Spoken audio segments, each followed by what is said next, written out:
majority of them are very, very attractive girls. And but beauty is in the Everybody eyes has of a the beholder. type. Like with Ava. Let me tell you something. Ava's beauty is so radiant that I bet a lot of guys would just want to sit next to you and give you a couple of yards. Because I think that, it's really weird. I'm married and I got the fucking kids. You go home, I don't talk about nothing else but the fucking kids for 3 hours. And I bet that it's the truth. It's a different time more. Whatever. And I'm very happy for my wife. I love the child.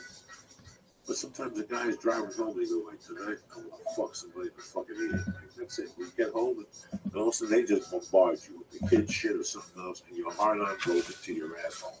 Because now you got to fucking wait for 2 to get a heart on again to think about it. And I could see guys as a relief going to see Ava. And it's not just once a week, like but just it's something. not. It's more than a sexual release. It's a mental release. Mental release. I see it. I It's see it right hard. now. It's hard for a guy to be arguing over a credit card bill with a girl went and bought 2 pairs of Chanel boots for $5,000, and then say, hey, would you mind blowing me? I mean, there's so many pressures of family and having kids, and like it's not like wifey can come home and be all hot and her clothes on, drinking a bottle of wine and being all sexy. She got to take care of this baby. And so it adds another dimension to it, and guys can get away from that world, step into our world, and for a little while, have a great time, and go back home, and nobody knows the difference. Nobody knows the difference. And so I think a man that's married, we keep marriages together. Oh, it's so true. Yeah. So true. I mean, we have a client who's been coming in for years now, and he'll come in every few months, whatever, and he doesn't even like to, like we were saying before, have sex with us. He just wants to chat. He wants to watch 2 girls play with each other, and he has, I think, 5 children. His marriage is, 40, 50 years strong, just has 20 grandkids, and he enjoys being generous with us girls, and he goes back to his life, away from the bunny ranch, and is a great father and a great husband. Well, I did that because before I bought, going back, before I bought the ranch, I was in a relationship for 6 years. It ran its course, and a very nice girl, love her to death, but it ran its course. So I was doing a deal in Florida with Swiss Airlines and SeaWorld. So I would fly back to Reno. So it was 2 flights. One of them got in at about 5:30, and the other one got in at 10 o'clock. So I would always tell her I'm taking the one where I arrive at 10 o'clock. But I'd get there at 5:30. I'd go out to the ranch, drink a cup of coffee, I'd bang a girl, and sit around and just laugh and giggle and talk to the girls and get all the pressures in my head. And I'd go home to my house in Tahoe and crawl in with her, and I was so thrilled to see her. It actually kept that thing going for another year, and the relationship was really over with. And I know clients are in there of that same thing. They don't want to give up their relationship. They don't want to give up their kids, but they have to have an outside stimulation, whether it be just verbal stimulation or physical or sexual. Now, how did the HBO series come about? I thought I wanted to have a TV show. There wasn't any reality shows 13 years ago. The only thing that was out there was Real World. Yeah. And so I want to show the world what this place is, because the Nevada law does not let me buy any television, radio, or newsprint. Can't advertise a brothel. So I thought, how can I get the world to know we're here? I came up with this idea. And I went to Showtime, and I said, here's what I want to do. And they loved it. And they said, you know what, we want to do it, but we want to do a scripted version because the money's in syndication. And we want to do a scripted version. We'll shoot all the exteriors. We'll build a set. We'll build a bunny ranch in Hollywood. And you tell us all the stories, and the girls will tell us the stories, and then our actors will live it out. I'm like, no, what's going to make it work is the fact that they can actually come visit these girls and visit this place, and they'll lock on to one of the girls and follow her, and that's what's going to make it work. So they said, nope, we want to do syndication. So I went to HBO, because HBO is like the supermodel that never gets fucked. Nobody's got the balls to go to talk to her when she's horny as can be, and because everybody puts her up on this platform. Well, that's HBO. HBO is the 800-pound gorilla. They're the badass. And so I went to them, and we're in this meeting, and they said, Dennis, you've been everywhere. We've seen you in 2020. What can we do different? And I said, I don't know. And they said, well, what do you like about HBO? I said, to be honest with you, the only thing I ever watched is Two Taxi Cab Confessions. And Sheila Nevin says, bingo, can we cam a room for 2 weeks? Because Nevada's a one-party state. So like right now, we're sitting in this room. If everybody has to know we're being filmed, or you go to jail.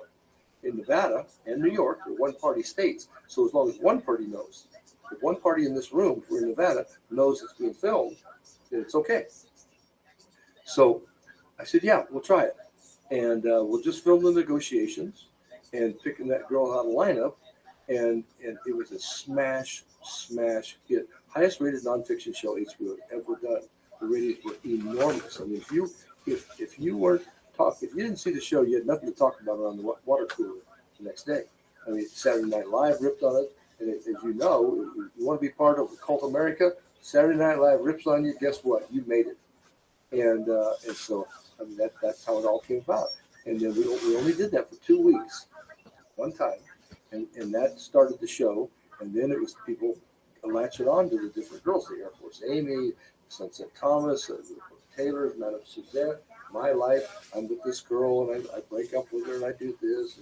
And we having to discipline somebody or having a sales meeting, and it's just I open the doors to the cat house, and people love coming in, and they still do. 13 years later, I mean, Sam Simon, when I was on the show a few months ago, said, Dennis, you know that the only show on television that's been on longer than yours is The Simpsons. He's the co-founder of The Simpsons, and I'm like, really? He said, yep, absolutely. It's been on a long time. And it just never gets old. It's like her story is amazing. I mean, she's so non-typical because what happens is the right wing and the media, they look at a prostitute and they're right 90% of the time. Underage, ethnic, short shorts, street corner, crack pipe, and a piff down the street, taking the money until you legalize it. And then when you make it legal, then you get girls like Ava. Beautiful, comes from a nice family. She's got alternatives. She's not desperate. She's got a great education, and she brings a lot to the table. So people are shocked because they're like, wow, that's like the chick I wish lived next door to me. So that skanky little whore that was next door to us. And so they see our world, and they're curious about it, and they want to step into it. And a percentage of them come there. And the reason the show is so popular is because the girls are attainable. Like when you watch Hefner's show, and I highly respect Hefner for when he brought to America, but nobody's going to fuck these girls. I mean, it's not going to happen. Okay, so you don't have the fantasy of banging those girls, those three girls, those old ladies, because it's not going to happen. So in our show, they see a girl and say, you know what, I like her, I can be with her, I'm attracted to her. So it stimulates you even more. And other reality shows don't have that. Like I like the fishing boat guys, okay? Fish catch or whatever the hell it is. But guess what? I'm never going to go ride that boat. But I like the show, okay? And so it could be another show that's the same way, that has that same element, is Pawn Stars. People go to Vegas. It's a tourist attraction in Las Vegas now. People want to go to Pawn Stars.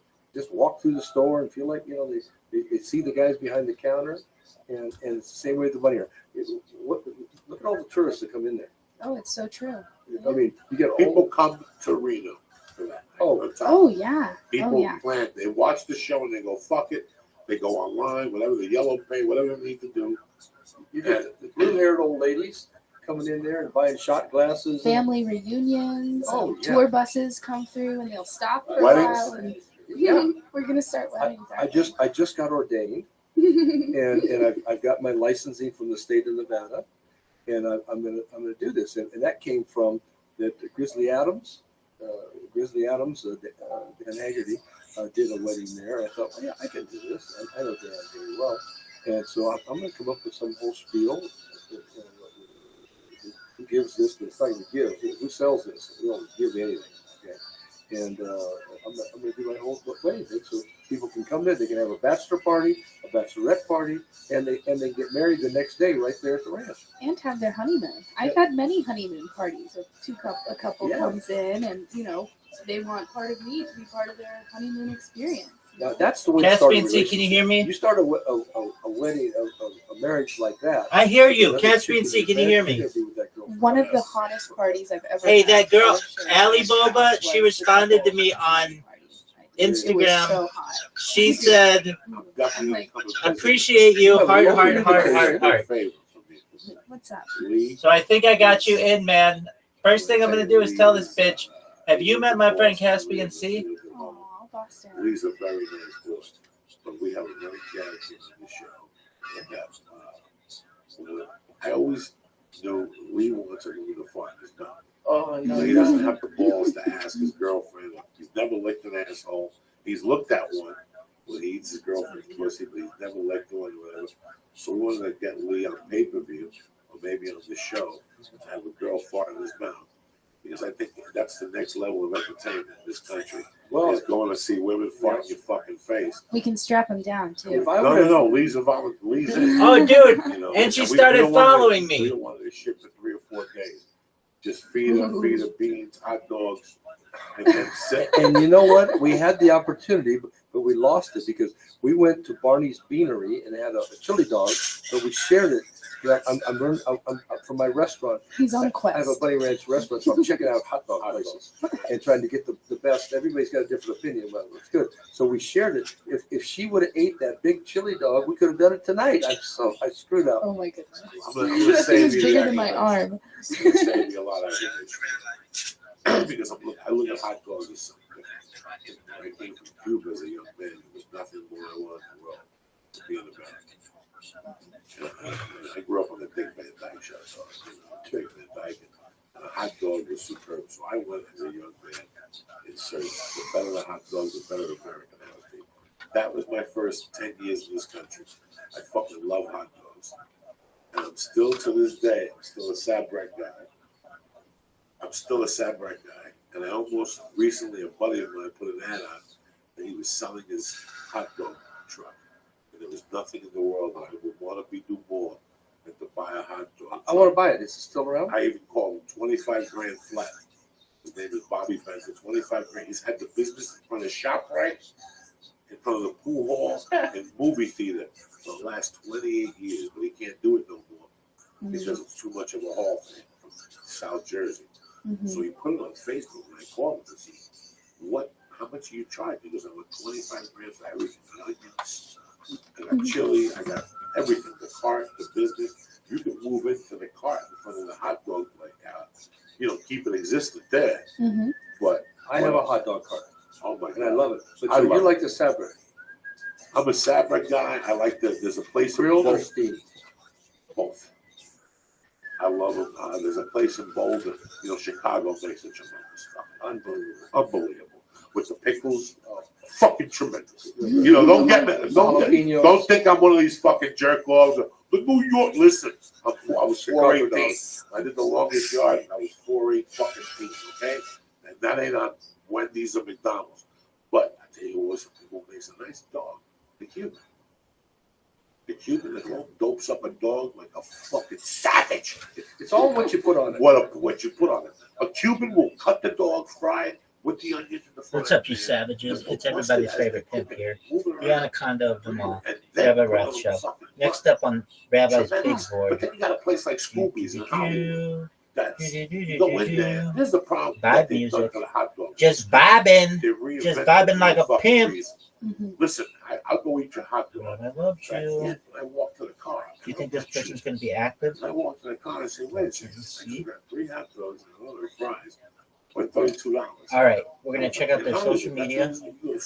I like it. They have nothing. Let's check out their They have You're 5 right. No, followers. I was in Chicago. How in the fuck Checking is the this a places. thing? Chicago. Dog, Okay. 5 So, fucking I went to Portillo's. followers, and they have We have one here. 162 people watching them right now. And- How is it this Right. horseshit? And, How isn't everyone out there like, dude, these numbers are fucking rigged? These are the most fucking rigged numbers of all time. I've seen some fucking rigged numbers, but 5 followers and this motherfucker has 162 people watching them to a blank fucking screen. This is horseshit. Absolute fucking horseshit. This is absolute bullshit. The most bullshittedness I've ever seen of anything in the entire world.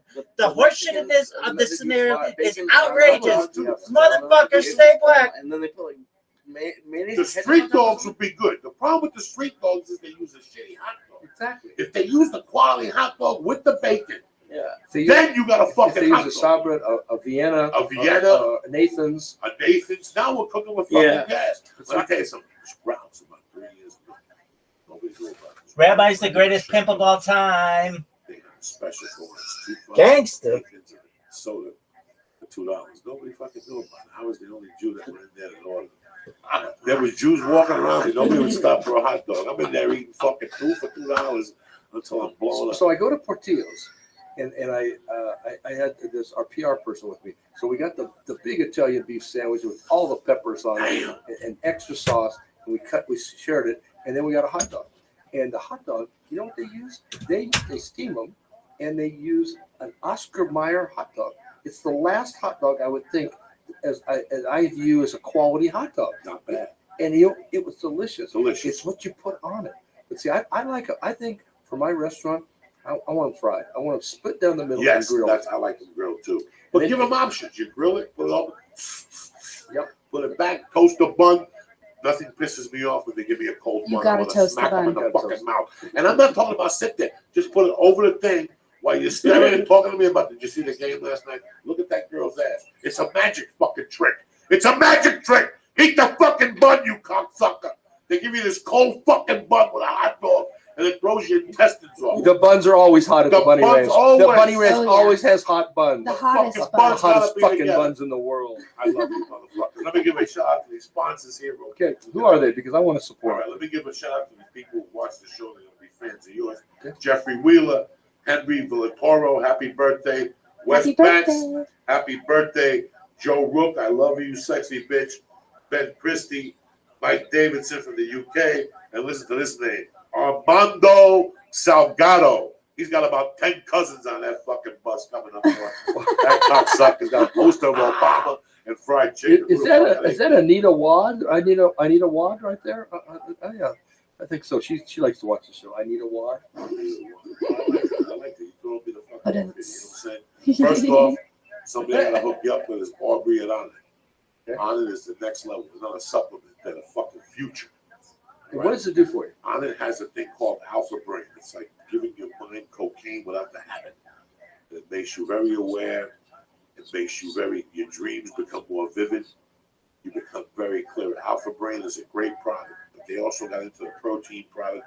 They use hemp protein. It's a cleaner protein. They also have a product called New Rouge. Shroom Tech. Shroom Tech is one of my favorites because it gives you, they use psilocybin fucking mushrooms. I know I'm saying it right. They use mushrooms and they increase your fucking oxygen intake. They're tremendous. They have a Shroom Tech before you get on a flight. So it boosts your immune system. Then no, you don't trip. Then they have it before you work out. And you get some more. You don't get luxurious That jittery sounds energy. great. So you go to Onnit.com. It's owned by a friend of mine, Aubrey. Tremendous. He sends me product. I take them myself. Like I said, I love this. I want the shit. Bunny Ranch to be the international test center for this So stuff. fucking tremendous. We're gonna hook Onnit up with you. So go to Onnit.com and press Church. in the fucking box, just like that. Bam! CHURCH in case you gotta fucking see and spell it. Put it in there, get 10% off, and sign up for the Onnit program where they send it right to your house. Stay first on it. of the month. That's what you gotta do. You gotta get Yeah. a program where we just mail a piece of fucking ass to your house. On the first of the month, they come in, they suka la meat, they do some fucking head sods, and they go right back to fucking the Bunny Ranch. And I could see the UPS driver delivering Just- Ava in a big box Oh my God, wrapped up with roses with a fucking chocolate ice cream bun. You little monkey. with a return label. Yeah, they come right back. Be back in an hour and a half. Don't strand me in the middle of nowhere. No. We're gonna come back and get you. What other sponsors we got? We got HuluPlus.com. Oh, you know what? Love Let Hulu. me tell you about Hulu. Fuck. Hookers use Hulu. Oh yeah, we they do. love it. Be like the hookers. Get Hulu Hulu because Plus. it works. They catch up on all that. See, Hulu's are up. Hulu's, listen, if you're a real hooker after 8 o'clock, you're doing things. Okay, you ain't got time to sit there and watch Modern Family and say, look how cute the fucking gay guy is. You're on all fours. You got a guy by the fucking neck. Who's moaning? Did you hear that shit? Or am I hallucinating? I heard it too. You heard it too? Somebody's moaning. Somebody's getting fucked in the building right now. See, wherever you are, somebody's getting their dicks Exactly. up It's true. 20 feet away. I love it. That's the type of energy you could get. Hulu Plus, they're tremendous, all right? I think Hulu is the best thing going right now. Hulu Plus has niche program. Watch Hulu anywhere, anytime, on any devices, iPhones, iPads. Here's the beauty: $7.99 a month. $7.99 a month. What's that? Fucking $96 a year to get unlimited programming. They're gonna get exclusively. They get The Simpsons. I love Starting in this. September, they're gonna get The Simpsons. Go to HuluPlus.com. Press Joey. in the box. Get 2 weeks for free. $7.99. Listen, some people, if you go to a commercial, if you're sitting at home tonight jerking off, you're gonna watch it for $7.99 a month. Great, that's great. I give you 2 weeks on the arm for free. Talk to my man Dennis Hopp. See if you can walk in the bunny ranch and say, hey, give me 2 weeks of a fucking rim job for free. Then I'll decide if I want to sign it. That ain't gonna fucking happen. Hulu does it because we're with Hulu. Hulu's with us. We're with them. They're with us. Now, can I go to your website and find all this? Yeah, HuluPlus.com. What's your okay? But what's JoeyDiaz.net. JoeyDiaz.net. And I got banners on all of them. The same thing. Dollar Shave Club. This is a great one for you. Listen. All They these do girls. some shaving. They're shaving some poonie. This is tremendous. Asshole shave. Well, you got to do something special. You got to get a Filipino to come over with some fucking pigeon juice and rub it on your asshole. Those are the only people that would shave your assholes, is Filipinos. Right or wrong? What's pigeon juice? Pigeon juice. They use pigeons for everything when you're Filipino. They're magicians. They do everything. They fucking rub them. One time we were at the Stern show, and this girl had a big party, and it's just like, oh, it was $20,000 something. How much did you buy a Filipino family for that? For 20 G's, they'll show up. Cook pigeons all fucking day. It's over.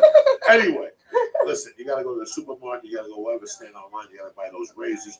If you don't buy the right razors, it gives you, when you're eating pussy, you can see all the stubble. You don't want to do that. No, you don't want stubble. Or razor Listen, burn. Nobody What you likes want that. to do is this. And if not, you got to pay $20, $30 for a razor. It comes with a flashlight, a hood, a stereo, an iPad. You don't need that. You need 2 blades. You need some aloe on that fucking monkey. $1 Shave Club is this. They mail the shit to your house. They got $1 a month, $6 a month, or $9 a month. Go online, you sign up. They also have One Wipe Charlies. You know what One Wipe Charlie is? No. You wipe your little muffler with or your helmet, and it smells like peppermint patty. It's Christmas every fucking day in your house. It smells like Santa Claus's wife sucking dick. It's peppermint patties. What else they got, dog? They got everything. They got the shave butter. They got the shave butter. I mean, tremendous shit. And I'm not Really? The razors are fucking tremendous. Okay? The razors come to your door on the first of the month. You get an email like on the 29th. They tell you your razors are on the way. What package you want to go to is what you want to go to. The $1 package, you get a single blade. That's great too. The fucking blade they give you, the hammer, you can hit somebody as a weapon. I take them on the road. I shave with them. That's why I cut my fucking face. Number 2, they got the $6 plan. They give you 2 blades. All right? Then you got the fucking $9 plan where they give you 2 blades and aloe, and then they send them right to your mail. You don't go online. You don't gotta get no. Well, one of those blades last you for a week or 2 two? or 3 weeks. I don't even use them all. That's how good they are. I'm not even bullshitting, not because they're my sponsor. I use this myself. Hulu Plus, my wife uses. I use Honest. I don't fuck around. Right here, look. What is that? Go to Dollar Shave Club, press Church. in the box, and get 2 weeks for free, $7.99 a month. That's Hulu Plus, it's Joey. Joey. Well, make up your fucking mind. Why are you confusing? No. Hulu Plus is He Joey. just makes Hulu Plus is what? Joey. All right, and Dollar Shave Club is Church. to make up your fucking mind. You got me all confused. You know I ain't an edible. All right, now I want to welcome my new sponsor, HitECigs.com. Whether you want a cigar, whether you want fucking a cigarette, they'll get you off the cigarettes. I say you want to quit smoking, boom. You got a 24 milligram to get the party started. After a week, you go to 16. After another week, you go to 8. After another week, boom, you're smoking a cigarette with no Nicotine. Nicotine. Thank you, Lee. It's good to have you on my corner here. You fucking stuttering son. Now, you get this right here. Here these cigs. You know why I like them? They're better tasting and they last long. We've been puffing on this cigar all night. Lee, not tremendous or what? Tell me you don't feel like going to the bunny ranch right now, smoking a cigar and blowing it in some chick's fucking face if you were there right now, like Don Corleone. Sure you would. That would be amazing. Don't fuck around. This I've is the watched future. you guys smoke these all night long. All night long. Tremendous. Yeah, and you're loving it. That's I like great. the cigarette one, but I also, this cigar is perfect. You go to Vegas, I go to Bunny Ranch, nobody's feelings gonna hurt. Hey, Chubby, get the fuck out of here with that cigar. You're never gonna hear that shit. I love these things. No, I'm but a firm believer in these things. Now, would you enjoy having a nice hot chick below you while you're smoking your cigar? I want to do a lot of things. I just don't want, that's no big. I want to pick her up and eat her ass and thank her very gently. You're an oral guy. He's so Oh, oral. I love all So that's oral. my world because I go a minute and a half, 2 minutes. That chick destroyed my fucking machine. But before I met her, You need to come back up before to I this met ranch. this girl, I was a It's dry really humping important. machine. I used to dry hump bitches till they couldn't walk home. They would have to call their fathers to come get them. I was a dry humping motherfucker. I'd get that fucking dick and pile it into that fucking Lee strip because you always got that Lee jeans strip. They were, Oh yeah. the 70s girls wore Oh, yeah. Lees. That's it. And those Lees had that strip. You dry hump the Lee. Don't forget. I got excited just thinking about it. You know. What the fuck, Lee? Go to hite6.com right now today. These are my favorite out there. They're better taste than their last one. The cigarettes, they got a fucking deal like 12,000 fucking puffs. You know how many puffs is that you'll be puffing? I think one of them is equal to 4 packs of cigarettes. Yeah. These go I for could see 20 you going to Wow. Hulu and sitting around smoking your e-cig all night long. all night like a doctor. Shave after you shave. After you Yeah. shave. Oh, of course, you got to shave And before especially you after you yeah. shave your nutsack, you shave somebody's maquois. There's a trick to saving your nutsack, and so this shaver would be the ideal thing.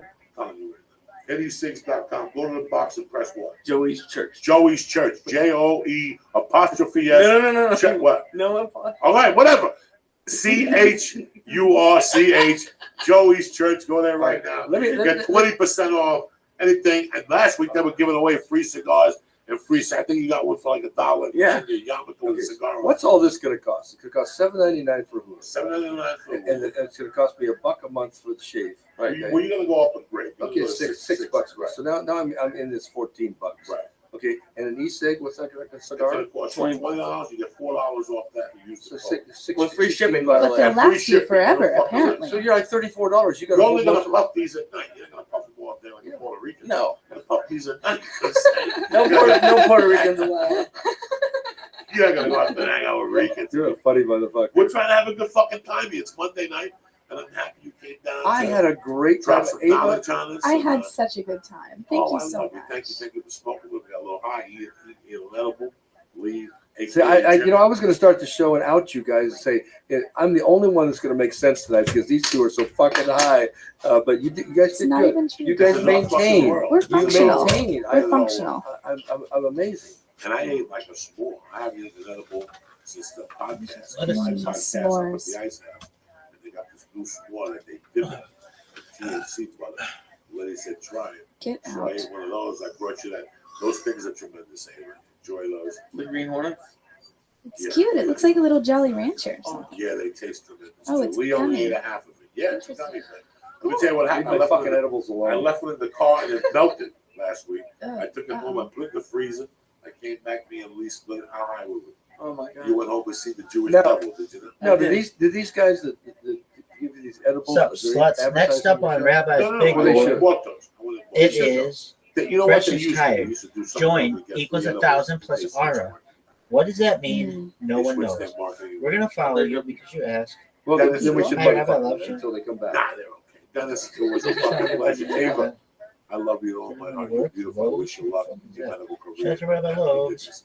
Thank You should have the you. balls to take the world. All right, there are a bunch of All them. All You right. guys are fun, Yeah. and I can't wait to get you up Alrighty, there. here we go. You guys gotta come. We're gonna go to your Tomorrow, file I'll and call see the that you don't have anything there. Then we're gonna look at your clips. Hold on, wait to book a date. I'm gonna Like hold you it. to it. You Now, don't my want don't hurt my birthday feelings. party is Kids, you September wanna see a 13th. fucking That's a ninja? private party, Watch this. and the owner of the Lakers and I have a joint. Oh, birthday so party for sick. 18 years. Look at this, Everybody ever gotcha. wanted to be Oh on shit! If something, you're like yeah, Rabbi, why yeah. do you keep doing that? It's because And, this app it's a fun party. sucks. There'll be 200 girls. I finally found the And culprit. it's a perfect time. It's a party you can bring your wife to if you wanted to, or if you just want to What do did I do? a little machado, you munching on a bunch of. What in the fuck, dog? What did I do?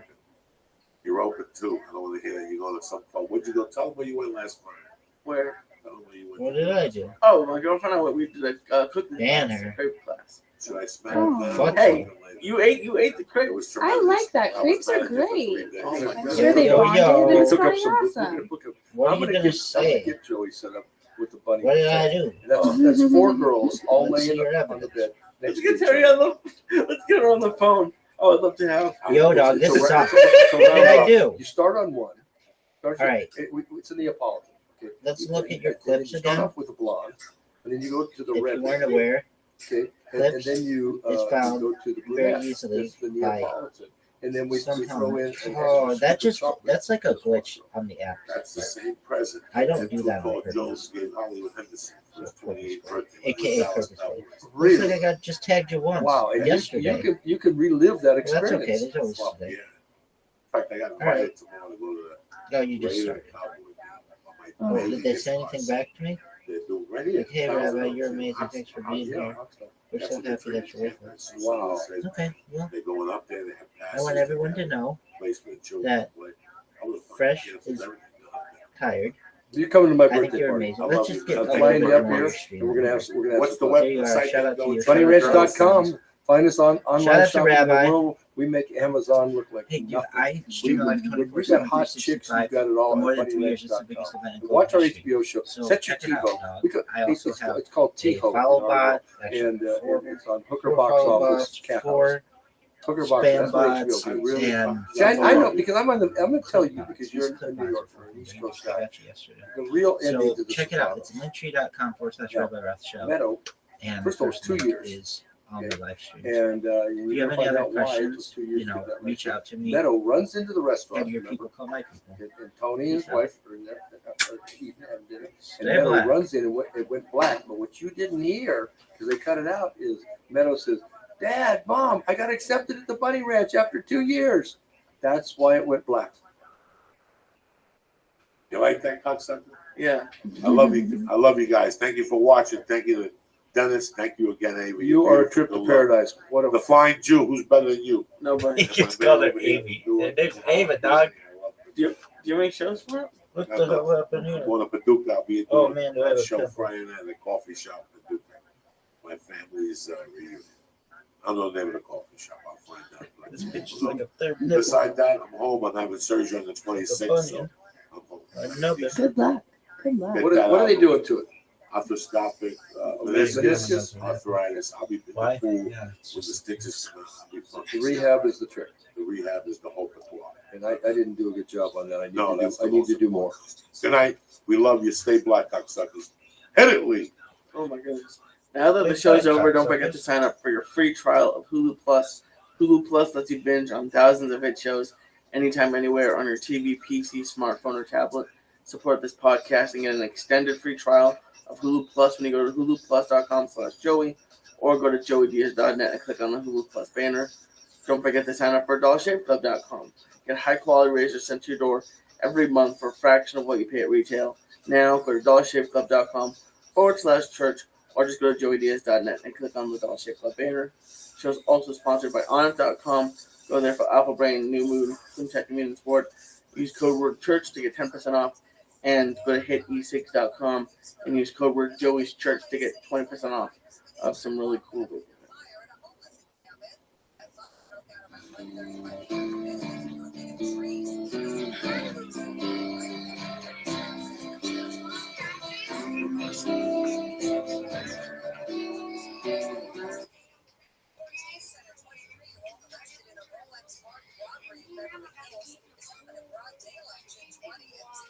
Little Johnny Cash to you motherfuckers as a remembrance.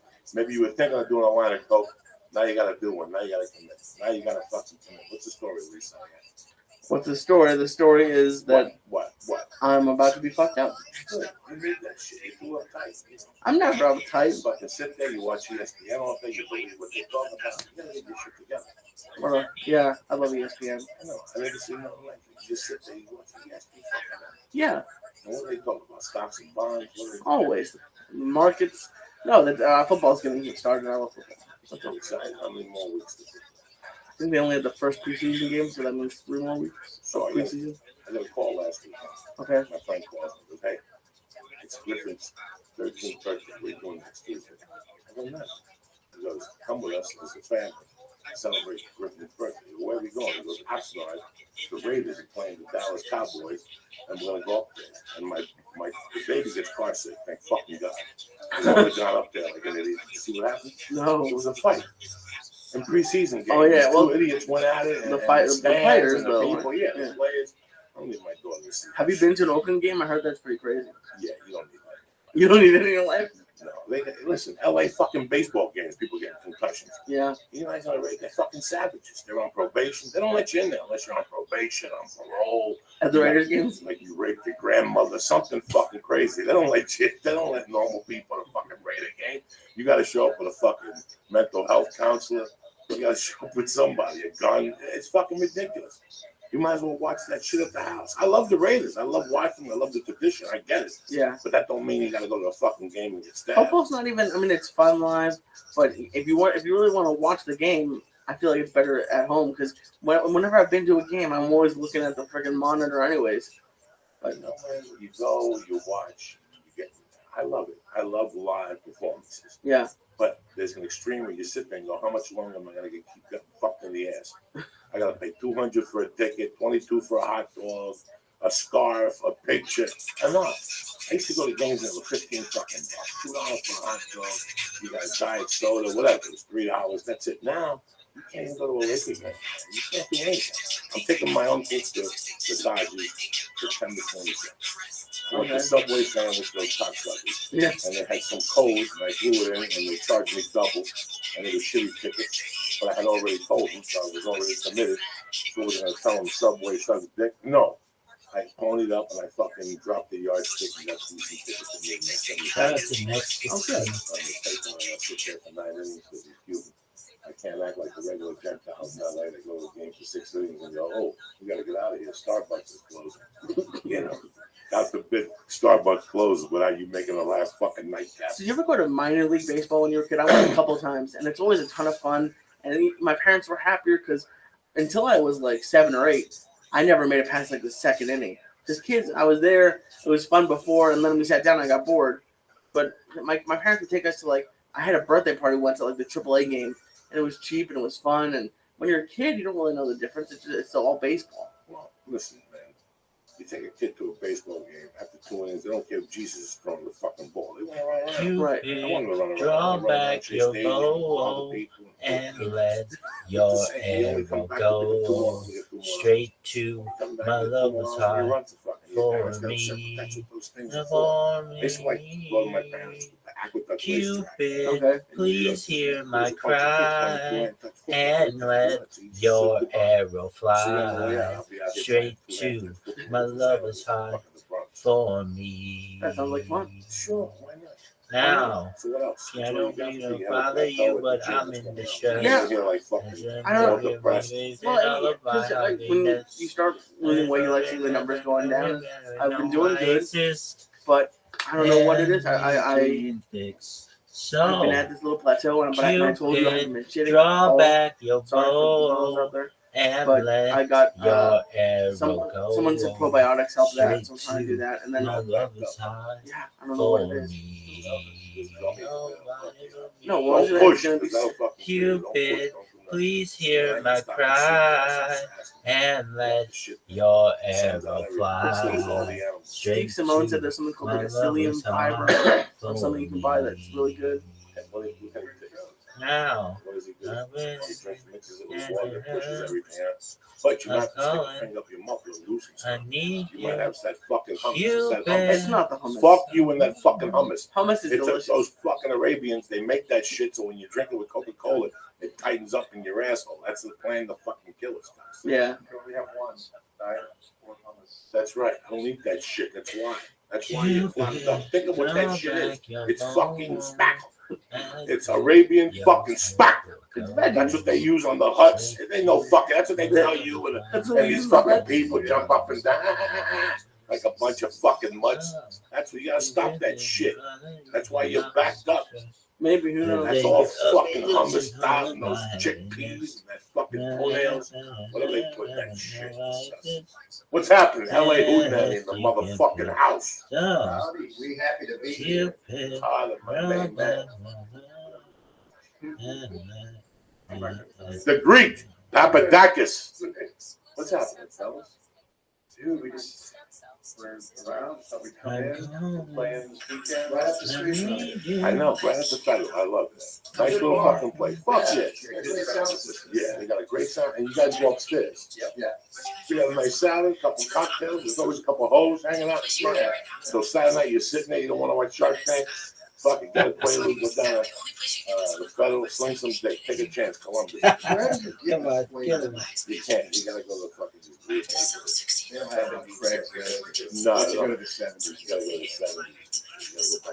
I got one at the house, but it's like a half a dozen. Somebody gave it to me in San Jose. Oh, that's So one night I was home and I cracked the half, like the skin popped. How about this motherfucker? I popped the other Well, how half. about that, I don't know boy? what happened. Is it still called a Quaalude, or have they changed the name to? They changed the name of everything. Like I went to the doctor, I'm having surgery on the 26th. He gave me a prescription for Vikings.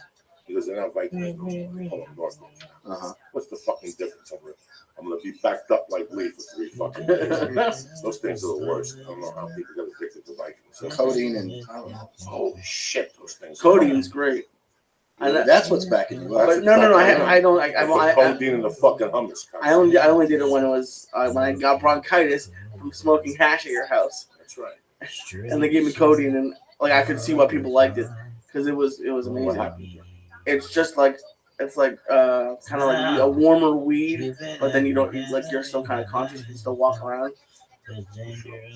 Yeah, and I didn't even take that much. I just took the yeah. It's a liquid. How do you smoke? No, it's a liquid. This is codeine, just smoke some cigarettes, you're off and running. No. You know, Puerto Ricans did. Oh, They're doing jumping jacks, you're gonna hallucinate. Yeah. Remember, that's what they used to do. They used to do all that shit in the 70s. Fucking codeine, you went to the dentist, whatever. You drank it, you smoked something, next thing you know, you say Martian. I was in a codeine first. I don't know. There wasn't even any UFOs in the 70s. Project Blues. But the codeine, get closer to the microphone. Sorry. Project Blue Book. No, what's in NyQuil? I don't know. Alcohol. Stupid. But Yeah, there's something else. pretty much. Tussin, I think, is Robitussin. That's what the rappers, like in Houston we were talking about. They the chopped and screwed style that Right. slowed down. That's right. Syrup. That Crunk started in syrup. Houston. That's Am I right? right. Some people may claim otherwise, but I always read that it started. Now, in what Houston. is that in exactly? It's like Robitussin and fucking grape Kool-Aid, some fucking shit they mix and make it fucking Isn't it codeine and soda or whatever juice you want to use? I don't know, but I know I got friends that are addicts and stuff, and they've had a problem with that stuff too. They'll get addicted to it. Yeah, no Spend shit. money on NyQuil. Yeah. No, I've had friends that got hooked on NyQuil. Yeah. It's scary. CBS, they get a lot of discounts. Robo tripping, we call it, or tussin, robotussin tripping. Yeah. I never got into that shit. The craziest thing I did, my friend had a funeral parlor. We did the joint of formaldehyde. You let it dry for 3 days. It's fucking tremendous. Tremendous. There's levels and levels going on here that I'm not even. Nah, you a decent. Nick's a spiritual person. He's a martial artist, and he doesn't put toxins into his body. Nick, we met at BMAC. Yep. The jiu-jitsu class. Valley Martial Arts Valley Center. Martial Arts Center. We did the Tuesday and Thursday classes. We hit it off. And Nick is also part of Dog Brothers. Yes, I am. And explain what Dog Brothers is. It comes out of a group martial arts system called Kali or Arnis or Eskrima. It's basically stick fighting or comes from the Philippines. And so basically it's a Filipino martial art based on like, a lot of people see it because it's stick fighting, but in the old world it was machete fighting and stuff, but it's become somewhat of a sport in America. But the Dog Brothers are known for kind of raising it up a little bit, we do full contact fighting. We kind of do With those sticks? Yeah, we do like the UFC, except Take a look at his hands. I mean, hold up to those little cameras. Yeah, we got them. He's got some Call me knuckles. knuckles. Yeah. No knuckles. Oh my anymore. god! But it's basically like the UFC, except we use sticks, and then we wear light fencing mask, like the old kind where you can kind of press it. It's like a screen door, and we use very light hockey gloves or street hockey gloves or goalie gloves from soccer. Can they hit you in the head? Yeah, the point is to either knock them out, submit them, or whatever. But it has, if you watch it and you don't know about it, it seems pretty rough because it is. But the idea is that we're trying to push each other. It's like a tribal mentality. We're trying to push each other to be better. Do you use like foam sticks during practice or something? Yeah, when you everyday practice, you might use a foam stick or what we call no wind sparring, where you don't make the stick move so fast. And there's lots of drills and stuff to practice because they used to practice with machetes out in the field. Maybe put the cover on and practice. So yeah, it was like it's kind of like it's kind of something, an art that like a farm worker might use in the Philippines because they settled a lot of their scores and family disputes with machetes. Now, what's really weird, and I didn't know about this, unlike everybody else in America, you think the Kung Fu, China, and all that stuff, but there's a whole system in Hawaii, and there's a whole system in the Philippines. It's very interesting because there's like forms of Kempo in Hawaii that their roots come from the Philippines, and they mix it. And remember we were discussing that, like the Kempo I was studying, the guy wanted you to learn with a knife first, the move, then a stick, then your fist. Or your fist, the knife, long distance, short distance. You did the exact same move. Only one with a knife, one with a stick. So this is all like ancient Philippines created, like what's that Kaji Kempo? Kaji Kembo was made by, I think, Hawaiians to fight the Americans when the soldiers would come down and bully them with bars. So they devised this system like karate, judo.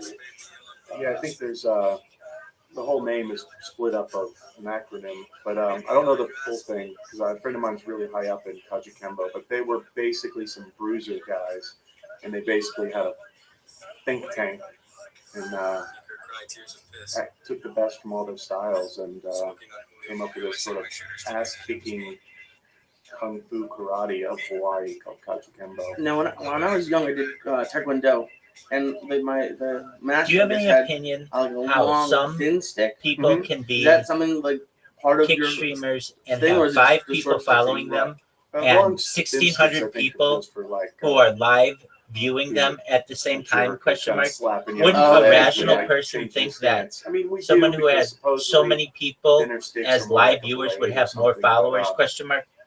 Really, what we use now is a stick. It used to be for training, but we use a stick that'll knock you out. Like you want a heavy piece of rattan, and we are trying to knock each other out. We go for about 3 minutes. The Dog Brothers were one of the first sort of other groups besides Brazilian Jiu-Jitsu to incorporate Brazilian Jiu-Jitsu or grappling. They were doing it. They incorporated it with the Machados into their stick fighting system. Wouldn't you think? Before the UFC even came out, so I think around 1988, I believe. So they were training in the garage. What are your thoughts? And the Gracies. What are your thoughts? So, what are your thoughts? Because it's so violent. It's so violent in the UFC, even with an elbow. I can't imagine it. Get hit in the head with a fucking stick. Yeah. That's a part. What are your thoughts? Well, you're trying to knock regarding each other out, but you have a some helmet kick on. streamers Yeah. have So you're going to hit someone hard enough on the 2,000 head live viewers, to but deliver only a 5 concussive blow followers. that's Question going to mark. knock someone down. yes. But not in class. Not in class. Not in It's class. We have like twice a year. We have what's called the Gathering of the Pack, where we come out and different schools can come and we fight for 3 minutes. It's like a fight day, but it has, like I said, elements of a tribe. Like it would be like kind of preparing for a. I mean, it's kind of like Burning Man or like preparing for a battle. You see like tribes getting ready and getting worked up. But it really is about bettering ourselves. It's not about beating people down. Sometimes in like, not the UFC so much, but like lower end cage fights, it's this kind of attitude of like destroy them or beat them down or I beat you, man. And the sportsmanship or the sort of tribal aspects aren't there. So it's very, I've been in martial arts my whole life. I've been to tournaments, things like that. I've never been to anything like this because we're so far into the adrenal state, meaning like it's real. Like you think you're gonna die, and you're like, I shouldn't walk out on this mat. But you do, and if you do, and you're done, by the time you get done, you feel closer to that person. Even though they're trying to knock your block off, but you're like, you kind of understand the other person. It's a very strange thing. All the martial arts give you a type of spiritual. You can keep those pictures. I just want to give your girlfriend a big They say that in Brazil, jiu-jitsu, jiu-jitsu with the lights off. What are your thoughts on having 2,000 and you're doing thoughts. Different state of breathing. Also happens with yoga. Sometimes with yoga, just your breathing takes you to that different, they say it opens up your chakras, as they say. Absolutely gets you in the alpha state. Gets you in the alpha state. So there's a runner's high. Correct? They speak about a runner's high. So something about I think that's why working on any level is always so great for you. Any level, just breathing with the oxygen going to all your, with sticks, psychics, and Jesus walking to an outbird, whatever the fuck you're into. It always, I remember living in New York. In New York, you have to fucking walk. And after a while, you start to hate it, but it's quicker. You don't have $5 for a cab. You don't have this. You just walk it. So after a while, you get a walk, whatever the fuck, an iPod. When I was walking around New York, it was a walk. And then after a while, you decide, this walk would be a little better if I smoked the fucking number. And all of a sudden, you listen to the Albans live. And after Speak Melissa, tell me you don't go into a fucking heavenly fucking state. That you have to, a car has to almost cut you off for you to go, what the fuck is this? That is the patois of all that shit, So I understand where he's coming from. I understand that when somebody's trying to hit you in the head and we're shaking hands, it does let you know about the other person. So you see a different side of that person, Oh, I know, and try, like I get, it was always very like spirit, like not spiritual, but like they were always very. When I would go there, they'd say like this isn't to go fight. It was always very nice. It's just it's like this is one of the more violent ones I've ever heard of. Sounds cool. We're gonna get you done. I'm gonna hit you with that fucking 15 times. Todd, any martial arts for you growing up in H-Town? Did you grow up in H-Town? I grew up north of Houston in a town called Humboldt. No, I never really did any. I played baseball and soccer and basketball. We're really against H's in Houston and Humboldt. You don't pronounce them. So, the silent H. Oh, So Humboldt is how far from Houston? Oh, it's I don't know, 15 miles north. I did comedy there. In Humboldt? In Humboldt. It's a fucked up place. There's no comedy club there. There's no comedy club. It's a bar. Okay. There was one bar, and we did it with this kid that was fucking crazy. And you did comedy in front of the door. Basically, people walked in, you had to move out of the way. You understand me? Only in Texas. Was this a paid gig or did Yeah, $50. It was like once a month they did it. It was a fucking horror show. Listen, in music, you do horror shows in the beginning, and in comedy, you do fucking horror shows in the beginning. That's just part of it. Yeah, sure. And this was one of those, hey man, you're busy tonight, and you're out of town. I didn't live in Houston. I'm in Houston, so when I'm in Houston, chilling, anybody who comes to me with a 50, let's go. Yeah. In those days, let's go. Just another half gram of blow. What the fuck do I care? I go do it. And I learned. I went to all those places, Pasadena, Beaumont. I used to love fucking Beaumont. I OD'd it. I found it in 3 days. Oh my God. Fucking tremendous. It's a little broad. I'm done. Right there in the Papados, all that whole area was my fucking little drug kingdom. Right there. There was a lot of drugs in Houston, actually. Yeah. Oh my God, especially in high school and stuff. Really? Yeah, like X was big. And right, yeah. It was big. When I first started, first time I went to Houston was 1998. The first time I had learned about Houston was Monday Night Football with Earl Campbell to play. And me and my boys would get on the phone and go, wait a second, fuck the Pittsburgh Steelers. Do you see what these crazy motherfuckers with cowboy hats are doing in Houston? And next thing you know, we became Earl Campbell fans.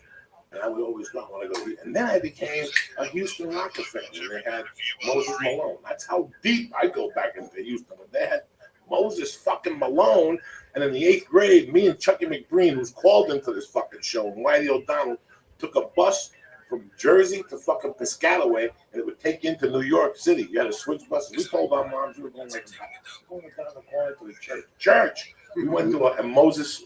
That's when it used to be real. This guy scored 31 points and had 19 rebounds. It was like a bad night. Wow. That's when he was a savage. Before then, Akeem came, and then I became in love with them again. But then I went down to do comedy, and I was done. 1998, the first time I walked in there with Bobby Slade at the last night on West Gray, I was done. Guys, I was done. This was the Kennison thing. I just read the book 2 weeks ago. I read my brother Sam. I read it over again.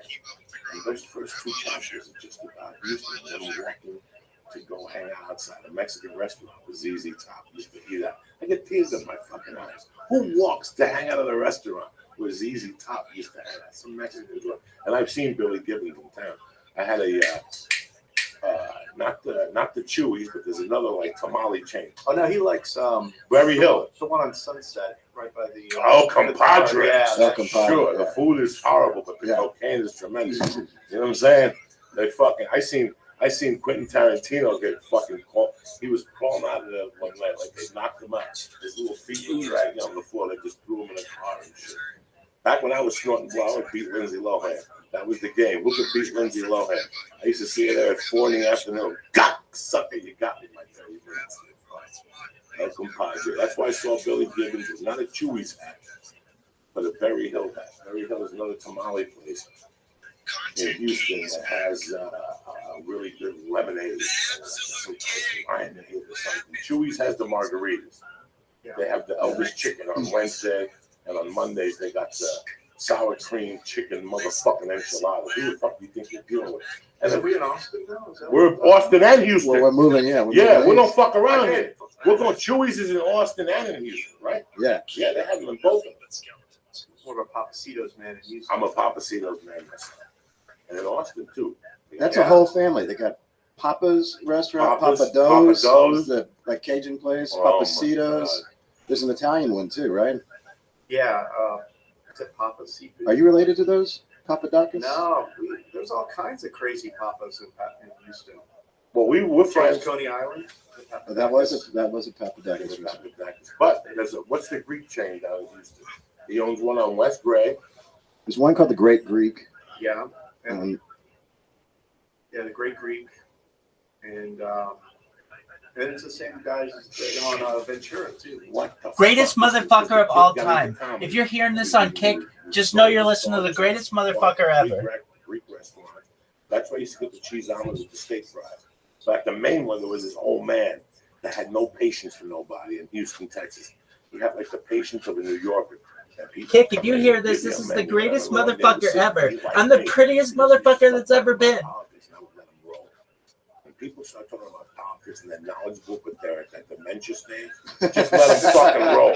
Just let them roll. Don't argue with them. He was talking about the Mormons, how they own Coca-Cola, and they fucking were trying to buy Houston, but the guy that shot the gun in Houston at the fuck. I mean, it was crazy. This is deep. But one day he's sitting there, and some lady's like, I don't know.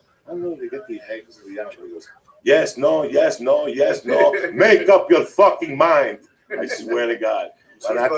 And after that, I went in there every fucking time I was in. I forget the fucking kid's name. But Houston just had this weird. I bet it ends in an S. Yeah. All those names in an S. Yeah. Papas. They used to have the cheese dip. Papadopoulos. Costas. Savalas. Boutsakis. That was my friend. Yeah.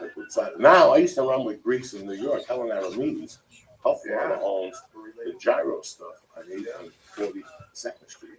So next time you're in New York and you're on 42nd Street, it's around the corner. That's the. I never know what the fuck.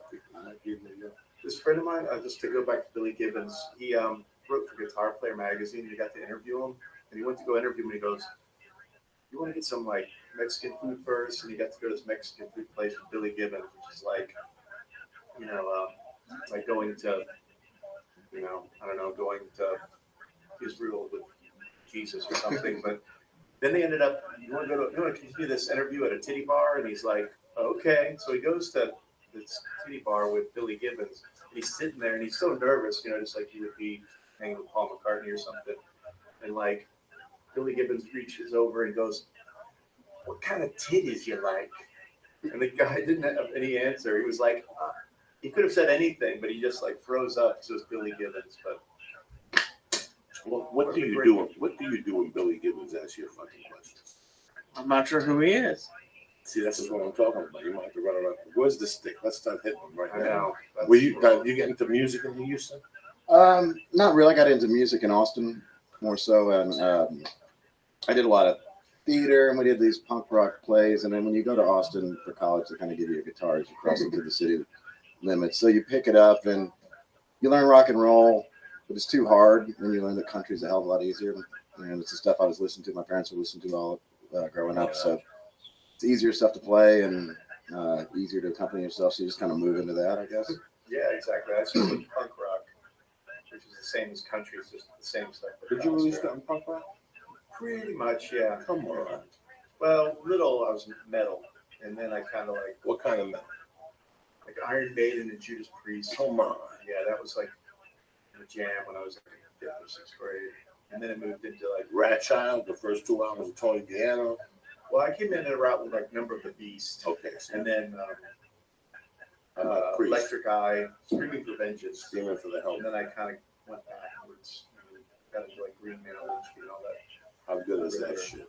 It's still great. How great is the Judas Priest live? Do you like that? I like some Iron Maiden every now, but yeah, I like it when it's on the radio. But I never went too deep into it. Judas Priest, I think, was my band for that stuff. But then I immediately got into, and I couldn't play it. That was another problem. So then I kind of got into like REM and U2 and the Smiths and that stuff. It was amazing. I didn't know who the fuck Judas Priest was. I had no idea. I like Black Sabbath. Yeah, it's like Sabbath. You know, I grew up, 15 minutes from Madison Square Garden, so it was $15. Yeah. $7 you sat in those booths and you ran down. I went to see Yes every year, I went to see all these bands. Yes was great back then. I went to see Yes so many times that towards the end we started moving backwards. Like it was just a horror show. And these were the days where the economy and something was different because when Yes came to town, they did 4 nights at the Garden, 3 nights at the National Coliseum, 2 nights in Asbury Park, which is basically, 10 nights in the same area. So that means it was booming. Yeah. So I remember the first time I even heard of Judas, I never even knew any of the song. I was in a detention type class. We have to sit there from 3 to 4 till the kid goes, "You never hear this holy story?" Yeah. And I was like, "Oh, Jesus Christ, really?" I brought it home and it fucking killed me. It just killed me. I was like, "Where the fuck are these guys from?" He goes, "Saturday night they're playing at the Palladium." Going to see something at the Palladium was like going to Wembley. It's like going to the Wembley fucking theater. And I know how much of the tickets are $12.50, and I had no way to go. Like everybody chickened out on me, and I had nobody to walk to like this music store. Yeah. Things from England it was called, in northern New Jersey. And they would sell you like every album but the Australian version. Imports. Yeah. It's still there. The store is still up. But I'm the only idiot who went and bought it. It was the coldest night. I took a bus from Boardwalk East to the city and walked to the Palladium and take a train. And when I got there, it was just a kid out of the fucking witch. And that's the first time I realized he was gay, but I wasn't going to say nothing. I didn't give a fuck if he was gay. You were in on the secret? I didn't give a fuck. He came out with a whip, and then they came out with motorcycles at the end, and he came out with a motorcycle and a fucking whip, and people were going nuts. And I'm like, look at this savagery. And I had no drugs. I had to maybe smoke a joint by myself. And I remember I walked home, like I was so blown apart by Judas Priest, because it was a small place. Yeah. And that was November 29th, 1979. I was a sophomore in high school. Then they came back that June. They did 5 nights of Palladium. And I went all 5 nights of British Steel. I was going to kill myself. Like my night British Steel is a great and album. these are great shit. I was very fortunate. I got to see all those type bands. For $15. All right. $12.50. $12.50. Okay, let's pretend you bought a ticket to go see the Knicks on Tuesday night with Dad. I'll go ahead and get back down the tickets to say, "Oh yeah, son, fuck you." Cut those things. First of all, they're gonna take a ticket and basically rip it in half and give it to you. Uh-huh. That's your memento. They'll say row 15, aisle 6, seat number 4. You do is I take a good ticket, I take the right ticket to the garden. You don't give a fuck. You come back the next week with that ripped stuff. You put a fence to a ruin of that motherfucker. The old man. Now I'm showing up with 10 deep. So he's counting 10 motherfuckers thinking this is 50 yards. This is $50, right? I don't give a fuck. You just stub your way in. That's called stubbing your way in. You went upstairs and you mind your business. If there were seats down below, you walk down there like a gentleman. But it was not you were sitting over your seat. You didn't put no fucking stuff. And we used to get. I went to see Michael Jackson on a fucking stud. I went to see the Sixers against the New York Knicks Christmas Day with a fucking stud. How old school am I? Sorry about that. Serious. Why not? I think it would be better to see it having done that. You're in Now they scan everything. You No, can't do no, that. no. digital age. No, they got you. Now they got you. I went to see Tom Petty. If you hear this on Kick, there ain't anybody better than I am. I'm the prettiest motherfucker there's ever been. I'm the smartest motherfucker there's ever Billy been. Idol. I'm the most beautiful motherfucker there's ever been. I'm the best, baby. I'm the The best. concert I saw was Casey and the Sunshine Band at the Houston Livestock Show. Can you believe that? How about you, Lisa? I have a stupid one. Well, it can't be worse than Casey and the Sunshine. I think it might be. My dad got tickets from work, and he took like my mom, my brother, and we went and saw Janet Jackson at the Fleet Center. But like, what do you guys think? Because I like music, but it's not a huge part of my life. Whenever I end up going to a concert or even like a musical, it's not always like the best audio wise. Like it's not even. Sometimes it isn't a great experience. Like, what do you guys think? Do you enjoy that more? Or do you enjoy listening to an album? Like, No Johnny Cash for you motherfuckers is a remembrance.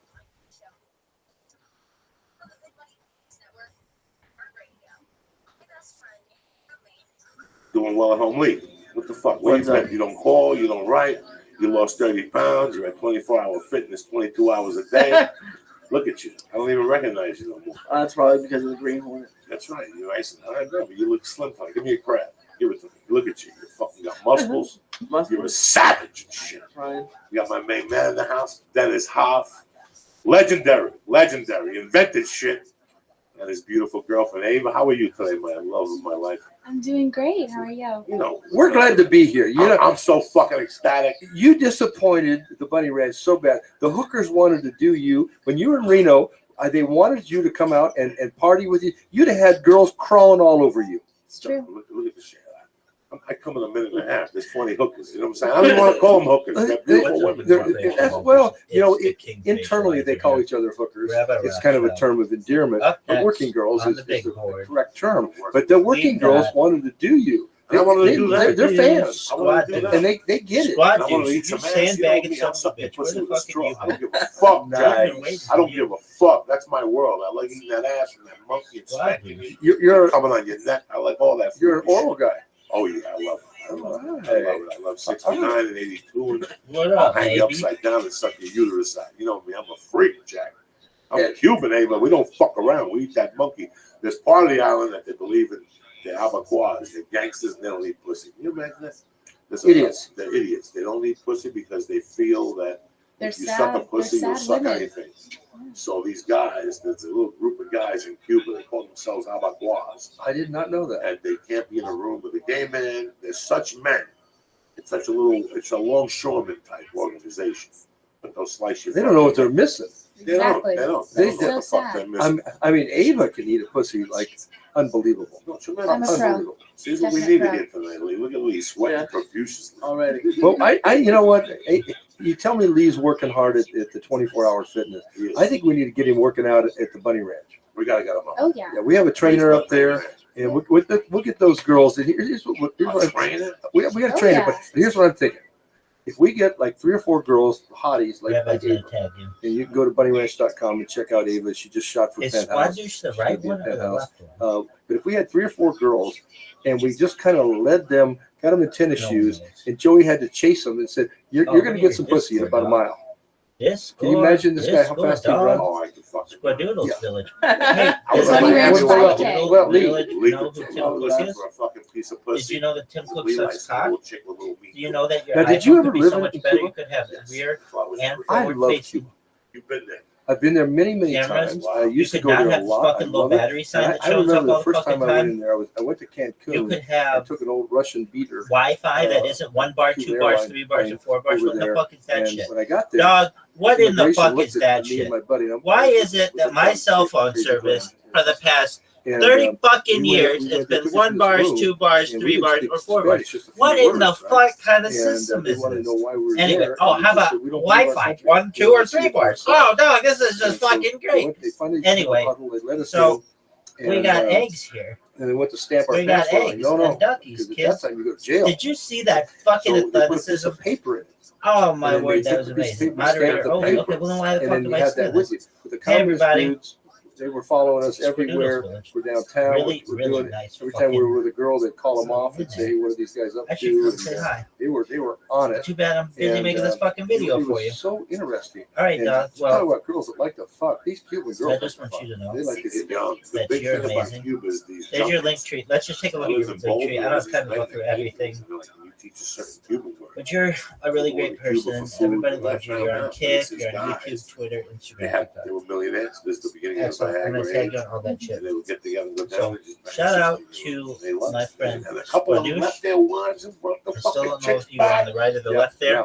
One guy That's left his cool. wife, I fucking think take you're a the kids to beautiful the house, person, the either way. snowmobile, it's over, bitch. Shout out to I'm you. going Maybe to the that palm shout out tree. to Yeah, Rabbi. give me that Cuban monkey. Just type in I would viral recommend rabbi that everybody into go to any Cuba. search engine. And I think And they look how should many see it accounts because I have. it's I have really the only over chance you're ever going 1,000 to see TikTok communism in accounts, action or and see how 2,100 fucked up TikTok it accounts, really over is. 1,000 Because nobody's ever been in North Korea except my buddy Dennis Rodman. TikTok And accounts. so I think everybody should go to We've Cuba got just like to see how it 5,000 is, Kick accounts at and this and point. also to see Check the it out. It's the biggest transition event in because global when history. when that Tell they everyone you know. when I have Castro more content moves out online of the than any place, person global it history. changes. So it becomes 24/7 for more than 3 what it years. can be.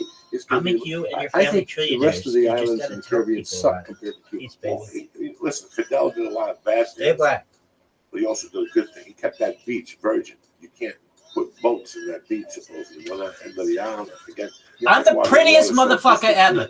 Well, Kick, you if you guys can remember, hear this, you'll remember. just know Jacques you're Cousteau. hearing the prettiest 30 years motherfucker ago, of all it was time. beautiful. Jacques Cousteau did a special about it, the water, what they have left for algae and the natural plants that we've destroyed here because of the oil and shit, the gasoline and the water. It's amazing. Yeah, but I mean, look at why Castro's doing it though, because he's afraid if you put a boat on, they're all going to get on the boat, get the fuck out of there. Yeah, fuck yeah. But I'd go. The girls take and they when they want to go to the beach in Havana, they go to Guanabo, okay, and it costs like 7 cents on the bus, and you go to the beach there, and there'd be like 3 or 4 guys and like 400 or 500 hot girls, you know, and it was a phenomenal. I love Cuba. I think Cuba's great. I love the food.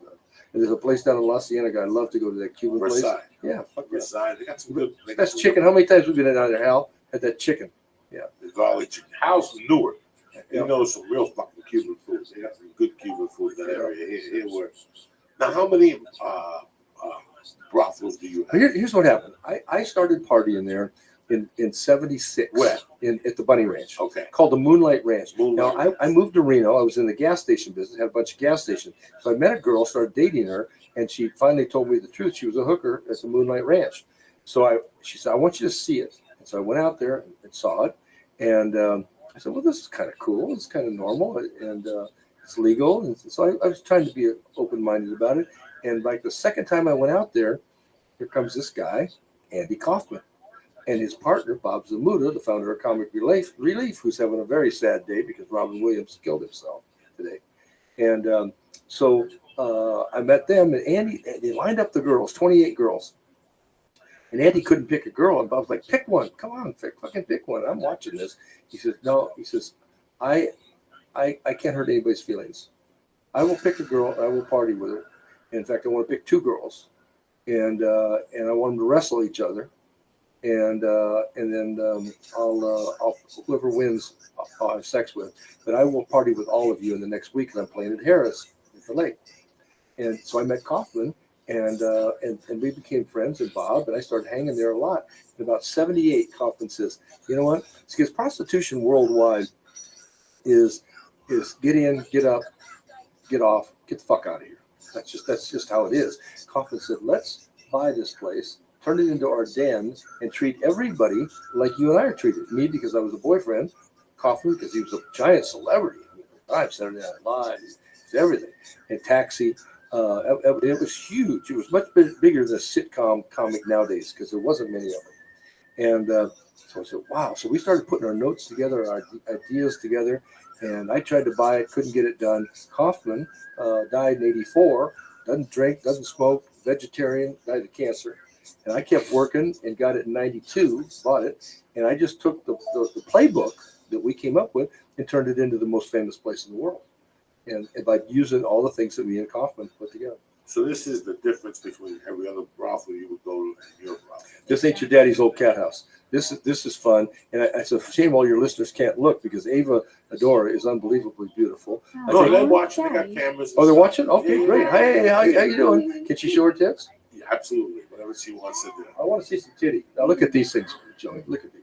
Yeah. Tremendous. Large Portuguese boobies. That is tremendous. They're real.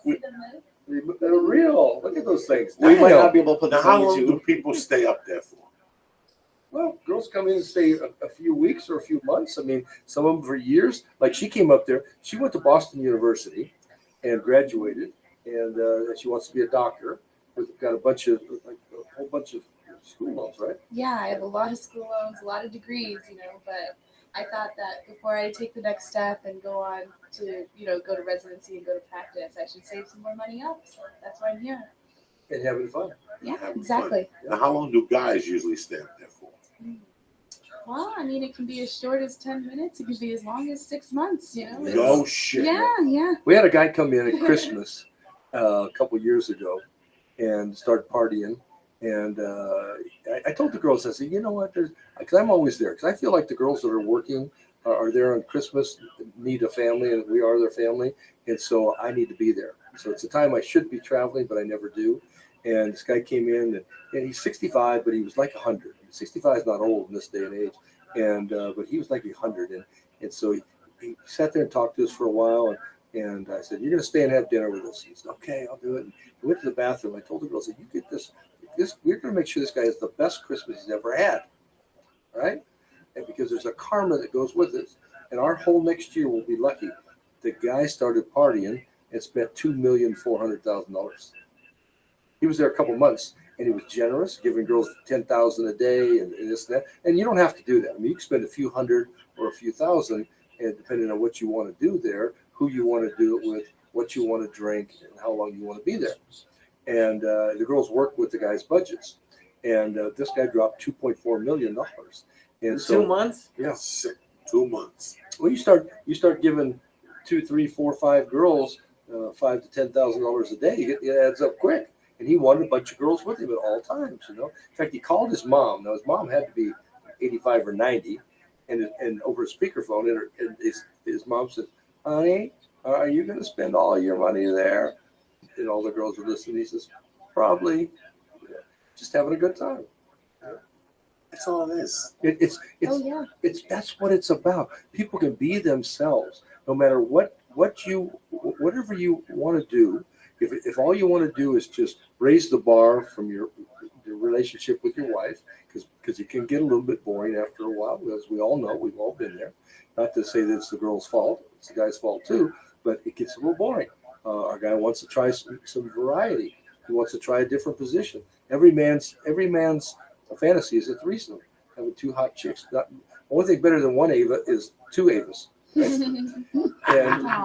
and guys come in and they can be what they want. Can't they? It's so true. Yeah, and I mean, and it's just the fact that we keep your secrets. We can, we'll know things about our clients and people who come in that nobody else in their life knows about. Well, let me give you an example. We keep the secret. So, like, if Lee came in, okay, and Lee wanted us to pull out the pony card, because we have a pony card that we could put him on with some tennis shoes, naked, and we could strap him to the rails, and then he could pull Ava around the parking lot. But actually, what we probably Ava's got a 2-foot long horsehair butt plug, and she could put that. So he could just whinny around the parking lot, hollering Ava and our pretty ass around there. And you'll pay me doing it. And we wouldn't tell anybody. See, that's the beauty of it. Privacy and discretion. Nobody would know that Lee has a horsey fetish. Never. Now, how do you find out your fetish? Like, how the fuck do you find that? I like eating pussy. I'll pull your hair. You know, I'll eat your ass. Call you some names.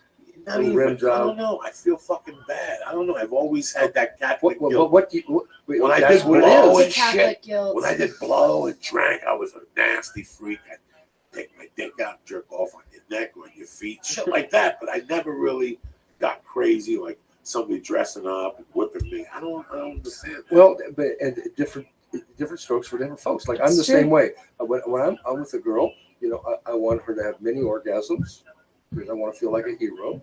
Okay, I want to eat pussy. I want to fuck. I want to try a few different positions. I'd rather have the girl on top, cowgirl, or maybe reverse cowgirl. You know, I can slap her butt a little bit and was doing it. And I'm a pretty simple guy, but every day somebody comes in, and we had a guy just recently, and Ava saw this guy.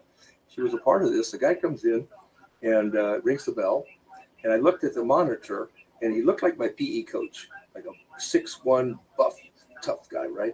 Blonde, flat top, and he comes in, but he's wearing a nun's outfit, smoking a cigarette. And I'm like, yeah, this is gonna be a good day. And so he comes in, and the girls line up, and they to pick a girl, and he says, "Oh no, I want to be a girl." And Ava's so smart, she says to him, "Good, I handle the applications. Come with me." So she takes him to the office and says, "We need an application. She wants to go to work for us, and it's $300 application fee." And so then she fills out the application and takes the guy to Madame Suzette and say, "This nun would like to work here." And so Suzette interviews her, and they hire her. And Suzette, we got to do something about wardrobe here. And so Ava took him to the office and said, "It's $200 for the wardrobe fee." And so they got him in there and shaved his legs and did all the things that they did. Put him in thigh highs. Mm-hmm. He looked like Vince Neil with a long blonde wig, like Vince Neil's ugly sister. Okay, and Vince, by the way, Vince comes to the ranch. He was there a couple weeks ago. From Motley Crue, he's in town. And so then Ava puts her at the bar and says, "Well, start working." And then it's like a little while later, say, "Hey, you can't just sit here and look pretty around here. You got to work. Get in the lineup." So she had the guys get in the lineup. Okay, and that was fun, wasn't it? It was so much fun, and he left very happy. You know, that's the kind of experience he was looking at. Wait a minute, he did get fired. I mean, you took her to the office and told Suzette you didn't think she was going to work out, and Suzette fired her. That's hysterical. Yeah, but you know what? He was who he wanted to be for that moment. Exactly. And we all are going to have those kinks at different times, and just like Lee and his pony fetish. I mean, who would know? Who would know? No one Look at understands, him. Joey. Nobody gets it. Now let me ask you this: describe what, because you were talking about a madam from A to Z. What happens? I knock on the door. Who greets me? Well, he's going to greet you as one of our staff members. You're going to have your choice. We call it the doho. Yes, Door our door whore. Okay. And she's going to ask you if you have an appointment, if you know who you want to see, if you want to line up, if you just want to go to the bar. And from there, if you choose to have a lineup, all the girls who are working on shift come out, and we, meet and greet, just like at a rock and roll concert. Hi, I'm Ava. Hi, I'm Emily. Hi, I'm da-da-da. Now let's say I want to go to the bar and just hang out for an hour.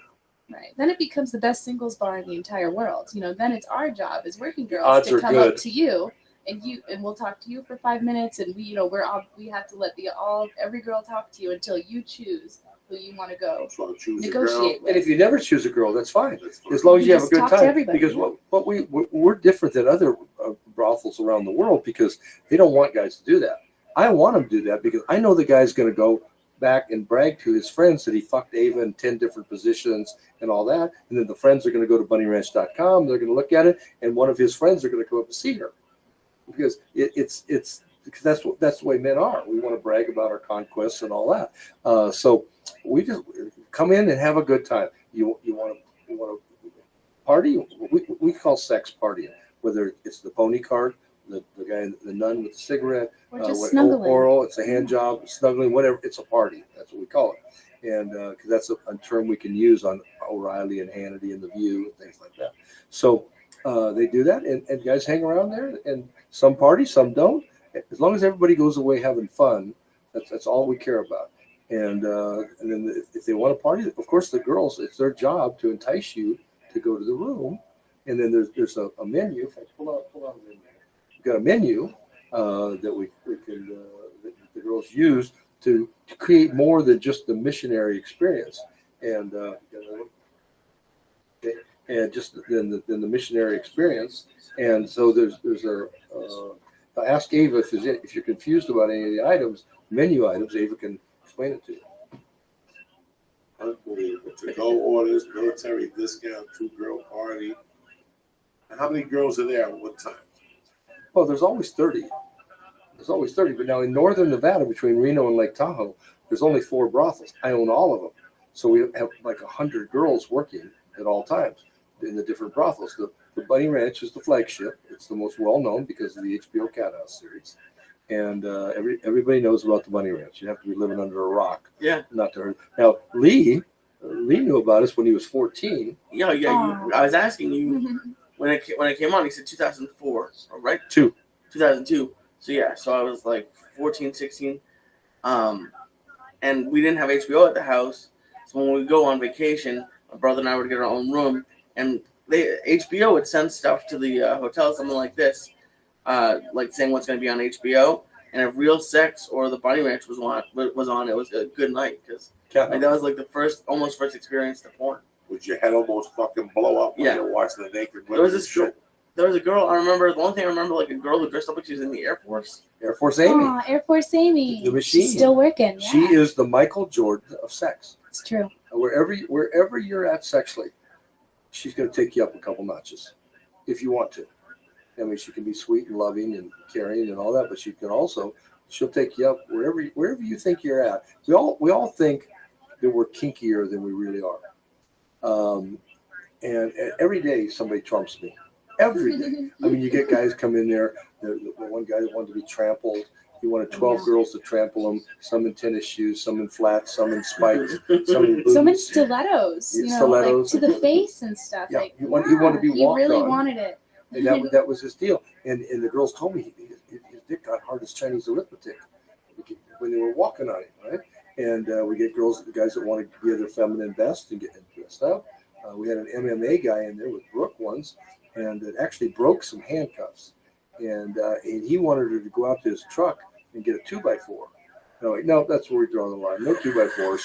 No fucking 2x4s. We're not going for that. So, but the point is, you can be who you want to be while you're there without anybody judging you. You want to wear a skirt.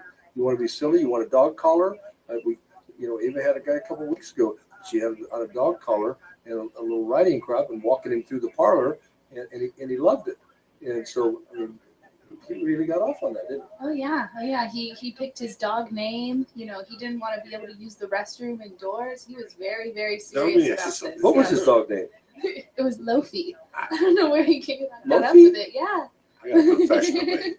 I just joined jiu-jitsu. And it's very hard for me. I've been there for 15 months. But I always was kind of athletic. Like I played basketball, football in high school. I went to karate, so I'm very flexible. I just want to do something different. But I had an aptitude for it. I do not have an aptitude for cars. Like if my car gets a flat, I'll fucking leave that motherfucker there and go buy a new one and report it stolen. When it comes to oil changes and shit like that. No. State Farm, did you hear that?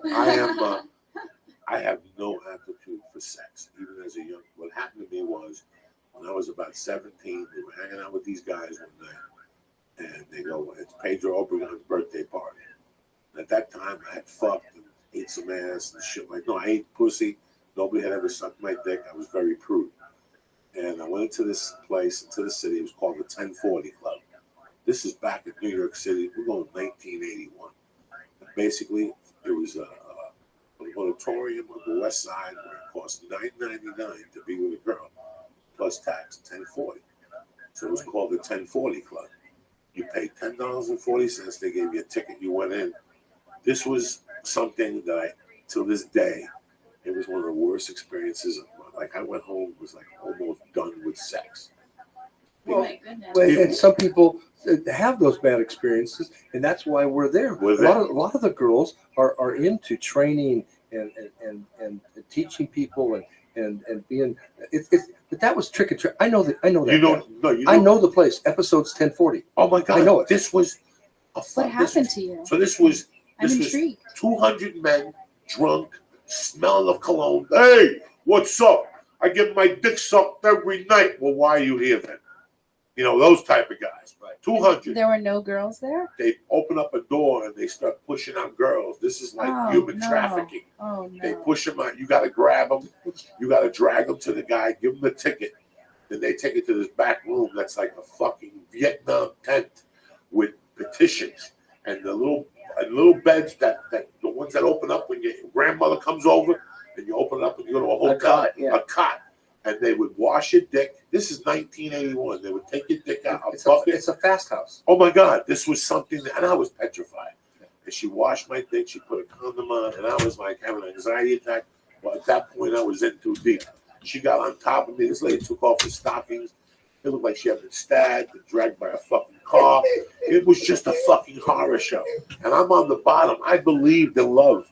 I believed that, you know, there were flowers and shit. Why? I don't fucking know. I used to dry hump Mickey.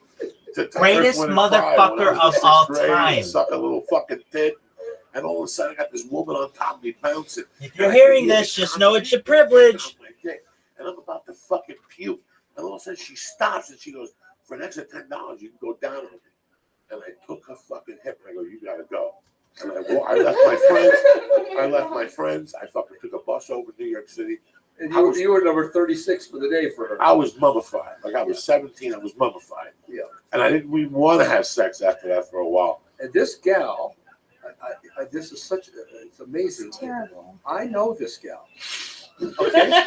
Not the one you party with. I know the gal. She's been in prison like 25 times. Oh God. She's in right now. She's gone. And I did an undercover thing for ABC News. And so I was looking for sex trafficking of underage girls. So I went to different places over in not the Bronx, what's the other one? Roosevelt Street, Brooklyn, Queens. And so I found a place over there where they had these 13 or 14-year-old girls, and it was disgusting.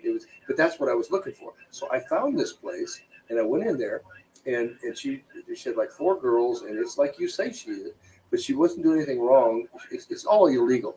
And when it's illegal, it means there's drugs. It means there's disease. It's just terrible. It's like anybody wants to play Russian roulette, go to Backpage.com and pick a girl off there. You're going to get arrested. You're going to get robbed. You're going to get disease. Something bad's going to happen. So I did this, and I ended up that night at the Comedy Cellar because I run around with comics because all I want to do is laugh, come, and have a burger once in a while. That's all I want to do. Okay. And so I'm down there with my buddies, Jim Norton and Rich Voss and Colin Quinn and all the guys, right? And so I started telling this story about this place. And Colin's like, Dennis, was that called Episodes 1040? I said, yep. I went there like 40 years ago. Okay, it was like the place everybody went. But yeah, but our place it's different. It's like dating. It's really like dating. What about the opposite of that? That sounds like a horror. It is. Like that's when you make something illegal. Well, exactly. This is the same thing as Al Capone and the gangsters during Prohibition. Who made the money? The gangsters made the money. The politicians, they got paid to look the other way, made the money. When you make it legal, then it brings in credible people like myself with nice girls. I mean, you'd never see a girl like Ava working in this toilet you're talking about. No, that's the difference. This is why we have to legalize this business to stop the sex trafficking and giving young guys like you a terrible experience. Oh my God, it was, and I've never recovered sexually. I could be honest with everybody. We got to change. We got to change that. Sexually. We got to get you up there. We can fix that. We can help you. Over completely, Lisa. When you're around nice people and the girls are having fun, you'll just be there. Yeah, they want to be there, and they're just you're gonna attract girls like funny guys. That's funny and nice. I tell guys, my buddies want to come up there and say, well, what do we do? How do we do? So here's what you do. First of all, you be clean, and you be respectful, and you have a good time. Girls want to laugh. When a girl's laughing, you're close to her pussy. Okay, and in this case, because you're paying for it, the quality of the party is going to go up. The price is going to go down. But they love comics. They love to laugh. They love to giggle and have a good time. We're going to fix you. No, I got to get fixed. This is at least my last fucking 10 years of existence. But yeah, I was talking about, you talk about martial arts. I was talking about that last night. My buddy, I was at the Rainbow with Uncle Hal over here, and Chuck Zito, and we were sitting around talking about that. And Chuck is doing that jiu-jitsu. And Chuck's a boxer. Yes. And he was at Metamoris this weekend. It was a tournament, and I saw he was there with the guy I studied with, Egan Machado. Really? And it's amazing that I got it. I hate fucking men's feet. All right. The last thing I ever want is a man's ass in my face. I'm fucking old school. I don't want to get nuts by my face. I don't give a fuck. That's why they invented guns. You understand? Exactly. They invented machine guns, so there's no jiu-jitsu.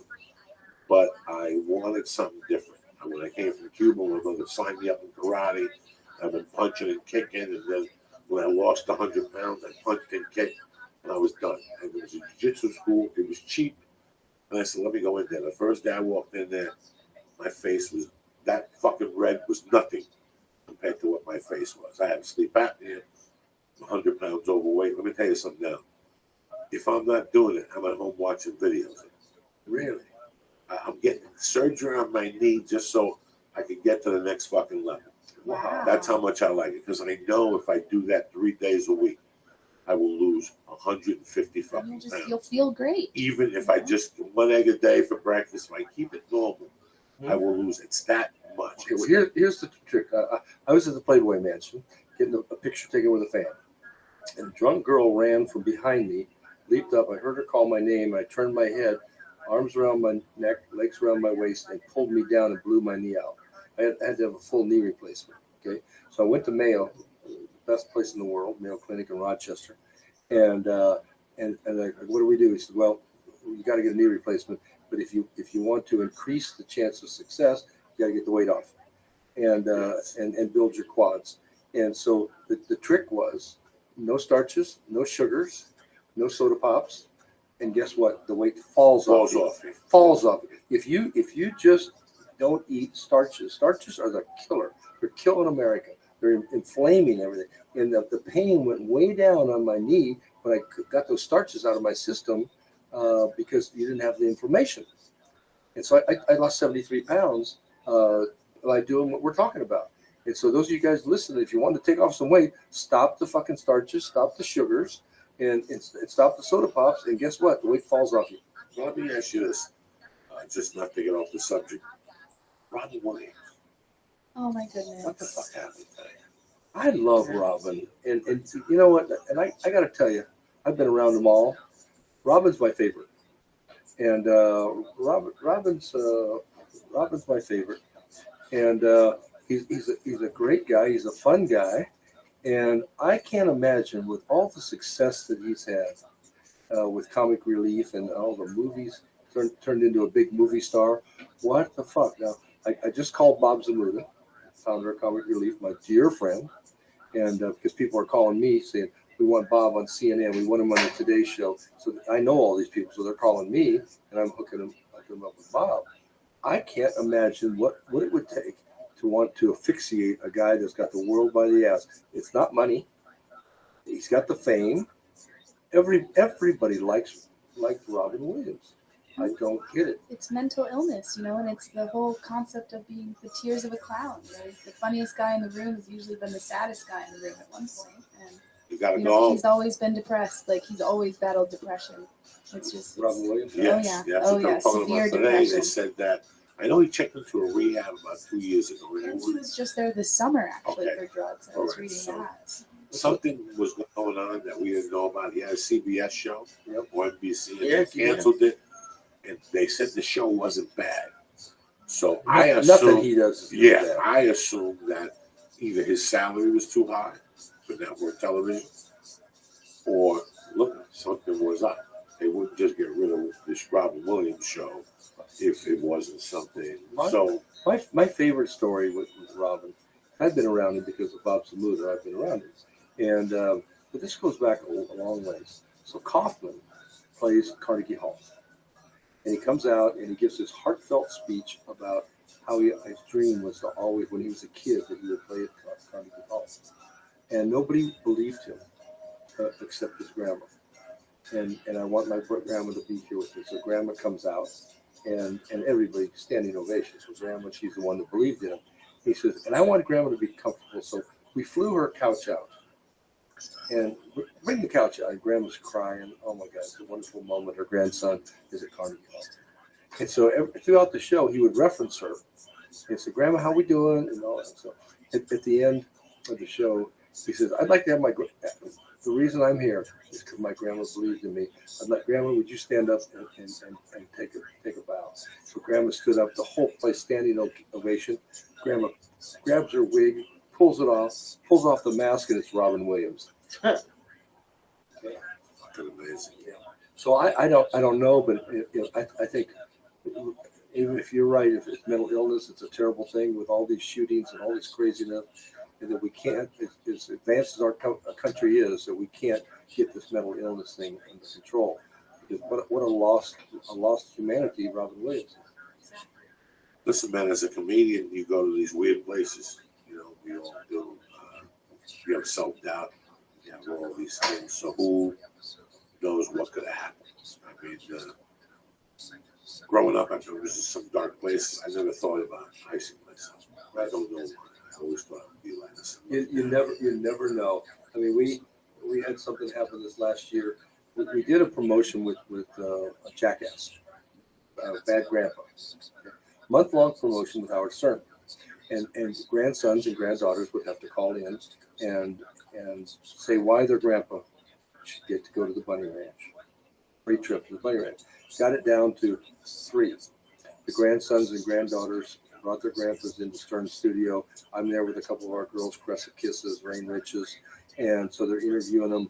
And Robin's crying because one guy had cancer, and she's had her cancer thing, and Howard's like, these guys are nicer than my fucking dad.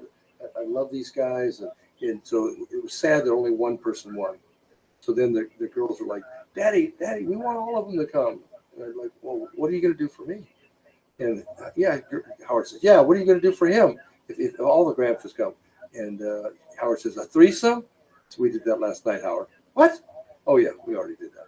And so it was great. So anyway, the first grandpa comes there, flies in, we get him there, gets in the limo, he comes to the ranch, 86 years old, Grandpa Johnny.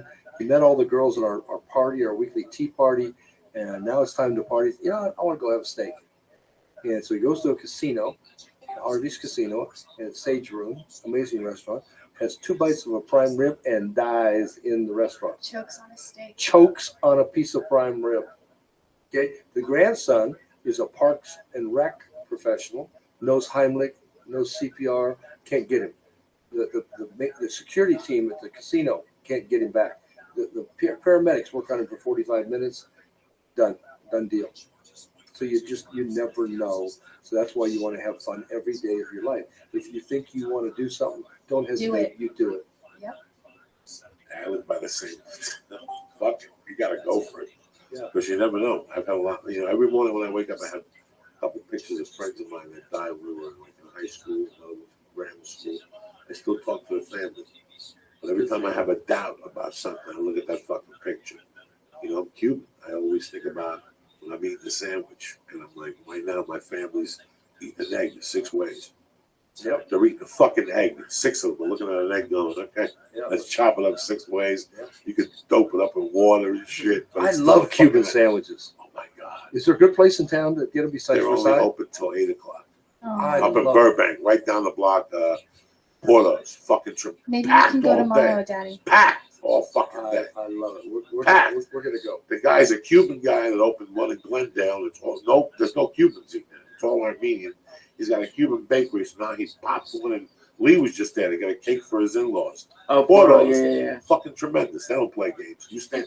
Best time of the day goes 10:45. Before the rush. There's nobody there. Well, I'll take my little bitch, Ron Jeremy, because she can eat. She can fucking eat this one. Take me, Daddy. I only see Ron Jeremy at the comedy store. I used to see him or walking into the bank. You catch Ron walking into the bank? And he goes to Bank of America on Sunset, 2 blocks east of Laugh Factory. There you go, off of Fairfax. Yeah. He'd come in there with his little fucking car. Yeah. And Going Piece in of with a little shit. bag of singles and shit. That 20s. car, that is the only car in America that's never been washed.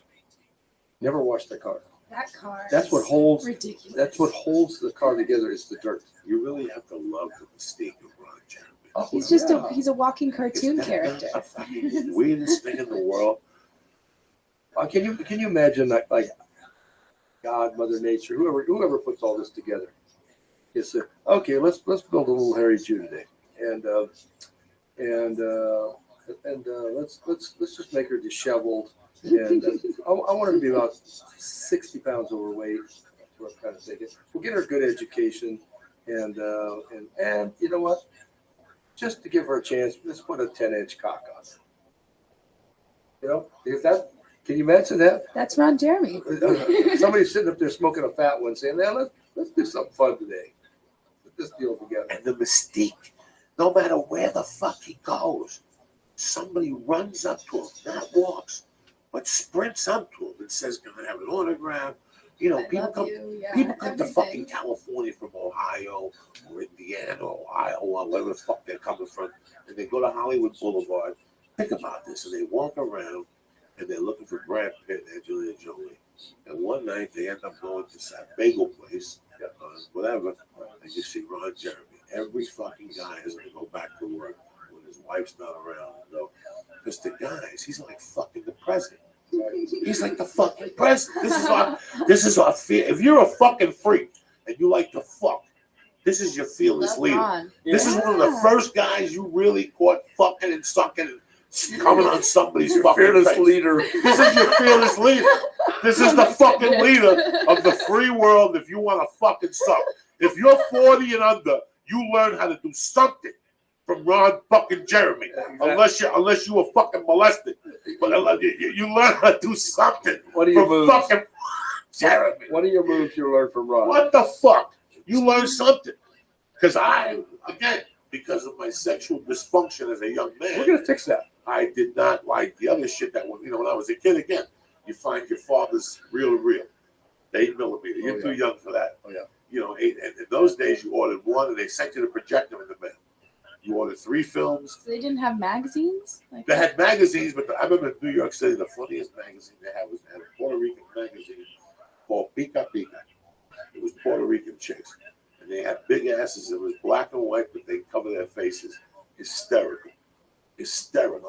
They would cover their it's like faces. putting a paper bag on someone's head. and then This is terrible. Everybody had the magazines, but You know, let me tell you who one of my mentors are Andy Kaufman, right? Oh my the God! master of the goof, and I goof on the world. I'm always using television. You are a walking fucking goof. I can't believe this. I fuck with everything. I mean, Obama goes to Colombia. The guys get caught with the hookers, and I'm doing a press release an hour later saying, I'm concerned about the welfare of our president, but the bigger thing is these Secret Service guys need to buy American booty. They need to buy at the Bunny Ranch. Buy American. I mean, if there's an angle out there, Donald Sterling gets himself in trouble. I get a few of my buddies from the NBA contact me, and I banned this guy 6 hours before the NBA did. A lifetime ban for the Bunny Ranch. Took him off my birthday list, and so we're always looking for the angle.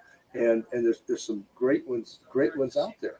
To just make it all fun. Because all I want the world to do is know about the Bunny Ranch. Because the best customer and the best working girl doesn't even know the Bunny Ranch exists. And so it's my job to tell the world, and then beautiful girls like Ava take care of their clients one cock at a time. Ava, let me ask you this. Yes, sir. I come in there, I'm not disrespecting you. I come in there, I got $10,000 and I don't want to fuck. I don't want to do nothing. I just want to eat somebody's fucking pussy until the head pops out. What happens? How do I know this is USDA fresh meat? I'm not going to get a third tongue on Thursday. Or a blister or something like that. I mean, I'm going deep into the murky waters of your asshole and your pussy. When I'm fucking, I don't want you to suck my dick. Nothing. I just want to eat pussy. What happens? Well, in order to be a working girl at the Bunny Ranch, people think that it's kind of you walk in, if you're hot, we put you on the floor and that's that. It's very opposite, We can't have a felony or any kind of anything on our criminal record for the last 5 years. We get tested every week for every STD under the sun. we pass a rigorous application process that Madam Suzette and Dennis put on. 1,000 girls hit the button a month, and there's 30 rooms. 1,000 girls a month want to go to work, and we hire 20. The best girls of the best. rotate, correct? You have Oh, some yeah, women that yeah. go, we'll see you next You said there was September. about 500 or About so. 540 girls now it takes to keep 120 working. And you have the 4 clubs, 30 girls. In northern Nevada, I have 4. In southern Nevada, I have 3. So little smaller clubs, and they're works in progress, but they're outside of Vegas, like an hour outside of Vegas. And but as far as its cleanliness, there's just no problems at all. I mean, these girls are tested, and Well, the girl went around and go, this fucking overweight guy. Once he eat my pussy till the hand comes out. Oh no, she'd I'll get tell you, fired. they'd That'd be be putting terrible. cherries on there. They'd be putting whipped cream, crunchies. Like, what do you like on your punani today? You can make a sundae out of these girls, right? And just and the beauty of that too, especially for married guys, eating ain't cheating. Okay, that's not cheating. Damn. You didn't know that, did you? No. And the other thing is, there's a law, a Nevada law, and not a lot of people know this. I need the listeners to understand it. When you walk through the gates of the bunny ranch, your marriage is annulled for the period of time you're inside. For as long as you negotiate. Yeah, for as long as you're inside the ranch, you're annulled. So there's no guilt. Right? With you and your Catholic guilt thing, we got to watch you. You need to make an app so you can show this to your girlfriend. Like, no, this is where he said there's a law, and then he was like explain it because Yeah, if we try to the explain ranch it, app. There you Well, go. All right, people before- should know too, that we bill discreetly so that if your wife or your girlfriend does, check your finances or you guys have a joint account, it doesn't say, No. Bunny Ranch hookers, $1,000 for anal, or whatever it may be, like on there. I'm going to give So, you a we're very VIP. I'm going to discreet. give you a VIP comp, which means ass pass, booty pass, and I want you to have it in your pocket. It's kind of like having a AAA card. You have AAA? Yes. Okay. And you don't use it very often, but you got the card with you. Right? Yes. It's the same way. In case there's an emergency, in case your wife doesn't want to do some dirty, disgusting thing that you want to do that day, you've got it for emergency purpose to pull it out and say, well, honey, that's okay. I can go use this. Dennis gave me this ass pass, and I can go use that. Would you rather have me do that? You wait how fast she wants to get naked. That solves that whole problem. Believe me. It's just amazing. She's always getting an ass pass. Now let me ask you something. Now you have girlfriends. You were married all the time, right?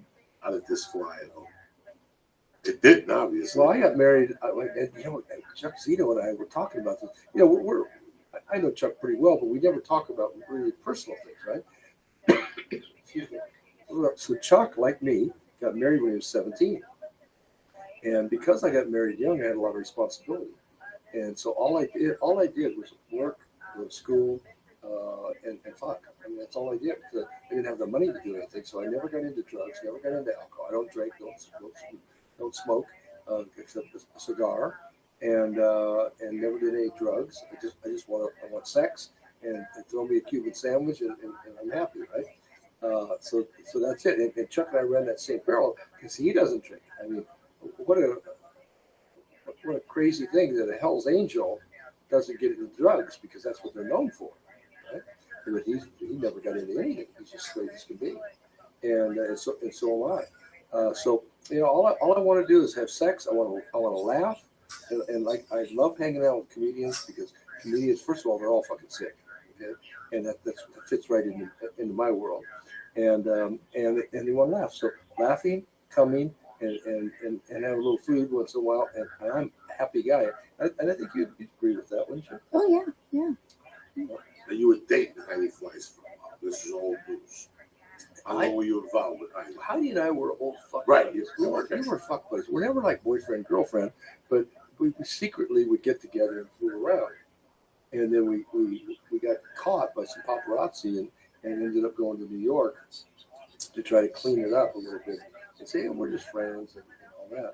And so we did Fox, and we did the Today Show, and we did Sean Hannity's show, and just all these things. So we're on Howard Stern, and she said the greatest line because Howard's like, okay, how long is this going on? This is the Cat House King, brothel baron. You're the Hollywood man. You went to a penitentiary for prostitution. She said, what the hell is your sex life like? And Heidi thought for a second. She says, Howard, When he's done with me, I don't know whether to ask him to marry me or call 911 on him. And then every time I see Howard, he says, "Anybody call 911 on you?" He never forgot that line, right? But I love Heidi, and I'm always bailing her out at some little jam because she's always getting. But Heidi's the greatest. She's wonderful. She's fun, and Very smart. I'm honored to say she's my friend. She's of course fighting demons with drugs, and she's so unique because this is a chick that never, not one time in her life, has ever been in a fast food restaurant. Nobody can say that. And nobody I know can say that. She has never been in a fast food restaurant. And she eats twigs and nuts and pistachio. I was driving over here from Vegas, and I had a bag of natural almonds, unsalted almonds. I took a picture of it, and oh my God, you'd have thought I bought her a car. Oh, that's so fucking cool, Dennis. Oh my God, I'm so proud of you. I've eaten the unsalted almonds up in the car, right? And, but then she has her thing with drugs, and it's really unbelievable. And she's okay now, but I'm not putting any secret out there that people don't know. I mean, she's been on celebrity rehab and she's done a lot of things. But you would love. I'll get her in here someday. We'll have some fun.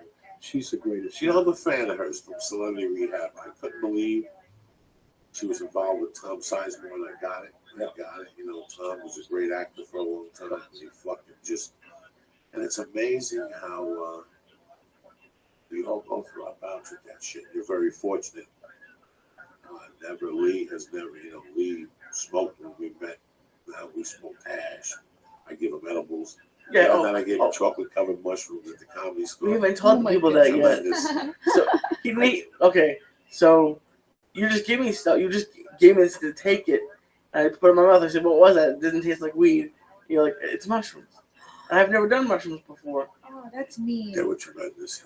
I didn't take enough. I don't think because he in his defense, he didn't give me like a small piece. No, but I was looking at it. Now, how long have you smoked, Joe?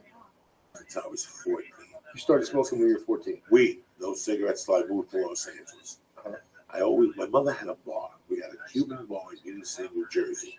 It was the second biggest Cuban community in the country from 1950 on because of the embroidery business in New Jersey. So when you landed in Miami, there was billboards that said the land of opportunity, Union City, New Jersey.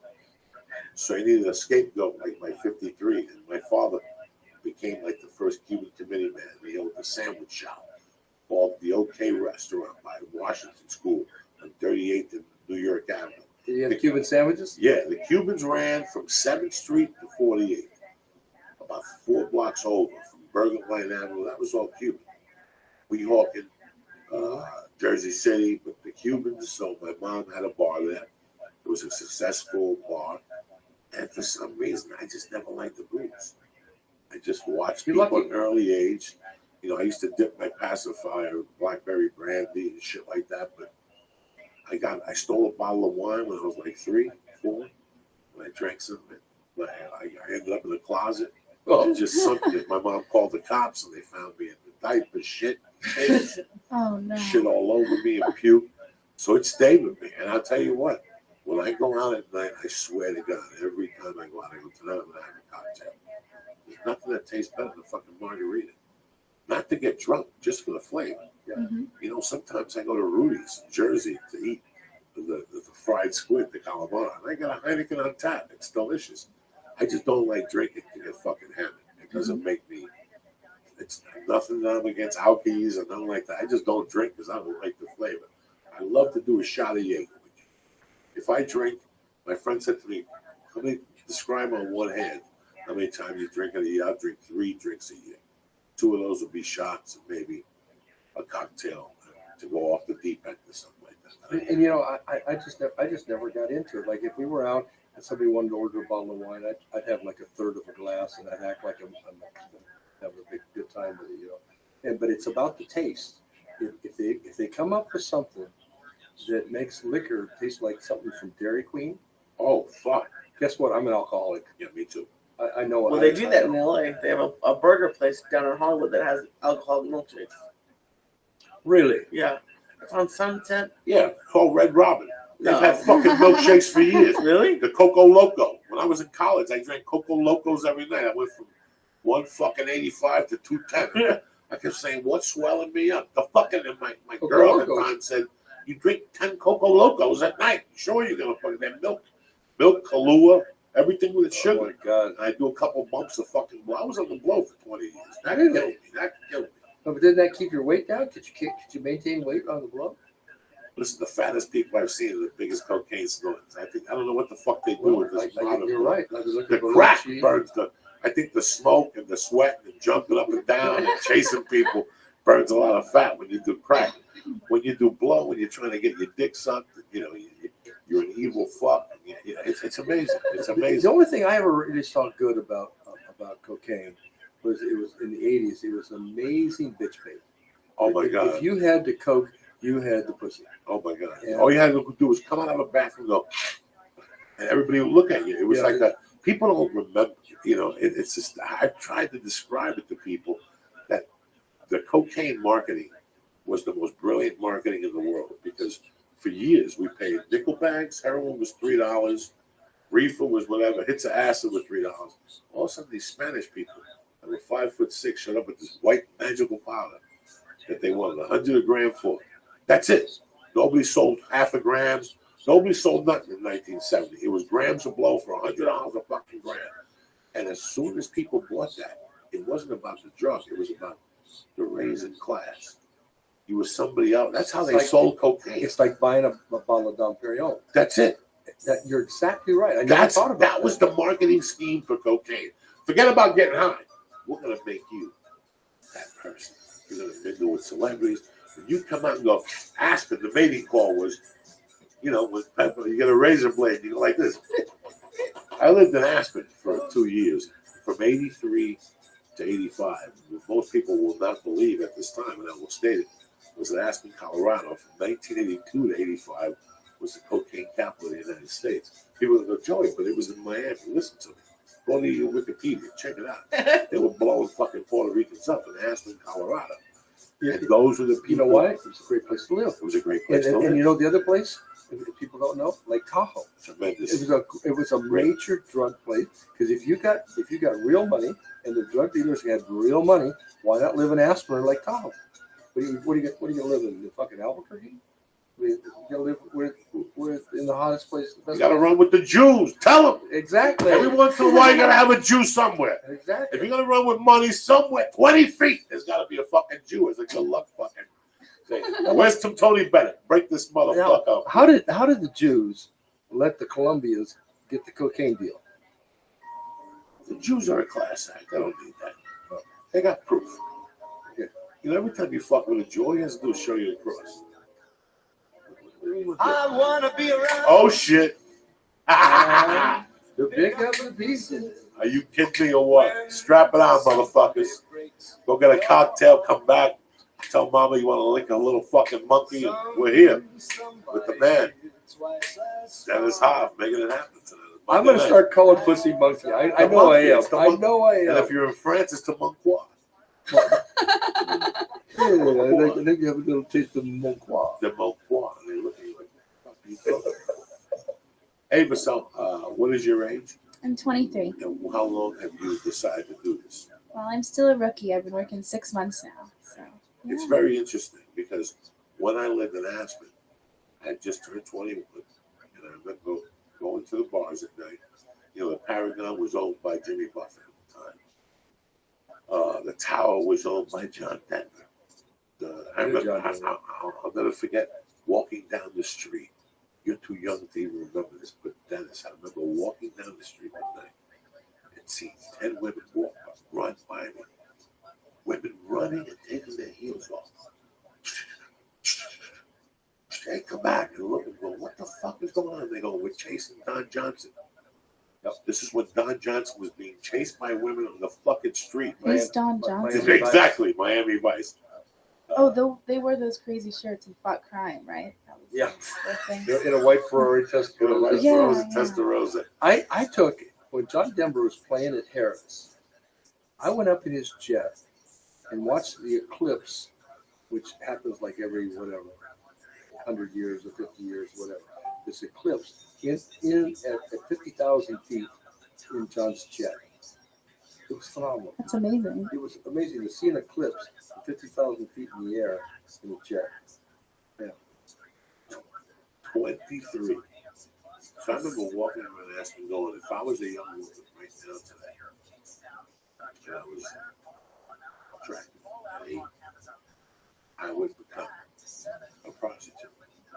At that age, I said, even if I do it for 4 years and charge these fucking morons $1,000 a month, at the end of 4 years, I could buy a house. I'm like Tony Montana at 84. I'm at the table, I'm going to buy a house, a golf course, and you're 25 years old. And it's like, you start all over.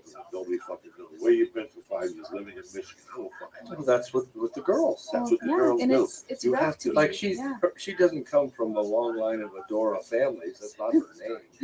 Okay, it's a name. How'd you get the name?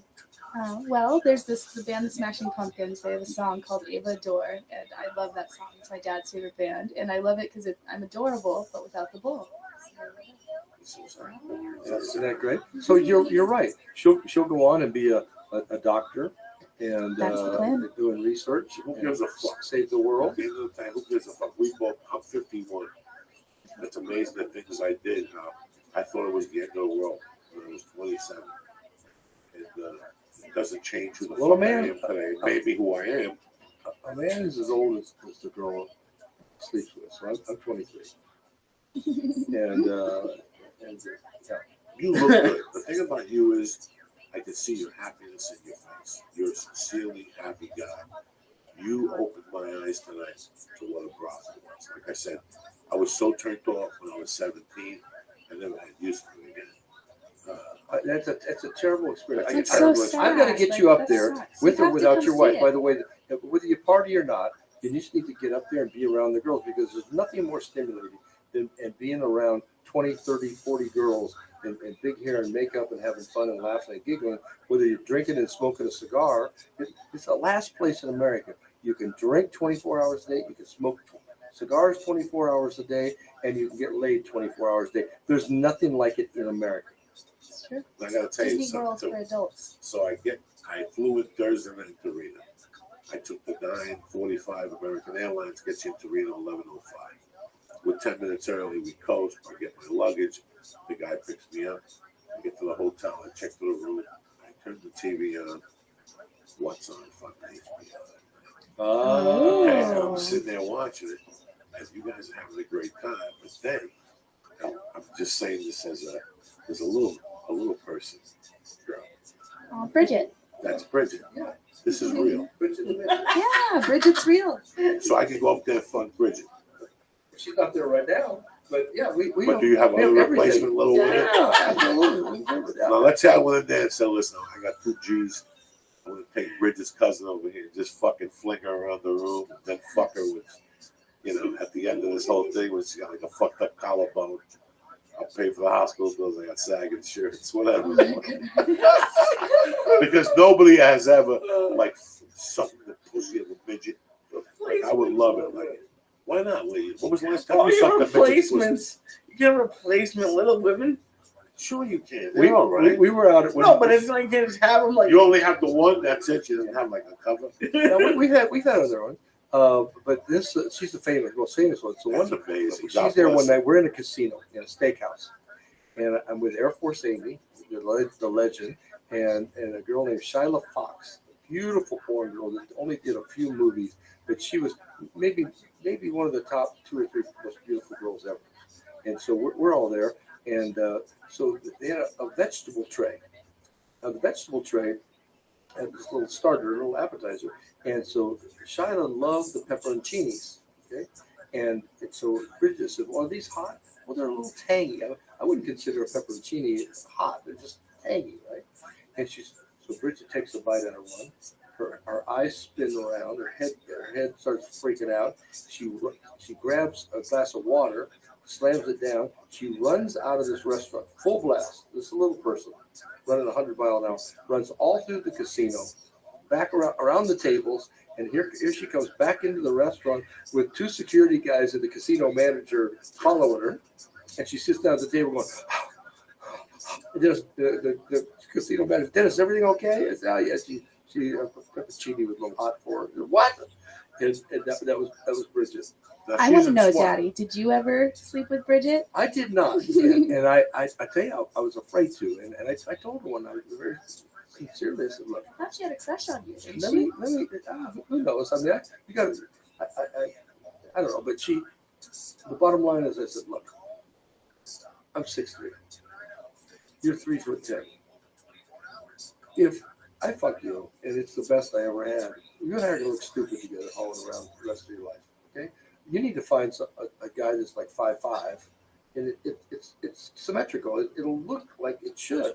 And she ended up doing that and having a kid and all that. But it's like I wouldn't take a chance. What if I partied with her? It was the best I ever had. We just look ridiculous together. I'm too tall. She's short. I'm tall. It looks silly. You'd carry There was a her. comedian at the Comedy Store. I can't remember what her name was. Very funny from Canada, I think she was. She ended up marrying a guy, and then she got the scooter. And he come up with her with the scooter. What's her name? She went to the Comedy Store. A couple years ago. Had to be about 8 years ago. She got hit by a fucking car. Sunset. Oh my God! She lived In the scooter? in the fucking scooter. I don't know what the, as I was saying, I She has just a laughed. disability to put her in the scooter. Then They she put got her in the scooter because her hip was bad or something. Yeah, she had the big hips. She was very funny. I met her in Canada. She was very sweet. I always spoke to her. We were all mutual friends with other friends. then she got hit in the scooter. I went to get the call and saying, would I do the benefit or something? Yeah, somebody blocked her. They whacked her, knocked her. Yeah, so she's lived. No, she's alive. I haven't seen her in a while. I don't think she's still around, but I haven't seen her.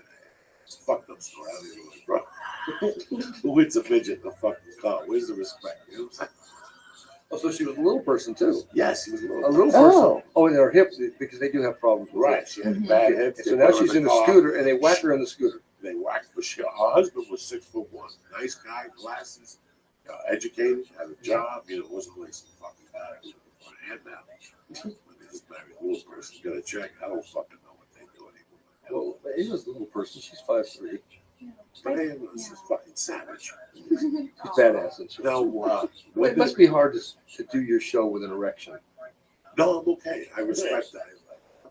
I've been angling the boobs towards him. Just That trying makes to nice see what'll sense. happen. You know what? I would never want to do that to Ava, like showing my dick and my nutsack, because that's psychological I torture. didn't say showing it. I mean, No, I'm just saying. Like, You I gotta would be, you feel gotta be shame. stimulated. Like I'm stimulated. Oh, she's beautiful.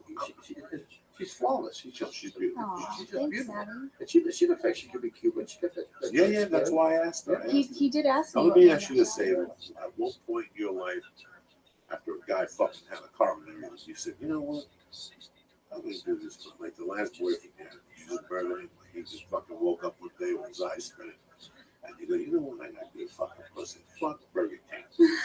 I'm going to go sell this prime fucking monkey right now and cheat on.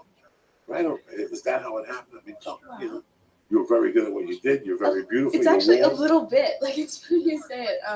When I went to Boston, Boston is kind of the land of white girls, and of course there are different people there. But I realized that every boyfriend I'd ever had and anybody who I'd messed around with, they'd tell me that they started fucking me because they were intrigued by this girl is tan, she looks different, da da da, and then I would blow their mind, and they told me that they'd never be able to sleep with a white girl again, like after being with me. Really? Yeah, I've heard that from maybe 2 or 3 Well, guys I've been her with. skin is amazing. Beautiful. It's an amazing color Thank and texture, and it melts in your mouth. I might add. So you, every woman in all your ranches are fucking throwing heat like this.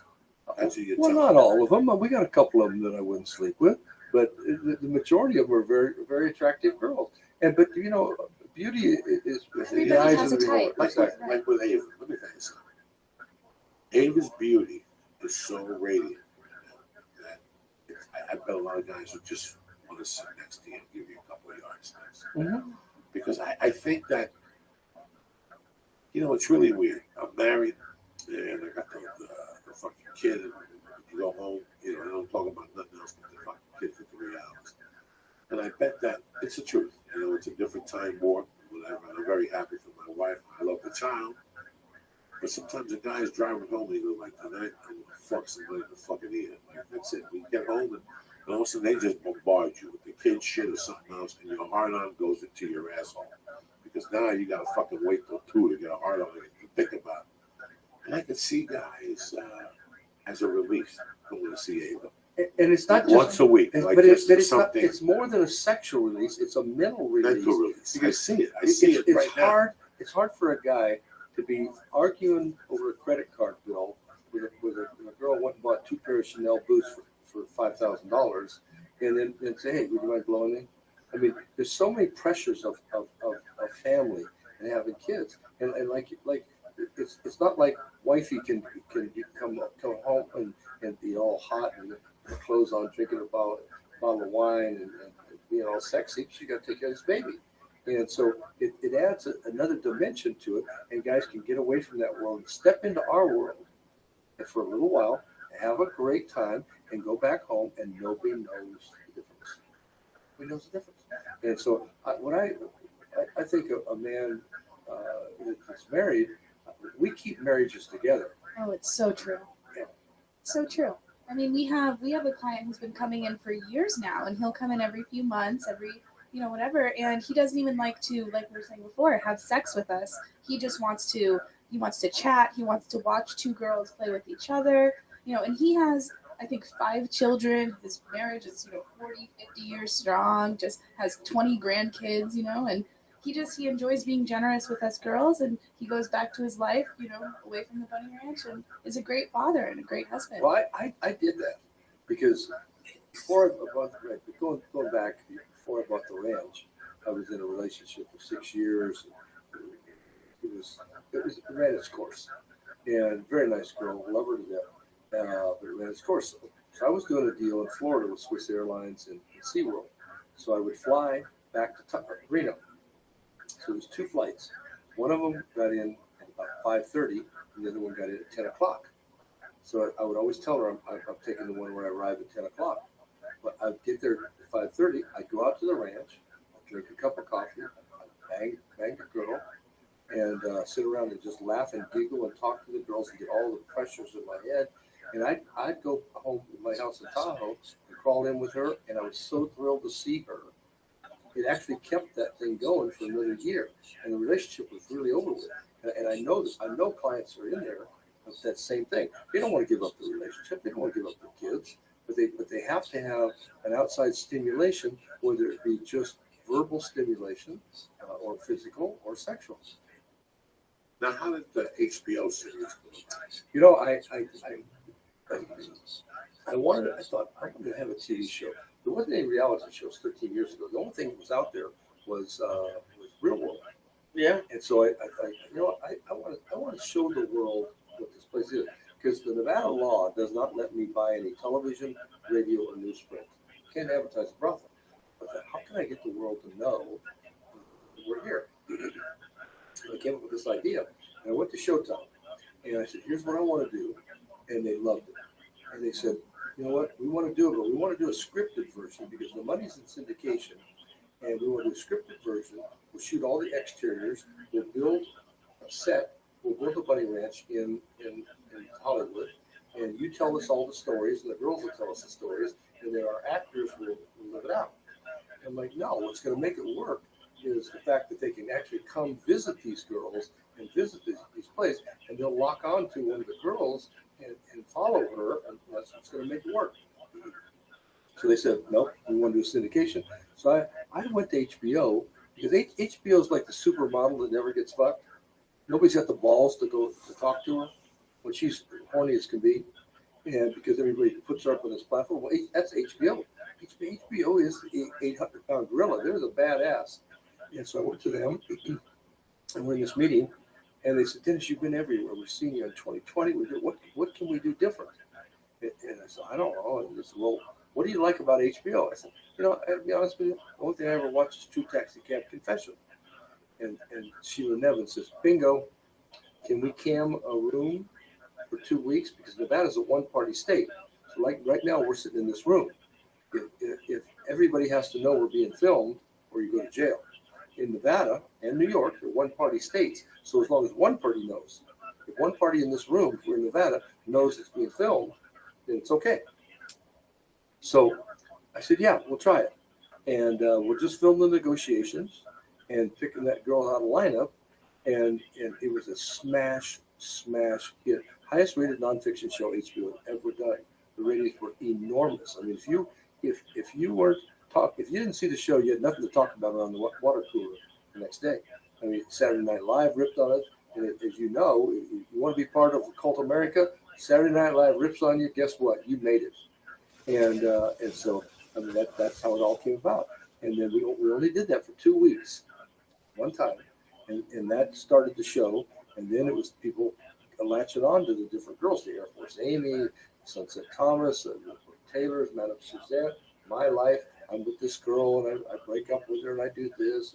Me having to discipline somebody or having a sales meeting, and it's just I open the doors to the cat house, and people love coming in, and they still do. 13 years later, I mean, Sam Simon, when I was on the show a few months ago, said, Dennis, you know that the only show on television that's been on longer than yours is The Simpsons.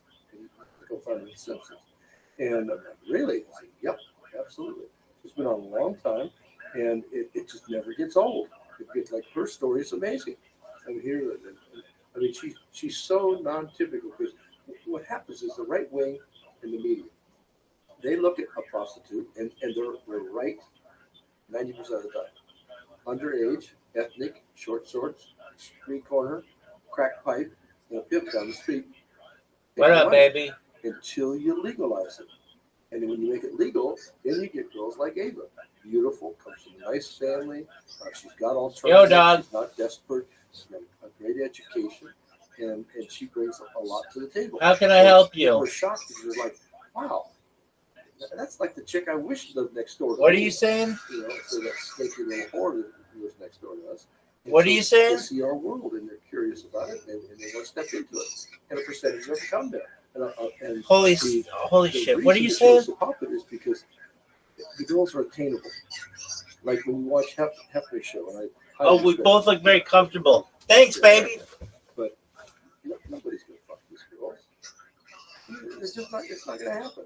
Okay, so you don't have the fantasy of banging those girls, those three girls, those old ladies, because it's not gonna happen.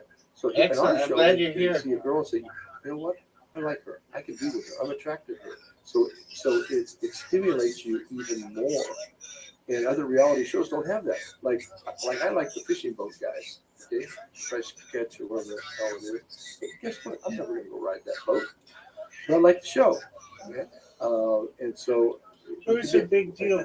Another show that's the same way that has that same element is Pawn Stars. Take care, baby. People go to Vegas. It's a tourist attraction in Las Vegas now.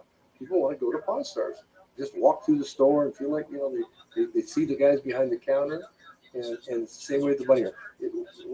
Look at all the tourists that come in there. Oh, it's so true. I mean, you get People come to Reno for that. Oh yeah. People's plans. They watch the show and they go, fuck it. They go online, whatever the yellow pay, whatever they need to do. You get the blue-haired old ladies coming in there and buying shot glasses. Family reunions. Oh, yeah. Tour buses come through and they'll stop for Weddings. a while. And, Yeah. We're gonna start weddings. I just got ordained, and I've got my licensing from the state of Nevada, and I'm gonna do this, and that came from that Grizzly Adams, Dan Haggerty did a wedding there, and I thought, well, yeah, I can do this. I know Dan very well, and so I'm going to come up with some whole spiel. Who gives this? But it's not even gives. Who sells this? You don't give anything. Okay, and I'm going to do my whole wedding thing, so people can come there. They can have a bachelor party, a bachelorette party, and they get married the next day right there at the ranch. And have their honeymoon. I've had many honeymoon parties. A couple Yes. comes in and they want part of me to be part of their honeymoon experience. Now that's the way to start a relationship. You start a wedding, a marriage like that with another chick in your bed, you're going to be with that girl. One of the hottest parties I've ever had, for sure, hands down, was the couple honeymoon party I did. Really? It was so hot. I'm definitely going to come and visit you. You have an open But I need a invitation. big favor from you. What's up? Lee is, when I tell you, Lee is, he lived in Boston, he lived in home. Aw, Boston. Lee's a very nice boy. But we have a running gag here on the show. And that I always knew Lee wanted to move to find his mouth. Oh no. Lee doesn't have the balls to ask his girlfriend. He's never licked an asshole. He's looked at one when he eats his girlfriend's pussy, but he's never licked one or whatever. So we wanted to get Lee on pay-per-view, or maybe on the show, to have a girl fart in his mouth. Because I think that's the next level of entertainment in this country. Well, Is going to see women fart in your fucking face. We can strap him down too. if I No. Lee's involved. Lee's in. You know, and we don't want her to eat. We don't want her to ship for 3 or 4 days. Just feed her beans, hot dogs, and then sit. And you know what? We had the opportunity, but we lost it because we went to Barney's Beanery and they had a chili dog, but we shared it because I'm for my restaurant. He's on a I have a quest. Bunny Ranch restaurant, so I'm checking out hot dog places and trying to get the best. Everybody's got a different opinion about what's good. So we shared it. If she would have ate that big chili dog, we could have done it tonight. I screwed up. Oh my goodness. I'm gonna It save was you bigger the than my aggravation. arm. It's gonna save me a lot of aggravation because I look at hot dogs as something different. I came from Cuba as a young man. There was nothing more I wanted in the world than to be an American. And I grew up on the Dick Van Dyke shop dog, Dick Van Dyke, and the hot dog was superb. So I went as a young man in search. The better the hot dog, the better American I would be. That was my first 10 years in this country. I fucking love hot dogs. And I'm still, to this day, I'm still a sad bread guy. And I almost recently, a buddy of mine put an ad out that he was selling his hot dog truck. And there was nothing in the world that I would want to do more than to buy a hot dog. I want to buy it. Is it still around? I even called him 25 grand flat. His name is Bobby Bender, 25 grand. He's had the business in front of ShopRite, in front of the pool hall, and movie theater for the last 28 years, but he can't do it no more because it's too much of a haul thing from South Jersey. So he put it on Facebook, and I called him. I said, how much do you charge? Because I want 25 grand for everything. The onions, I got chili, I got everything. The cart, the business. You can move into the cart in front of the hot dog place. Keep it existent there. But I have a hot dog cart. Oh my And I God. love it. But I so love you it. like the Sabra? I'm a Sabra guy. I like there's a place in Grilled or Boulder. steamed? Both. I love them. There's a place in Boulder. Chicago makes it tremendous. Unbelievable. With the pickles, fucking tremendous. Don't don't think I'm one of these fucking jerk offs. But New York, listen, I was 418. I did the longest yard, and I was 4'8" fucking team, okay? And that ain't on Wendy's or McDonald's. But I tell you who makes a nice dog, the Cuban. The Cuban that dopes up a dog like a fucking savage. It's all what you put on it. What you put on it. A Cuban will cut the dog, fry it, with the onions in the frying pan, and put mustard as they cook it, move it around. Really? And then put it on the fucking bun. Tremendous. But then you got a place like Scooby's in Hollywood. You go in there, there's the problem that they've done to the hot dog in this country. They reinvented it for no fucking reason. Listen, I'll go eat your hot dog. But at the end, when I walk to the car, and I'm not cheap, when I walk to the car, I say, wait a second, I just got 3 hot dogs and a little fries for $32. In Hollywood, that's what it is when you go to school, because they got the best lemonade. But you're right. Now I was in Chicago and checking the places out. Chicago dogs. Okay. So I went to Portillo's. Amazing. They have one here. Yeah. They one apart. Okay. And that's right. And They're for sale. but I had For sale. Portillo's is one. I heard the whole chain's for sale. They get too old. $1 billion. Wow. $1 billion, Lee. Damn. A fucking steak place. That's incredible. A burger place. Burger place. No, not even burger. It's It's Italian sandwich. Italian sandwich. Where you should go? The hot beef with the sausage. God damn, Lee. That's the best, isn't it? God damn, Lee. Where you should go is what Paula's mom makes. The Mexican, they do fried bacon around the hot dog. Too. That's another angle too. It's and then they put like mayonnaise. The and ketchup street on top of dogs it. would be good. The problem with the street dogs is they use a shitty hot dog. Exactly. If they use the quality hot dog with the bacon, Yeah. then you got a If fucking they hot use a dog. Sabra, Greatest Vienna, motherfucker Vienna, on the Nathan's, history of the Nathan's goddamn down with earth. fucking Yeah. gas. Let me tell you something. This Rouse about 3 years ago. Nobody knew about this. Rouse right here in Sherman Oaks. They have a special for it. It's 2 fucking Nathan's and a soda for $2. Nobody fucking knew about it. I was the only Jew that went in there and ordered. There was Jews walking around me. Nobody would stop for a hot dog. I'm in there eating fucking 2 for $2 until I'm blown up. So I go to Portillo's, and I had this our PR person with me. So we got the big Italian beef sandwich with all the peppers on it and extra sauce. And we shared it, and then we got a hot dog. And the hot dog, you know what they use? They steam them, and they use an Oscar Mayer hot dog. It's the last hot dog I would think as I view as a quality hot dog. Not bad. And it was delicious. Delicious. It's what you put on it. But see, I like it. I think for my restaurant, I want them fried. I want them split down the middle and grilled. Yes, I like them grilled too. But give them options. You grill it, put it over. Yep. Put it back, toast a bun. Nothing pisses me off when they give me a cold You bun. gotta I wanna toast the smack them in bun. the fucking mouth. And I'm not talking about sit there. Just put it over the thing while you're staring and talking to me about, did you see the game last night? Look at that girl's ass. It's a magic fucking trick. It's a magic trick. Eat the fucking bun, you cocksucker.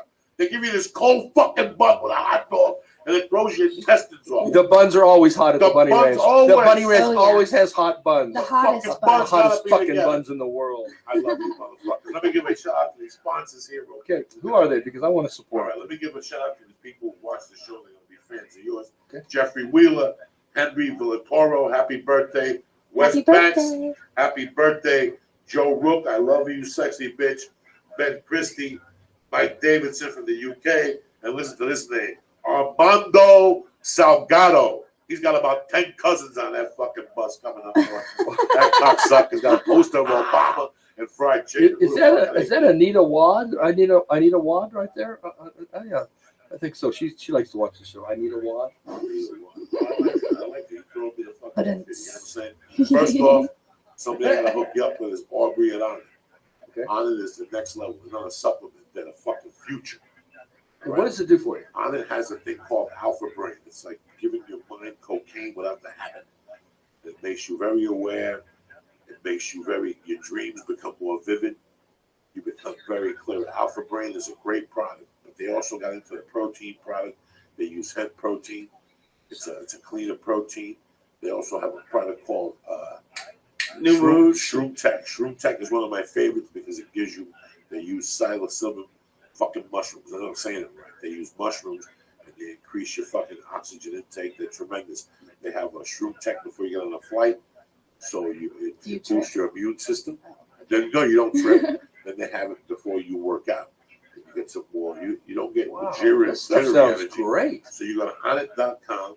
It's owned by a friend of mine, Aubrey. Tremendous. He sends me product. I take up myself. Like I said, I love this. I want the Shroom Tech. Bunny Ranch to be the international test center for this So stuff. fucking tremendous. We're gonna hook Onnit up with you. So go to Onnit.com and press Church. in the fucking box, just like that. Bam! CHURCH in case you gotta fucking see and spell it.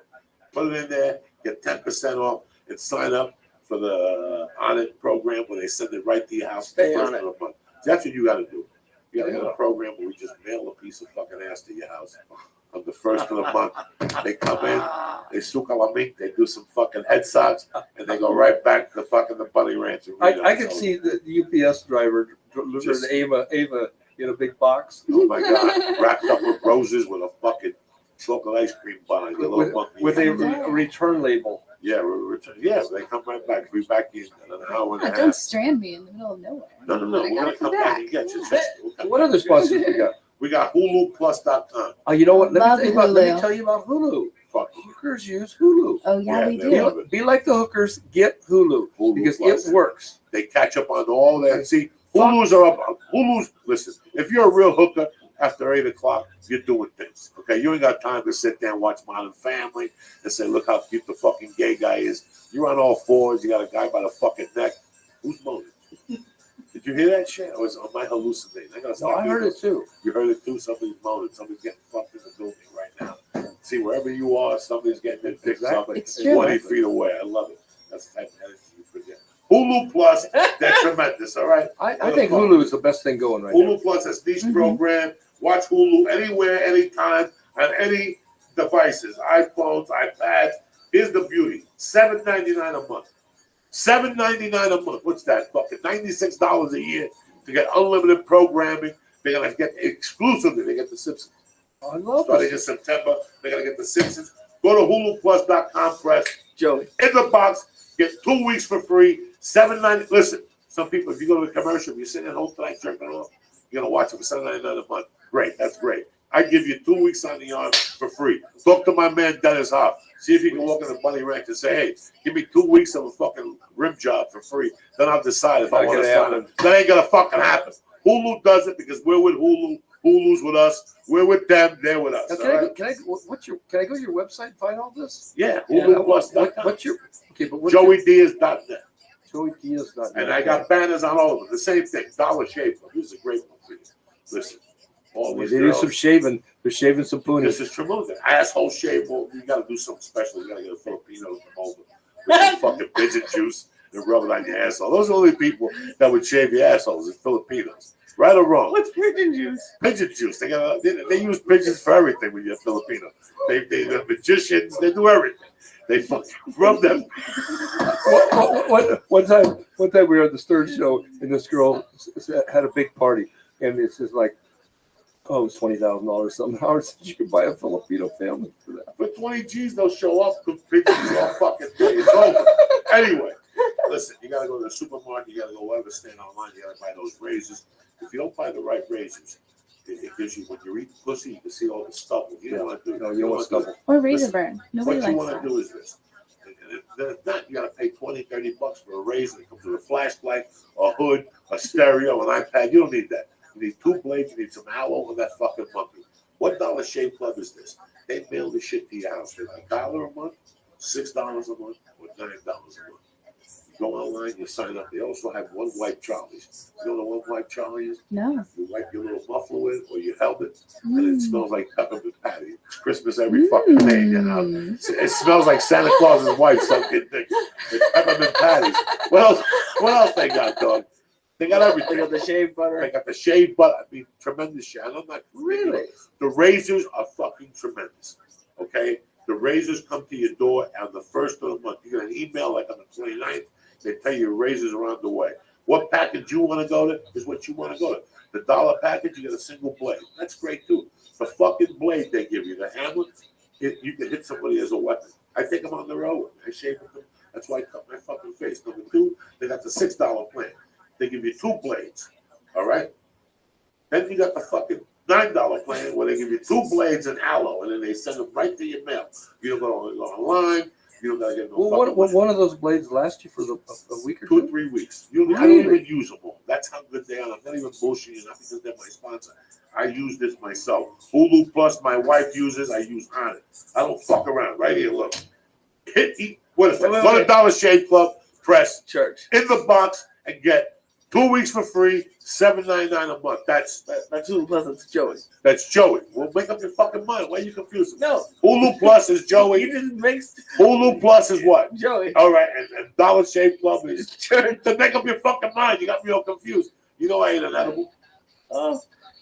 All right, now I want to welcome my new sponsor, HitESigs.com. Whether you want a cigar, whether you want fucking a cigarette, they'll get you off the cigarettes. I say you want to quit smoking, boom. You got a 24 milligram to get the party started. After a week, you go to 16.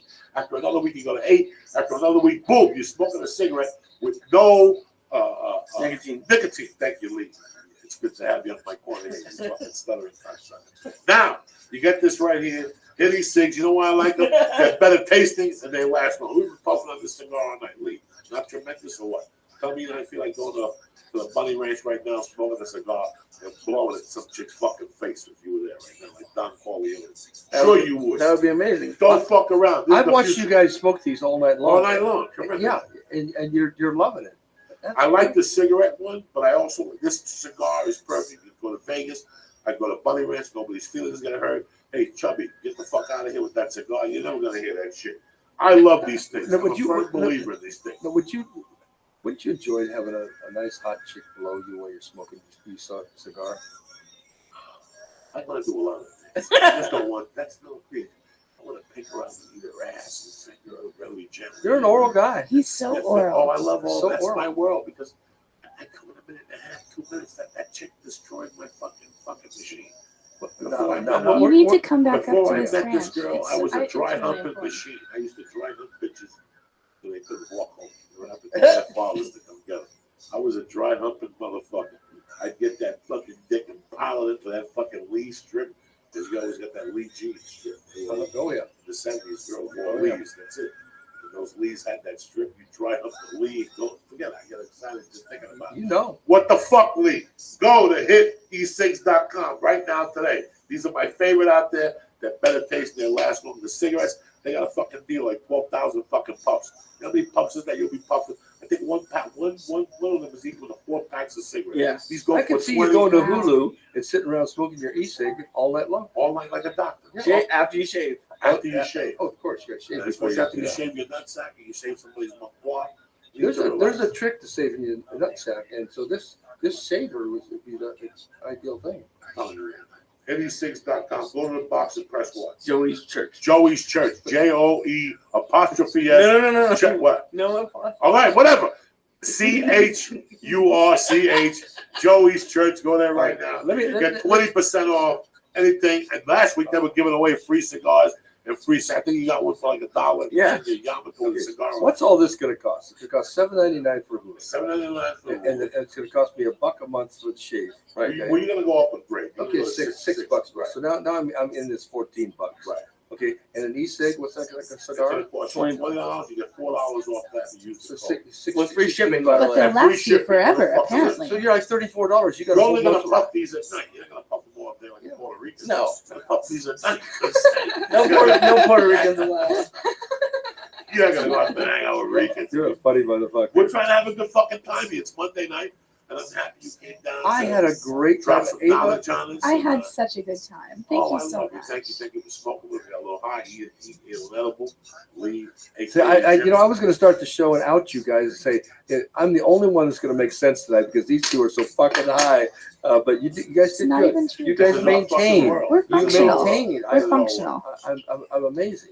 And I ate like a s'more. I haven't eaten an edible since the podcast. My podcast on s'mores. the Ice House. And they got this new s'more that they dip it in THC butter.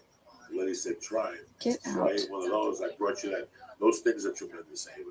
Enjoy those. The Green Hornet. It's Yeah. cute. It looks like a little Jolly Rancher. Or something. Yeah, they taste tremendous. Oh, it's we only gummy. ate a half of it. Yeah, it's a gummy bear.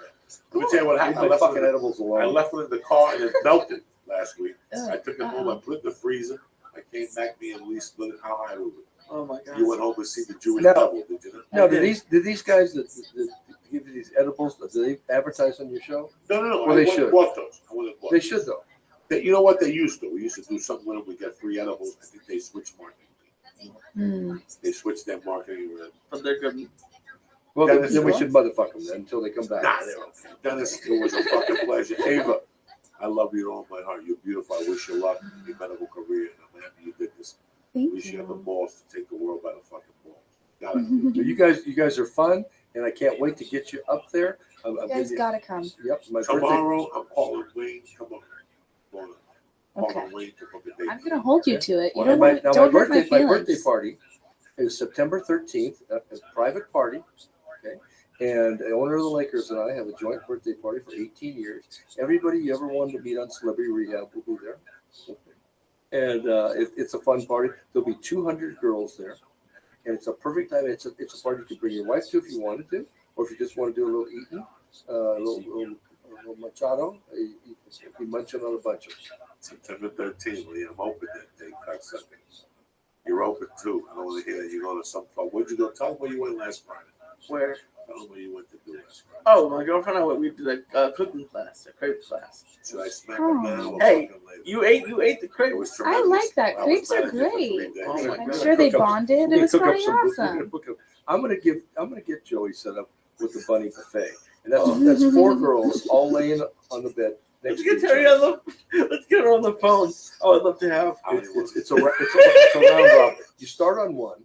It's a Neapolitan. Okay?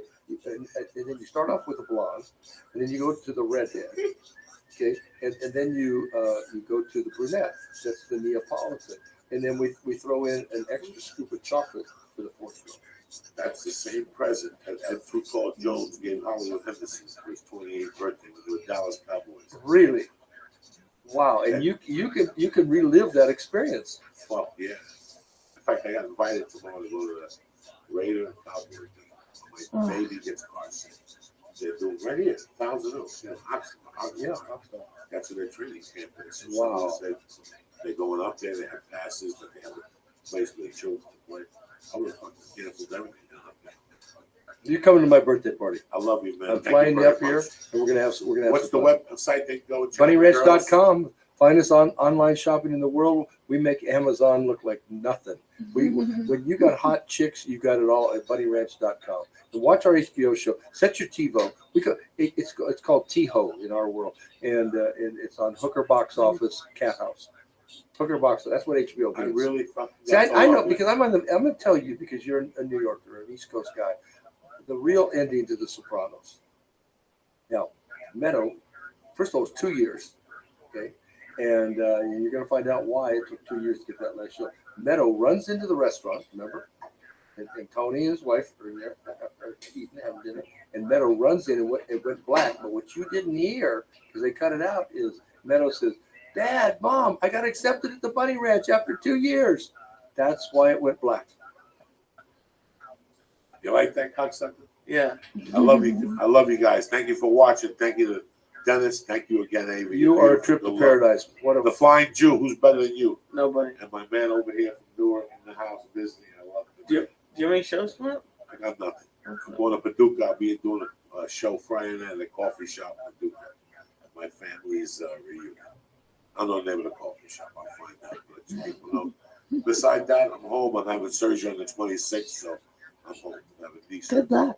Good luck. Get What that are out they of doing to it? Arthroscopic Meniscus? meniscus, arthritis. I'll be in the pool when the stitches come out. I'll be The fucking. rehab is the trick, The rehab is the repertoire. and I didn't do a good job on that. I No, that's the need most to do more. Good night. We love you. Stay black, cocksuckers. Hit it, Lee. Oh my goodness. Now that the show's over, don't forget to sign up for your free trial of Hulu Plus. Hulu Plus lets you binge on thousands of hit shows anytime, anywhere on your TV, PC, smartphone, or tablet. Support this podcast and get an extended free trial of Hulu Plus when you go to huluplus.com/Joey or go to joeydiaz.net and click on the Hulu Plus banner. Don't forget to sign up for DollarShaveClub.com. Get high-quality razors sent to your door every month for a fraction of what you pay at retail. Now go to DollarShaveClub.com/church or just go to joeydiaz.net and click on the Dollar Shave Club banner. The show is also sponsored by Onnit.com. Go there for Alpha Brain, New Moon, FinTech, Community Sport. Use code word church to get 10% off. And go to hitE6.com and use code word Joey's Church to get 20% off of some really cool videos.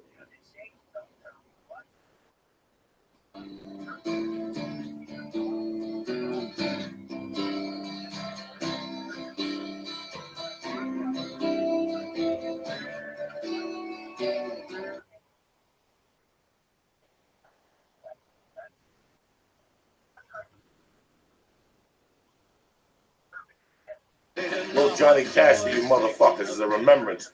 Maybe you were thinking of doing a line of coke. Now you got to do one. Now you got to commit. Now you got to fucking commit. What's the story, Lisa? What's the story? The story is that What? I'm about to be fucked up. Good. You need that shit. You're too uptight. You know? I'm never You uptight. fucking sit there, you watch ESPN all day, you believe what they talk about. You gotta get your shit together. Yeah, I love ESPN. Hell, I never seen nothing like that. You just sit there, you watch ESPN fucking. Yeah, And what are they talking about? Stocks and bonds? What are they always. Markets. No, football's getting started. I love football. I'm so excited. How many more weeks to I think they only had the first preseason game, so that means 3 more weeks. So I Preseason. got a call last weekend. Okay. My friend calls me and goes, hey, it's Griffin's 13th birthday. What are you doing next Tuesday? I go, no. He goes, come with us as a family. Celebrate Griffin's birthday. I go, where are we going? He goes, Oxnard. The Raiders are playing the Dallas Cowboys, and we're going to go up there. And the baby gets car sick. Thank fucking God. I've only gone up there like an idiot. Did you see what happened? There No. was a fight. In preseason games, Oh, yeah, these well, two idiots went at it. And, the fight- and the stands players, and the though, people, yeah. the players. I don't need my daughter to see. Have you been to an Oakland game? I heard that's pretty crazy. Yeah, you don't need that. You don't need any in your life? No, listen. LA fucking baseball games, people getting concussions. Yeah. Can you imagine? They're fucking savages. They're on probation. They don't let you in there unless you're on probation, on parole. At the Raiders games? Like you raped your grandmother, something fucking crazy. They don't let you. They don't let normal people in a fucking Raider game. You got to show up with a fucking mental health counselor. You got to show up with somebody, a gun. It's fucking ridiculous. You might as well watch that shit at the house. I love the Raiders. I love watching. I love the tradition. I get it. Yeah. But that don't mean you got to go to a fucking game and get stabbed. Football's not even. I mean, it's fun live, but if you really want to watch the game, I feel like it's better at home because whenever I've been to a game, I'm always looking at the freaking monitor, anyways. But no, man, you go, you watch, you get. I love it. I love live performances. Yeah. But there's an extreme where you sit there and go, how much longer am I going to keep getting fucked in the ass? I got to pay $200 for a ticket, $22 for a hot dog, a scarf, a picture. Enough. I used to go to games that were $15 fucking bucks, $2 for a hot dog. You got a diet soda, whatever. It was $3. That's it. Now you can't even go to a Laker game, man. You can't do anything. I'm taking my uncle to the Dodgers September 22nd. I went to Subway sandwich, those cocksuckers. Yeah. And they had some code, and I threw it in, and they charged me double. And it was shitty tickets, but I had already told them, so I was already committed. So I wasn't going to tell them Subway sucks dick. No. I ponied up, and I fucking dropped the yardstick and got a decent ticket for me and my 74-year-old. Oh, good. On the tape, and I got to sit there for 9 innings because he's Cuban. I can't act like the regular Gentiles in LA. I go to the game for 6 innings and go, oh, we got to get out of here. Starbucks is closing. You know. God forbid Starbucks closes without you making the last fucking nightcap. Did you ever go to minor league baseball when you were a kid? I went a couple of times, and it's always a ton of fun. And my parents were happier because until I was like 7 or 8, I never made it past like the second inning. Because kids, I was there, it was fun before, and then we sat down and I got bored. But my parents would take us to like, I had a birthday party once at like the AAA game, and it was cheap and it was fun. And when you're a kid, you don't really know the difference. It's all baseball. Well, listen, man. You take a kid to a baseball game after 2 innings, they don't care if Jesus is throwing the fucking ball. They want to run around. Right. I want them to run around. I want to run around Chase Stadium and bother people and throw peanuts. It's the same. You only come back to pick up 2 more. Let me get 2 more hours. You come back and get 2 more hours and you run for fucking. Your parents get upset, but that's what those things are for. I used to like to go to my parents with the Aqueduct racetrack. Okay. In New York, because there was a bunch of kids playing 2-hand touch football every time you went. So you just said goodbye. See you on the way out. I'll be out there playing 2-hand touch football with these animals from fucking the Bronx. That sounds like fun. Sure, why not? Why not? So what else? What's all you got for me? You have a plateau at the gym. What's going on? You Yeah. come here like fucking I don't all know. depressed. Well, because when you start losing weight, you like seeing the numbers going down. And I've been doing good, but I don't know what it is. I've been at this little plateau, and I told you I haven't been shitting at all. Sorry for the girls out there, but I got someone said probiotics help that, so I'm trying to do that. And then You're all backed up. Huh? yeah, I don't know what it is. This gummy will help you out. No, well, Don't push, it's gonna be. because that'll fucking kill you. Don't push, don't do nothing. Tonight you stop at CVS and just ask them what the shit that sends out everything that Well, kills all the animals. Steve Simone said there's something called like a psyllium fiber or something you can buy that's really good. What does he do? Well, he drinks and mixes it with water that pushes everything out. But you might have to stick a finger up your muffler and loosen stuff. You might have that fucking hummus. It's that hummus. It's not the hummus. Fuck you and that fucking hummus. Hummus is delicious. Those fucking Arabians, they make that shit so when you drink it with Coca-Cola, it tightens up in your asshole. That's the plan to fucking kill us. Yeah. You only have one, right? That's right. I don't eat that shit. That's why. That's why you're clogged up. Think of what that shit is. It's fucking spackle. It's Arabian fucking spackle. It's veggies. That's what they use on the huts. They know fucking. That's what they tell you. And these fucking people jump up and down like a bunch of fucking mutts. That's what you gotta stop that shit. That's why you're backed up. Maybe, who knows? That's all fucking hummus stock and those chickpeas and that fucking toenails. Whatever they put in that shit. Disgusting. What's happening? LA Hootenanny in the motherfucking house. Howdy, we happy to be here. Todd and my main man. Whatever his name is. I'm not gonna tell you. The Greek, Papadakis. What's happening, fellas? Dude, we just ran around, so we come in, we're playing this weekend. Right up the street from you. I know, right at the Federal. I love that. Nice Good little bar. fucking place. Fuck yeah. Great sound system. Yeah, they got a great sound. And you guys go upstairs. Yep. Yeah. We got a nice salad, couple cocktails. There's always a couple of hoes hanging out in front. Yeah. So Saturday night, you're sitting there, you don't want to watch Shark Tank. Fuck it, get a Quaalude, go down to the Federal, sling some dick, take a chance, Columbus. Where do you get a Quaalude? You can't. You gotta go to fucking this weird neighborhoods. They don't have them on 70s, Craigslist. No, You have to no. go to the 70s. You gotta go to the 70s. You gotta go back. I got one at the house, but it's like a half a dud. Somebody gave it to me in San Jose. So one night I was home and I cracked the half, like the skin popped, and nothing happened. I popped the other half. I don't know what happened. Is it still called a Quaalude, or have they changed the name to They changed the name of everything. Like that. I went to the doctor. I'm having surgery on the 26th. Getting a prescription for Vicodins because they're not Vicodins no more. They call them Norcos now. Uh-huh. What's the fucking difference? I'm gonna be backed up like Lee for Those things are the worst. I don't know how people get addicted to like so Codeine and Tylenol. Holy shit, those things. Codeine's great. That's what's backing you up. But no. I don't. I put codeine in the fucking hummus. I only did it when it was when I got bronchitis from smoking hash at your house. That's right. And they gave me codeine, and like I could see why people liked it because it was amazing. What happened? It's just like kind of like a warmer weed, but then you're still kind of conscious. You can still walk around. Sure. Yeah, and I didn't even take that much. I just took the. You just drink it. Yeah, it's a like a cigarettes with it. How do you smoke? No, it's a liquid. Drink some codeine, you smoke some cigarettes, you're off and running, Jake. That's what the old Puerto Ricans did. I don't smoke. You're doing jumping jacks, you hallucinate. Yeah, that's Remember, that's what they used to do. They used to do all that shit in the 70s with the fucking codeine. You went to the dentist, whatever. Yeah. You drank it, you smoked something. Next thing you know, you were seeing Martians. I don't fucking know. I wasn't a codeine person. I don't know. There wasn't even any UFOs in the 70s. All that Project Blues. But the codeine, get closer to the microphone. Project Blue Book. No, what's in NyQuil? I don't know. Alcohol in NyQuil. But there's Yeah, something else pretty in much. Tussin, I think, is Robitussin. That's what the rappers like in Houston we were talking about. The chopped and screwed style that Right. slowed down. That's right. Syrup. That started in Syrup. Houston. That's Am I right? right. Some people may claim otherwise, but I always read that it started. Now, in what Houston. is that in that exactly? It's like Robitussin and fucking grape Kool-Aid, some fucking shit they mix and they get. Isn't it codeine and just soda or whatever juice you want to use? I don't know, but I know I got friends that are addicts and stuff, and they've had a problem with that stuff too. They'll get addicted to it. Yeah, no Spend shit. money on NyQuil. Yeah.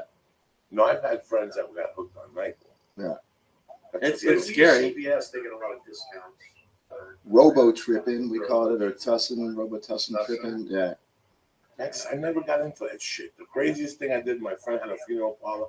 We did the joint of formaldehyde. You let it dry for 3 days. It's fucking tremendous. Tremendous.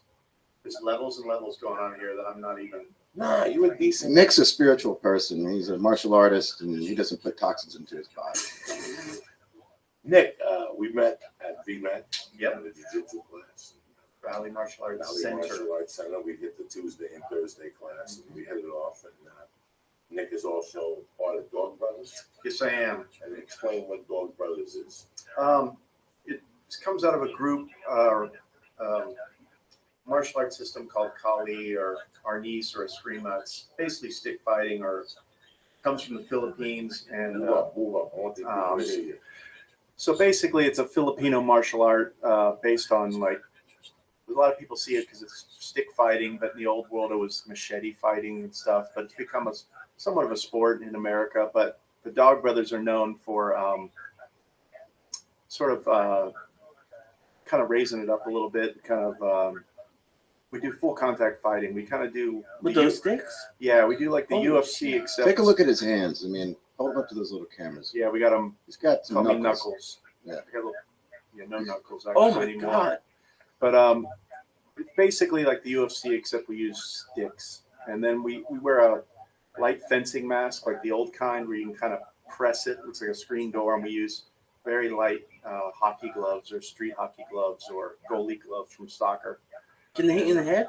Yeah, the point is to either knock them out, submit them, or whatever. But it has, if you watch it and you don't know about it, it seems pretty rough because it is. But the idea is that we're trying to push each other. It's like a tribal mentality. We're trying to push each other to be better. Do you use like foam sticks during practice or something? Yeah, everyday practice, you might use a foam stick or what we call no-wind sparring, where you don't make the stick move so fast. And there's lots of drills and stuff to practice because they used to practice with machetes out in the field. Maybe put the cover on and practice. So, yeah, it was like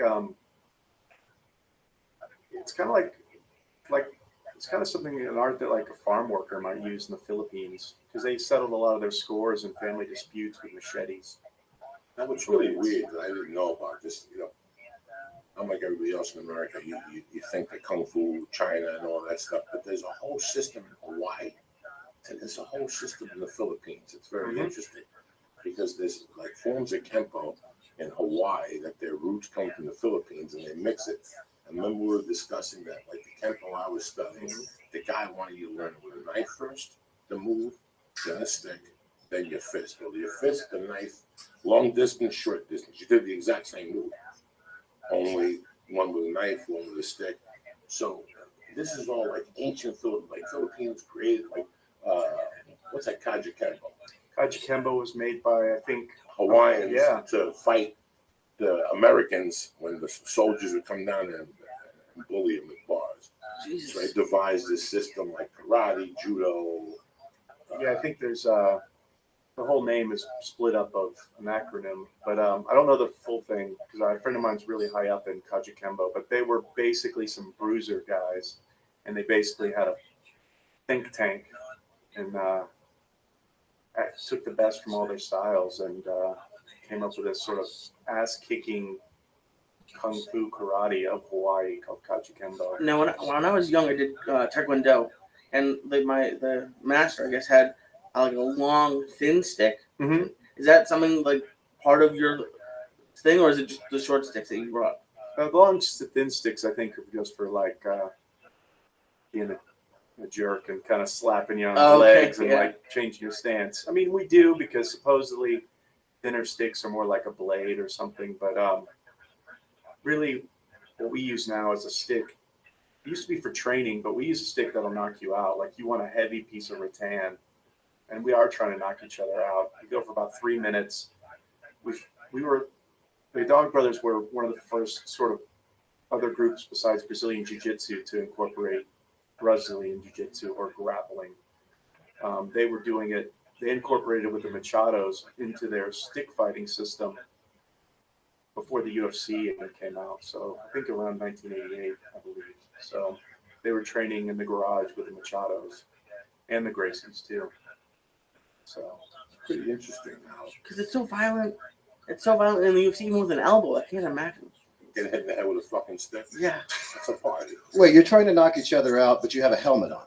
yes. So you're going to hit someone hard enough on the head to deliver a concussive blow that's going to knock someone down.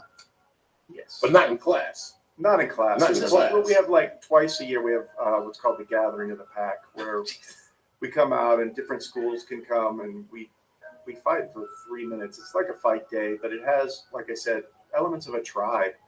Like it would be like kind of preparing for it's kind of like Burning Man or like preparing for a battle. You see like tribes getting ready and getting worked up, but it really is about bettering ourselves. It's not about beating people down. Sometimes in like, not the UFC so much, but like lower end cage fights, it's this kind of attitude of like destroy them or beat them down or I beat you, man. And the sportsmanship or the sort of tribal aspects aren't there. So it's very, I've been in martial arts my whole life. I've been to tournaments, things like that.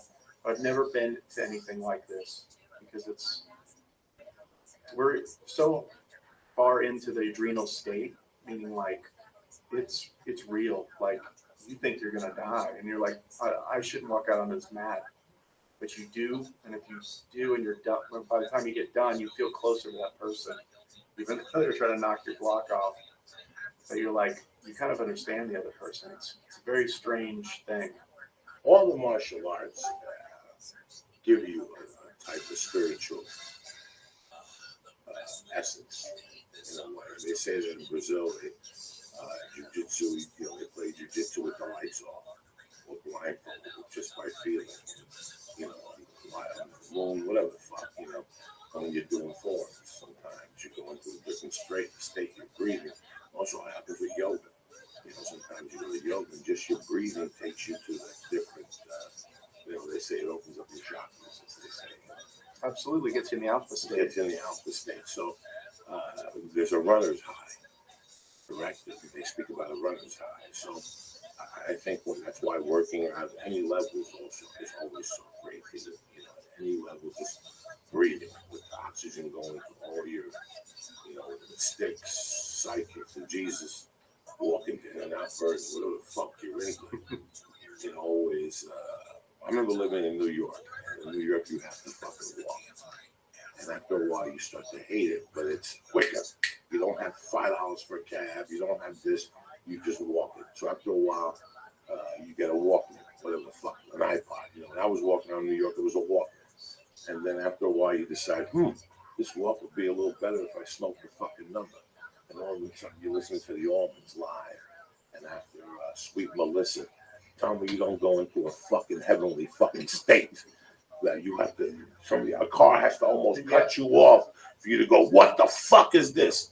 That is the patois of all that shit, you know? So I understand where he's coming from. I understand that once somebody's trying to hit you in the head and we're shaking hands, it does let you know about that other person. So you see a different side of that person, you know? Oh, I know, and try, like I get, it was always very like spirit, like not spiritual, but like they were always very. When I would go there, they'd say like this isn't to go fight. It was always very nice. It's just it's like this is one of the more violent ones I've ever heard of. But it sounds cool. We're gonna get you done. I'm gonna hit you with that fucking 15 times that Sunday. Todd, any martial arts for you growing up in H-Town? Did you grow up in H-Town? I grew up north of Houston in a town called Humboldt. No, I never really did any. I played baseball and soccer and basketball. Same shit. We're really against H's in Houston and Humboldt. We don't pronounce them. So, the silent H. So Humboldt is how far from Houston? Oh, it's I don't know, 15 miles north. It's I did comedy there. In Humboldt? In Humboldt. It's a fucked up place, right? There's no comedy club there. There's no comedy club. It's a bar. Okay. There was one bar, and we did it with this kid that was fucking crazy. And you did comedy in front of the door. Uh-huh. Basically, when people walked in, you had to move out of the way. You understand me? Only in Texas. Was this a paid gig or did Yeah, you yeah, $50. It was like once a month they did it. It was a fucking horror show. Listen, in music, you do horror shows in the beginning, and in comedy, you do fucking horror shows in the beginning. That's just part of it. Yeah, sure. And this was one of those. Hey man, you're busy tonight, and you're out of town. You know, I don't live in Houston. I'm in Houston, so I'm in Houston. Chilling. Anybody who comes to me with a 50, fuck it, let's go. Yeah. You know, in those days, let's go. Just another half gram of blow. Yeah. You know, what the fuck do I care? I go do it. And I learned. I went to all those places, Pasadena, Beaumont. I used to love fucking Beaumont. I OD'd at Beaumont. Down in 3 days. Oh my God. It's fucking tremendous. It's a little dry, I'm telling you. Right there in the Papados, all that whole area was my fucking little drug kingdom there. Right there. There was a lot of drugs in Houston, actually. Yeah. Oh my God. Especially in high school and stuff. Really? Yeah, like X was big and Right. Yeah. It was big. When I first started, first time I went to Houston was 1998. But the first time I had learned about Houston was Monday Night Football when Earl Campbell would play. And me and my boys would get on the phone and go, wait a second, fuck the Pittsburgh Steelers. Do you see what these crazy motherfuckers with cowboy hats are doing in Houston? And next thing you know, we became Earl Campbell fans. And I would always go, I want to go to Houston. And then I became a Houston Rocket fan when they had Moses Malone. That's how deep I go back into Houston. When they had Moses fucking Malone, and in the 8th grade, me and Chucky McBreen, who's called into this fucking show, and Whitey O'Donnell, took a bus from Jersey to fucking Piscataway, and it would take you into New York City. You had to switch buses. We told our moms we were going like going down the corner to the church. We went to and Moses. That's when it used to be real. This guy scored 31 points and had 19 rebounds. It was like a bad night. Wow. That's when he was a savage. Before then, Akeem came, and then I became in love with him again. But then I went down there to do comedy, and I was done. 1998, the first time I walked in there with Bobby Slade, the last stop on West Gray. I was done, guys. I was done. This was the Kennison thing. I just read the book 2 weeks ago. I read My Brother Sam. I read it over again. And those first 2 chapters are just about Houston. And then we're walking to go hang out outside a Mexican restaurant with ZZ Top. I used to eat that. I get tears in my fucking eyes. Who walks to hang out at a restaurant where ZZ Top used to hang out? Some Mexican joint. And I've seen Billy Gibbons in town. I had a not the Chewies, but there's another like tamale chain. Oh no, he likes Berry Hill. The one on Sunset, right by the Compadre. Yeah, that's Compadre. Sure. The food is horrible, but the cocaine is tremendous. You know what I'm saying? They fucking. I seen Quentin Tarantino get fucking called. He was crawling out of there one night like they knocked him out. His little feet were dragging on the floor. They just threw him in a car and shit. Back when I was snorting blow, I would beat Lindsay Lohan. That was the game. Who could beat Lindsay Lohan?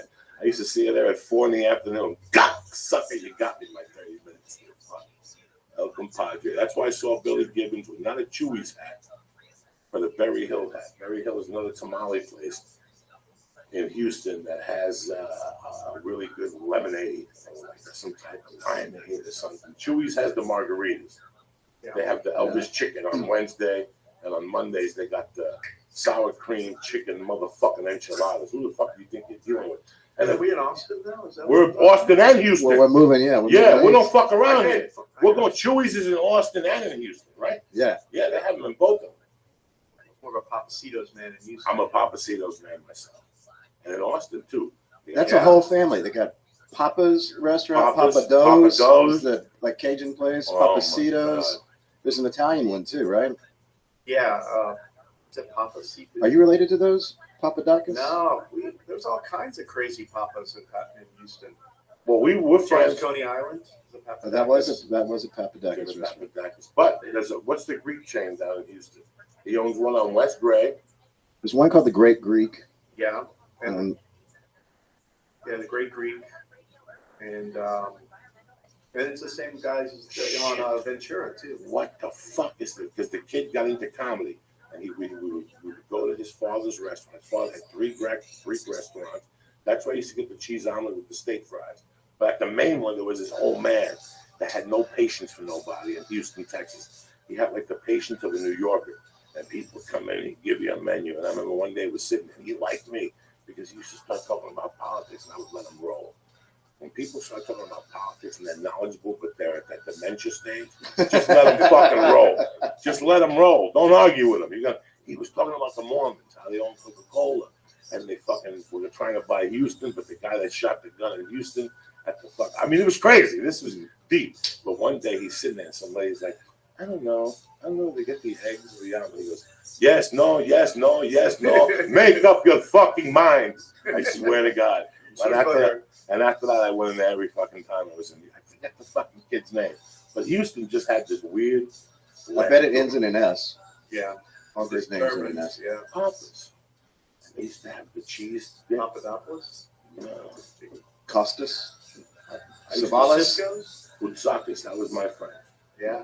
Now, I used to run with Greeks in New York. Helen Aramides helped one of the homes, the gyro stuff on 42nd Street, Max. So next time you're in New York and you're on 42nd Street, it's around the corner. That's you never know what the fuck. This friend of mine, just to go back to Billy Gibbons, he wrote for Guitar Player magazine. He got to interview him, and he went to go interview him. And he goes, "You want to get some like Mexican food first?" And he got to go to this Mexican food place with Billy Gibbons, which is like, like going to, I don't know, going to Israel with Jesus or something. But then they ended up, you want to continue this interview at a titty bar? And he's like, okay. So he goes to this titty bar with Billy Gibbons, and he's sitting there, and he's so nervous, just like he would be hanging with Paul McCartney or something. And like, Billy Gibbons reaches over and goes, "What kind of titties you like?" And the guy didn't have any answer. He was like, he could have said anything, but he just like froze up because it was Billy Gibbons. But Well, what do you do? What do you do when Billy Gibbons asks you a fucking question? I'm not sure who he is. See, that's just what I'm talking about. You might have to run around. Where's the stick? Let's start hitting them right I now. know. Were you get into music in Houston? Not really. I got into music in Austin more so, and I did a lot of theater, and we did these punk rock plays. And then when you go to Austin for college, they kind of give you a guitar as you cross into the city limits. So you pick it up, and you learn rock and roll, but it's too hard. Then you learn that country's a hell of a lot easier, and it's the stuff I was listening to. My parents were listening to all growing up, so it's easier stuff to play and easier to accompany yourself. So you just kind of move into that, I guess. Yeah, exactly. I started with punk rock, which is the same as country. It's just the same stuff. Did you release that in punk rock? Pretty much, yeah. Come on. Well, little I was metal, and then I kind of like What kind of metal? Iron Maiden and Judas Priest. Come on. Yeah, that was like the jam when I was like in 5th or 6th grade, and then it moved into like. Rothschild, the first 2 albums of Tony Diano. Well, I came in a route with like Number of the Beast, Okay. and then Priest. Electric Eye, Screaming for Vengeance, Screaming for the and help. then I kind of went backwards, got into like Green Man, Lynchy, and all that. How good is that shit? It's still great. How great is the Judas Priest line? Do you like that time? I like some Iron Maiden every now, but yeah, I like it when it's on the radio. But I never went too deep into it. Judas Priest, I think, was my band for that stuff. But then I immediately got into, and I couldn't play it. That was another problem. So then I kind of got into like REM and U2 and Smiths and that stuff. was amazing. I didn't know who the fuck Judas Priest was. I had no idea. I like Black Sabbath. Yeah. You know, I grew up, 15 minutes from Madison Square Garden, so it was $15 and under. Yeah. $7, you sat in those bleeds and you ran that. I went to see Yes every year, to see all these bands. Yeah, Yes was great back then. I went to see Yes so many times that towards the end we started moving backwards. Like it was just a horror show. And these were the days where the economy, something was different because when Yes came to town, they did 4 nights at the Garden, 3 nights at the Nassau Coliseum, 2 nights in Asbury Park, which is basically, 10 nights in the same area. If you're really, so that means it was booming. Yeah. So I remember the first time I even heard of Judas, I never even knew any of the songs. I was in a detention type class. We had to sit there from 3 to 4, so the kid goes, "You ever hear this Unleashed Release?" Yeah. And I was like, "Oh, Jesus Christ, really?" I brought it home and it fucking killed me. It just killed me. I was like, where the fuck are these guys from? Because Saturday night they're playing at the Palladium. Going to see something at the Palladium was like going to Lemley. It's like going to the Lemley fucking theater. And I go, how much are the tickets? $12.50. And I had nobody to go back. Like everybody chickened out on me. I had nobody walked to like this music store and things from England was going to New Jersey. And they would sell you like every album, like the Australian version and imports. Yeah, it's still there. This store is still fucked. And I'm the only idiot that went and bought. And it was the coldest night ever. I had to take a bus from Boulevard East to the city and walk to the Palladium, take a train. When I got there, it came out with a fucking whip. And that's the first time I realized he was gay, but I wasn't going to say nothing. I didn't give a fuck if he was gay. You were in on the secret? I didn't give a fuck. He came out with a whip, and then they came out with motorcycles at the end, and he came out with a motorcycle and a fucking whip, and people going nuts. And I'm like, look at this savagery. And I had no drugs. I had to maybe smoke a joint by myself. And I remember I walked home like I was so blown apart by Judas Priest because it was a small place. Yeah. And that was November 29th, 1979. I was a sophomore in high school. And then they came back that June. They did 5 nights at the Palladium. And I'm like, all 5 nights. British Steel. I was going to kill myself. Like my night British Steel is a great album. Like, these are great shit. I was very fortunate. I got to see all those type bands. For $15. All right. $12.50. $12.50. Okay, let's pretend you bought a ticket to go see the Knicks on Tuesday night with Dad. I'll go out. You go, Dad, can I have the tickets to see him? Oh, yeah, so fuck you. Cut those things. First of all, they're gonna take a ticket and basically rip it in half and give it to you. That's your memento. They'll say, 15, aisle 6, seat number 4. You do it. It's a good ticket. It's a red ticket to the Garden. You don't do a fuck. You come back the next week with that rib stuff. You put a free store. You know that motherfucker. The old man. Now I'm showing up with 10 beat. So he's counting 10 motherfuckers thinking this is 50 yards. This is $50, right? I don't give a fuck. You just stub your way in. That's called stubbing your way in. You went upstairs and you mind your business. If there were seats down below, you walk down there like a gentleman. But it was not. You didn't sit over your seat. You didn't cause no fucking stuff. And we used to get. I went to see Michael Jackson on a fucking stud. I went to see the Sixers against the New York Knicks Christmas Day with a fucking stud. How old school am I? Sorry about that. Serious. Why not? I think it would be better to see it having done that. In Now they scan everything. No. digital age. No, they got you. Now they got you. I went to see Tom Petty. I went to see some great music growing up. What was the first concert you Yeah, what'd you go see? Billy Idol Damn. at Astroworld. How about you, my brother? The first concert I saw was Casey and the Sunshine Band at the Houston Livestock Show and Rodeo. Can you believe that? How about you, Lisa? I have a stupid one. Well, it can't be worse than Casey and the Sunshine. I think it might be. My dad got tickets from work, and he took like my mom, my brother, and we went and saw Janet Jackson at the Fleet Center. You jumped around. But like, what do you guys think? Because I like music, but it's not a huge part of my life. Whenever I end up going to a concert or even like a musical, it's not always like the best audio wise. Like it's not even. Sometimes it isn't a great experience. Like, what do you guys think Do you enjoy that more, or do you enjoy listening to an album? Because sometimes you can't even hear what they're saying. Like, do you enjoy the music more? Is it different, or? If a performer is a good live performer, yeah, I prefer that. I mean, the Grateful Dead sounds like shit. Their studio records, but I've been to a few Grateful Dead shows, and it's a completely different thing. I mean, it's like I don't know why all these hippies are dancing like weird dreadlocked white people, but once you get there, you can't help but do it too. It's there, Yeah, I definitely like the spectacle. Even if it's bad, I like the spectacle, whatever it is. If it's good or bad. I love the live performance, guys. I love the live performance. And you know what? Guess what? I'm the type of guy, even as a young man, I knew something fucked up was going to happen. Let's just recover from there. Let's rock it from that point. Mm-hmm. I went to see Aerosmith as a young man, and they were possibly the worst live concert I had ever done. Really? Whether they were high, the sound was bad, the guy couldn't fucking sing. I saw him in '77. They were done. 2 or 3 years after Rocks, they were fucking done. And then they all broke up, and then I got suckered again. I went to see the Joe Perry Project, open up for Heart at Radio City Music Hall. Oh, God, talking about bad music. And then I got suckered again. I went to see Aerosmith at the Soap Factory, which is possibly the Federal. It's that small as the Federal. Yeah. Fucking Aerosmith at the Federal with the singer, and there were two people left. Because the one guy left with Ted Nugent's guy, Scott St. Holmes, and they went and formed a band. Nobody remembers that shit. That's where Scott St. Holmes went. That's why he didn't after Stranglehold. What do you think happened to Ted Nugent? He stopped singing. That was fucking what's his name? And then he left with him, and somebody else left, and that was the end of Aerosmith. And I remember that he came out, he threw a joint at somebody, and somebody grabbed him and punched him, and we had to run off the stage at the Soap Factory, and that was it.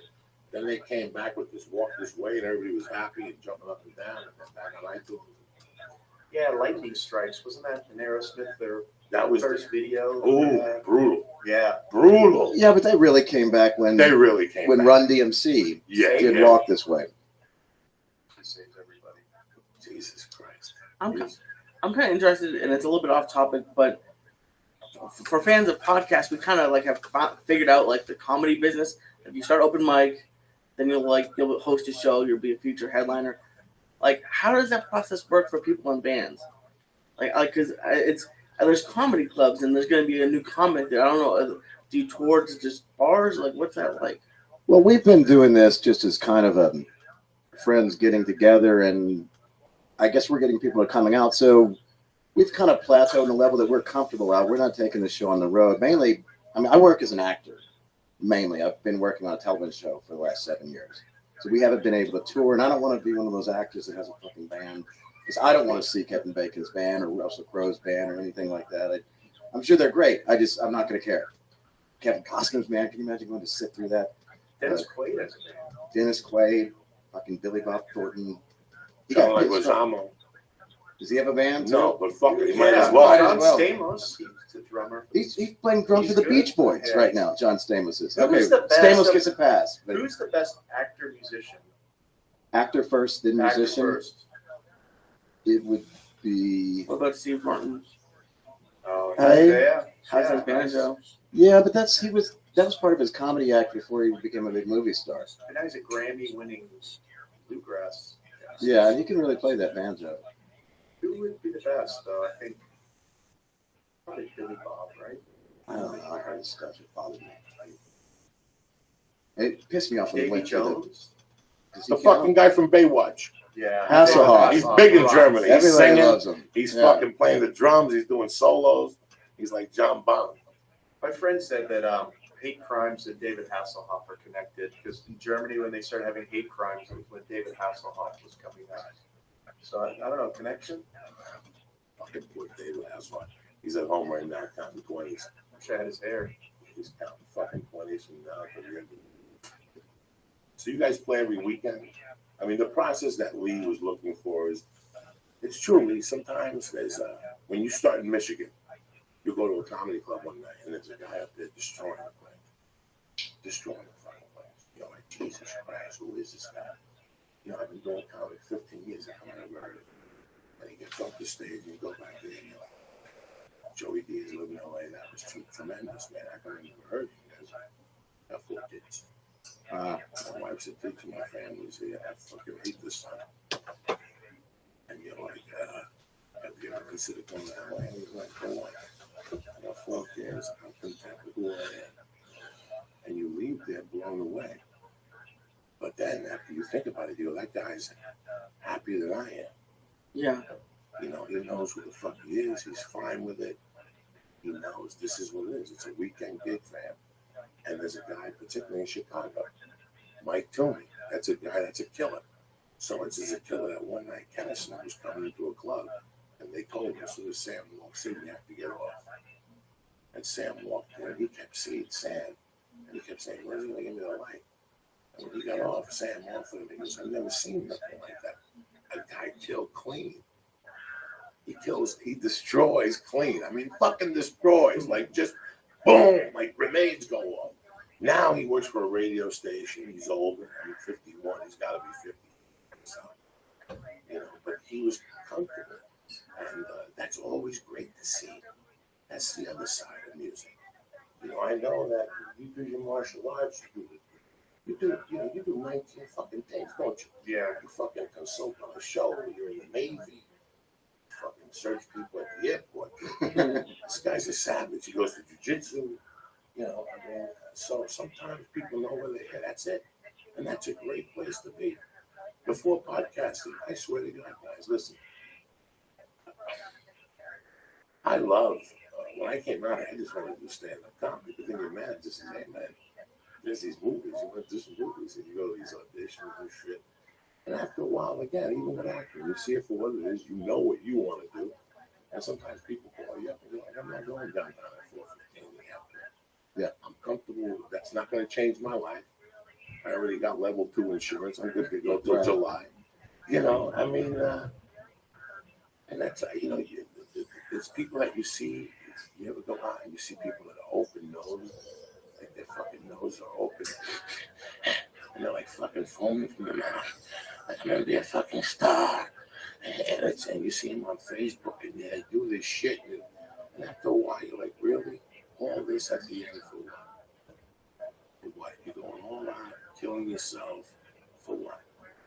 I remember fucking moving here and wanted to do everything. People would call you and you yes them, and now you're there at 2 a.m. sitting on the fucking back of a car with tomato juice on your fucking face, waiting for the bar to close because that's the only way we're going to shoot the scene. And then you get to the premiere they're going to have is at Club 716 on Sunset.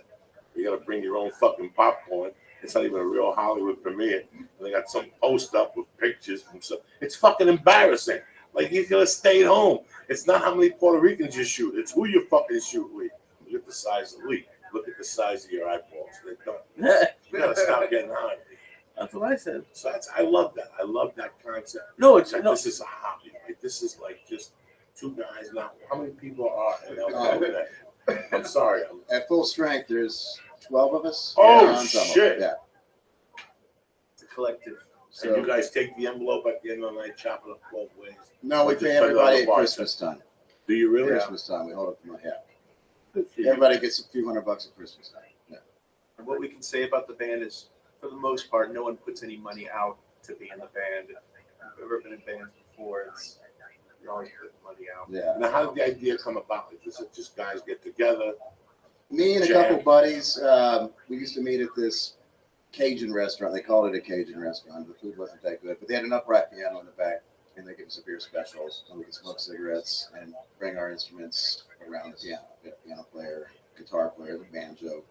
Guy plays a wash tub bass. In our band, he's played a bass with one string of a wash tub. And so we just started playing at that place, and we kind of kept them alive for a few more months, and then they closed down. So we found another place. So we just kind of moved around. With the basis being, we were looking for places that kind of had Southern food, because we were all Southern boys.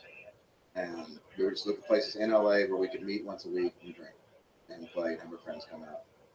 And we started getting better. And then so we started playing some clubs and venues, and now the Federal likes us, and we love being there. It's we have a great sound system. They're really nice to us. They feed us, they pay us. And we get to take part of the door, and we get a few drinks. Yeah.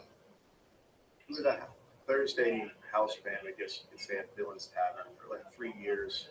Yeah, it's this downtown place. It's the Barstow. I don't want to speak out against them because they started being nice to us again. But I'm tired of them waiting 25 minutes to get a drink because they're mashing some hipsters blueberries. Just an IPA, for God's sake. Yeah, serving a mason jar. It's amazing what you go through. And it's amazing what you start saying no to and yes to. Yeah. You know, it's amazing what you start saying yes to and no to because you know you can tolerate it. Yeah. You know you can No. It's the same with comedy. I could never imagine being in a band where, Guns N' Roses, 5 guys, they all have to agree on the same thing every fucking day of the week. That's never going to happen. And that's why, that's never going to fucking happen. But you guys, people come and go, or no, it's the same 12 guys. It's been pretty much the same. We just haven't fired anybody. Okay. If somebody wants to go, they can. Yeah. But yeah. If someone can't make it, we still play. We still got enough people. We have a backup. We can't do it without our drummer. It's hard to do without the drummer. And how many nights a week do you rehearse? We don't rehearse. Our gigs are rehearsed. Your gigs that you We rehearse? play for 3 hours each gig. We're like the P-Funk of country music. We just can't get us off stage, basically. Now, you guys ever go to Austin before? Haven't yet. We have a couple invitations. Like I said, I've been working on a television show, and now that show's over, it was called True Blood. And now that show's over, I have all this time on my hands. Is it officially over? It's over. Yeah, there's a few more episodes left.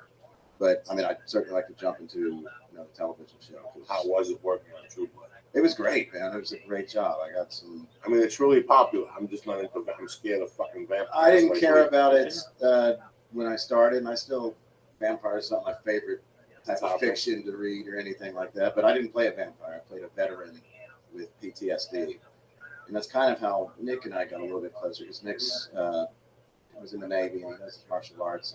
I don't know how to fight at all. And I came to him and I said, "Hey, Nick, can you toughen me up? At least make me look like I know how to fight." And he would help me and teach me how to move a little bit better. Nick, so you've done a variety of martial arts. What did you start first? Karate up at the front of the subdivision, where I grew up. They were giving away like Chinese stars if you signed up, or like rubber chucks or something. So I started there, and it was actually pretty cool because my instructor was pretty open-minded. He did kung fu and karate and Japanese jiu-jitsu. He's kind of like, back then it was kind of a mixed martial arts, so not what you think of today. But then this Filipino guy came through and did a couple of them did a demo at one of the karate tournaments, and they had a real knife, and they tried to stab each other with it. And they would do these demos with it, and I just was blown away. Because you grew up here. This was in Houston, actually, 1980. Wow, Filipinos. Yeah, I know. Well, they call them Mexicans, but right, because mingle. Yeah, exactly. But they should have been Vietnamese community. There's a huge Vietnamese. Yeah. So I was hooked. I was still doing the karate, but they would, one night a week or something, they do Filipino stuff. And I just loved it. I would drive all over Texas. Because there wasn't the internet back then where you could just YouTube everything. I heard of a guy in San Antonio, so I drive to San Antonio. There's a guy in Austin. I drive to Austin. And I tried to pick it up. Then I came to California, and it was just rampant. You said Chinese stars. Because I had a couple as a kid. Yeah. I never knew what to do. I tried to stick them in a tree. I said, what is the practical application of a Chinese star? You throw it at your adversary? Yeah, like, it would be like, supposedly they have poison, and they're quiet. I think they're also called shurikens or shurikens or whatever you want to. Ninjas carry them, right? Yeah, right. Late night, and that's your. Carry out. Did you ever get one, sharpen it, and throw it? It didn't fucking work. No, it didn't. Those fucking things never stuck in the wall. I had 1,000 of them. I used to throw them at everything. The teddy bear. Everybody was getting fucking stabbed. Nothing ever happened. Mine always ended up in the neighbor's yard, and I'm like, oh God, when they mow the lawn, it's going to be because bad. they sell them to you, but then you had to take them to a hardware store to get fucking. Yeah. And the guy would look at you weird. You had a good relationship with the guy. You went there twice a year for glue and paint. And now, fucking, it's really amazing how martial arts. If you joined it early, you became this martial arts because I was. And every time when I dropped out, when I went back, I was saying that for years. As soon as I quit in February. By March, I started smoking heavy. I would get high, but not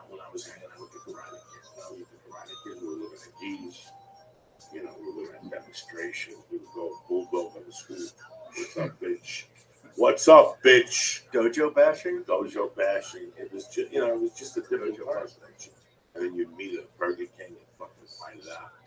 Those sidekicks and the teachers would get together. It was fucking silly. That's what it was, Now everybody wants to fucking stab each other. Have they found the War Machine yet? No, but Dog the Bounty Hunter's looking for him. Oh, shit. Yeah. I just read it on the internet today. He called him out and told him you have 4 hours to surrender. I read the statement, and I gotta tell you, it was very fucking disturbing. Yeah. And we go, you know what? We weren't there. And we don't know what the fuck did happen. The guy was dressed. And they had him for 7 charges. I did see that. But I looked at the charges. Those charges were light track. I read it a different way. If you took one in the shower, it's against the rule. That's kidnapping. Okay? Sexual assault. Sexual assault. If he cut her hair. I mean, there's some fucking heavy-duty charges there. I'm just telling you from law and order experience, from personal experience of my own, that when you take somebody from one dwelling into the other, it's kidnapping. Okay? Yeah, but It just ain't cool. I was reading that, and I was like, oh no! When you're reading it, your neck can't stick out. I was like, what is he going through? What is he going through right now? Because he's not like from in his mind. I can't. He's not going to get away. Like, what is someone like that when you know they're coming after you? What is he going through? Look, he's got a fucking grenade on his neck. Okay, so let's say he puts makeup on that, because that's what I thought. Oh yeah, What would I do if I was him? So let's say somebody said that he's in Canada. He couldn't have been in Canada already. If he got in the car Friday in Las Vegas, when does he make it to Canada? Sunday night, maybe Monday morning, gentlemen? You have to go to Mexico, don't you think? Do they check you going into Mexico? Oh, no. Yeah, they check you. Yeah. So let's say he left Vegas at 5 in the fucking morning. Where would he go? Would he go fucking south to Mexico? Where the fuck would he go? He's in a panic. He's in a panic. He's got to stop and get money, clothes. That's an hour. And he's got by that time, the cops had already been there. He's got to get a lot of cash. He's probably got to, if he knows enough, to get rid of his credit cards, and any transaction can be traced. Yeah. So catch him with I don't know. too. But yeah, he's That's tweeting. it. Once you go, they probably you know gotta where go. he is. The phone gets stepped on. That goes under in a lake. Boom. That's it. There's no communication. Yeah. That phone gets shut off. Then they pick up this car. God knows. I mean, I can't imagine being him right now and feeling what he's feeling and the remorse he's feeling. Mixed that with whatever makes him act that way, and the anger. And guys, you see this ending bad. Well, this guy had a history of assault, right? He had a history of just fucking being a lunatic, man. And he's pretty juiced up from those descriptions. Well, and then it just happened like a week or two ago with the guy in Boston who beat on his wife and then trained his dog to bite his wife. Another ex-UFC guy. It's crazy. Not good for the sport. Yeah. I mean, they're individuals. Well, there's been boxers that have bit their opponents. Sure. I mean, He made quite a comeback. People were mad because of John Jones and Cormier. Having that little tussle. I thought that was It's awesome. happened in boxing for years. Yeah. It happens in boxing for years. Two guys hate each other. They cross a line. I mean, I read that Duran book, how he insulted Sugar Ray's wife. That's how he beat him. His wife was a bitch. It's a fucking in the ass.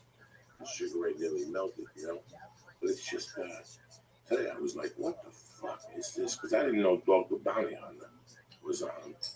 I mean, what is this guy thinking right now? I mean, I've been in that situation with people looking for you. What the fuck are you thinking? Yeah.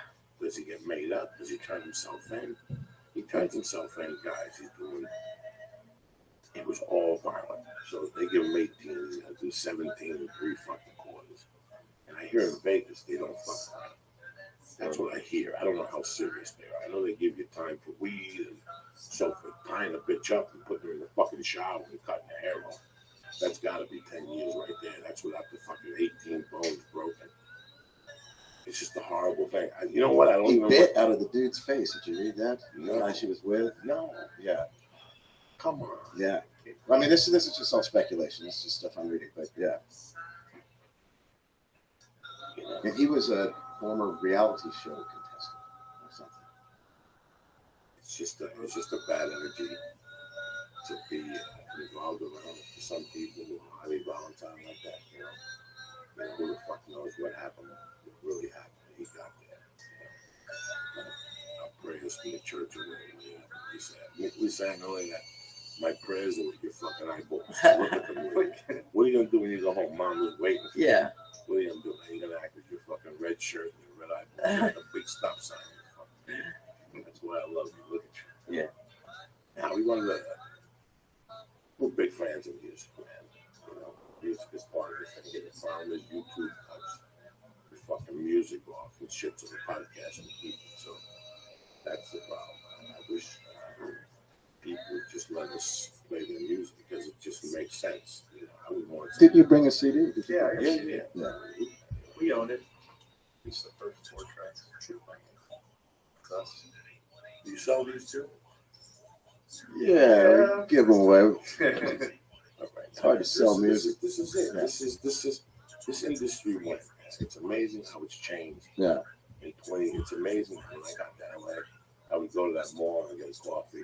And I'd walk in, one by the last action. Yeah. What's that mall there? What's the name of that coffee place? Sunset 5. Sunset 5. What's that coffee place that's been there since Jesus left fucking Chicago? First time I went in there ever. George of the Jungle was in there. I almost had a heart attack. What's his name? Was the young good Brendan Fraser? Yeah. Brendan Fraser. My second day, I got here Monday night. Tuesday, I was waiting online at the Laugh Factory to do 3 minutes.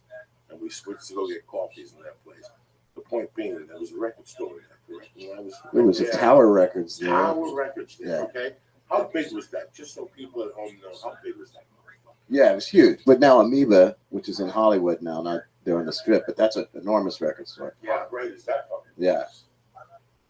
For the music enthusiast, you walk into an Amoeba, it's like a fucking, it's like walking into gambling. Yeah. It's like walking into Las Vegas if you're gambling. Like when I walk into Amoeba, I make sure I have like a little credit card. Like the one that's got 340 on it, because you can't do that much damage. Because there's shit you find. Like I saw an album, I was looking for this particular Cuban album. And I went on eBay and all that shit. They wanted a yardstick flat. The cheapest who had it was $90. I went to Amoeba, they had the CD for $15.99. Bam. I bought 3 of them just to go, just in case if I ever lose it again. They've got everything at fucking Amoeba. And they got one in San Francisco. Yeah. A couple fucking places. But it's amazing that there were 2 big record chains. And the other one by Starbucks on the corner there, on the other side of Sunset. There was a tower. And there was something else on the other side. But they're gone. They're gone. They don't even remember anymore. They don't even nothing. That's it. So, well, the point being is that people aren't buying music no more, and now you have to tour like fucking savages, to make, And at the end, even if you sell 8,000 tickets, they still come to you. You're in the fucking red. By the way, insurance, hospitals, when you say, "Ooh, you sang one song too many." That's what everybody on triple overtime at $2,000 a fucking night. And next thing you know, you're like, what are you touring the fucking pay your labor? It's amazing. When I don't know the people or the guy's name, but when I lived on Sunset, 1440 Gardner, Ralphie May and Ricky Cruz and all those guys down there, there was a kid named Martin, and he was friends with the kid would come over, he looked familiar. It was the kid who was band opened up for Rage Against the Machine, a big tour. And I left. I go, that guy must be talking about money. I was like, that guy could barely pay rent because they sing like 4 songs or something. Yeah. And then everything goes to the record label to pay the studio time. He's dying. And I was in shock. You're opening up a Rage Against the fucking Machine and you're fucking broke. But, what are you going to do? There's a battle all over this. Lee, why are you looking at me like a fucking matador? What? Well, he was saying, what's the train of success for a band, like for a comic? It's kind of changed. Like when we first started playing music when we were little, it was always like, get a record deal. If they could just see you, or you make your demo, then you give it to somebody, and they make your record better. yeah, That's what people used to do. or Tom Petty talking about that. yeah. And then there was the you sell out like a club, like you're in Jersey, and you just get 500 or 300 people to come every Friday night. The record company will find you. That was like one of their sort of things. Now you learn how to use the Pro Tools or whatever. You make your own record, you put it on, and you can do that. That's what's happening now. It's amazing what a band could do in 2.5 years with social media today. Yeah. With no nothing. But this would cost the band time and energy. Not a lot of money, but 5 guys that know each other, that are serious about something, and they each had the same commitment, you know, to get together, once a week to rehearse, not 6 months play, whatever. I don't know how the music business works. But what I'm trying to say is social media can really, because you just blast them on Facebook and Twitter. At the same time, you give them little pieces of Twitter, the live performances, everything ties together. But it takes time. And people want to do it for 4 months, and they go, this doesn't work. No, you fuck. You got to keep doing it. You got to do it the same way every day. And people one day will pay attention. They'll go, why is this fucking Todd Lowe keep fucking tweeting his fucking goddamn phone in his fucking head? And he clicks on it, and he's like, I did this shit. Now they listen to 2 of your songs. But it takes time. And I think that the same way Twitter worked for comics, it would work in the music industry for that. But now as a musician, you control everything. Joey, are you big on Twitter? Are you active? Yeah, I really like it. It's worked for me. Were you reluctant when it first started? Oh, fuck yeah. Like, you don't want to give your jokes away. I mean, you write, you think of something funny, you tweet it. Does that go in the act? I wonder how this works for comics. Here it is. So, you fucking... Okay, let's go like that. We'll finish the fucking tape. Robin Williams got it. How long do you hear the first Robin Williams? Okay. So tomorrow night you turn on CNN or whatever the fucking TV show you watch. He says that joke. Or any other topical joke. Topical joke is something not about yourself, but of the daily's events. And it's hysterical. Sometimes you might see some of the 6 o'clock news. And you can work that bitch at 10:45 at the comedy store. There's 200 people, 100 of them watch fucking 6 o'clock news. They all watch the same clip. You already had your thing. You look like a fucking hero. How long is that bitch gonna last?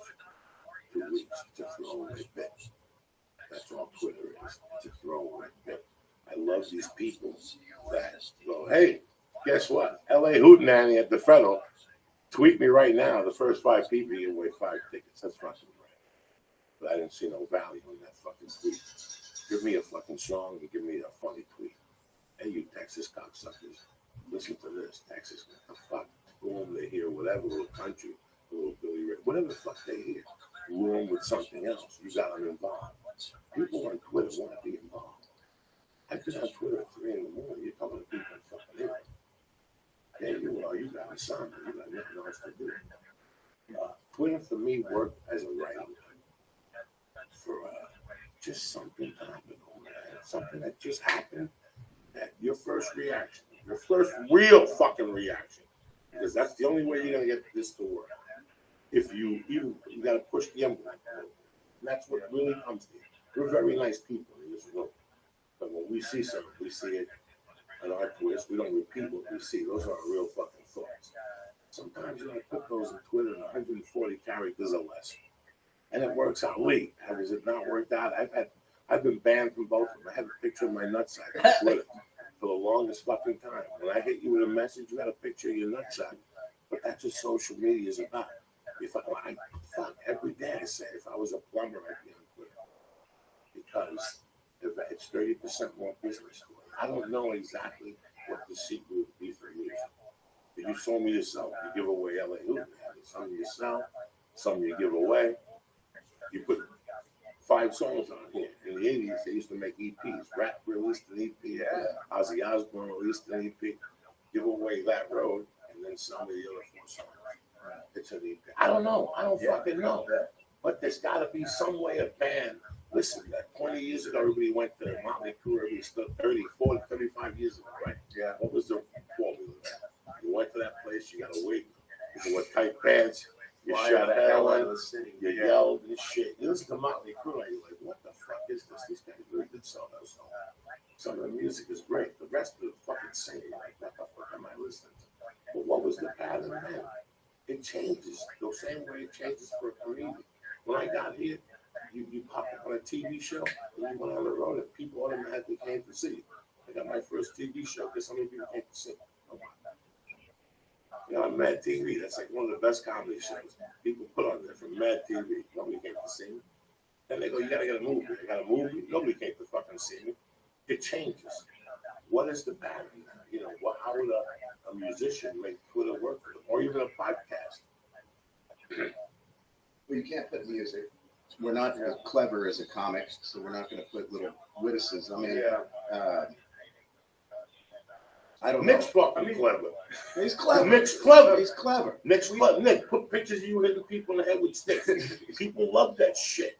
We try to put as much content on our Facebook page as possible, just to let people know we're still out there. I'll occasionally put just something, because a lot of us are actors in the band, and so if they're on a TV show that night, we'll put a little clip about it or something. But we'll put, I think there's an LA Hootenanny Twitter account. I know. I never Twitter on my. I'm not I a did Twitter. it for a little bit, but I do Twitter, Facebook. Maybe Then my YouTube lady channel. caught me tweeting with other girls things like get a bosh on that. And I don't know how to do the privacy and hide shit. So let me ask you something. So you recurred, I'm sure. I was in the cast. You bad. Yeah. Did you bite people in the neck? No. You were fucking big vet. Yeah, I was a vet. And my character died last season, but in this last season, it was nice. Tremendous. Yeah. Now you take it up at that farm up there. My buddy. Greer Ranch. Is that what you're talking about? Yeah, because my buddy. In Calabasas. Yeah, his girlfriend. She's a comic book, and he runs the ranch or something. He's told me a couple of times. Jason, something. Yeah, I remember this guy. I think. Little guy. I think his parents' house. Yeah, his parents own it. Yes. He's the caretaker. Right. And then in the second season, we had this big tree that they made out of meat because this crazy witch lady was taking over the town. And I think he had to sit out there with 22 rifles and keep the coyotes off The meat off tree. the meat tree. Yeah. How many episodes did you have? I guess about 60. I'm happy it's all. I mean, I like the paycheck. Don't get me wrong. And, Sure. It was nice, and I'm hoping to find another TV show. But yeah, the role fit me like a glove, and the people were very nice. I know it sounds cliche, but we felt familial. But they hired me, the 2 stars, Anna Paquin and Steve Moyer, number 1 and 2 on the call sheet. They got married in the second season, so they hired me to play their wedding out in Malibu. So yeah, it's a close knit group of people. Your wife is in the show. We're pals, right? Yeah, we're pals. Yeah, she comes out to see us. And, yeah, so I'm going to miss everybody. Everybody's going to go their separate ways, but I made contacts that I'll know for the rest of my life. Fingers crossed. I love the diversity. I love that. You know, you play music, you gotta get where you act, but your outlet is your music. Yeah. Which is fucking beautiful. I mean, I wish people knew that life exists. That's just a dream life. It's a dream life. It's a dream life. Right now until the money dries up. And even after, just to Yeah. be able to do, just Yeah. to be able to have the opportunity to go do what you really love on somebody else's nickel, you know, Yeah. while you're doing something. And on your other hand, you know, I like you. You're a bad motherfucker. You're a great martial artist. You're a great jiu-jitsu guy. You taught me a lot. You fucking moves and shit. You know, you're in the Hall of Fame. Yeah, you just got inducted in the Navy. The fucking Navy. Yeah, that was a pretty trippy one. And you're out now? No, I'm in. I'm a public affairs officer. I'm a reservist. My dad was a Navy pilot, so I was always groomed to be in the Navy, be a pilot. And then my eyes went bad or something when I was a little kid. But Do you wear corrective lenses? now I got LASIK. Oh, you got LASIK? Yeah, like 10 years ago. It still works. But I was always supposed to be in the Navy, and my dad was an airline pilot too, so planes were like, we were all about planes. But I just kind of fell back into my parents were real supportive, just fell into the arts, martial arts, movie making, music. And I just eventually went on this Hollywood tour of the Navy that the Public Affairs Department of the Navy does. And I was like, I always thought I'd be in the Navy. I'm too old. And he goes, well, there's this program that, you know, you have a lot of media experience. They kind of put you in the Navy. And so I went in I got commissioned as an officer. And Public Affairs ever since. You used to do tournaments, you teach them. How many nights a week you teach over the week? I do Monday nights, and our colleague program goes Wednesday and Thursday, but I just teach Mondays, and then I teach I have like my backyard group I teach on Saturdays. We get to meet each other more and converse more and stuff. So that's kind of my out in the park, picnic style. Shoot the shit a little bit, swing some sticks, tell lies, swing some more sticks. It's real laid back. I'm not gonna lie to you guys. I got into comedy. I just got out of prison, and I was married to a little girl. I was a roofer, and I became an estimator. And I was very content. I never drank. I never even, it never even crossed my fucking mind. I would read about Igby's and are you from here? Oh no, you're from here. Well, no, I know a little bit. I Yeah. would read about Igby's in the comedy store and Pasadena at the Ice House. And I would like tears would come to mind, and I would never have that opportunity. I would never be fucking. I'm sure you said this on your show before, but I've just met you. But where did you first go up? Where was your first set? At the Comedy Works in Denver. That was my first set. Were you living in Denver? I Or? was living in Bowling. I was going Okay. to school in Bowling. I got pension drugs and shit. Uh-huh. And I came out, I was always like the guy in the corner on the bus who was talking shit. And then, I'm not gonna lie to the people at home, believe you guys, when I got into this, I always thought I would have a day job. And this would be Tuesday here, Thursday here, Saturday here. If I was lucky enough, maybe somebody come to town and shoot a movie, if I could be an extra, I would be very happy. You know, it's just moved so fucking. Once I got into this, it was just one thing led to the other, and all of a sudden people were like, why do you even have a day job? And 1 minute you're in Seattle, 1 minute you're in a car to the Laugh Factory, next minute you're back in the car, you're living on Sunset, in a fucking Toyota, and taking showers at Ralph and May's house and doing spots at the store, going on the road, and it just, you end up being a very beautiful thing. Same thing with like movies and TV, that's amazing. I never ever thought I would ever get a role on anything. I never thought it was good enough or I could act. I went to an NYPD Blue audition and a t-shirt with a whistle on it. I kept going to Fox and somebody popped out because I was walking. It was Libby Johnson. She goes, "You're here for an audition." Libby Goldstein? She works with She did True Blood. I don't know if that's it. the one they're in an office like the two others, a guy and a chick or something like that. Junie Johnson. and Yes, Libby that Goldstein. office. Yeah. So I see her and she goes, "Need you for the audition." Read it again. Okay, thank you. I'm living in a fucking hotel on Schrader. It's the hostel now. Uh-huh. I'm living in a hotel on Schrader. $40 a night. I'm doing blow upstairs after the comedy store. I have rubber furniture in my room. I have these little fucking towels with like cigarette birds in them and shit. And all of a sudden they're like, "Diaz, don't go." I go out and basketball. You got 3 weeks on basketball, $5,500 a week. Such a good call. Yeah. I'd never heard anything like that in my life. Yeah. And I kept saying, 5,500, what? What the fuck are you saying? He's like, "We're gonna give you 5,500 a week. Plus a per diem. But for 3 weeks per diem." And he's like, "I got you a medium trailer." What are you saying? What fucking trailer are you talking about? What? And he goes, "But you got a joint sag. It's $1,250. You didn't have it. I was minus 18,000. $1,250 a sag. Would he lend it to you? Did you ask him? Because I asked mine, and they wouldn't. Yeah. The last day of production company, wrote the check and said, "We'll take it out." You ask me no questions, I tell you no less. So SAG was on the yard, $1,250 yesterday. I'm walking the baby in the car, and I see a guy from the neighborhood. He walks in a little chihuahua, nice little Spanish guy. We start talking. I was actually watching the club like 3 years ago. And we're talking. He goes, "Can I ask you a personal question?" I'm like, "What's that?" Of course, you join SAG for $1,250. He goes, "Fucking easy, $3,000.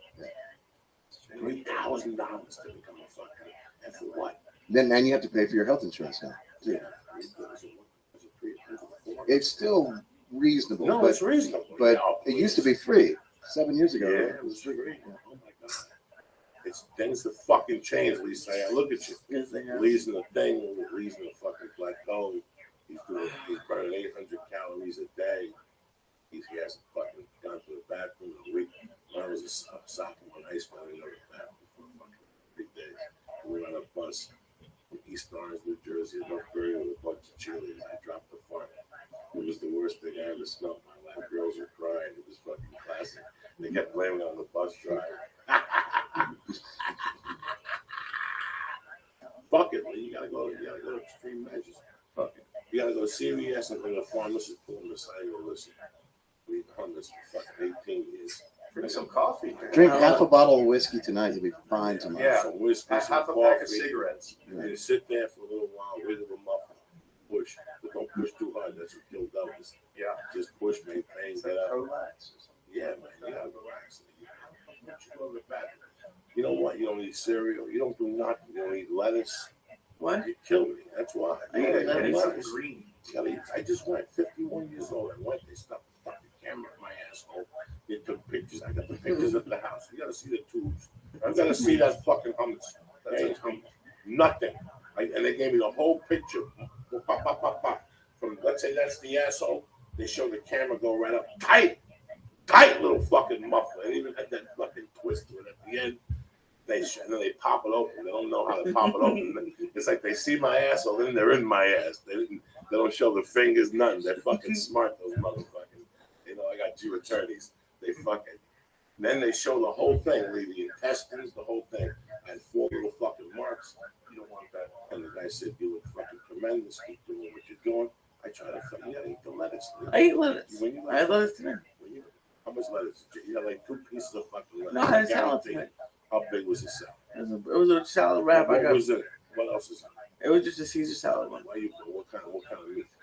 Chicken. Chicken. What kind of chicken? Charbroiled. Right, charbroiled. They probably got that frozen shit from restaurants. You want to make chemicals that kind of? I don't know. They all bond together. You gotta get together. Fuck them. God, fuck them. I don't know. I'm not See these fucking. God bless you. As long as you don't get hooked, you'll become one of those pussies that taps out. Twitter, if you're an alky, keep going. You did 7 years on the street. All right, pressure. Let me give some fucking shout outs. Shit to do with people to see. You're going to play that CD? We're not going to play the CD. You guys are going to play some music. Don't go nowhere. Nick, take a look at the girl's picture there. Rothschild, I love you. Bergie, we love the fucking, you know what I'm talking. Tope, Surveillance 702, always. Water Boxer, get it together, cocksucker. Amanda Salgado, Jason Seagars, Antonio Martinez, Dan Pizzini, and Jake Ryan. I love you, cocksuckers. Thank you for being part of the Church of what's happening now. You know, I always try to give people shouts out. You got to make people stay leave. You're fucking mummified over there. What's the problem? There's no problem. You're sitting there like, you know. He's not going to be able to get back in. Huh? He's not going to be able to get back He's in. going to be fine. What are you texting, bro? What the fuck? I was You're over there trying to text the girl on the fucking mat. You're going to charge you $800. Maybe I get you 10% off. Speaking of 10% off, on it.com, fuck it. Today, I got I got 2 boxes of Strongbow. Nice. After my surgery, you already sent them. I got a little thing of fucking whatever I popped it today before he gave me the childhood fucking class. From Tech Sport. From Tech Sport. And I fucking lasted. Me and the kid did some light fucking sparring. I did the class, and we did more fucking sparring than this brown boat took me and fucked me up. He wasn't nice like you. He fucked me up. You know, like he fucking did some shit. Really? That was hard. You ever get beat up and you're like impressed with the beat? Like, God damn, he fucking beat me up good. Like, it takes a man sometimes. That's why you learn. You're absolutely right. Sometimes that's why it's tough for a lot of people to go to jiu-jitsu. I know that a lot of people can't take the tap. Me, I don't give a fuck. a lot of trust, though, too. Yeah. This guy's got his arm around your neck, and he decides to keep it on. It's a lot better than you. That's rough. And sometimes your arm gets stuck and shit, you know. I always try to position myself as he's going and block one and keep that tap handle. Oh, yeah, I keep that tap hand right fucking there. Anyway, you won't need that fucking tap hand if you go with onit.com. You understand? You will never fucking tap with the hemp protein. I'm telling you right now, the chocolate, the acai vanilla, I fucking love it. Superb. I truly believe in these people. Like I said, this is not just a supplement. This is optimization, as they fucking say. It's a different level for your body, for your mind, for your soul, for hitting somebody with fucking sticks on the head. Number 2, I want to give a shout out to my main people, naturebox.com. You motherfuckers are always throwing heat in my heart. You understand me? Always. I gotta start doubling up on you people. The fucking snacks are delicious. I'm getting slimmer. And you know why? Because the nutritionals improve. I don't eat like a fucking savage. I open up the bag, there's zip bags. So when you get naturebox.com, you don't have to eat the whole fucking thing. Like when you buy chips, you gotta fucking open up the chips, eat them, but then you feel guilty because you gotta put that butterfly thing in. You know a roach is gonna get in there in the middle of the night and it's gonna fuck up your chips. So you say, well, you know what? Fuck that. I'm gonna eat all the chips because I'm gonna get mine. You know what I'm saying? Fuck it. Not with NatureBox. NatureBox comes with a receivable seal. Trust me, I'm telling you, these snacks are fucking world class. I wouldn't be sitting here fucking dropping knowledge on you fucking simple. Nutritionalists improve. They're healthy. Most importantly, they fucking taste good. Look at these people blowing their nose in the hallway. People doing blow. What kind of offices you got, man? Go to naturesbox.com. Go to the box, press in Joey, Joey, Get 50% off your first order. Tell them, Lee. you get 50% off, man. What the fuck you said? That's half off. Mommy and shit. 50% off. I think that's your fault. Tell Nature's Box we sent you. So what do? You on the box and press Joey, naturebox.com. Joey in the box. And get 50% off your first order. Why you fucking confusing me? Also, my brothers up there, David and Peter, my main dogs, up at nailtolife.com. They got the fucking vapor pens. They got people out there beeping like fucking savages on Lancashire in the middle of the night. They got vapor pens. What else they got over there? They got t-shirts on the website. Yeah. They got gummies. I don't think they can send the fucking gummies. That's against the law. If the cops come, you're going to be like, geez, you're on your fucking own. I'm not going to go to jail for you for saying gummies. You're not supposed to sell gummies on the air. Oh. Well, if you're in their area. Fucking vapor pens only. The best vapor pen on the market. Go to nailtolife.com. Get 20% off. When you press in the box. You just mentioned Joey Diaz. Joey Diaz. Bam! You get 20% off. And I want to re-welcome some of the best shit I've ever put on because I've been using them for jiu-jitsu. MeUndies.com. Sensational. Let's face it.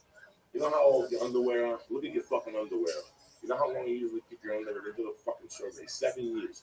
7 years. You know what your underwear looked like after fucking 7 years? A skid mark. Skid mark. Nuts sweat on the side. Your bustle, your elastic. Where you had that white head on your ass, it pops. People know there's a little red dot on your ass. Either you got a needle or you got a little pimple on your muffler. You don't need that aggravation. That's why I like MeUndies. Plus, they work for jiu-jitsu. I fucking swear to God they don't come off. People have to put up with my hairy nut crack and the rash and my asshole. Who needs that aggravation? You just go in there and get somebody to fucking armbar. Go to MeUndies.com before September 1st and get 20% off. Take a look at the men's. Take a look at the women's thongs. Go to MeUndies.com. I'm not fucking around with you. I got them on lock right now with this 4 dudes in the room. I take my underwear out. I'm getting beat up with one of those fucking sticks. What's the code word for me? Just go to MeUndies.com/Joey. It has to be before September 1st. Before September 1st, get 20% off your first order. And guess what? They send them right to your house. No more fucking stores, no more nothing. These things are fantastic. They don't have the pee hole, your little nut sack right there. Make your nuts look fucking tremendous. Let's give you an extra protection. Somebody picks you with a fucking toe. Sometimes you have karate classes, they're cute. Hit you with a free fucking toe to the nut sack. Who needs that? Go to MeUndies.com. Get your shit together. NailTheLife.com. Nature's Box. On it. Press what? The box. Church. CHURCH. Who the fucking think you do? Joey Bananas. What plans you got for the weekend? I know you got the wife up at the house. She's going back tomorrow. You're taking her back tomorrow. It's over. Yeah. What are you gonna do after Thursday? You gonna sit there like a mope? No. She's gonna come back Saturday. I don't know right now. What are you gonna do tomorrow? We're gonna take her with. Might go see a movie or something. I don't even know what's out. What fucking movies gonna go see? What are you gonna make Probably your one. little sex movie? What? About what? What about making a sex movie? Oh God, no one wants to see that. Who needs to see it? There's no good angle yet. There's always a good. Look at you. Let me wiggle funk with Joey. Give me a little wiggle. What? Stop it. Rhythm is gonna get you. Rhythm. Stop, you fucking sexy cocksucker. True Blood, what's going on, baby? We're here. We're You ready to play some fucking music? What about you there? This sound like shit. Yeah. No, man. All right. You gotta be fucking positive. Oh, I mean, fucking Impromptu. impressive. Hey, dog. Just think of Alex and Chance on fucking when the guy was on heroin with no teeth. You think he rehearsed? You think he didn't go up there in front fucking too? That's true. Go up there, show him. You got teeth. Shane done heroin in 10 years as well. Who else didn't have teeth in their fucking performance? Shane McGowan, yeah, that's from He the had one tooth, but from the Pokes. Nirvana was almost done. You know, you gotta go there, take a chance, Columbus. I'm gonna take that photocopy. yeah. Oh, we also played the American Legion over in Hollywood, right next to the old Hollywood. That's a Yeah. great building. You ever been in there? No, I don't know. Do they do comedy in there? They would. They have. Yes, they would love to. Yeah. I got married. You know, I had my wedding party at one of the colleges. Oh, you know that thing right by the Hollywood Bowl. Oh, those ones above it, or like? Right in the front there, you go down below. It's Uh-huh. like a picnic area. There's Oh, yeah, homes yeah. there. Okay. Whenever they have their parties in there, my wife works with Hollywood Bowl. So, come on, now, I thought you fucking knew this movie.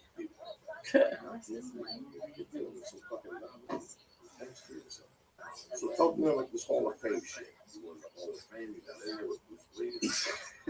It's called the Masters Hall of Fame. Yeah, I was nominated, and it was a good group of Filipino martial artists. And that was a big honor. It was a good time. But I have to say, Joey Karate, one of my idols. We used to make sticks and watch Joey Karate on YouTube.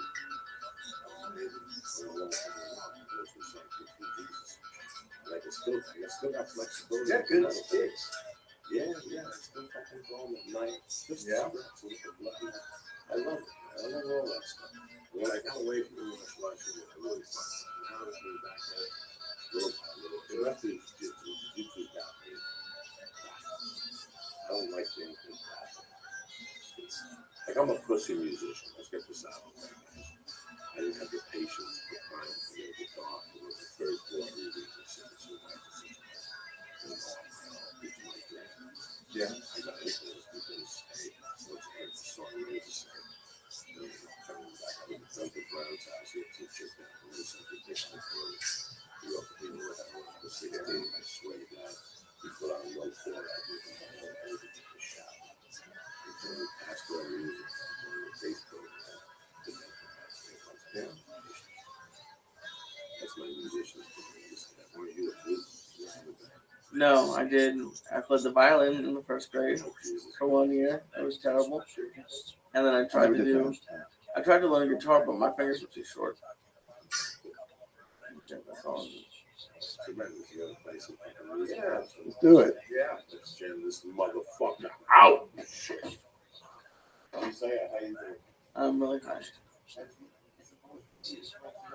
Okay, bring that kind of fuck around. We usually have 8 more people with us to back us up or to help us out with that sound.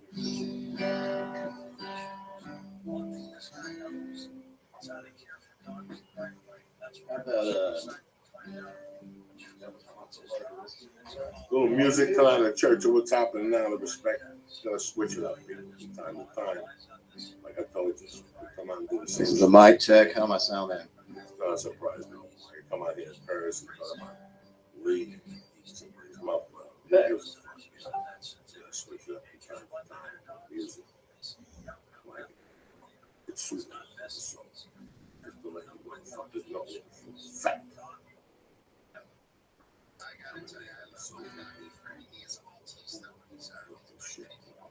Are you just killing time till we're ready?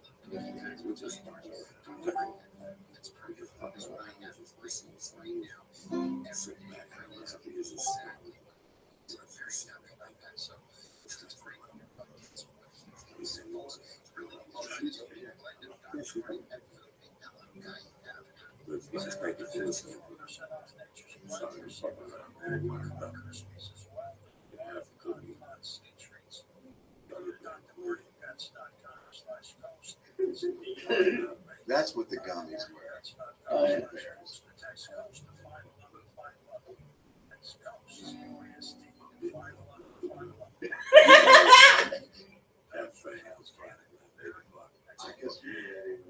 Let's do this shit. Let's do this. Oh shit. Well, I met the Lord Jesus and he showed me both his feet. He said, you sit upon the ground, kid, and I'll sit up on the seat. Set me up your scrub brush Grab your washing pan. Get between my toes, kid, and I'll tip you in the can. Well, I commenced to scrub it on the sweet Lord Jesus' feet.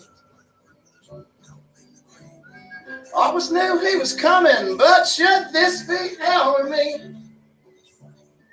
With his arches pink and scaly, and his blisters on his corns. Then I looked at my Lord Jesus and saw he was growing horns. That's how the devil turned my foot water to whiskey. And I can't remember nothing since that day. That burning amber fluid became a leaking from his tootsies. Wept into my water and I washed my cares away. So arm in arm with Satan, I went stumbling down the street.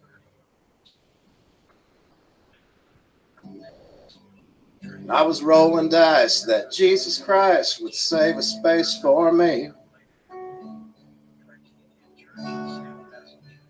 And I've been cursing all the curing and cradling this disease. That brought me credit cards and titty bars and bisexuality. 1, 2, and me, that's how the devil turned my foot water to whiskey. And I can't remember nothing since that day. But that burning amber fluid became a leaking from his tootsies. Wept into my water and it washed my motherfucking cares away.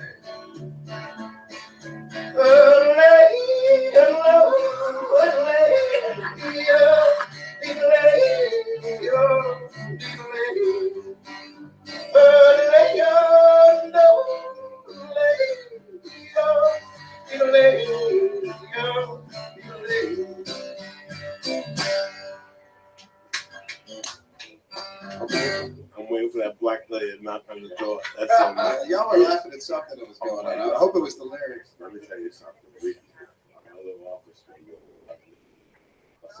some lady just banging. And she's like, stop smoking marijuana. We were really smoking marijuana. We're like, we're not smoking pot. It was on the podcast. So I'm looking at Lee, and I know he's thinking the same thing. But that black lady's like, knocking the door. It was tremendous. That was fucking tremendous. Is that an original song? That's an original. That's on here? That one's not on there. That's on another record I have with my old band, Hillbilly Nights. But we do that song. Wait, you bring the tambourine? No. I left it alone. What the fuck? We can get mad at that black lady. That's all I can think of. You should just let me know. I know I would have saved it, yo. No, I love the fucking YOLO. That's the whole patois. That's the backbreaker right there. That's amazing. That's how I just go down. Anyway, I love it. Oh my God. What's the story? What happened? Wait, wait, hold on. What's up?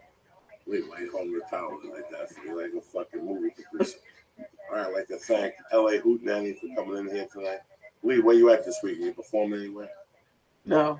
All right, good. Stay home. Fucking do jumping jacks this week. Do something. I'm gonna be in Paducah Friday night at some fucking cafe, etc. Come on down. Kids are allowed. I'm doing an R-rated show, so bring the kids down. They get fucking confused.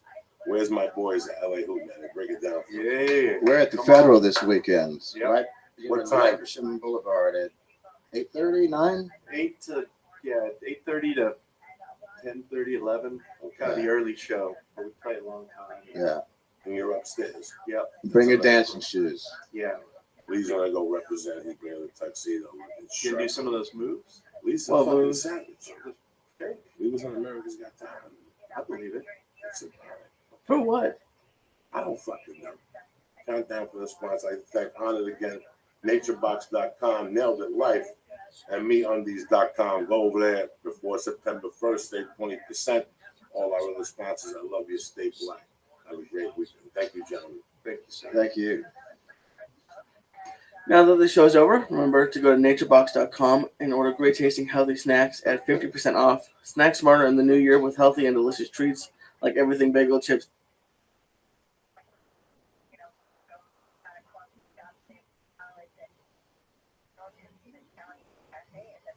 What? You bad motherfucker, you. You made it to the church. What's up, Lisa? I had fucking long 5 fucking days. I miss you, cocksuckers. I know, it feels like longer than since Yeah, Wednesday. we gotta figure some shit out here and shit. Beautiful day to be alive. Just second chance to make it happen. Salute the flag, grab your nuts. Whatever the fuck you gotta do to remind you, you're in a fucking American. We don't take shit from nobody, motherfucker. Sup, baby? Nothing. That shit in Ferguson is scary. It's fucking scary. I talked to Joey Filato, who called into the. Oh, because he's from St. Louis, right? He's in St. Louis, and he was breaking it down for me how Ferguson is next to where it's going down, where he lives, and he broke down the 3 counties to me, the north end, and what happened. Well, let me ask you something. Yeah.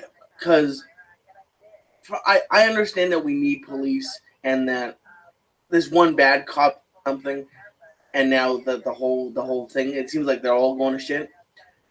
But I never really understood. Is it because I'm so white that they never really mess with me? Like when you're walking down the street and you see a cop, are you worried they're gonna mess with you? Because you never know what could happen. You never know what could fucking happen.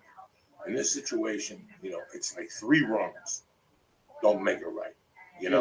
The cop shoots the kid, then they release the video of him shaking down the fucking owner, and then there's looting and there's all this stuff. Okay? Yeah. One mistake now led into 3 others that we shouldn't be doing. Right. Listen, man, I've been in situations where a cop has said to somebody that there's been an accident. There's been an accident or there's an event, and you're walking by and the cop tells you to move to the other thing. And you're like, what are you saying? Hold on. You're in your thought and you don't know what they're saying. And sometimes a cop will get into your face. I'm sure that's happened. Ever happened to you? You're not walking on the right thing. Hey, you, didn't I fucking tell you to cross the street? And you're like, really? Is that fucking necessary? Is that fucking necessary? Now you get into a fucking altercation with a cop and you're always going to lose. Oh, gee, yeah. Either they're going to give you a ticket or why are you talking to me that way or turn around, let me frisk you. It always becomes that. We have taken we have taken them the I don't know how to say the word, not tenderness. We have taken the human interaction away from the police officer. Yeah. Because now when they're trained, they're shooting dogs. Oh, a dog is 10 feet away. Hey, put your dog away. Listen, if that dog ain't got a fucking gun and he's not charging me, I understand putting your hand on the holster.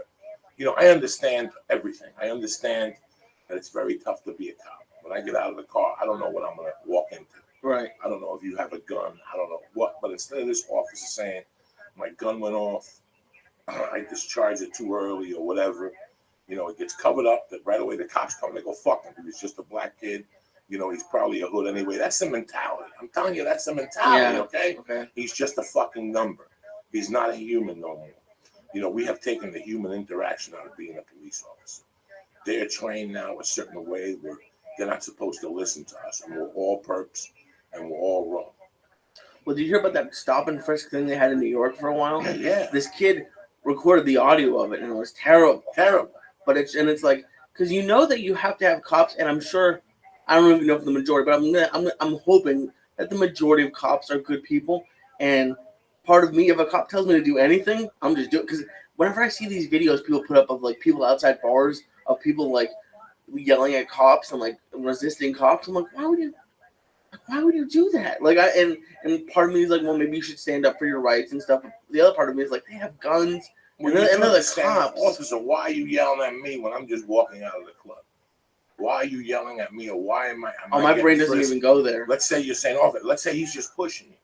You're like, get off me. I didn't do nothing. Right away, that's resisting arrest. They can hit you. And then it's 10 cops. Look what happened in Staten Island. And I'm no political activist. I'm none of these guys. But this guy is a big black guy. Oh, fuck, the guy died. That guy when they choked him out. Oh, my God. Really? For selling fucking cigarettes? For selling untaxed cigarettes? That's what Staten Island was built on. That's what Sammy the Bull Gravano did for 30 fucking years. You fucking morons. And you got a black guy that's 6'9", and the guy saying I can't breathe, and the little guy Johnny Jiu-Jitsu, who's a purple belt, is holding on to this fucking guy. This cannot continue. Because what's going to happen is there's some crazy motherfuckers out there that will get a gun and we'll start shooting cops in the fucking head. It's happened before. And then we sit here and we got to fucking salute as they drive by. Listen, we don't know what happened. We weren't there, number one. Number two, and number three, we don't know what type of day that officer is having. Okay. You don't understand. Maybe his kid just got caught playing hooky and the wife is breaking his balls. And now I show up and this black guy doesn't want to. He's just saying, hey, man, you know me. What the fuck are you bothering me for? Yeah. You know, we'll turn around. The handcuffs don't fit. And all of a sudden I jump up. You never know. Mm-hmm. You know, you never fucking know what type of day a person is having. Okay. And that's what happens a lot of times in these situations. But what happens after them? You know, what does looting That's the thing. have to do with a cop? What is, I don't understand the release. Maybe I didn't grow up in those type of areas. But I did dumb shit like that when I was a kid. I did all that type of shit. When something happened, you join up with a bunch of people and you're out there yelling and screaming. By the time you get home, you're like, what was I yelling and screaming for? And that's the, I think I don't know Ferguson, but let's, so I was talking to Paula about it, and she was like, during Rodney King, her mom and her dad looted, not because they were upset about black people, but they were poor and people were looting and they needed food. So I don't know, is Ferguson lower income? Because maybe I guess it used to be a good neighborhood. Okay. I don't know. Joey broke it down for me. It's just so scary that could happen here. And it's gonna happen because now they're gonna let the cop go. The cops are gonna quit it. Always, on the line, and this is gonna happen. There was a march yesterday in downtown LA about 2 cops killing a kid that was mentally challenged. Oh. And then there was another one where 2 cops again got into it with a guy and they beat him up or something in front of his kids. They shot him in front of his fucking kids. So the humanitarian aspect, not the humanitarian, the humane aspect. When I was growing up, guys, I got in a lot of trouble. I had police contact a lot. Mm-hmm. But I don't know what it was in those early years, in the late 80s and the early 90s, where there were still cops that were human beings. They'd separate you. What happened?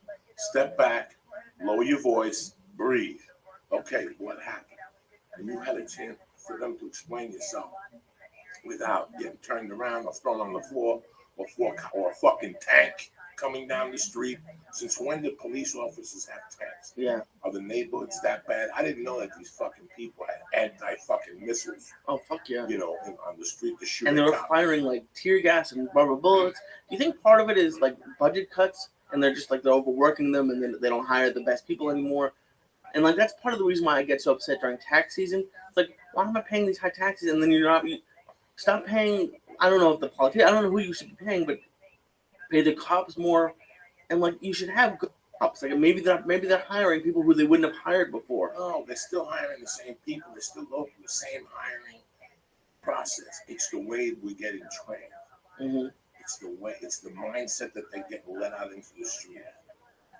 It's the 10 years on the police force. It's the being blind to not appreciate what the job is about anymore.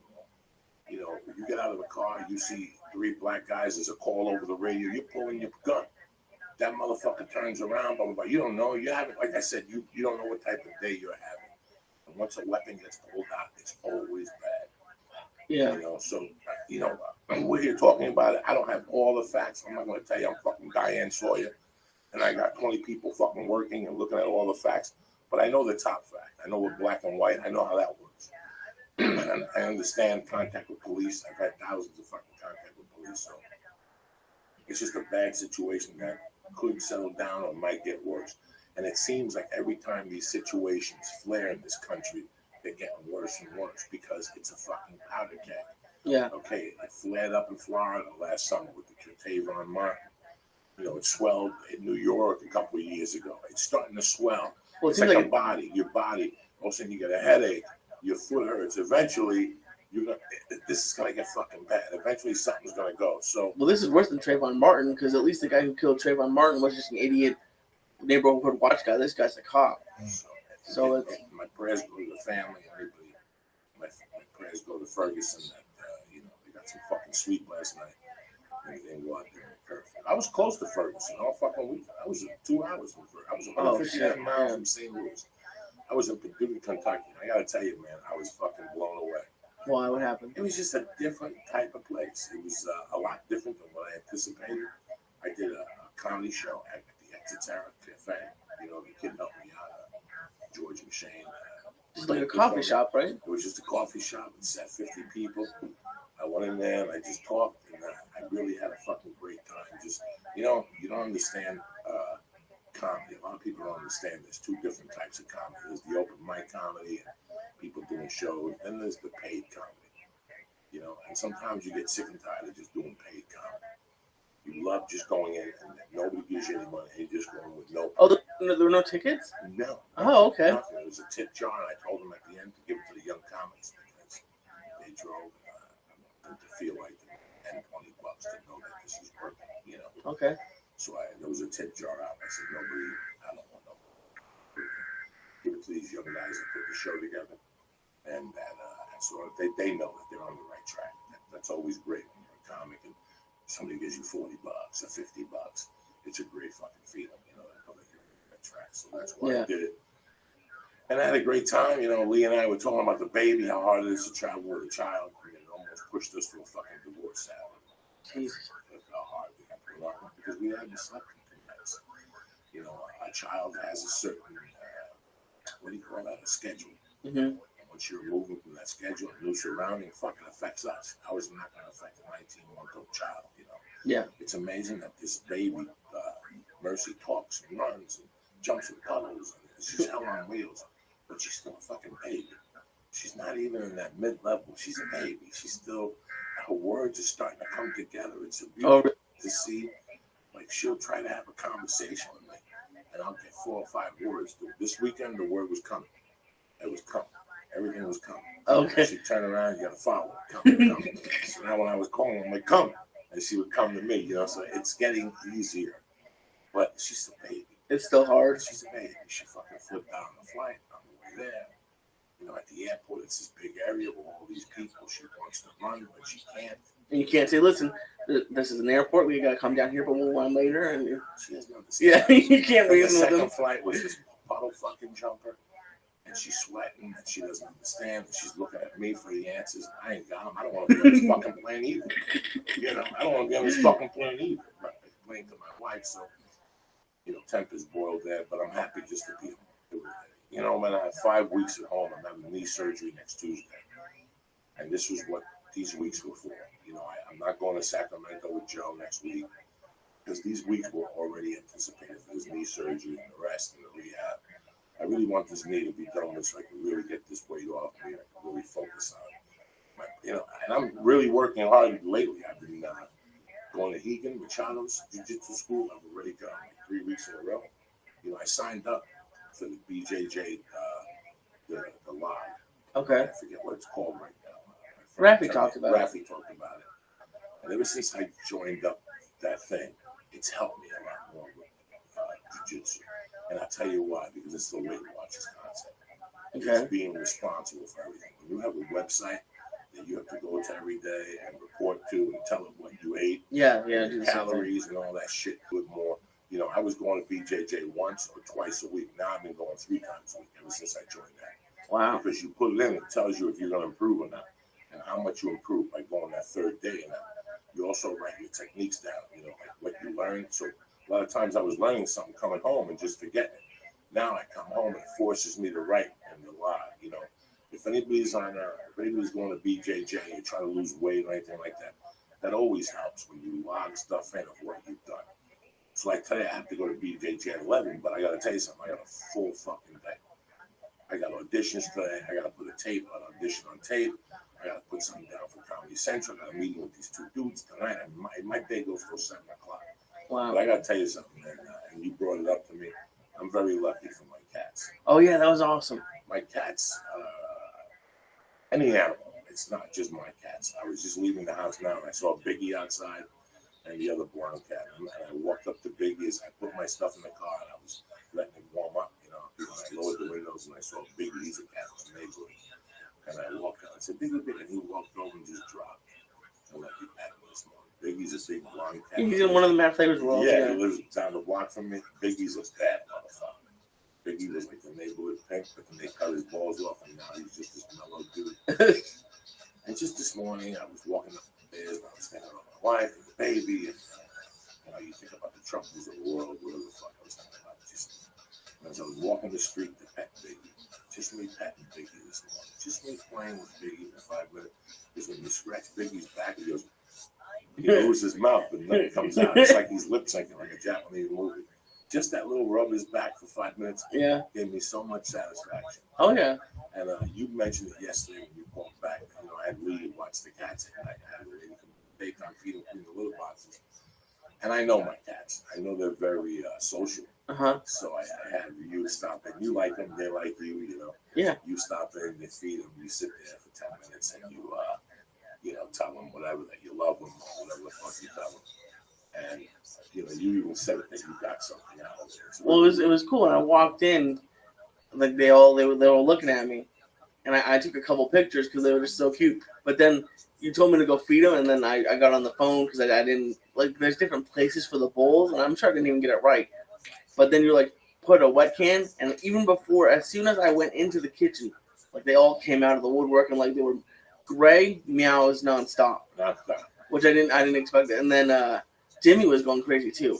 And it was cool to watch because they must have been hungry 2 nights ago, because as soon as I put the food down, they all went in there, and then I was like sitting on the couch like by myself in your living room watching ESPN. I'm like, what am I doing here? But then they all came out and started like washing themselves, and Cece came over, and Harry and Dimmy always come over, and it's I wish I had more time, and for cats, I probably could do it, but I always enjoy just playing with the cat. And you do it at home. Like anytime you're having a fucked up day or whatever, you walk home, whatever, whether you have a dog or a cat, you go over, you pet your dog, you feed them, and then you're gonna go do something. And for some reason, you feel so bad, you drop your one knee, and you just look at him and hug him and play with him and grab his ear, maybe get the ball and throw it for your dog. Those 3 minutes, they say when you have an animal, you live with them. People who have dogs and cats live with them. And I can guarantee it's those moments. Like yesterday, I got home and I tell you, Lee, I was fucking tired. I was tired physically. I was tired mentally. The night before, I hadn't slept Friday night. So I get there Thursday. We go to dinner. We go back to the room. I'm watching TV. I think it's going to be a regular night. I go to bed at 11:30. Next thing you know, at 4 a.m., I'm walking around. I got up. I could not sleep. The baby was next to me on the bed. She woke up. I played with her. I went and got breakfast, and the day started. Friday night, I went to do that coffee shop. I didn't eat a Chiba Chew. I had a Chiba Chew for the whole weekend. Okay. And I said, I'm not going to eat it Friday night. I should eat it Friday night. Because I got back to the room, and it was a fucking nightmare. And by 4 in the morning, we were just fighting. And she left at 7 because the child just wouldn't sleep. She went to her brother's house, and the baby slept there. And then when she got back, we put the baby down again. But, so I went to bed at Saturday night, like at 8 o'clock. I had to catch a 6 a.m. flight, which the airport is hilarious. Fucking the best airport, that in Santa Fe. This didn't even have a food. Santa Fe had a restaurant. This didn't even have a restaurant. This just had 4 machines. They had You're like, where do you get for you? like an egg sandwich machine. Oh, no. A coffee machine. A candy machine. And a soda machine. That's all this place had. Excuse me. I didn't have nobody serving hot food, nothing. I was prepared. I had like a banana and something else, And by the time I got home, that Chicago to LA flight was easy. I saw Ron Funch on the plane. I talked to him at the airport in Chicago. I met him. I shook his hand as I was eating a Friday sandwich in Chicago. I was fucking starving. And I got home, and I tell you, when I walked in the house, I had to clean the little box and sweep up a little bit. I opened the door to get some air in there, lit some candles, just to give them, do all the clothing, I do my regular shit, hook up the sleep apnea machine. And I had this list. I had to go to Ralph's, I had to go to the bank, I had to go to the weed store, I had to make another move at this place, I had to stop and see if the medication was in my fucking knee. And I tell you what, when I got back last night, I really wanted to take you to dinner. I'll take Lee to dinner after I do the emails. I couldn't leave the house. Oh, I knew that because you asked me what you're doing for dinner. I'm like, I'm gonna have it in a little bit, and you really, I knew you were tired. I was tired, but I just felt bad for them. I didn't want to leave them another night. Right. So I basically got on my hands and knees like at 4:30 with them, and I brushed all of them, which was a fucking amazing. To brush those cats with the metal thing and then the brush to get the hair off. Do they like line up at all? Or? Oh my God, they fucking love it. And Yeah. they scratch at each other to move. You're done. Don't come back. Fuck you. He already brushed you. I got so worried, and I wasn't even high, but I got worried because you have baby things set up in your house, and I'm not that experienced with cats. So Cece got behind the one of the TV place, and I was like, I don't know if she can get back out from there. So like I kept calling her, like I wanted her to just be out of there before I left, but then she jumped, and I'm like, oh, that's not for the cat. That's so Mercy doesn't get behind there, and the cats are fine. But I was my worst nightmare was like that I was gonna leave Saturday night, and you would get back Sunday afternoon, and Mercy and Cece would be behind there like meowing and peed somewhere she wasn't supposed to behind the TV, but she was fine. No, Mercy, they always go back there. Okay, I didn't know that. Yeah, they gotta break my balls some fucking part of the day, and they go back there and they love it, you know.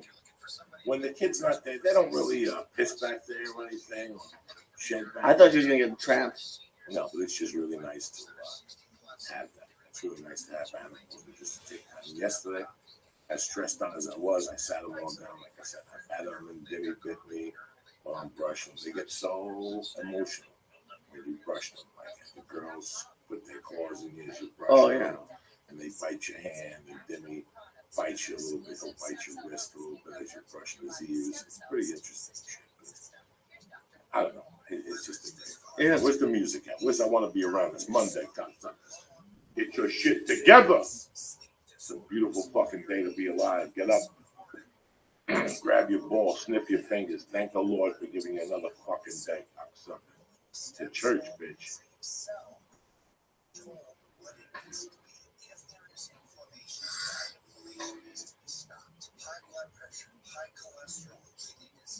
You can't just kick it in. I'm gonna give you a fucking fugazi can. No. 6,000 milligrams. An Arabian ball head. I'm pretty mad.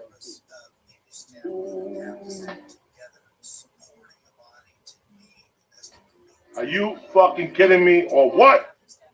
I thought of you last night because there's this app that you can get like discount tickets on, and I was just looking through the board because I couldn't fall asleep, and Wu-Tang Clan with Talib Kweli is going to the Forum in Inglewood, and I was like, that'd be cool to go see him, and I just thought of you, like, why are you gonna go jump up and down with all the black people? Like, don't kill your dad at the Forum with Talib, Mahmoud, and no fucking rest of the Wu-Tang Clan, yeah. The Forum, it's beautiful. They said they redid it inside. You know, I went to see Janet Jackson there. Really? In like 98, they said they redid it and stuff. Let me ask you, what is going on with the Ice Challenge?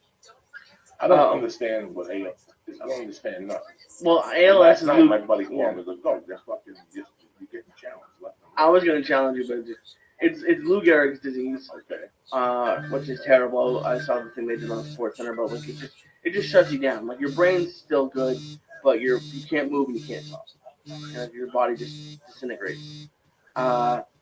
And this guy who got it when he was like 27, a baseball player, was great, and he started raising awareness for it, and it's just people are doing it now just to do the ice, and I only did it for the ice. I don't have money right now to be donating to people, but the point is you're supposed to raise awareness for the disease because what he said is apparently it hasn't changed since Lou Gehrig got it. Like there's been no improvements. It's just when you get it, it's just like 2 years and you're dead. So they said like the ALS Foundation's donations have gone up like 400% from this time last year, which is great. Some people get annoyed because it's just people on Facebook now, and it's just it's like a celebrity status symbol now to be doing it. I think it's good that people are getting awareness, and it's good to bring people together. And it's a funny way to do it because it's cold in the ice. But I do see what some people are saying, like, why don't you just donate the money? Don't put a video on Facebook. And I understand that part of it, but I got challenged, so I did it, and I was gonna nominate you, but I was like, "There's no way you're gonna stand on your front lawn in a bathing suit and pour ice water on your head." You never know. Yeah. Never know. If it's for a good cause, maybe I'll write a check for $50. You never know. Yeah, I That's mean, what it's all about. it's scary. I mean, my grandmother didn't have ALS, but she had Alzheimer's, which is basically the same, and that's genetics. And now I'm worried about my mom.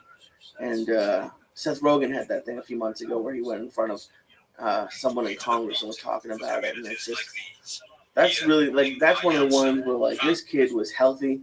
Like I'm trying to get healthier now, and there's just some stuff. No matter how healthy you get, like you have a bad roll of like genetic cards or something. What's up, Danny B? Oh, you tell me, brother man. How's everything? Good. No. Last night I'm sitting there minding my own fucking business, going through channels, and I'm watching Carolina play somebody last night. I'm sitting there going, it's amazing. It's fucking football season. And usually I just watch this for a minute. I watch the quarter.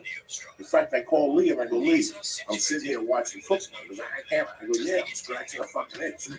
You get sick and tired of not having football on. And listen, man, I always started as a football fan.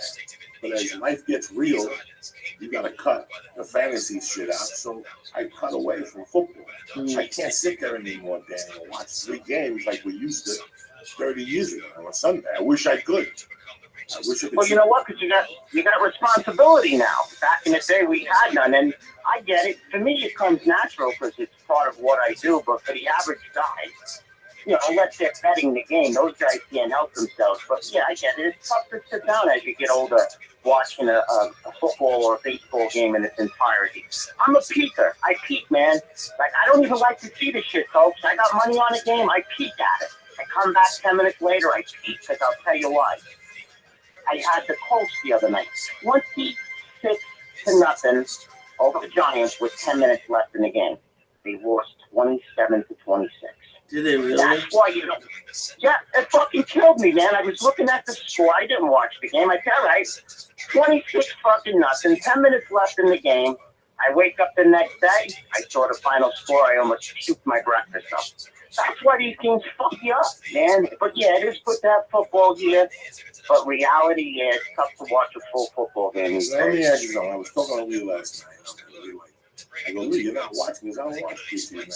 And I go, it's amazing that people are betting right now already. And I broke it down. So I go, Lee, most people right now, Bergen people grew up with, like last night, they bet a 5 times, $25, maybe a 5-time parlay, $50 to watch the game. And to them, that's what they're doing. It's a reason to watch the game. You don't have everybody gambling. Well, listen, I'll tell you what. There's some sick bastards out there. I got a client that rock and rolls. He don't care. I'm telling him to bet 500 on the game, but he can't do it. So he's betting $3,000 a game on preseason games. Oh my god! So yeah, you have to have a action is action, baby. But how? Action is action. So when good gamblers are breaking down games, they're looking at who's playing. But with preseason, they're bringing in people who aren't even going to make the team. Like that, Well, yeah, good point. But here's the thing with preseason. A lot of people say, you're crazy playing it. Certain teams have a different itinerary. They're checking out defensive backs. They know who's doing what. Look for a team with depth, like quarterbacks fighting for each other, fighting for the number 1 spot. Look what Pete Carroll did in the Seattle game. He had Russell Wilson in with 2 minutes left in the first half. He almost got hurt, too. So he's playing to win. He ain't fucking around. So preseason for the average guy, you back the fuck off. But guys that have the edge, you follow the money. That's simple. To me, I just follow the sharp guys, and, they make money more times than they lose. That's simple. But, yeah, back off the preseason because it is a crapshoot. It's amazing how I look at the Twitter timelines from time to time. I see you hustling. I see the Philly Godfather hustling. But I see a couple new people on the horizon that are getting retweeted by people that are on the computer. It's amazing how much life changes. It's really amazing how the trends change. 20 years ago, you have to call people all fucking day. Now they're on the computer. They're on the fucking computer figuring it out. And you could sell your product on the computer without even talking to them. Well, the problem is you can do that, but a lot of guys ain't qualified to sell a product. So anybody with a website and a Twitter account's making money, you know, and because, you know, most guys are okay at it, but push comes to shove. This ain't easy. When you're betting your own money, and how many of those guys are actually betting their own money? That's the thing. Are they really betting, or are they selling tips because, you know, they got nothing to lose, you know? So, you know, they come a dime a dozen these days. I'm scratching my head, you know? I'm scratching my head. You know, every time I turn around, but there's some legitimate guys out there. I get them on the podcast. A couple of real sharp players out there, but they're far and few between, brother. What else did I want to say? Yeah, I hear you were in Kentucky or Tennessee not too long ago. This weekend, right? This last weekend. How did that go for you? Kentucky's listen, man. I practice what I preach. I'm not gonna come on this fucking podcast and tell you motherfuckers that I love Smallville, USA. I love visiting Smallville, USA. I do it more than most of the people I know. I love that small mentality. I love going to see people in their most primitive effect. I didn't even go to Chicago. I didn't even go to New York. But to come in Purdue, you know, at a coffee shop, you know, with 60 people who drove from Louisville, Kentucky to see me. 4 hours. People drove from Cincinnati. It was a great feeling, man. And I like being in the heartlands of places. You know, anybody can go to North Bergen. You know, go to the middle of New Jersey. Go to the middle of New Jersey where there's fucking mountain lions and shit. And you have a conversation with them. I remember when the shore was different. I remember when the shore was just, you know, I always felt bad for the shore people because for 4 months a year, they got tormented. They got tormented by assholes like me and fucking Darren Rago and fucking, you know, for 4 months. Yeah. And I remember when Frankie Edgar first came on the scene in the UFC and started beating people. One of the first bets I ever made in the UFC was my wife on the UFC 100 was Frankie Edgar when he beat Sean Shirk, and nobody could believe it. And I remember telling Joe Rogan on the way back, I go, I grew up down there. Those kids were forced to be tough. Those little shore motherfuckers, those little dirty dogs, as I used to call them, those dudes would fight you to the death down there. Yeah, they were tough. You know, we had some good times down there. You're right. We tormented that town wherever, Belmar, Seaside. We picked a new city every year. Well, no, you evolved. You first started at Seaside, Lavalette, and then you went to Belmar, and then you went to Manasquan, and then you went to those other shores.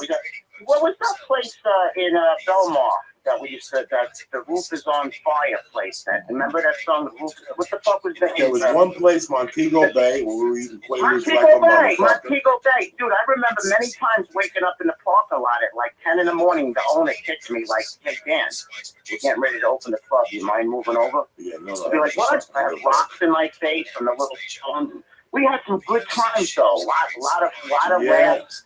10 people piling up in a one bedroom, you know, just bodies everywhere, people naked, everywhere.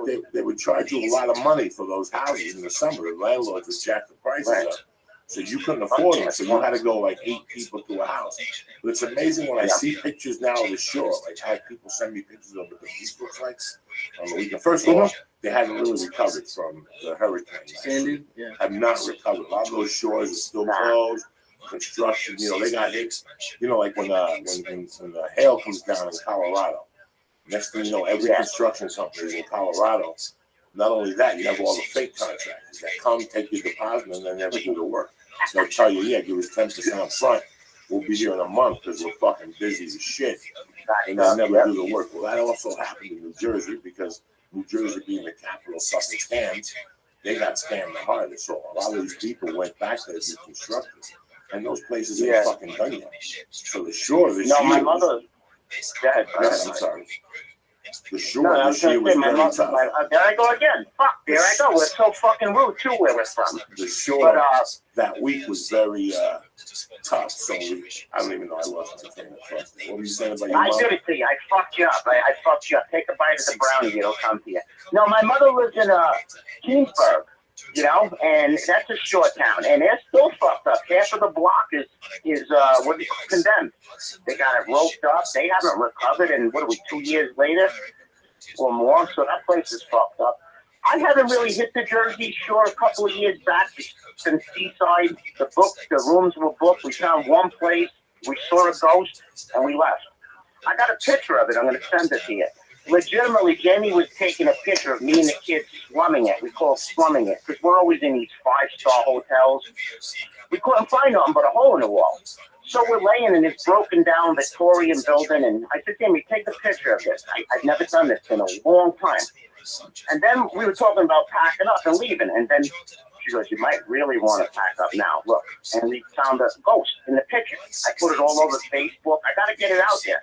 If anybody out there, any of you fans out there, don't tell me that's a ghost. I'm telling you, Coco, it was a fucking ghost. I got to send you a picture. You'll flip out on it. So that's the last time I went to New Jersey beaches besides Atlantic City. Last time I was in New Jersey Beach was probably 9 years ago, and I didn't even go to the beach. I was with Jimmy Burkle. Jimmy Burkle! Name from the cat. We went to Atlantic City. It was crab legs, and I was in Atlantic City. I got a gig in Connecticut. So Jimmy Burkle and me got in the car, and he drove me all the way to Connecticut. But as far as swimming down the shore, oh my God, it's got to be 98, 97. I used to go to Seaside Park with the Lorenzo's, Chris, and on the corner, oh my God, we had a hot dog stand. Oh my God. They had spicy drinks, they had spicy chili. The guy had the Sabrett chili, he spiced it up. And I would get 6 hot dogs a city. I was averaging fucking 20 hot dogs a day, 3 days down the shore. It was amazing. I was shitting. You know what? You mentioned Di Lorenzo. That he had that place, a little unit next to Montego Bay. Remember that apartment complex right by Montego Bay? Yeah. That's where I used to sleep in the parking lot. You know, there was no room. You know, if you got in early, you got a bed or a spot on the floor. But half the time, I would grab a blanket, fucking sleep right in the parking lot of Montego Bay. You know, and those were good times. And that's funny too. I also remember that week. Remember Pager, of course, Romano. She was like one of the boys. She would fucking blast slow all night long, act like nothing happened, arm wrestle you. She went tubing in the fucking Atlantic, and she forgot to shave her, you know, a little choochie. And I just remember looking at it. It was like the funniest thing. She just floated around all fucked up with a hairy pussy sticking out. But, yeah, we had some good times back then, Coco. But now as a Gary. Huh? What do you hear from Gary? Oh, what I heard from Gary, I just got, bad stuff. Okay, let me tighten up the Gary story here. I got a link sent to me about a week ago from my cousin Mikey. I guess the kid that he robbed the bank was flipped and confessed on other things. He was on a spree there, you know, a 3-week spree. All in North Bergen, right? Fucking a 3-mile radius. He took down first the guy. They got him for the one bank, carjacking, blah, blah, blah.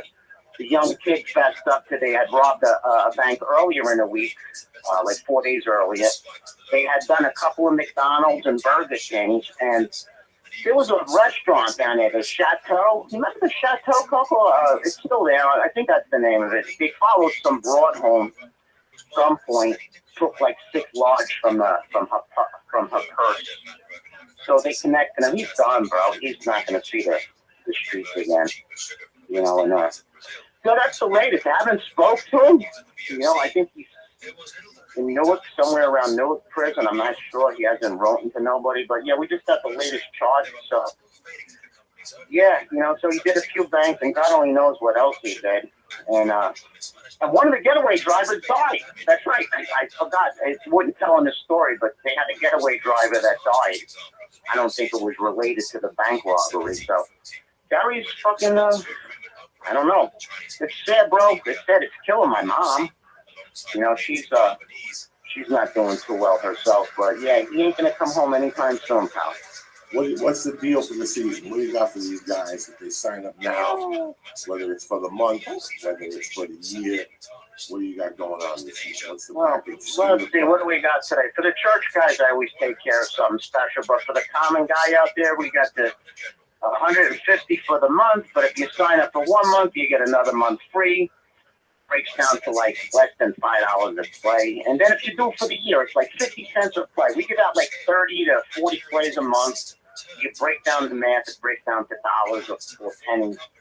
I'm not really, really right now we're getting ready to get the football season off. As you know, my bread and butter is still radio. Me and Big Lou just did a, what do they call it, documentary on sports betting with the National Geographic channel. They were out by you guys in California for drag racing, how people bet on the car races on the street. Then they were down in Georgia doing dog and cockfighting. So they came up this way to do me and Lou for sports betting. So that should air sometime in January. We're just getting ready to get my season going, Coco. Sleep next Thursday. Starts it up at 28. But tonight you have a big game with Cleveland and Washington. They're anticipating a big audience tonight for this. Johnny Football. He's not starting, but tonight's a big game. They expect a good audience to watch the Monday night game. Man, Monday, whatever happened to Monday Night Football? When I was growing up, Monday night was everything. You didn't even make plans on Monday night. If you did an event on Monday night, you were fucked. Because why would you do something? People are going to keep asking, hey, is the game on? You just get everything. Now, Monday night football is nothing. It's like fucking nobody even acknowledges it. There's no more happy hours. There's nobody fucking stabbing people. They got it. They got it going on here. They do kind of. I don't know about out west, but here they still got their Monday night specials, wing nights. They celebrate. But you're right. The luster's gone. It's not what it was. Nothing is. Everything's televised. There's games 7 days a week. But when we in the 80s, we had that build-up. We had that Monday night build-up. They didn't even have the Sunday night games when we were out there. Every once in a while, they would have an ESPN special Sunday night evening, Atlanta Falcons or something. But no, it was straight up.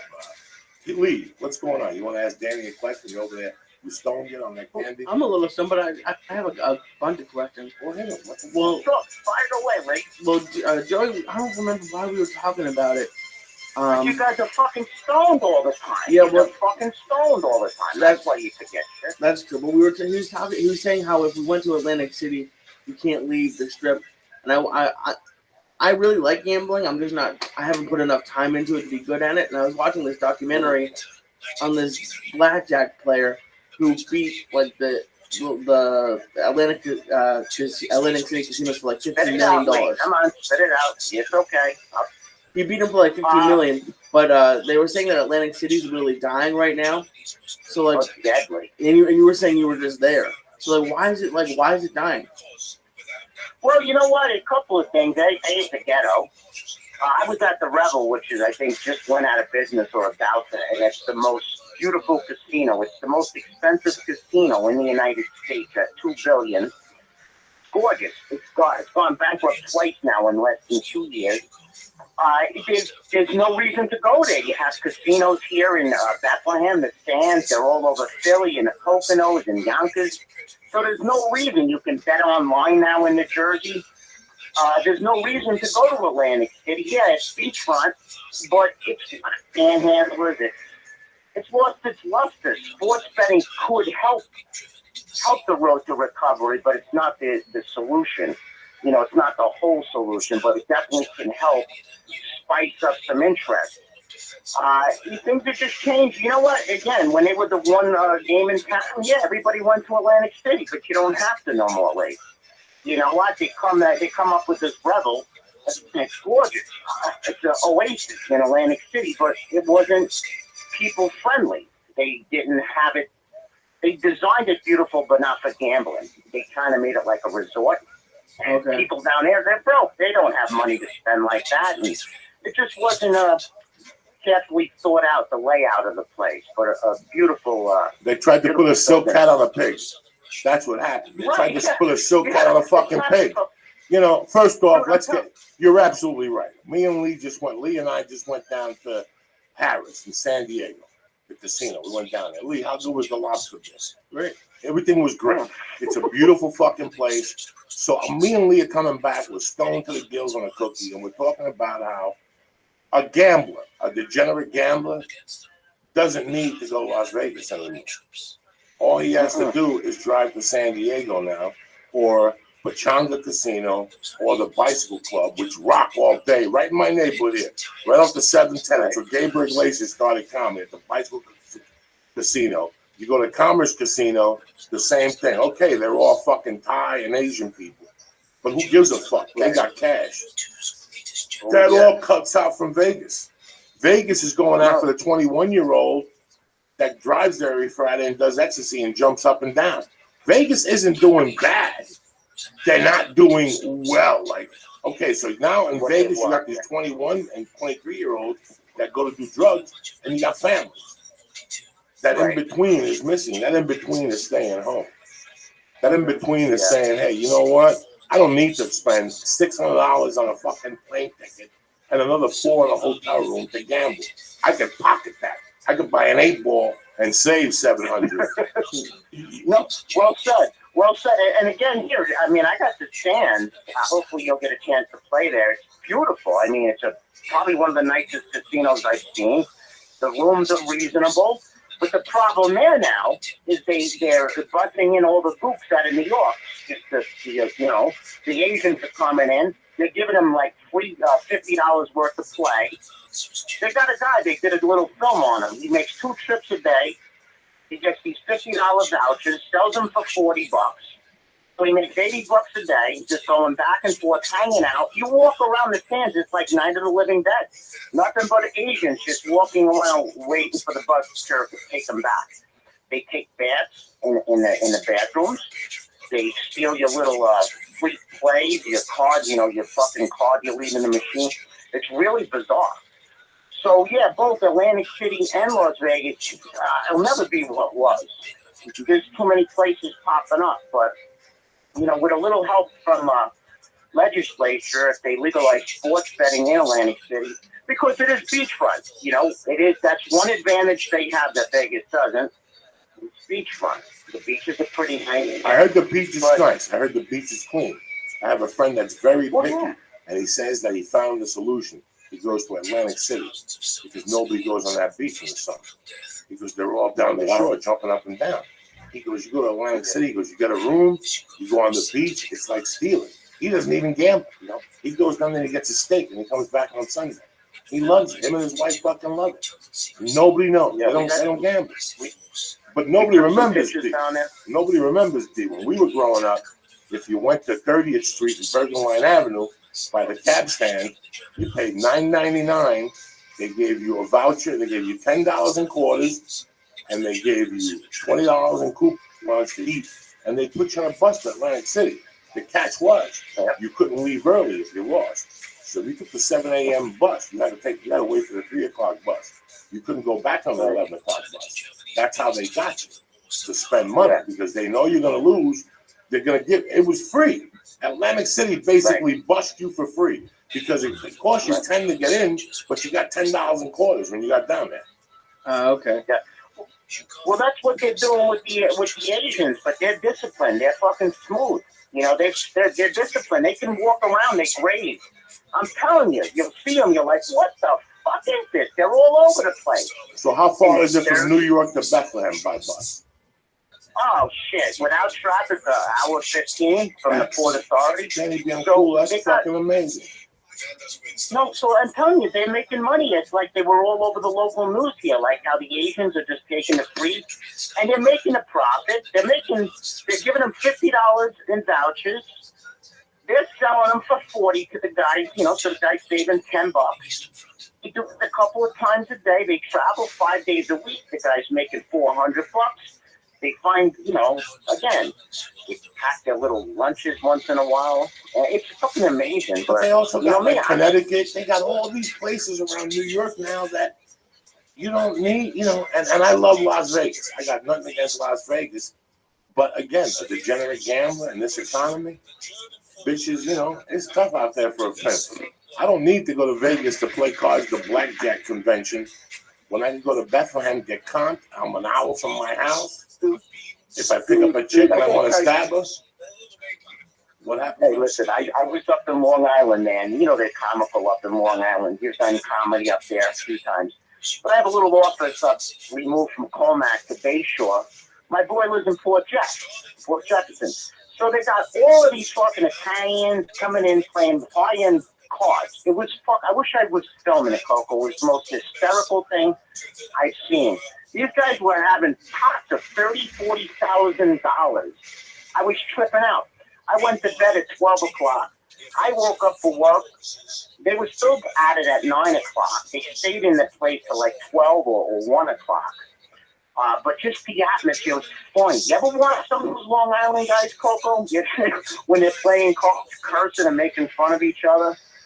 So, yeah, it was kind of comical, but you don't have to go nowhere. You don't have to go far, or you can bet online right now, you know, especially in New Jersey, Nevada. You can bet legally online. And there's 90% of us out there that are betting illegally online. Isn't there a casino in New York City in, like, Queens? Yonkers. Yonkers? Yeah, it's a good one. You got the racetrack there. You know, it's a nice setting. It was one of the first casinos that offered full service. They started off with slot machines only, and then they instituted blackjack, roulette, and poker. But Yonkers, I believe, was the first. Allegedly, Monmouth Park is going to offer sports betting, and they're going to ignore the federal ban. So let's see what happens here in the next couple of weeks. Let's see if the feds, it's kind of like the pot thing, you know? It's illegal federally, but in the states it varies. So same with Mammoth Park. They're just saying, fuck it. We're going to stick our checks out and see what happens. I wonder if the feds will come in and confiscate the machines or whatever. I don't know. So that should happen in 2 weeks, they're saying. My mother's number one addiction was the ponies. And that was her last hope, was Yonkers, because that was nighttime. They were late night. Like, if she called me at midnight, I knew she was coming back from fucking Yonkers. Yonkers is the last planet unknown. That fucking track looked like death at night. I used to be scared when she told me she was going to Yonkers. Because it was every degenerate gambler in the tri-state area. This is their last hope to wake up with money out of their pocket. And they redid the track. I hope they fucking redid that thing. Oh, it's nice. They did some urban authorizations there, because that shit was a fucking jungle up there. That was and you know what, man? You have to. That's the other thing now. These casinos look great. They look great for the eye, and they get a steak in there. You get a good cheap steak in there for these fucking people, and they feel like they at fucking the Palms Hotel. And they're ready to go. I don't blame them. In Atlantic City, I tell you, I've been to Atlantic City. I can put it on my hand, and it's been like an okay experience all 5 times. I don't even. Let me tell you something. The food's not good no more. Remember, they used to feed you for free. Even in Vegas, the food was next to nothing. Vegas still offers a lot of great food, but you're paying for it. In the '80s, we ate like kings. It's expensive. We got Bethlehem. I mean, without traffic, it's literally 8 minutes from my house. This Bethlehem, the Sands. They got emeralds in there. The food's okay, but it's fucking expensive. You know, you figure you can't eat cheap in these places no more. You know, so, you know, gambling's huge, man. It's everywhere. I just don't see why they don't let us bet on the sports, because everybody wants to do it. Everybody's doing it. You know, people are getting in trouble because they have to. I think, here's my opinion. If you regulate it, make people post money that they can afford to lose rather than betting with bookies on credit and stuff like that, I think it's just good. It's just smart. But let's see what happens. And football again, especially next Thursday. College football starts up. Some teams to look for. Let me throw out a little advice. You can look at some of these future bets. Okay, let me get to my. Are you okay over there? You fucked up? I'm fucked up. I'm listening. It's not a bad game. You ready? Yeah, I'm ready. I said, now these odds have been changing. A lot of guys are going to be playing the favorites like Seattle and Patriots and Denver. You know, you got Seattle 9-2 and Denver like 7-1. Patriots, I'm looking at some value here. You know, long shots to an extent, but good teams like the Saints. If you put money on the Saints, you can get them at 20-1.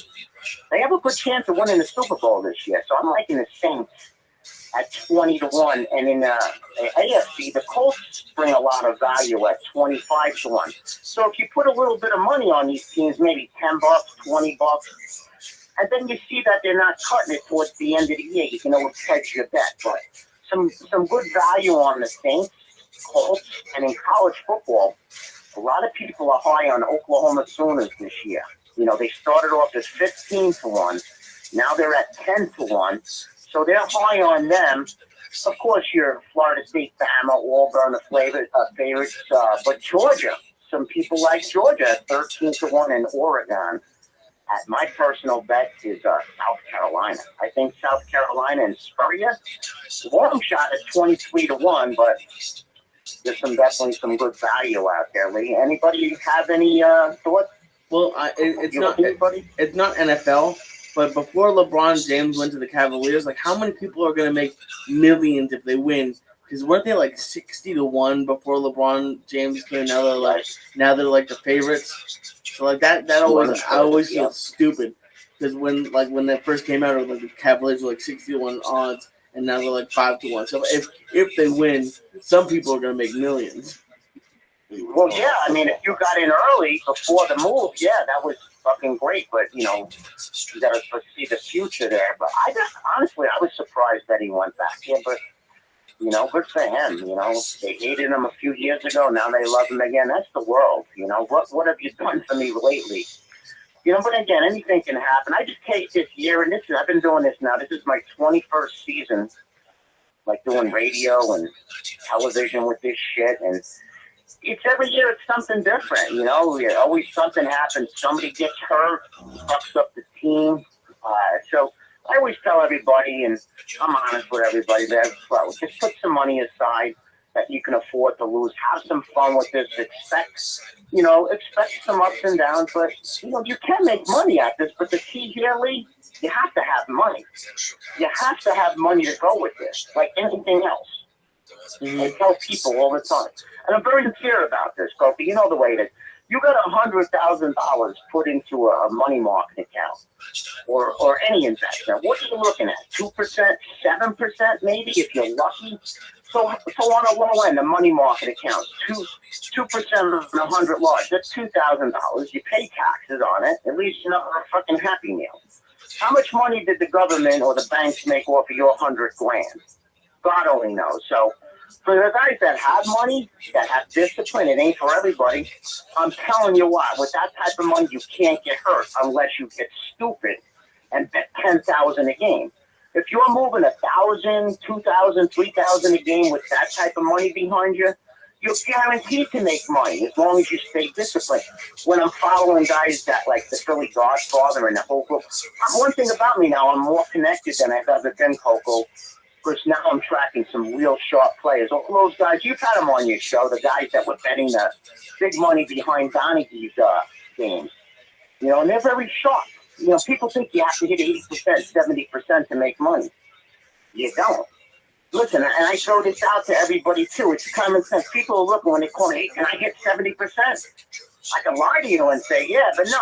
Listen, if you can hit 58%, you had a great year.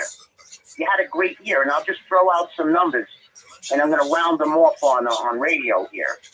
Say 60%. It's easy to follow, right, Lee? This goes to you.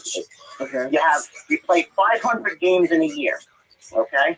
And if you're in a position to say, or whatever you can afford, you bet $1,000 a game. That's it. People try to get 5,000, 10,000, and they get greedy. But if you bet consistently and you hit 60%, that's 300 wins and 200 losses. At $1,000, you made $300,000. You lost $220,000 with the juice. You still made $80,000 just betting $1,000 a game. But it's not for everybody. Only 2% of the people have the moxie to do that, and they don't chase. Coco, we know about the chase. And I've seen this. I've made millions at this shit, honestly, and I've lost millions too. But this is not for everybody. It's not for the squeamish.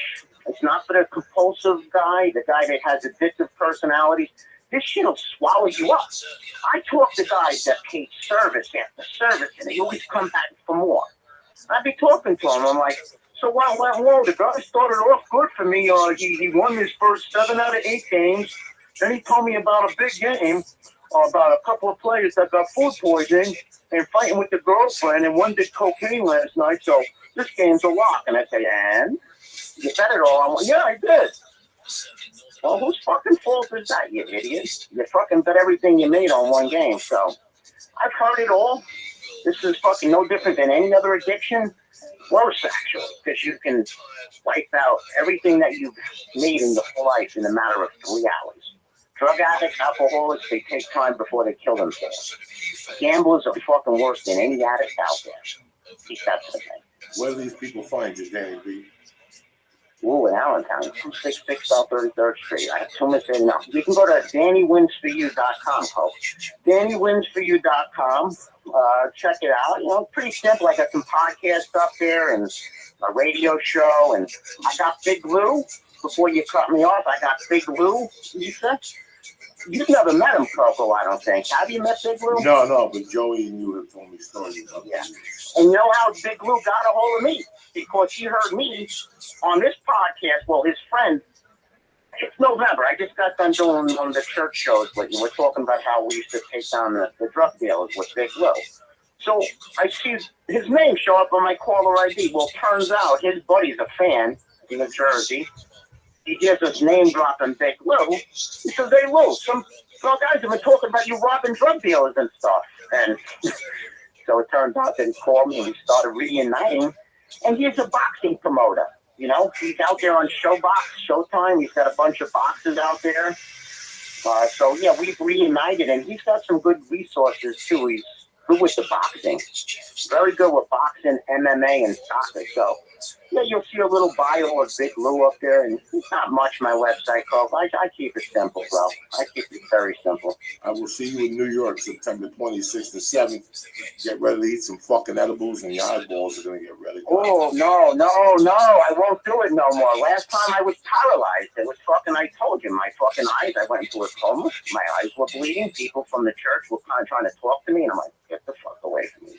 Don't see nothing. I love you, Danny B. No, I love you too, Day League, man. I'll call you later on, my brother. Thanks for having me. Go get him, everybody out there, man.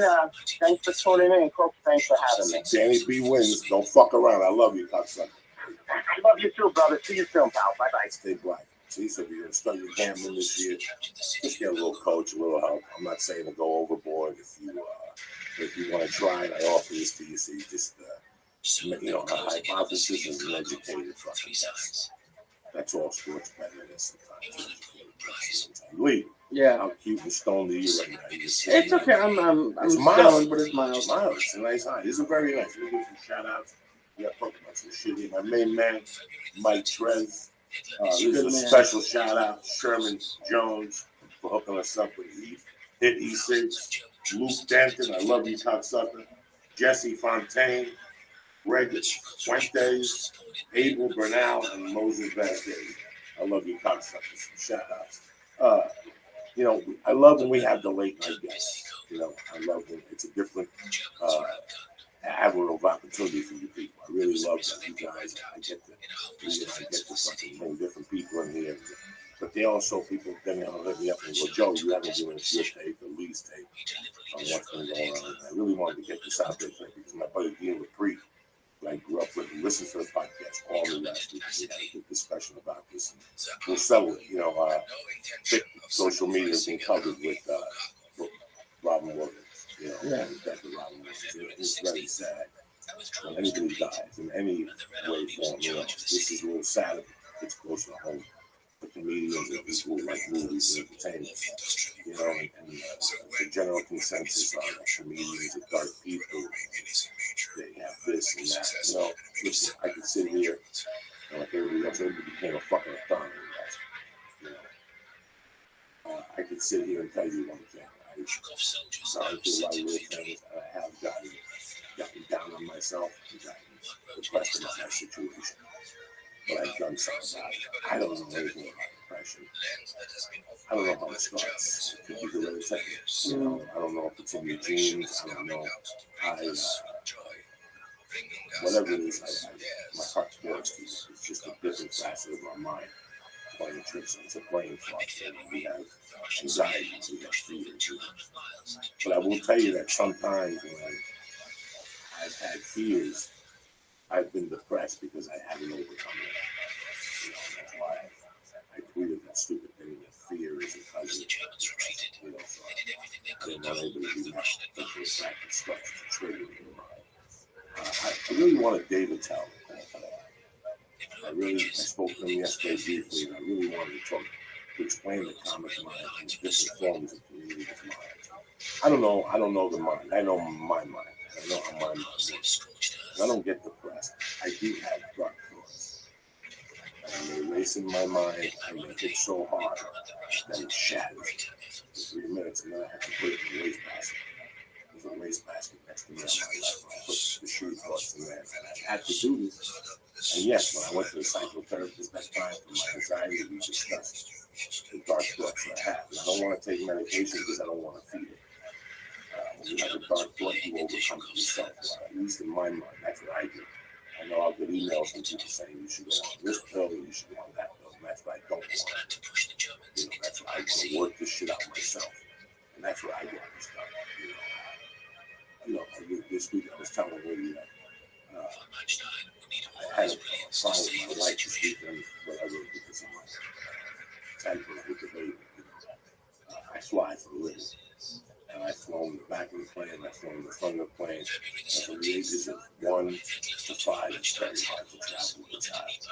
And I get to see the other side of it. I get to see, traveling flying used to be a great experience. I don't know if you ever flew as a child. I had a child, but it was already kind of.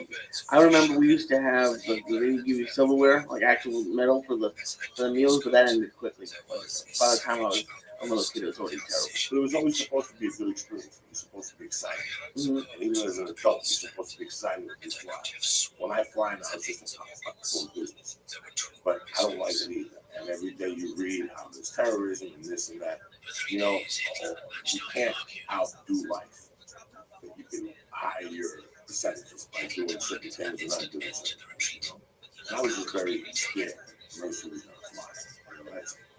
And because of that fear of mercy, it bled over into all my other aspects of life. And it made me angry all week. It really did affect me. We worked it out and whatnot. But it's amazing that I was getting dark thoughts. That's why I want mercy. I actually saw the terrorists on the plane smacking my child. I see those things in my mind. And that's what happens to me. I don't get thoughts, dark thoughts. My heart goes out. How I ended up dying. I don't know what he was going through. I hope that God has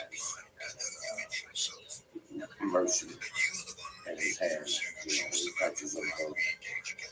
But I will know that it was just very sad. Oh, it's true. I have people very close to me in my life who went through it, and it's great that you can go through it and not have to take the pills. But I know multiple people who've taken it and changed their lives, and I had like 3 or 4 people within like 2 years of me graduating that have committed suicide, and it's just I don't even want to say depressed, because when people kill themselves from depression, I was just having a bad week or something. But I've had bad thoughts when I've been down, but I've never seriously considered that at all. And it's just, I can't imagine what you must be going through. Fear twists people up, it twists me up. It twisted me up to the point where I was asking my wife about missing money. I was missing money. Would you take it? That's how deep the fear is. That's what it did for my life. Oh, wow. So I get it. I've always had those little things and something that scares the shit out of me. I lose my equilibrium. So the mind works in a fucking weird way. The mind works weird.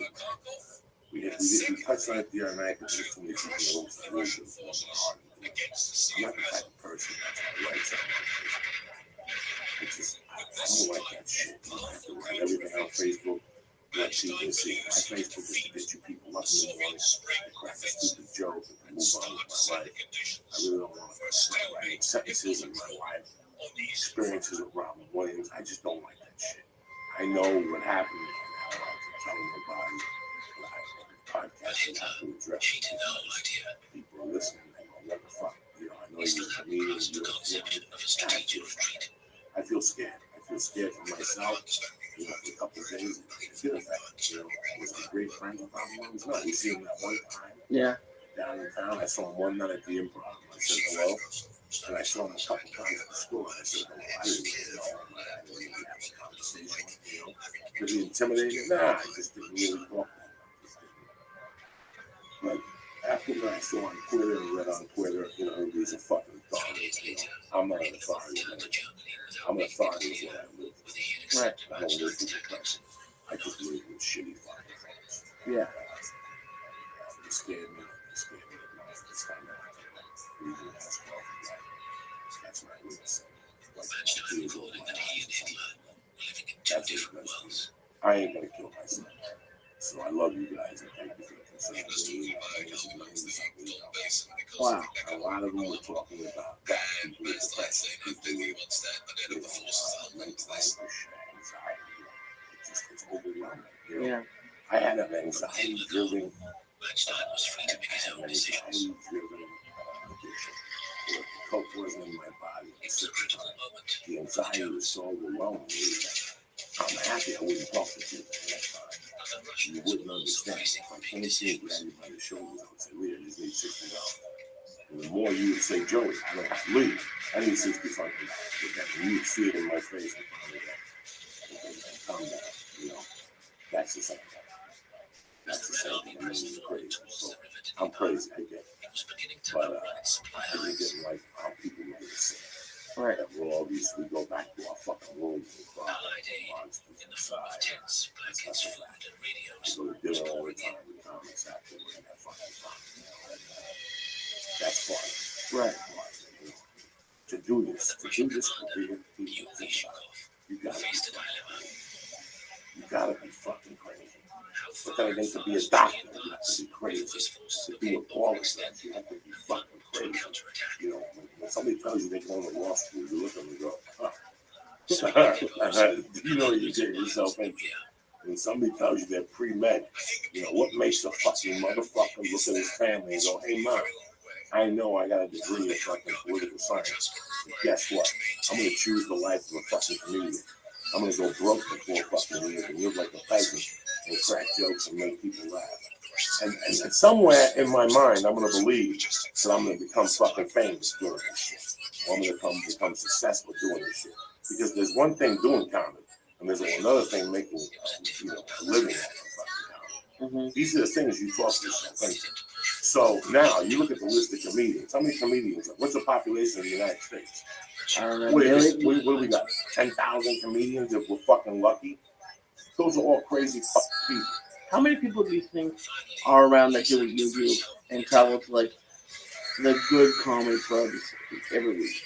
A lot. You know, like 300 comedians. Okay. Travel. You know, you gotta figure there's 500 comedy clubs, another fucking 300-400 venues of weekends. There's a lot of comics working. There's a lot of shifts. There's a lot of things going on for comedians, you know. And just to get into that career, there's got to be something wrong. And for some people, it's attention. For some people, it's an outlet. For some people, it's therapy. And, you know, it's your own personal fucking Jesus. It's your own personal Jesus. What you want to do. For me, it was my last escape.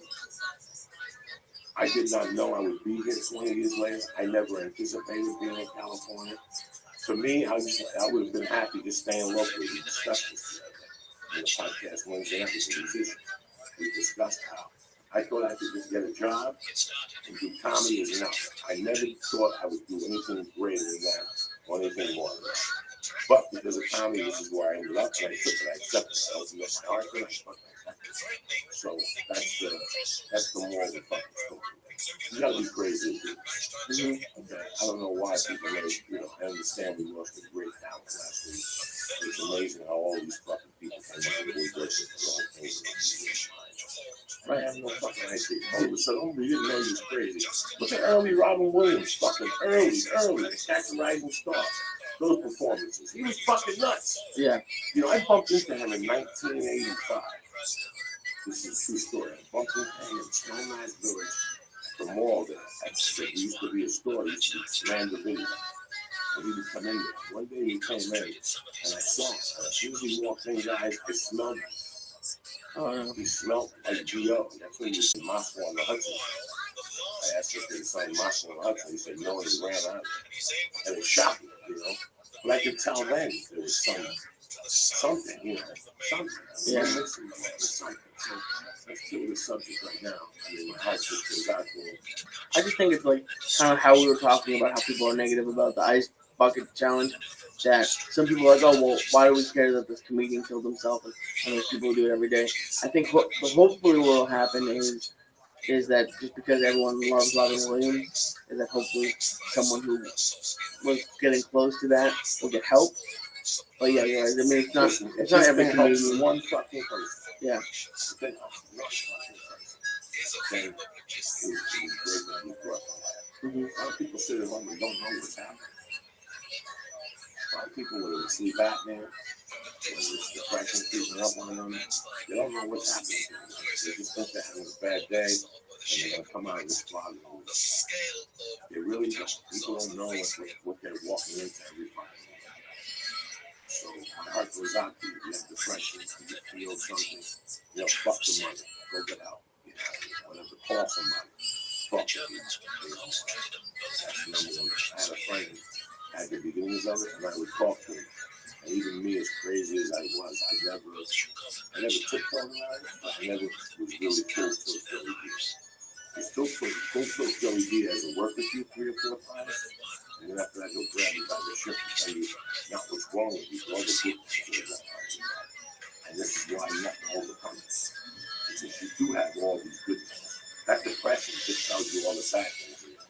I'm going to come in and grab you by the fucking neck and tell you you're a bad motherfucker and that you have one bad thing.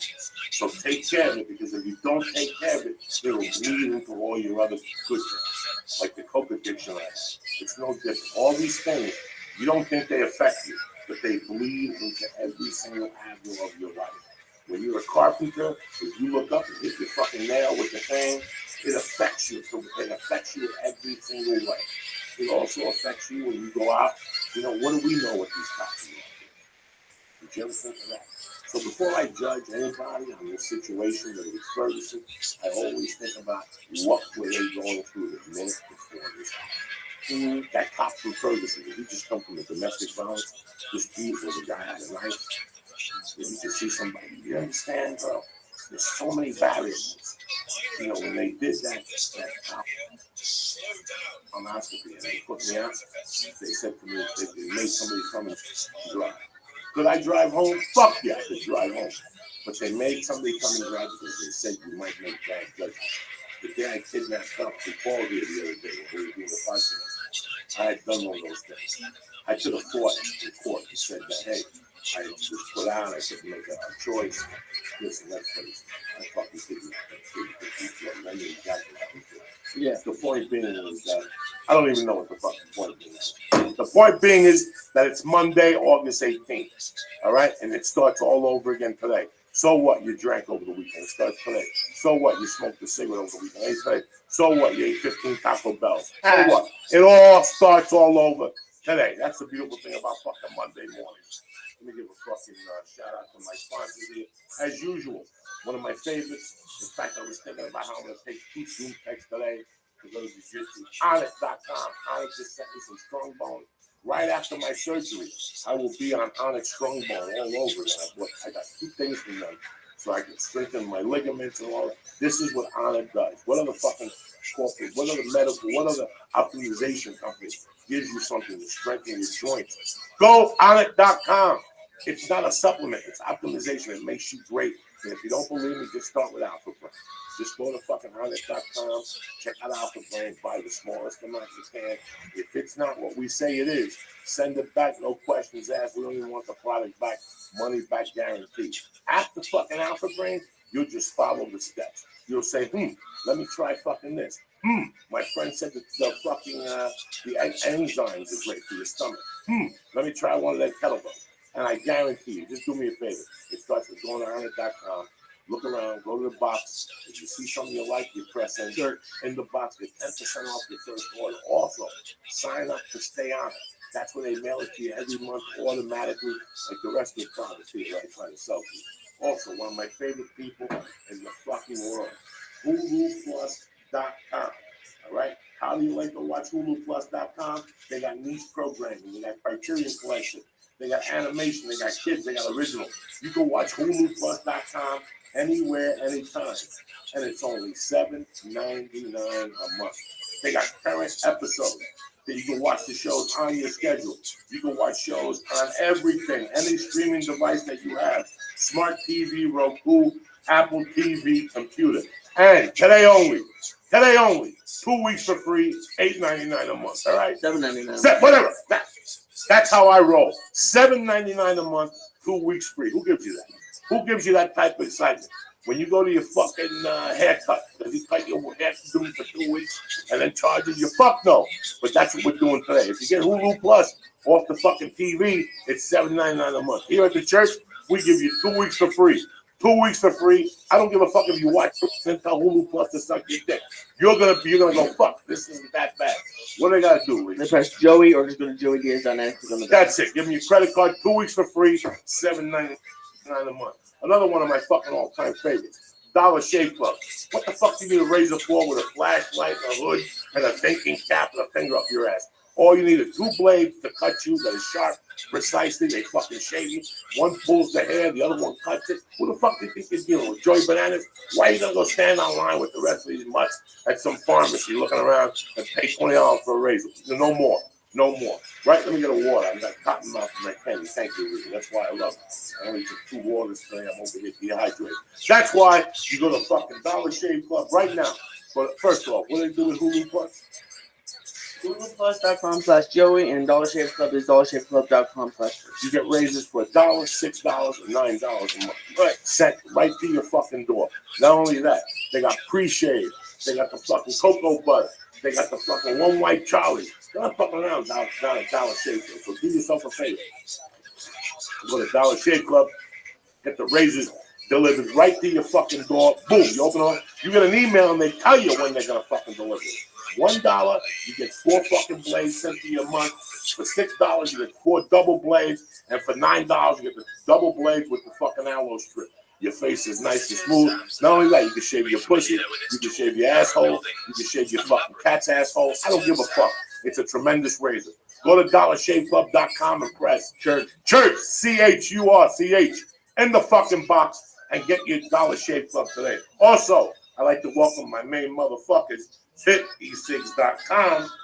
The proof is in the fucking sig.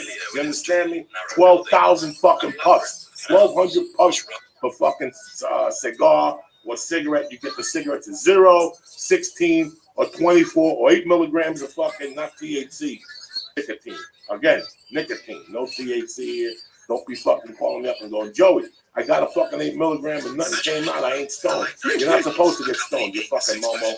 HitE6.com. What are they pressing the box? Joey's Church. And you get 20% off. Joey's Church, HitE6.com. They got cigars. They got 4 fucking different types of cigarettes. You don't want nicotine? They got that one too. You can sit there and blow smoke at everybody's face on Thanksgiving.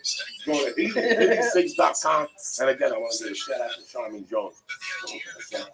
They not only are fucking great, but they're better tasting. This cigar is a motherfucker. Yeah. You go to Atlantic City or Bethlehem or wherever you go to, you walk in there with a Philly cig and a fucking bow tie on. Who's better than you? Who's fucking better than you, Lee? Nobody. That's right. That's right. So anyway, what's up? No, I'm still. What's going on? Something happened this week. Really, yesterday, I was sitting there. I was feeding the cats. I was watching UFC. You know, they added a Josh Thompson to the show, and he was pretty funny. Took his feet down. I watch all that stuff. You know, it's funny that in a way I was like, where's Chael? You know, because Chael used to do that. And something over the week I watched Metamorphosis last week. You know what? I realized something about it. I don't like stuff. I just know these people. And then I started feeling bad for Chael. And then I started realizing the reason I don't like Chael the reason why we like Chael is because of the fucking, listen, man, I'm not the best looking guy in the world. My voice irritates me. He's 37. There's a lot of things that irritate me about me. The addiction, I used to get high with myself in the mirror and poke my face as high. Because the thing I needed about the quality, I needed the most about myself, and I didn't even know I was doing it. And I see it all the time. In a couple weeks, I can't even go more than I have a conversation with you. At least that's something that I didn't get mad at me for what he wasn't doing. I got mad at me for saying how he did. I'm off on me and really mad at me for what he did. And then we call it, they're so good at people on it destroys me because you're not living for your purpose. If you remove that thing from your life, oh my God, your life gets so much better. If people have asked me one thing that helped me the most was that I went up in front of that judge and told me I was paying responsibility. I sat there and said, yeah, I had a good time and don't do it like that. But I thought about that line. And it was so, I remember going to front. I was bumping into a district attorney at the city. And I told him, and he looked at me and said, you do chopping and driving and all this stuff. And making people laugh for everything and they forget how to do Joey. You gotta pay your dues. You gotta do this. You gotta come fucking crazy. And I was sitting there, you're not supposed to come crazy. You're supposed to, no. Especially when people trying to help you, and that was the thing that bothered me. Jail that he wasn't up to par with his mouth. When I had this thing with Chucky Jones, it was always his mouth that got him the fucking fight, but then when he get there, he got the same result over and over, which is the same thing that DA told me when he said I was chucking and driving. That's what I was doing. I was chucking and driving through my life. And then when I looked at the surgery going, you know what? I mean, after the second time they called him, he's still talking about his kids. He wanted to get his wife pregnant, and that's why he did it. And I sat there heartbroken because you will never grow as a human being. And I know Jay. I know that he came clean last week. But you know what? It was hard to ever came clean. And that was the biggest thing that I overcame in my life. To get the fucking code, get the fucking being a piece of shit criminal, the shoplifting, the fucking lying, everything I was doing when I was a young age. Everything changed because I looked at my perspective of claiming responsibility. And you guys, you sit there going, fuck, we're tearing this shit off. Joey's going on that rant about claiming responsibility because everybody wants to move forward. But for me, that was the biggest fucking hurdle. And once I overcame it, the world opened up. Forget about cleaning up on the drugs. Forget it, because even if I would have cleaned up on the drugs, I would still not come clean with myself about the things I'm doing. You know? Well, it's easy. It's like, even, I'm sure you have points right now, like maybe what happened over the weekend, where you were like, oh, I should have just told my wife earlier. Well, I don't know in what way, but sometimes even when I try to, it's easy sometimes to blame other people, and it feels good because then you're not blaming yourself. But then when you look back, it's like, oh, I should have done that. And, oh my God, it's such a, you know what? It's such a fucking, I don't like people. I hate when somebody says, look, you know you gotta pick it up for 5 fucking minutes. You know you gotta go pick up that shit and drive it. We all know we gotta do shit. And it's like, it's destroyed. And then when you tell me the reason, I do the same. I do the same in my mind. But then I go, you know what? Fuck everything. Now I got to get my car in traffic and pay my dues when I'm going. You know, that's how I do. You know, and it's just so many different fucking things. You know, the gym for me. Right now I'm talking to you for 10 minutes ago with the game. I'm going to work out. I have so many different things. Do I have time to zip into wheelchair, do the workout, and zip that? I really don't. That means I got to run home, do paperwork, write a little bit, and then go to the park and work out. That's important. But it's amazing how when I would go on the road, I would never work out and give myself excuses. I like to talk about the gym. You can still put sneakers on and walk. yeah. You can still put sneakers on and walk. Well, I don't have money for the gym. You can still put sneakers on and walk. Like there's always an answer. There's always a fucking answer, you know. And that's it. I hope that you know overcome this. I overcame this when And I think I fucked around with it for another year, and then I got it, and I moved on. I gotta tell you, it really helped me. And some people might say, oh, well, Joey, sometimes in your actions are kind of negative because you have to know yourself.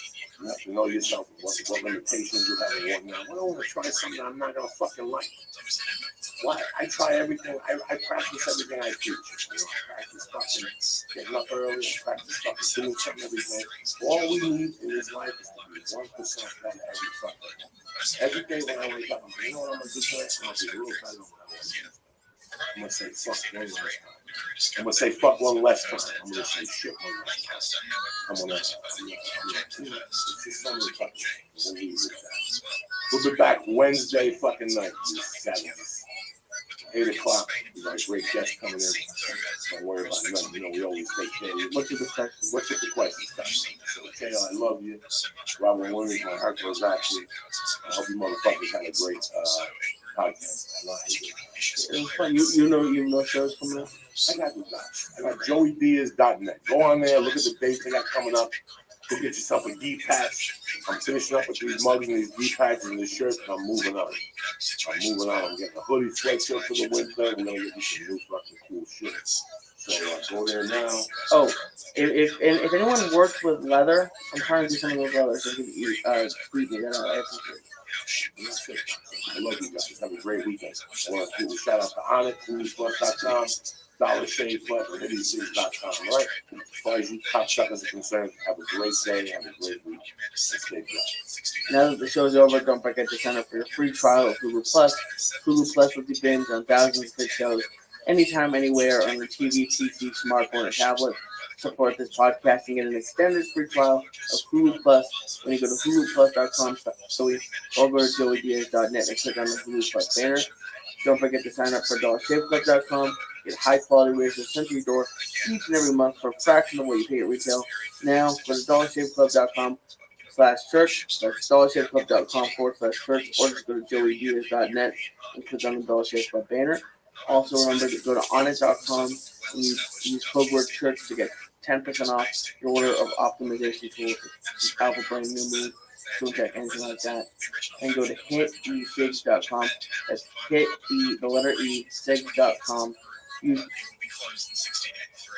During this expansion, ships would begin to arrive in India, and this would really begin his relationship with India, and they started adopting Surat. Surat was Oh shit, you bad motherfuckers. You thought it was going to be a regular Monday church. Fuck that shit. We're throwing heat like the Corinthians. Are you fucking kidding me? Or what? Labor Day week. We ain't fucking around here. Tom Segura's in-house. Stop wiggling me. What's the problem? What's the problem is you give me a brownie and I have about 5 minutes to get me a brownie. And I got you're fucking. This is a way of fucking life. This brownie made me puke on Friday. The other night I gave him the whole fucking thing. Listen, he couldn't sleep. I can't sleep. That's what we do. So we went over and we got the So Kind, the brownie collection, right? Let me tell you something. This shit is what they give you. Like, let's say you get shot 8 times and you won't die. They'll just give you this at the hospital. It's over for you. You'll just bleed the fuck out. You say him. You're saying this now, but everything you give me is 7 milligrams. Oh yeah, come on, dog. This is 6 milligrams. This is baby stuff. It was 33 and a third. Like George Harrison. That made him puke. Oh my god, the whole thing. He ate the whole thing like a fucking animal. I ate the whole thing. I kept calling him, we're going out, Lee. We're gonna fucking see this time. Okay, call me back, I'll be here. I called him back. Like 10 minutes later, Lee, what's up? You ready to go, cocksuckers? I'm feeling fucked up, right? I know he's going down. I called him back like 10 minutes, he's eating sushi. He's like, yeah. He goes, you know what? I'm getting a little fucked up. All right, fuck. I give him another 30 minutes. I call him back. He called me like 8 times in 1 minute. Hello. I'm fucked up. How much was in that thing? I can't fucking believe how fucked up I am. I'm like, fuck it. Get dressed. We're going out, cocksucker. And I hang up on him.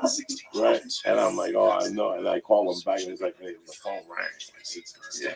He picked it up. And I'm like, where are you? He's like, I just puked.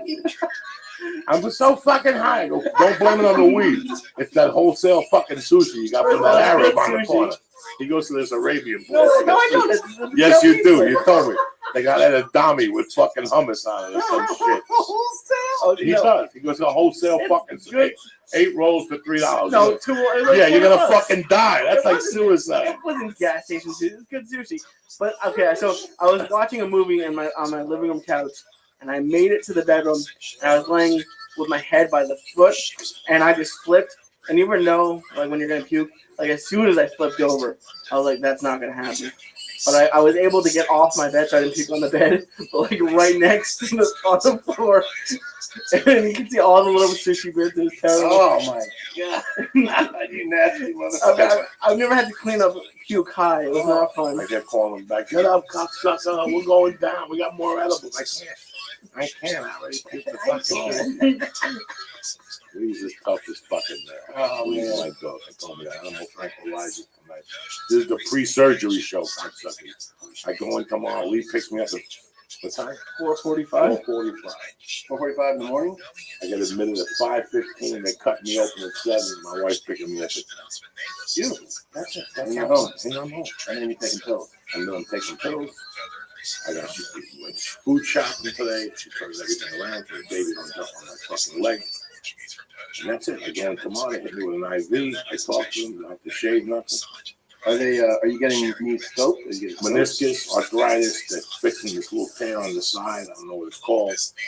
And I go home. I'm home for 4 with a brain. Nice. New York. What are you doing in New York? Shit, man. It's 11:45. Just one? One show. One show and how many Friday. nights? That's it. That's it. 11:40. That's fucking way to do it. What else, Tom Segura? That's You bad bad. motherfucker. Look at you. Look at you. Where were you last week? Philly. How Fucking the basement. Yeah, the club was fucking literally hot as like a fucking sauna. The club is great. It's an amazing club. It's an amazing club. The food is great. The people that come from Philly. The shows are awesome. The shows are always awesome. The guy is a great guy, but he's Jewish. He won't fix the air conditioner. You know how Jews feel about fixing the air conditioner. That's a big investment in case we got to burn the joint down. You ever see a Jew after he burns the joint with a new air conditioner? He goes, fucking hate shit. He'd rather be tied up than somebody take his ATM card and rip up his coin. You understand that? I was thinking of tying him up and I was taking the ATM card. Every time the 20 comes up, just rip it one at a time. Good to see him. How much does it upset you to fix air conditioning? If I had to pay for it, it would piss me Yeah, off. But and if I owned a club, I think I'd pay for it. But Listen, a Jewish person, let's say a Jewish person after buying the air conditioner for a Jewish land, he will milk that fucking those days. He will milk it. If he can get 8 months out of it, come on. They should be here. They're sending it from Japan. I don't know what happened. Let me call Hector. Have you heard from them? They didn't come in. The train got robbed. If you could fucking... By the way, we're speaking about Jewish here. I got this fucking Facebook today about Lee, about the flag. Listen, let me explain something to you people. It's a fucking Israeli flag. If you people get upset about an Israeli flag, Lee is a harmless fucking Jew. He doesn't even have any malice in his heart.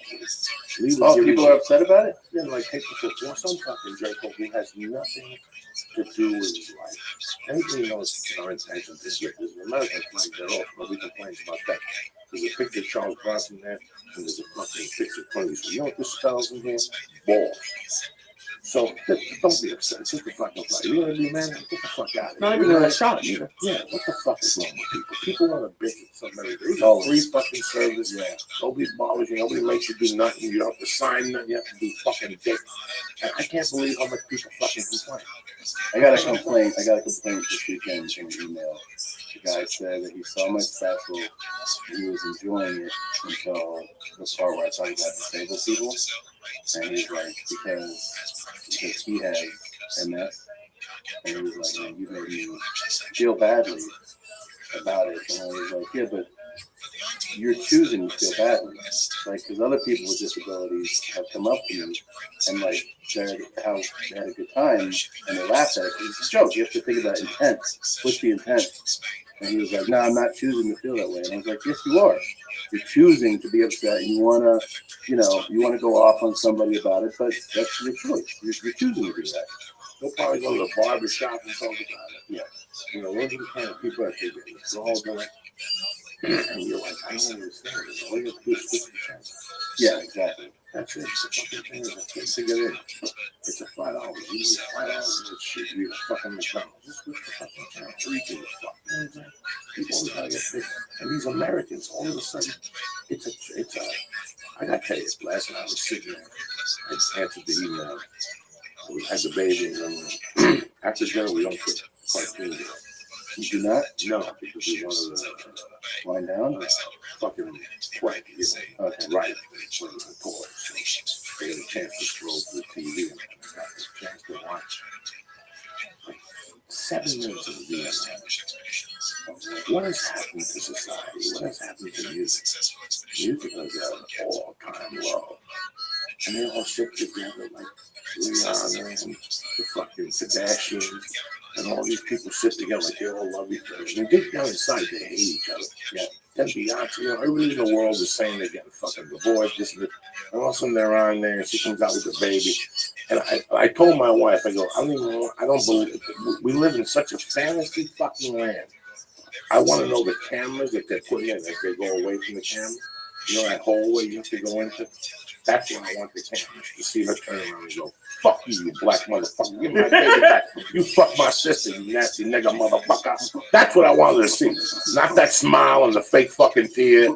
You know, it's such a fucking fake situation. Miley Cyrus, I love that dirty bitch. But I love it till last night. The thing with the homeless little kid. What'd she do with the homeless She kid? sent some homeless little half a fag up there to say that, you know, Hollywood makes $8 billion and there's 1,030 fucking kids on the street. You know what? I was in the fucking street because it was my choice, and so are you. You want to run away from your fucking house because your dad won't let you go to the fucking prom or whatever the fuck. You see him? You see little I kid? heard about He it. was a half a fucking like homo. I don't even know. And she's in the back crying, you know, jumping up and fucking down. And people comparing it to Marlon Brando. No, Marlon Brando did something to his heart, not because he was on young TMZ. Yeah, it was 1970 something. It wasn't because he just to impress people, because Marlon Brando was really fucking crazy. He was really fucking crazy. Do you hear why people are going crazy tonight? About what? Sarah Silverman bought like THC drops on the Emmy red carpet, and everyone's saying it's so amazing. I thought of you. Like she probably like the topper of THC drops, and was giving them to people. No, she took it out like at like an interview. Apparently, I didn't see it because I was here, but I just thought of Joey like what Oh my God! Look at her. She's so cool with the reefer. Oh my God! I hate these with a vapor pack. I'm not going with a vapor pack. Well, I didn't see it. It's amazing. That Miley Cyrus is terrible, man. They did that profile on her where it was like a documentary, and they were like, "You're making such bold decisions, like you're so bold," and then they go, "What's you?" She was like, "Yeah, I mean the thing is like you just can't care about what somebody thinks." And he's like, "Okay," and that's her mantra, and then the music has nothing to do with that. It's just totally overproduced bullshit. Like there's no like actual musical talent involved with what we're watching. We're just watching somebody. Fucking, you know, music is to the point where there's nobody really doing live music. They're all putting tracks on. And it's society, these young kids got paid for that shit. Yes. And they go and they feed that shit. $300 for that fucking blonde in Vegas, you know, whatever her name is. Britney Spears. That's $300. Go to Vegas, go online, see the tickets are for Britney Spears in Las Vegas. They ain't no $22.50, I'll tell you that fucking much. All right, she's got a residency there. Her tickets are $3 fucking bills, and you know she's going to lip sync, and you still continue to pay it. So whose fault is that? You know, David Grohl has like a big beef with music.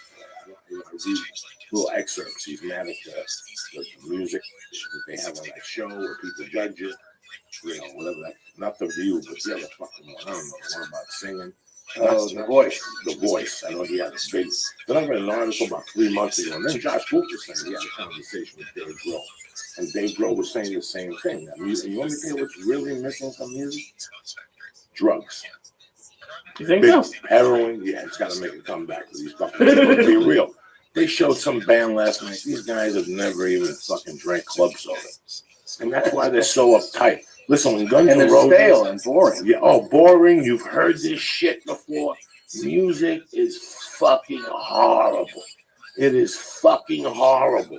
I try to listen to like the fucking, and the rap is fucking horrible, and that urban shit is fucking horrible. And I grew up on everything. I grew up on country. I grew up on soul music. I grew up on black music. I grew up on fucking Spanish music. And I tell you, it's that Spanish rap. Oh, fuck. No wonder those Mexicans are shooting each other. That is horrific. That is, what is that called? Pitbull? No. Oh, what is he fucking saying? Where's his fucking step? It's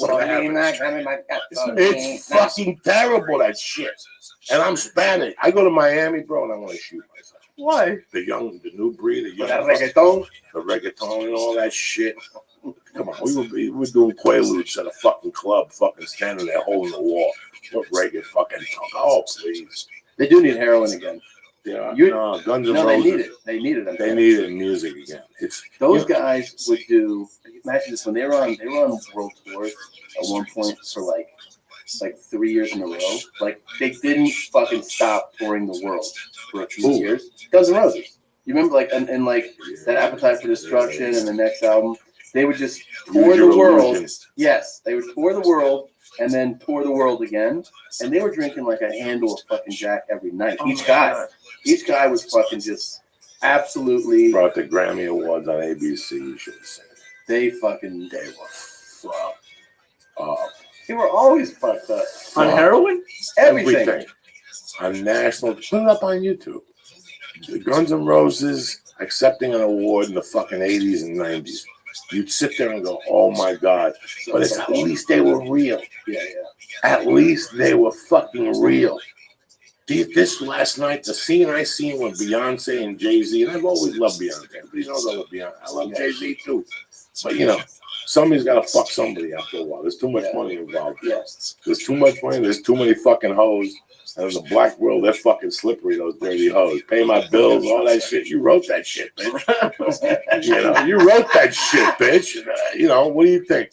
There's got to be a hot 21-year-old black chick right now that wants that Jay-Z dick. A little apartment in Harlem. What? Close to a Popeyes. What? Thousands of them. What's up? Nothing. Did you find it? It was in 92 maybe? Yeah, go ahead. You want to play it? Yeah, look what they fucking look like. No, that's music. Accepting a fucking. Yeah, they're walking up to accept the award. What's the music play? All right, play.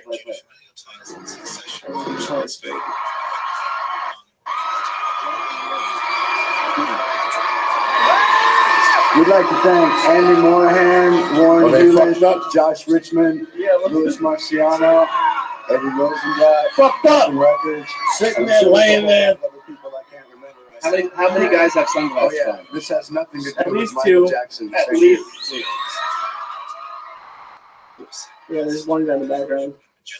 Yeah, I think it was like 91 because the album came out in 88, 87. I got sentenced 88.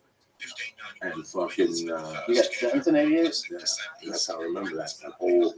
When I got sentenced, the hot video was Sweet Child of Mine. Okay, that was the hot video already. Welcome to the Jungle was already out. It was Sweet Child of Mine. And once I got locked up, every fucking white guy in jail. Guns N' Roses. That was the shit, man. That album's fucking amazing. Appetite for Destruction. Yeah. I used to walk around to that. I had the cassette too. Fucking walk with this shit. Paradise City.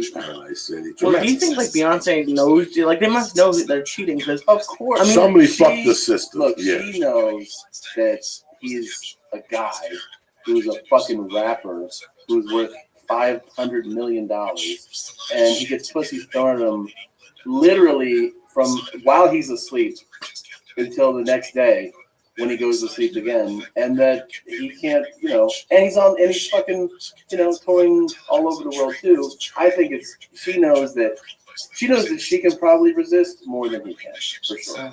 I mean, I've been to like comedy shows and girls, like that girl at the fucking steakhouse came up to you and like it's easy like when it's not that often, like you guys are only on the road for like a little weekend.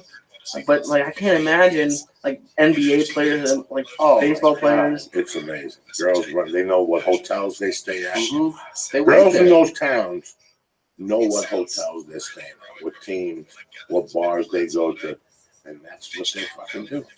That's You know, the most pussy crushing that goes on. Like baseball players. I say basketball for sure. I think so. Yeah, I think baseball would probably be next. Because it's so long of a It's a season. long ass season. You travel and you go to those same towns for like multiple, so you get your fucking regular squeezes in. You know what I mean? They're playing that division game a few times. And baseball, they're like, you know, they're not even fucking tired after the game. Like I fucking stood on third for a half of the afternoon. They go back. Now they want to work out. Basketball, though, those guys are all about fucking crushing it, dude. And those chicks are trying. Half of them are trying to get pregnant. Like, Oh, that's scary. That's the whole fucking game. Like they'll pick up condoms out of the Or at trash. least to get dirt on them to get some kind of money. So, and you get these, and they're like, you know, they'll fucking bring room service to you. These girls are like, they're sneaky, man. In the NBA world, they'll bring you the room service you order. Jesus. Do you ever get it? Because I mean, everyone knows that you guys are married, and I don't know if you talk about it in your act or not, but I mean, they put pictures of like Jay-Z next to Beyonce. Everyone knows he's married to Beyonce, but they just don't care. It's a different thing, man. They're superstars. They're not. It's not like they're, you know. I think it's he's a rapper. Like they know that rappers are not like, you know, like trying to be upstanding and he's just fucking a rapper, man. He talks about beating it up and tossing it out, and it's like, you know, I'll give you that sweet, that gushy, like that's a fucking rap lyric of his. Yeah. About beating it up. I think it's different, man. When you're a musician and you're he's world famous. You can take him anywhere in the world. It's different. People are super attracted to fame. You know, if he wasn't famous, it'd be way different. And there's a lot of freaks out there. Yeah. There's a lot of women that want to fuck. There's a lot of women that want to fuck a celebrity, you know, a Jay-Z type. That's a huge get. He's, you know, he's a gazillionaire. You know, I mean, they're going through whatever. There's a lot of people out there with that pussy that want to ruin their life. You know, it's different. That's the chance you take. You know? Yeah. So it's got to be something that stabs. They got to do it the right way. I mean, where's Jay-Z going to go in New York if somebody's not going to know Jay-Z? Yeah. Nowhere. Okay, so Jay-Z goes. He probably has guys that their job is to like line up his pussy for him. You know what I mean? Like that's a pretty good job. And go to your mother's house and leave. Yeah. I'm gonna give your mom a plane ticket out of town. Yeah. I'm gonna have a chick sent over and fuck her ass. I'm gonna go over there with you and go out the back door. I don't give a fuck. I'm worth $10 billion fucking dollars. What do I give a fuck? And that's the only way. But all that trickery has to get tired. Yeah, that's exactly. It has to get tired. I couldn't do it. I couldn't just meet somebody and hide and take a car. All that for, I come in a minute. You know, all that for eating your ass, you know, and then having to go home and miss you, and then you start getting a boyfriend. Now, fucking my situation in my house because now you want that. That always evolves. Yeah. You know, it doesn't. Only a 21-year-old would fall for that. A young man would fall for that. You know what it's about, man? It's about energy. I wouldn't have the energy to keep up with that shit. And that's what I'm always amazed by when guys who do that, who have like fucking 6 girls, and like just when they tell me about it, I'm like, this sounds fucking exhausting. Yeah. You have fucking 5 girlfriends, and then, you know, 2 others that don't know about these. I'm like, that whole world is like your whole, like they put so much energy into that. I don't know how they get anything else done. You know what I mean? Like that's their whole life. Yeah. I always felt, I didn't have a lot of friends like that, but I had like 3 or 4 of them. And I always kind of felt bad for them. Because I always knew that 1, they were going to get nailed when this comes to an end. Yeah. And 2, you're going to pay for your sins, man. You're going to get on the other side. Yeah. You know, I was in a jacuzzi. I had to be somewhere 4 seasons. I was with Joe or something like that. And I went to a jacuzzi for a guy and I think I told you about what conversation. We cheated on for 20 years. 20 years. And here's the funny thing. She worked for a doctor. He's a doctor. They don't want vacations together while they want vacations. Wow. The guy was telling me all this, and it's like they were mad. I don't know what to do. I'm old enough. I don't know whether I should keep her or. I always thought about that conversation now. What the fuck? Play something. That'd be devastating to fucking hear. That'd be devastating. Man, you could ruin the fucking life. That guy's gonna die without his fucking mind. It's like cheat on it for 20-something years. That guy's definitely, she's definitely dying of outbreak. I mean, And it's getting more accepted. Like you've heard of Tinder, right? Have you heard of it, Joey? Like the dating app where you just swipe if you think they're hot. Like they have things now, and it's like people put on Twitter like, "Oh, I have a side chick," and I keep my phone out all the time. Like when I'm at home, I have it out next to me. And if Paula sees it, she's gonna look at like if I had to like constantly be worried about someone texting me, that would consume you. Yeah. Yeah, of course. And I mean, I can understand where like if someone's out on the road a lot, they have needs, but it's just like, why even get married then? Like all these people getting split, like why even get married? Listen, man, we're sinners, right? That's the thing. We're always come to the point where today I got in the car and I got home and my wife was working because I told my wife, I don't want to stay in tonight because I'm going to be in the next 3 fucking nights. Next 2 nights. I'm not good at staying in the whole fucking day. I'm good at staying in the morning. I'm writing jokes. I'm making phone calls. But after a while, I got to get the fuck out of the house. And I said, let's go eat something. I'm going to go up into the car. I said, Mercy weighs 20-something fucking pounds. My wrist is hurting. My knee hurts. I'm putting in that car seat. And I'm thinking to myself, what can I do to blow this? Right. I'm buying a Coke. Eating some 20-year-old girl pussy for 5 fucking minutes, coming on my neck.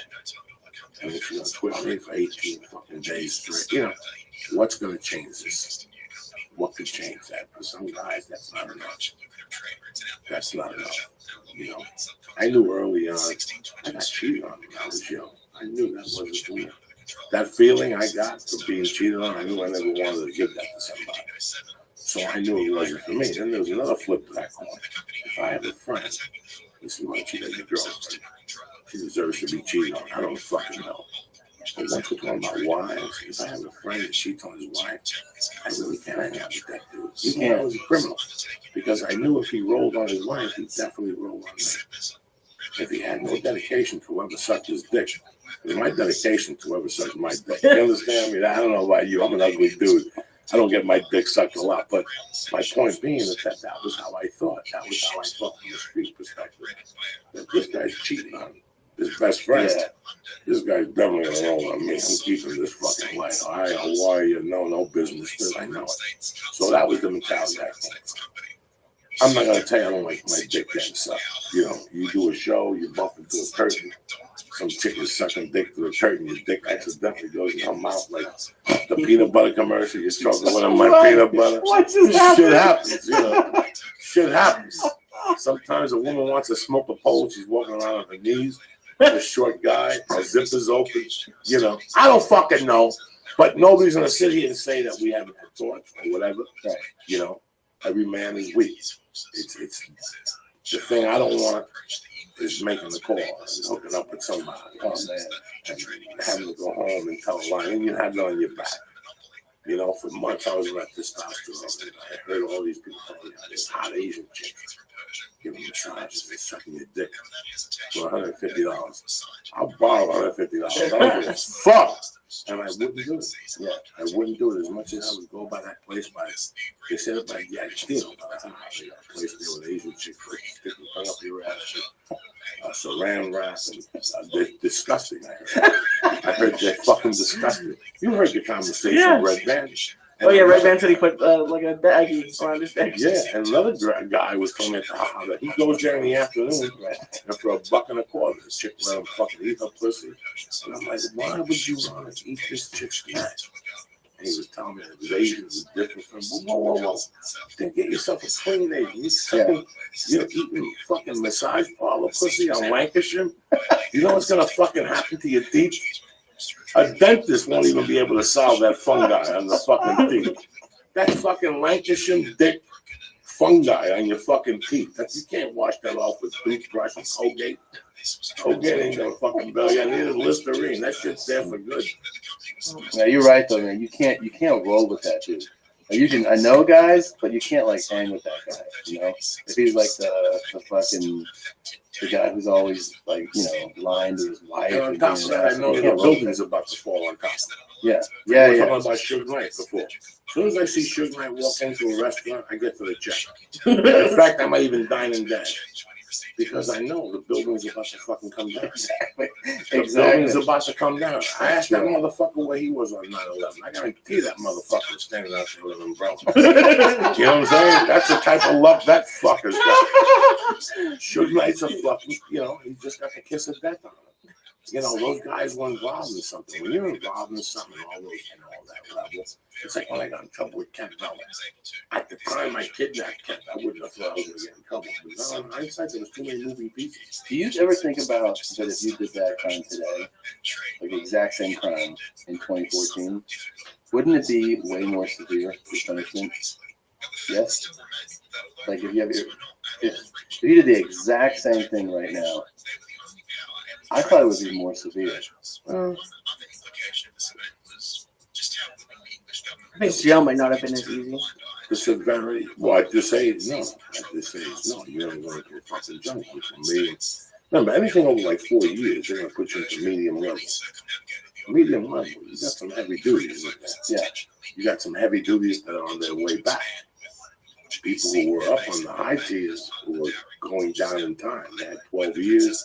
They got 6 left. They had no problems.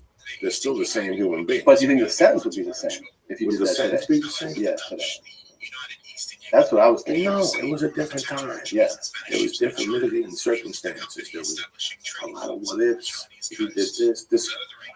I left it open. They couldn't figure it out. Yeah, they couldn't figure me out. That's if I wouldn't have had the things I had going for me, a job, no prior convictions.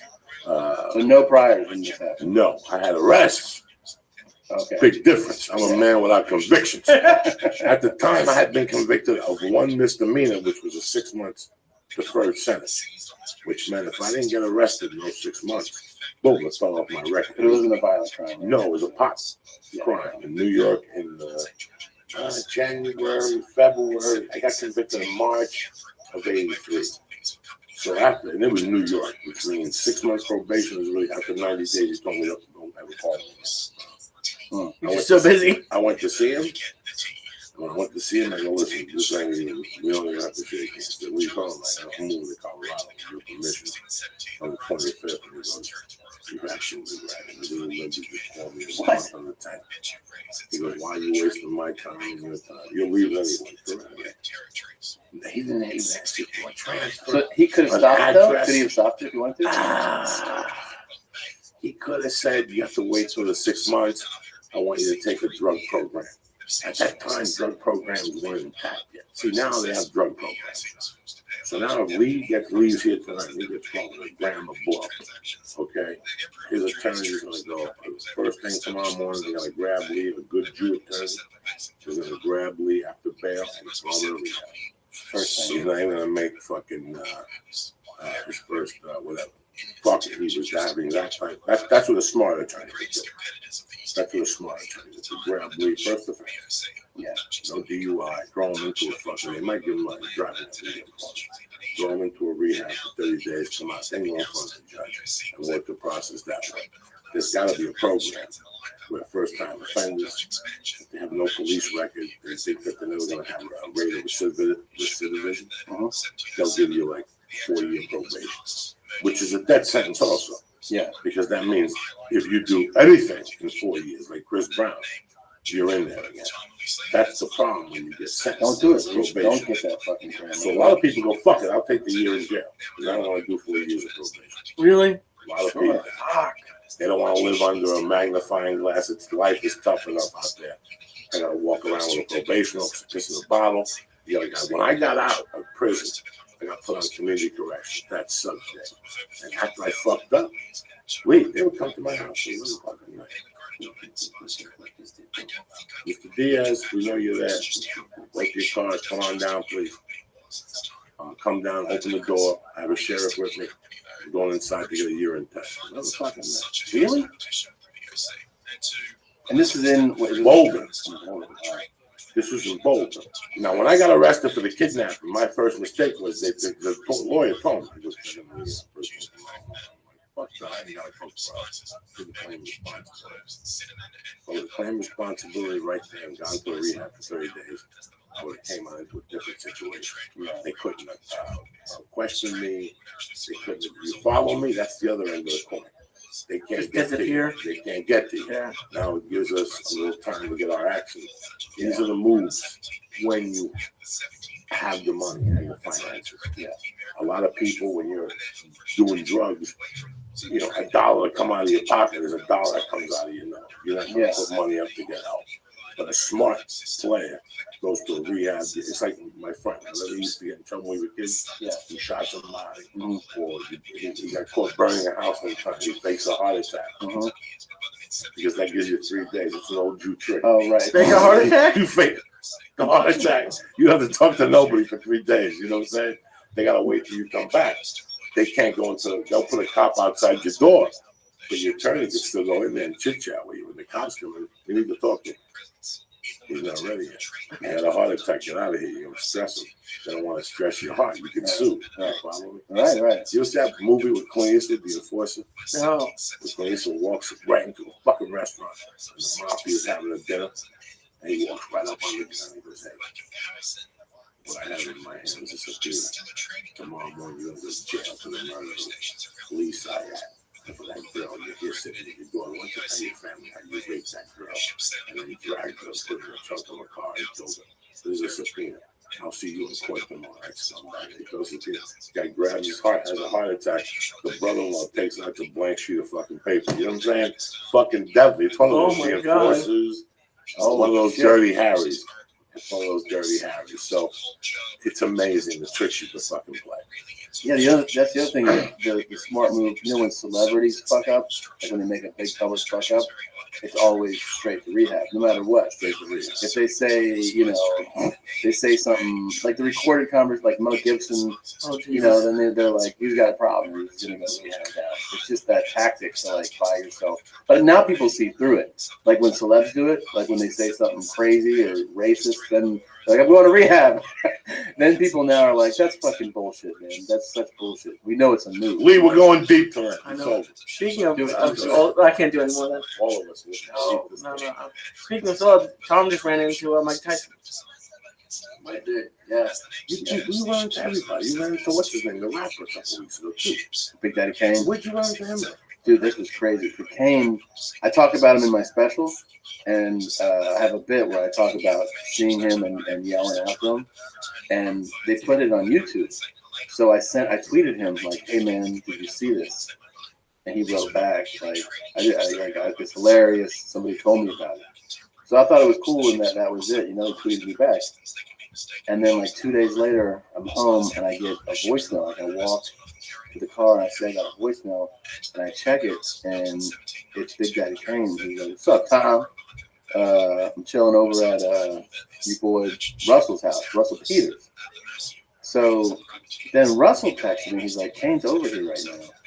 Come over to my house." And I was like, "Get the fuck out." So I drove over there.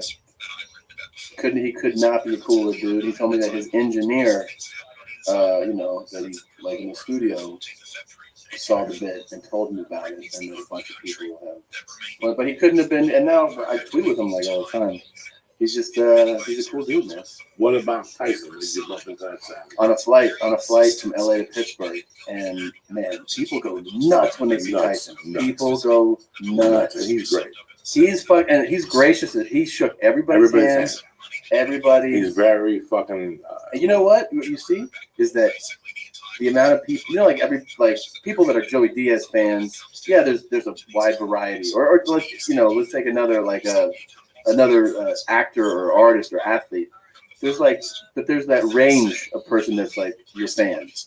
With Tyson, old white ladies, fucking teenage black kids, 45-year-old white guys. In other words, everybody wants to say something to him. It's not just who, like, you know, a certain demographic. It's the whole fucking world boarding the plane. Stops and says something. They held up the fucking line. The board where the flight attendant was like, "You have to keep you have to keep moving. And they're like, I want to talk to Mike. Like, I can't believe they didn't board him last. well, you know, what are you gonna do? Like, they can't really do anything. So we're rushing. You know, How funny is that he got convicted of rape? There's something about people that get convicted of rape have a power over people. They walk over rooms. Motherfuckers like that dude. Rape. I gotta shake his fucking hand. I gotta get his fucking autograph. I doubt they brought that up when they were saying hi. Damn! These old white guys gets in his ass. Yeah, it's amazing. So crazy. Man. I've seen him at UFC. I seen when that whole thing came when he first went to the UFC. How people going nuts. People, and I love him. He's an interesting guy, man. He's a very interesting guy. And it's amazing that he's prevailed. It is amazing that he's had 22 lives. He's had tremendous pain. You know, he lost a kid and his house. And guys, you have no idea. He lost his father, his family, his parents. He was sexually abused. That guy's always got a fucking smile on his face. And yeah, they got him on medication or whatever. You know, when he's around too, you don't know. Like sometimes you look around and go, oh man, that guy might snap if he snaps. He's got that look in He's got that look in his eye, you know, and that's and by the way, he could still fucking wreck somebody. Really? He's in good shape? Yeah. No, he's not in good shape for him. Like he's considered himself out of shape right now. But he still has the power? Dude, you see it. I mean, you can see, first of all, like when he moves, it just moves his arm up. Here's an enormous. But you know, he's got the walk. Like the walk comes from, it's like a power way of walking. Like he throws his hips the same way you get power in a punch. You know, it's all from like the lower body. And he literally, if he walks, it looks like a fucking pit bull. You know, it's like, you know that he could absolutely, if you all want he to. needs is 2 shots against you. Because you might put your hand down and catch the one that goes into the chest, and the air's going to go out of your chest. Yeah. But he's going to come up with that fucking left hook. And that's it. And that's it for you. And, you know, that's the people that were fighters that got used to it. Yeah. Guys like me and you, we just go down. It's Oh, yeah, over. it's got to go down You just before got the to first believe fight. internally. I was talking. I talked to him about fighting for a while. He came to my show. That's the thing. I met him on a plane, and then he came to the show. It's That's fucking cool. bananas. Yeah, that's cool. And he hung out in the green room and fucking we just talked about fighting. But I was talking to somebody about, you know, he was trained by Customato, and then the other guy that was like in the ring with him all the time is Teddy Atlas, who calls fights now on like ESPN. He's great. He's fantastic. And they were saying that somebody asked him, I guess on one of these shows, like, so is Tyson like this just natural like savant fighter, like a prodigy, like just he got in the ring and just knew how to fight? And they said that you know, he was powerful as shit. That is natural, but he was getting hit a lot. He was getting hit all the time. And then they said that when we taught him how to slip punches, and then when he learned that, nobody wanted to fight him anymore. Like nobody wanted to spar with him anymore. Once he knew how to slip punches, because he was getting hit a lot. Yeah. But once he knew how to slip punches, they were like, we had to like fucking bust people in to fight him because everybody around there was like, oh no, I'm good, man. Like that was. Do they have these on no tape fucking somewhere? fun. Because like, I've never seen a Mike Tyson. I know of them and I've What? seen clips. But, like an entire Mike Tyson fight. Do they have like just reels? Oh yeah. I would love to see that. Oh somewhere. yeah, man. You can, dude. YouTube has YouTube Like, hours. Okay. full Hours. fights. Hours. YouTube has a guy that probably put together just his knockouts to get you started. Oh yeah, yeah. Just his knockouts to get you started. And that's, you know, I got addicted to Roberto Duran on YouTube. Okay, years. you want to hear this? Go ahead. Okay, so, well, first of all, you know, I meet him on the plane, and he couldn't be nicer. Roberto Duran. No, Tyson. And anyways, I talked to him for a while on the plane, and I give him my number, and he ends up texting me and then calling me, and then coming to the show in Pittsburgh, which is fucking bananas.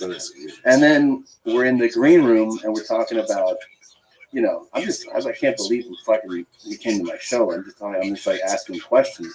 And then we talk about workouts.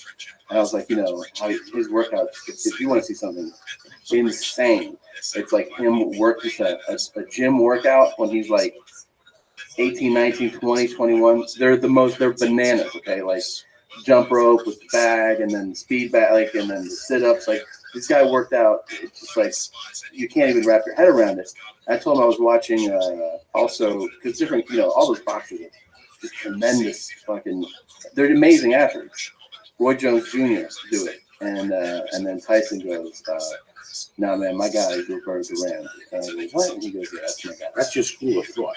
Roberto Duran was a school of thought, and you could see the people you could see Tennessee people, you could see Dice people, you see that I'm from the Dice school of thought.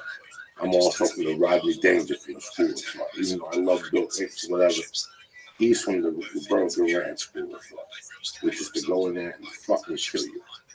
It's a different savage, and I know that the work. Like I read the Duran book, and I knew a lot of people who knew Duran, and it was fucking crazy. And yeah, he's got the reputation for no mas, but there's more behind that story. Yeah, what do you think happened to boxing? Because like these fighters took over the country, like Ali, Tyson, all these people, and now it's just nowhere. It's just almost gone. Now it's all peaks and valleys. What was it? The comedy boom was the mid '80s. Yeah, through the '80s, and the death started in like early, like 91, 92. Everything was peaks and valleys. Then it came back in 2000. For 10 years, it was dead. Boxing, it seems like it's been done a little longer. It has been, yeah. 10 years, You know what you need, man? You need like if Floyd Mayweather, which is, by the way, huge draw, still sells huge tickets. Yeah. But if he was a heavyweight, we are just obsessed with bigger and better. Bigger is always. If he was as good as he is, a heavyweight, boxing would be even like way more popular. Yeah, I mean, we love a heavyweight. I guess that's kind of the same in UFC. Everyone likes the John Dodson and like the small guys, but everyone comes out for the like light heavyweight and up or middleweight and up, I guess. They want to see it, man. They want to see it. You see the ads that are out for like it's like knockout boxing. It's like a tiny ring. It's just a circle, and there's no space. So like all they can do is just throw haymakers at each other. It's been on TV for pay-per-view. It's crazy. Really? It's a small ring. There's no cage. There's no ropes. So it's just the other thing that sorry to cut you off, but about a guy like Tyson too, is that he knew how popular he was, and he knew that people wanted to see a show. He was aware of that, and a lot of guys who fight these days, you'll see like a lot of things about boxers now is like, a good boxer does, learn your style, learn what you're doing, and adapt and try to attack your weaknesses. But Tyson, on top of having that skill, was still aware that like not only is this arena full, but millions and millions of people. I'm gonna go for it because I know people want to see the knockout. So even if he doesn't get it, he would go for the knockout because he knows that part of it is being a showman. That's part of being a world-class prize fighter. It's a show. You want to see. You don't want to watch a guy dance for fucking 10 rounds, do you? No. I don't see a guy just fucking slip in and fucking run around the ring. I want to see him go for the knockout. That's when everyone stands up. I don't know anything about boxing, but that's one of the criticisms I heard of Mayweather Jr. is that his past few fights he wins, but it's just he wins because he's a smarter boxer. It's not. He's the most skilled in that class, I think, by far. Okay. I think he's the most. So he has the skills to do whatever he wants. I think the older he gets, the more he definitely wants to keep that 0 in the loss column. And even though he could go in there and just trade punches and probably end up doing some severe damage, maybe even knock people out or down at least. I think as he knows the career is winding down, the 0 in the loss column becomes more precious. And you go like, dude, I want to go down as no losses. I think that's in his head. It's funny how he's fighting Canelo again. Yes, you're right. Yes, it is. And it's no. Canelo just fought. Right. So he's fighting the guy. He's rematching the guy. Right. Argentina. Marquez? No. Who's he fighting? Man. Yeah, he's rematching that dude that took him to 14 rounds or 15 rounds. Yeah. And then, but it's funny how when I was growing up, Madonna. It was like, you had the band and Sugar Ray Leonard and Thomas Hines and, Marvin Hagler. It was just this whole Alexis Arguello, you had these personalities. And yes, Muhammad Ali was still there, you know. But Matt, it seems like it's not like that in boxing. You have 3 or 4 guys that you're basically interested in that you know of and you do. That's how I feel. That's how I am with boxing. I know those Klitschko guys, the Klitschko brothers. I know Pacquiao. It sounds crazy, but like, well, part of it is that we're speaking as Americans in America, but we need Americans in the whatever's the biggest thing in the division for whatever sport to be the best for America to be in. If Team USA got to the final, like won for sure, but if they even got to the finals of the World Cup, you would see a crazy boost. There's a boost that happened. More people than ever in this country watched that. Like the World Cup became more interesting to them, and soccer, and you saw the interest go up. I saw more people than ever talking about it and watching those. If that team were to go on further, you would see something crazy happen. And the same thing happens with that. The Klitschkos are bad for American fans of boxing because they don't give a shit. We know who they are, but no one cares. Yeah. You know what I mean? Like, we need Americans to fucking dominate for us to be really excited about it. That's true.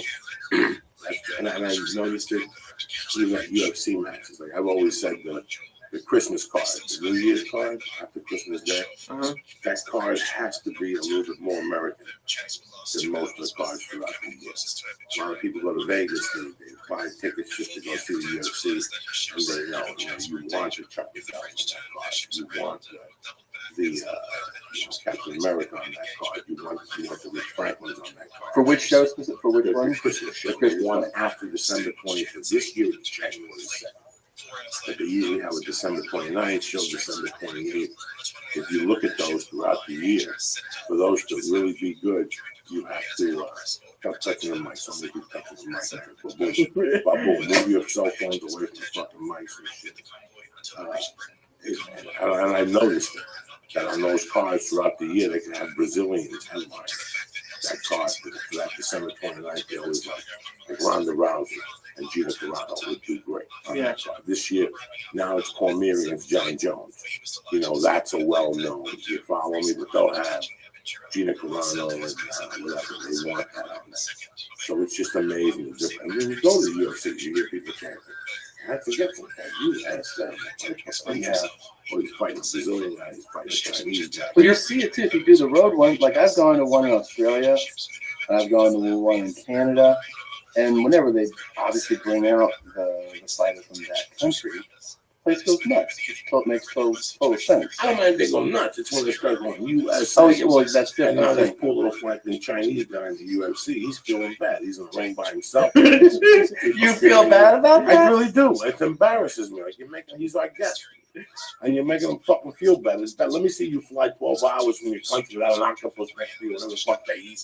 And then you go to Vegas and you gotta fucking lose 10 pounds and you gotta walk and you gotta fight some guy. And while you're fighting, people yelling USA, and you're from little fucking Hong Kong, you're 5'6". You know what I'm saying? You were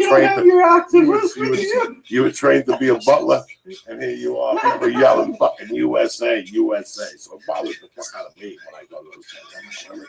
I always get uncomfortable just at that chant, honestly, anywhere. Like that for some reason, maybe it's like some weird thing about when you're from the most powerful country in the world, to hear people chant it at bar, I get uncomfortable with it. You know what I mean? Like, I just do. Even obviously in this country, when people are I feel like it's almost obnoxious. It makes me feel bad. Yeah.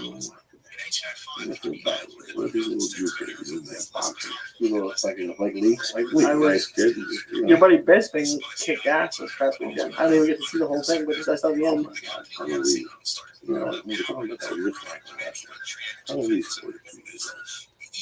Your body is one thing.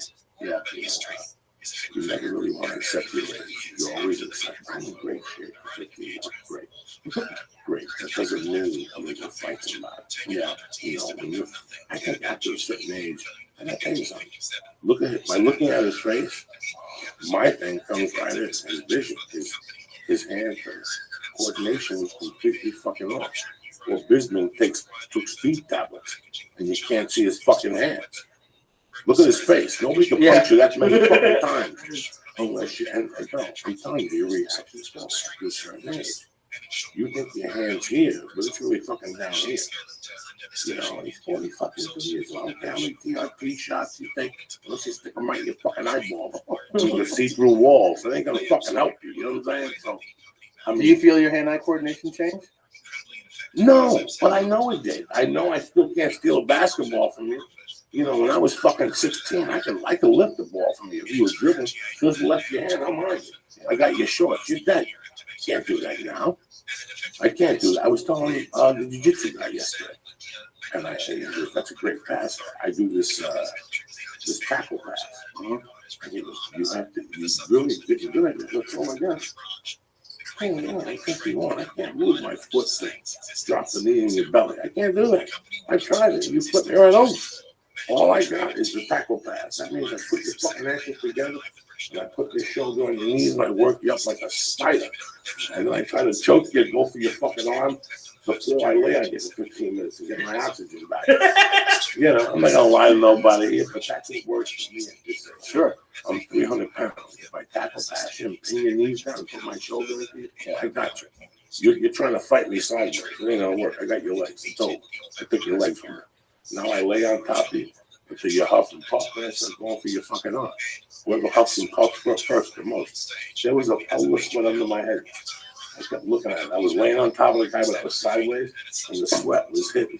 And I looked down, and there was fucking 3 inches of moisture. You sweat so fucking much. This was 90 fucking degrees. Have you done it, Lee? No, I haven't. I just started working out like 2 months ago. So, the purple belt. Is that what you're doing? That's what I've been doing for now. But then, no, I'm fine. But there was like a Groupon deal for like 25 classes 15 classes for $25 right down the street. So, and Joey's been telling me to do new stuff because it's gonna get boring, and it is a little bit. I mean, cardio has been working for me so far, but I figure in 15 kettlebell classes I could learn the basic technique and then do it on my own. Is that what you're doing? Yeah, I mean, I haven't taken a class yet, but that's what you're going to do. Yeah, I'm gonna try to. Just I've never. I was on teams a little bit in high school, but I was never good.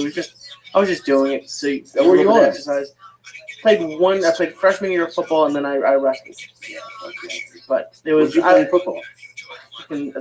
Nothing. I didn't play when I was a little kid, and the first time I ever went was freshman year. And I was terrible. I think I played like 2 plays the entire year, but it was just I don't know. Would they put you on the line? Of course. I mean, it wasn't this big, and I can't run, but it was and I was always terrible at sports. Where was this? What city? Right outside of Boston, like 45 minutes outside of Boston. And the school was terrible at football. But did you get fucking wrecked? Do you remember? No, I mean a couple times during practice, and then so one time during football practice I almost thought I was going to puke, and I pretended I did so I could get out of the rest of practice. It wasn't for me. But when I first started working out a couple months ago, the first time I lifted a little bit past, like the first day I did it, I slept for 15 hours. So like the first time I went over, like I tried pushing myself, I had to sit in the gym locker room for like 10 minutes because I was sure I was going to puke. Really? Yeah. Oh, yeah. So I was in how old? This is 2 weeks ago. This is 2 weeks ago? Yeah. Like a month and a half ago, yeah. But no, it's crazy how much I can do now, and it's a lot of fun, but it's just it's awesome, man. I was never good at it. And I know my kids are gonna be terrible at it. But I think it's important to do sports, and I think even if you're gonna be bad at it. Yeah, of course. Because like I was always a bigger kid, but like I didn't. Bad at that because you never gave it a chance. No, I was just. I was bad at everything, but you had to give it a chance. I was horrible at fucking basketball in my 6th grade year. I'm a short Jew. What do you want me to play? We don't do anything. Horrible. You gotta be good at something. No. You gotta be good at lifting weights, a strength team. You gotta put you know what I was? The one thing I was happy with is I never really got pinned in wrestling. I was always able to kind of like sneak out. I would lose a lot, but I would sneak out the whole time. But do you guys have like plays you remember? I remember I was in like 2nd grade, and the highlight of my baseball career was I hit a triple one game, and then once at second base, the guy hit it right into my glove. I didn't even have to move my hands. I don't know. I have like vivid because I have so little sports. Oh, that's why. Highlights. For sure. I remember that place for the same reason. Yeah. I remember plays because our bank of them It's so is small, tiny. I mean, I have it like basically a bank from like 4th grade through high school. But then if you talk to somebody that played college or professional, obviously like their bank of memories, you know. But like I vividly remember like I remember getting like actually a guy like the first like not just big strong guy but savvy. You know what I mean by savvy? Like this dude actually figured out. On the high school level, you're not talking about like it's just like your pure ability. Yeah. Like, are you a really good athlete? Are you a mediocre athlete?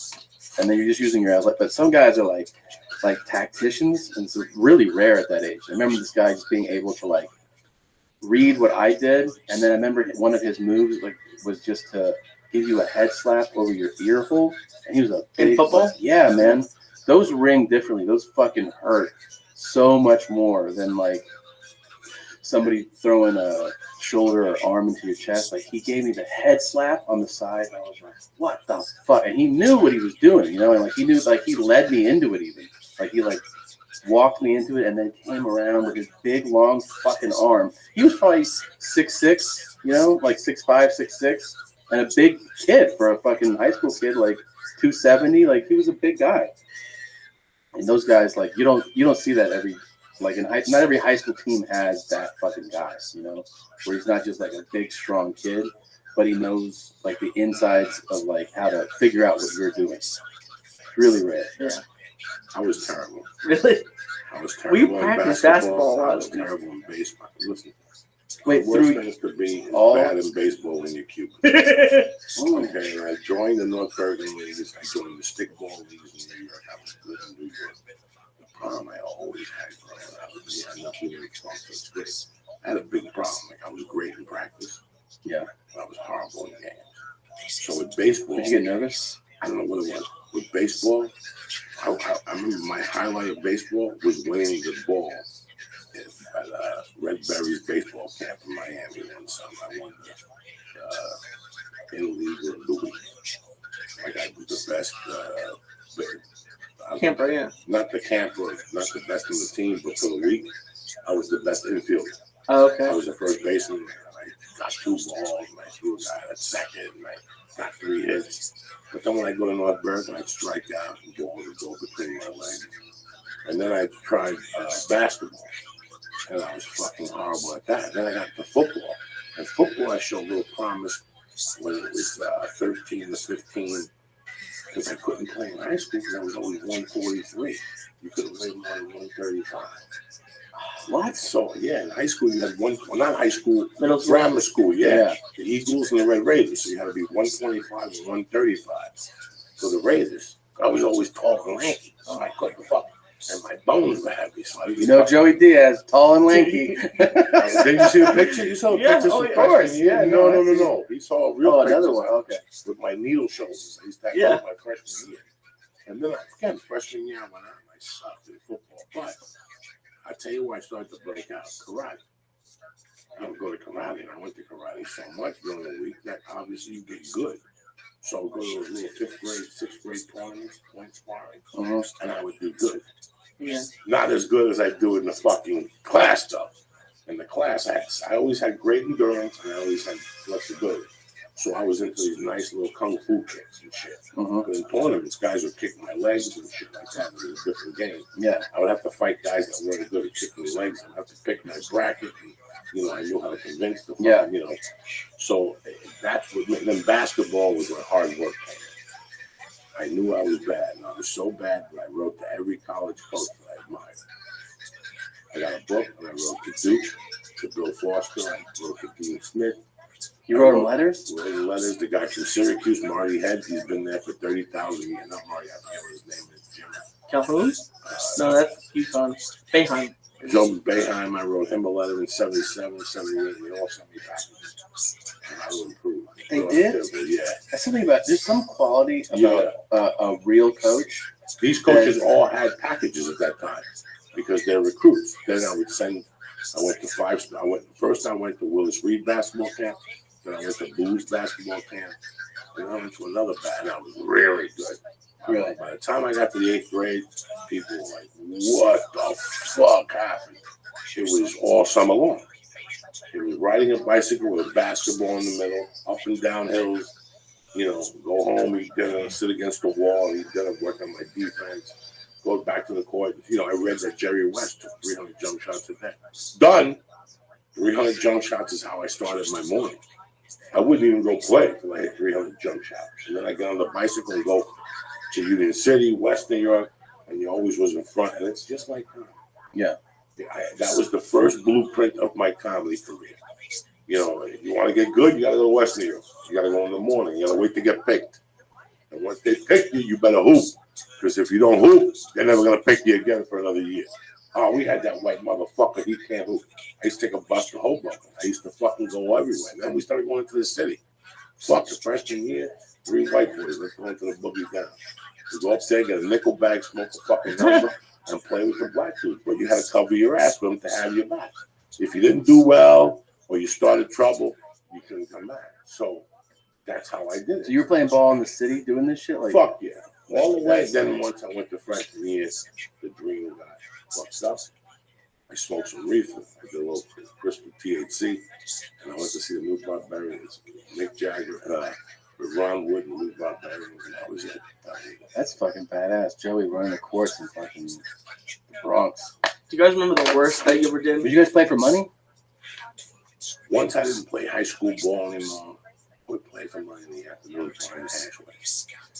$10, $20. And then I would always be like, I'm not doing this no more. Some guys would always, the guys in the bar would have a couple drinks. And we'd get them for $1 gram of blow and shit. And one day there was a situation that got into his car and got a chain. He said we went. We set people up. Oh, yeah. A ringer or something? Yeah, we were ringers. We would set motherfuckers up. But I remember one time being out of high school and being a drug dealer and a criminal and going to a party in Seacrest. And me and some guys at a party hanging out. These guys come up and say, "Hey, you want to play?" Yeah, 50 a game. I'm like, and they'll look at me like, "Let's tear these motherfuckers up." It was a 7-point game. They scored 7 unanswered points. It's about money. We just got in the car and went out. We couldn't even believe it. These guys were sensational. Where was it? Irish guys in Seacrest. Really? These white dudes just took it. What the fuck? I won nothing. Just a bam, 2-0. And here's the crazy thing: we were 18, 19. Yeah, these guys were men. These guys are like 28. Just took our fucking $50. We went home depressed as fuck. Crazier when, like, I used to play a lot of basketball, like basically up until high school, and then I started again in college. So like I didn't play that much in high school after freshman year. And what's even crazier, I feel like, is like when I was like 22. And I probably got in the best shape I'd ever been in playing basketball all the time. And I played a game against 2. It was me and a guy who was like 30-something against 2 sophomores in high school, 2 15-year-old kids. And they were unfucking believable. Like, I was like, oh, shit. Like, we're like old guys. And I was 22 at the time. And in good, I mean, I was like 190. I was running, working out, playing ball all the time, pickup games all the time. And those 2 kids were, the kid that I covered was at least 4 inches shorter than me and was jumping like a full foot higher than me. Like, it was crazy to see somebody kick your ass like that who's 15 years old. You know, it's amazing how I blame a lot of things. Basketball broke my heart. When I didn't really attain the goals I wanted in basketball, it really fucked me up for a long time. Really? And I think that when I started comedy, I used the same work ethic, and I knew what I had to do not to fail anything with basketball. Like, I took basketball too seriously. When I hit the first hurdle, I said, "This year I can't play guard right now." You know, I let it go. Listen, will I have been in the NBA? No. Will I have stopped doing drugs? No. But I would have had something. I would have played those 4 years. I would have had something. My life, I don't know.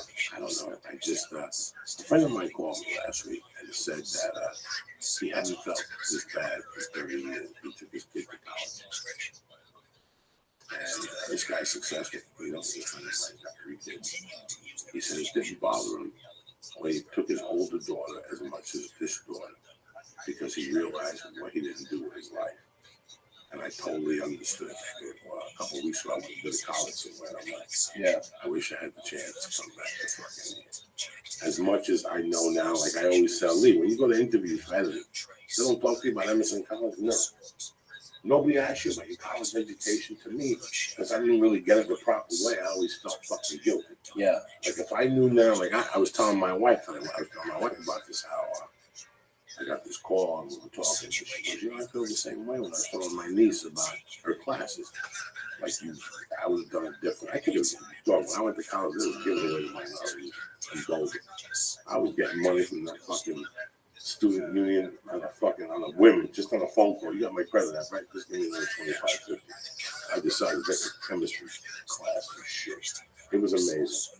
And I feel bad that I didn't take advantage of all that. I was a CUOP student, which meant that if I kept a 2.0 grade average, they would allow me to fucking stay in school. And I kept that, but they had free tutoring.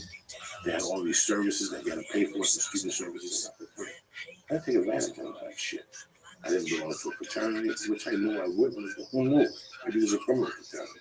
Maybe it was a fraternity of fucking gangsters or fucking ex-felons or potential felons. I don't fucking know. But I missed that whole experience. You had it, Bert had it, you had it. And not to have it, you feel, or I had it to a degree. I'll tell you, when I first walked on the University of Colorado, I forgot about everything bad I had ever done in my life. They had a cloud. Just by getting there, just by taking the 2 fucking classes the first time, it changed my life. It gave me more esteem at that time. It helped big time. Yeah, because when I quit high school, my freshman year, my senior year, so time to have a great job. But I went back in December, and I took all my courses, and in June they came to me and they were like, you know, you're 3 credits short. You can't graduate. You got to go to some school. I got to tell you something. I'm not going to some school. So you motherfuckers are a bunch of cocksuckers because I played track, I played basketball, I played freshman football. They're going to give me 3 credits for each one. You know, they've done it before. They're like, nah, we don't think so. Okay, you motherfuckers. So I didn't really get my diploma. When I got arrested, no, when I went to Colorado Mountain College, I had gotten too many credits, so they told me I had to take my credits to a different school. So I went to the University of Boulder, continuing ed. Once I took like another 30 credits there, they were like, you have too many credits to be in continuing ed. You got me registering for the fucking college. So I'm like, I'm not even going to get to the fucking college. They go, well, you have no choice. I keep coming back in, man. Stop giving you money. That is the magic word. Money is my motivator, motherfucker. What do I need to do? Where you need to come with your high school transcripts? So I went and got a high school diploma. Took my SATs. I did all that shit. At 23 or something, I did all that shit. You follow me? Yeah, that's crazy. That's fucking crazy. And I got in, so when they gave me my first check, the first time I looked at my schedule, I had tears in my eyes. Like that was one of the happiest days of my life. Why? Because I had made my mother proud, you know. This is the University of Colorado. This ain't no fucking community college in fucking Denver. This is a big deal for you. This was a big deal for me. I didn't want to go there. Me, I'd rather be a Duke, Jack. You know me, I'd rather be a Kentucky fucking Blue Devil or a fucking Boston College. But Boulder, I got in, they accepted me. And I walked around, I took classes there, and then I got in trouble. Once I got the felony, I went back and I said nothing. I should just drop that. But see, I opened my mouth. And I went to the guy. I had my family go to the guy who got me in there and tell me the truth. And he was good too. I don't know if we could have him back on the campus at the time, especially for kidnapping and drugs. I was drugs at that point. Kidnapping, I might let him out. We got football players that don't work. You know. So that's what happened. Wow. But I regret not like having, and I told you, we've had this conversation that I don't, it breaks my heart that you go for an interview now. And even you went to college. Yeah, I did. A great degree, and you're a fucking comedian. Yeah. But like sometimes a guy like me goes to fucking degree with a fucking Momo. 5 years to become a comedian, but his fucking father's happy to pay for that shit. So it was an experience for you. It was an experience. Where'd you go to school? I went to a tiny school called Lenore Ryan College in Hickory, North Carolina. Damn. Yeah, it's small as fuck. You know why I went there? it's the only school that let me in. I had such a bad high school transcript, like bad GPA. I had decent SAT but bad GPA. I couldn't get in anywhere. They let me in, so it was the only place. I applied, got in, but it was an experience because I still have friends today from then, which I Fuck yeah. think is great. And you know, I used to complain a little bit about it, about like how it was such a small school. Because in my mind, going to college was like movies, like Animal House, yeah. Yeah, and I was like, my expectations were like, you know, a stadium for the football team, an undergrad of like at least 10,000, if not 30,000 undergrads. And I thought it would just be like what you see college would be like. It was that, like, shrunk down to like, you know, less than 2,000 undergrads. You know what I mean? So like, Yeah. it's just a different experience, and it wasn't the experience that I was expecting. So Yeah, I treated college like it was basically like a business sort of thing. Where'd you go? Emerson College in Boston. Boston, yeah. It's big for film and writing, and it really helped me when I got out here. But I didn't have any friends. I don't have any friends from college because I should have went to Drexel in Philly. It didn't have as great of a program. But for what? What did you go for? Film, video, stuff like that. You went for 4 years? Yeah, well, 3. I did it in 3 because I hated it. Didn't a lot? Did I have some comics on Emerson? Probably. Oh, Leno, and Henry Winkler, and but I mean, it was great for that. But like I went to visit my friend at Dickinson, and it's not even that big, but it has no, in right by Philly. And it has like the big brick buildings and the rolling hills and football games. And this one was like all the hipster kids you see, and they're all talking about the French movie they saw, and I hated it. But yeah. I mean, I'm glad I did it because now, like, my dad was in radio for all those years and worked in restaurants, but he dropped out of college after like 2 weeks because he had a job and it just didn't make sense. But you can't get any job now, like anything, you know what, at all. You know the other thing that I don't always realize that college serves for though, is that you go there and it helps you realize in a safer setting shit that you don't want to do as an adult. And I think I kind of figured out by going to all these structured things that I didn't want to work in structure, like work with like get up and go to work. I guarantee you, if they go to every fucking senior before they graduate, you might really come to the field of studying college and just degree up. You really be surprised with the percentage. It's got to be. Kids are fucked up. Yeah. Kids that didn't know what they were getting because I don't think kids prepared to make a good life decision. At 18, yeah. Yeah. And I'll tell you what really fucking helped me. More than college, I'll tell you what really fucking helped me. And every day I think about it, I'm like, wow. It's concept. Yeah. That helped you figure it out? I sold cars in college. It really sped up everything I had. Everything I thought came in. You know, you go to jiu-jitsu, they teach you a technique. But when you go to do it to leave, they don't tell you the reason to hide that on. The reason I just going to leave the arm. If anything else, you do it karate class. He's going to throw a punch. The punch is going to land. He's going to hook the arm. You're going to hit him in the rib. He's going to know it's not going to happen that way. He's going to wear a shirt and your hands are caught. So it was really weird that you heard all these things about business you spoke to people. And once you discovered belly-to-belly sales, it was that stayed with me forever. I learned more from those criminals and how to treat people and how to carry myself in business. Little things. When you buy a t-shirt from me, I write you a letter. I got that for you.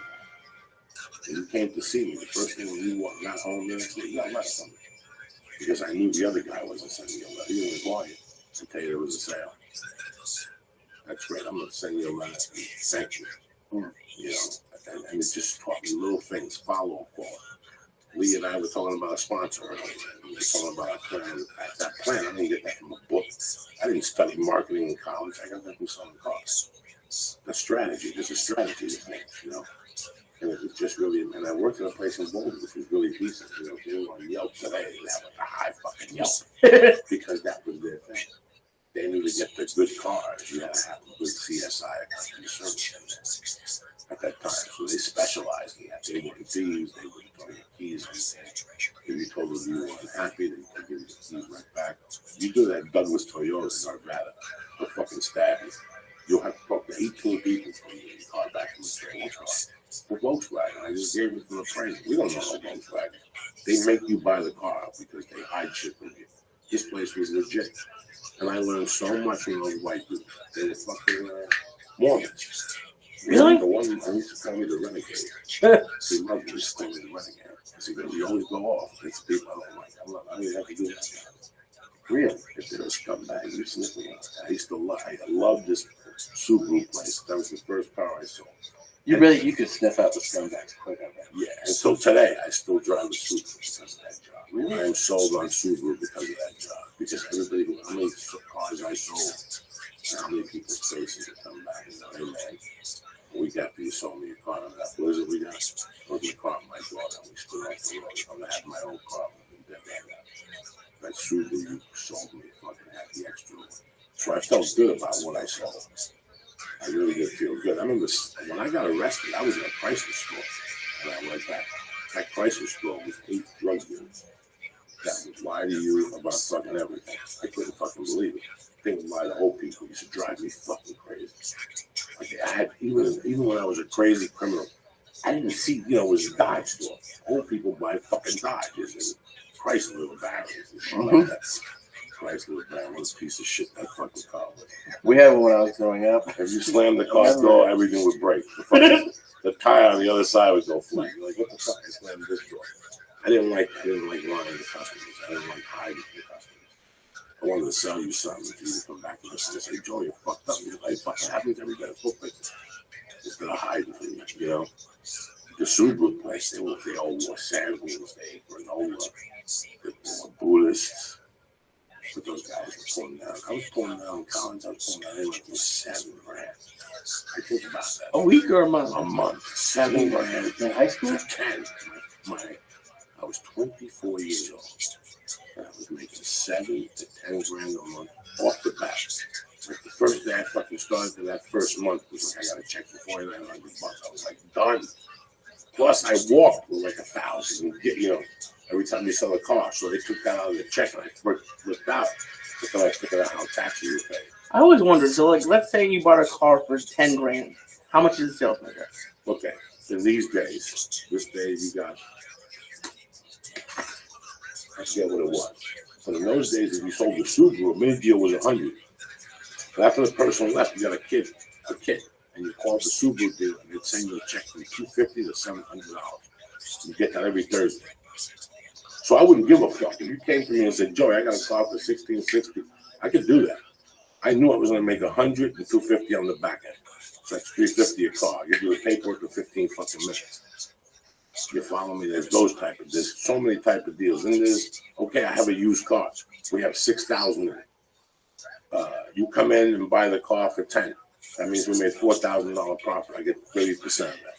So with 10%, 4, so I get $1,200 to sell that fucking car. I sell 10 or 12 of those. Okay, then if you sell 7 cars, you get a $500 bonus. If I would go into a car lot and you'd say to me, oh, Joey, by the way, the Jeep, the 89 Jeep with 10,000 miles, anybody who sells that on a Saturday. Now listen, when I go to work on a Saturday, I'm going to kill you. I'm going to spit. I just don't want no ram. I need an apron. I need my dick sucked. I need a couple Coco Locos at Red Robin. I need to buy the bartender a shot. I got a chance there. I'm going for the short nickel. If you tell me that if I could sell that table, I get $500, even if I sell it at the cost, just to get it out of here. If Tom Segura comes in and goes, I want a picture of Charles Bronson. Even though I got a picture of Charles Bronson right there, I'm going to sell him that fucking table. Anybody who comes in, I'm looking for a truck. It's beautiful. I don't give a fuck what it is. You're going to do it. I just send you that for court. Let's take all these people go. I came here for a Subaru wagon. You're showing me a sedan. I don't give a fuck. It's my world. I would sell you that fucking sedan. That's a salesman. That's what that's what you fucking do. I wouldn't pound it. I just tell them that's the car for you, and I make it drive it. Once they drive it, I got you 50%. Really? My job is to push the envelope, make you drive. You don't drive the car, you're not gonna buy it. If I drive it, boom. That's the down number 1. Number 2, once you fill out that credit app, I got you. But I never let you fill out the credit app. I always took it from you and asked you questions. Because by asking me questions, you're devouring me your fucking information. Plus, I offer you a water. So it's a psychological thing. By offering you that water now, you owe me something back. Once we take the ride, I go, is there terms we could do? Yes, there are. I go and tell you, I get a credit app, and I get a fucking Foursquare. Most fucking idiots would just give you the credit app and say, you fill this out. You're dead. I fill it out. So now I get you involved. And now I got you under the spell. I'm just asking you questions. What's your address? What's your mother's maiden name? So, yeah, but she's a Russian Jew. You know, whatever the fuck you're going to tell me. What's your shoe size? I got you. It's just a trance. That's what the last car I bought, the guy filled it out for me. Yeah, aren't you like right now ready to fucking fill one out for him? Yeah. What you're dealing with here. You want me to teach you how to do this? I'm ready to buy it. I get that fucking pen. I get that pen, right? Yeah. I get that pen. I go, Lee, what are we doing today? Okay, well, I like to buy the soup, but the soup will cost $18,000. I need 10% deposit for that. That's $18,000. What payments would you like? A month. I'm looking for $250. And what's the time? What do you got? You got a car? Yeah, I got a 62 fucking LeBaron. Right, so here you go. The car is 18. I need 1,800. How much down do you have? I have 1,000. We'll take it. You just committed to 1,000. I got you for 1,000. Right, boom. Sign right there. What do you want to make a payment a month? $250. So if I get you a car for $250 a month, you'll buy it. Yeah, boom. Sign right there. You got a car deal. Boom. I come back and I pound it. All right. By the way, the $250 is for fucking 19 years. 18,000. My boss said I looked at your credit app. I need 3,000 down because that's profit. They're always going for down payment. Okay. That's profit. That's their profit. So don't do down payment? A nickel. Nickel into debt. Get it done. I got good credit. What's the down payment for? Nickel into debt. Give them 10%. But nickel into debt. Boom. You know, what do you want to pay a month? $2,000. Boom, boom, $250. All this shit is I'm trancing you. I'm confusing you. This is a confusion right here. So 300 against my 18,000. Well, can't you give me a little more? My mother-in-law's a Swami, and she said my car is worth $1,200. I'll give you 50. We'll give the fuck. I own the car for $14,800. So I got $3,100, correct? So I got $3,100. You want 11 for your fucking. So if I give you 11 for your car, you got a deal. I just made $2,000. So when you go plus the financing. Yeah. So when I used to work in New York, I used to get a piece of the financing. So I'd work you for financing. Oh, so you don't people pay cash? I get like a point of the financing. If you finance $20,000 at 10%, I get a half a fucking point. Plus, you need insurance. I know this guy who come down here and sell you insurance.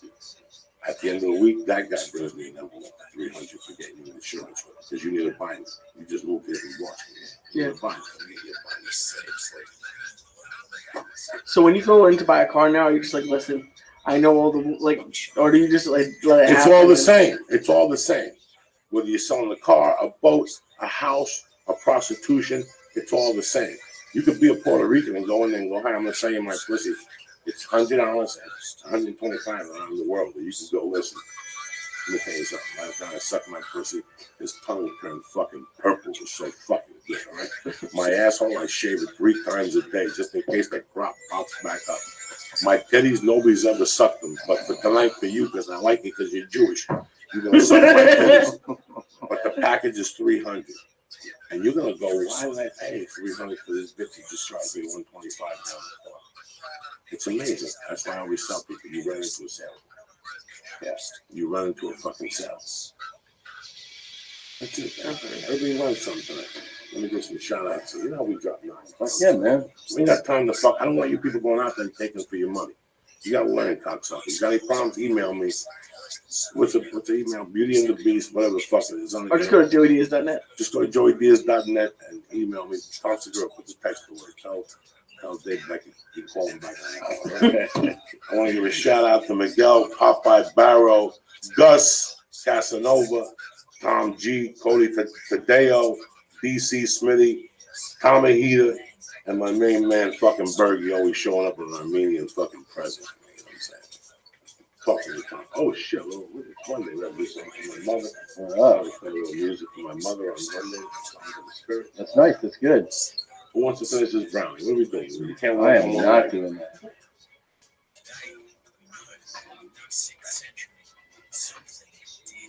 I like it.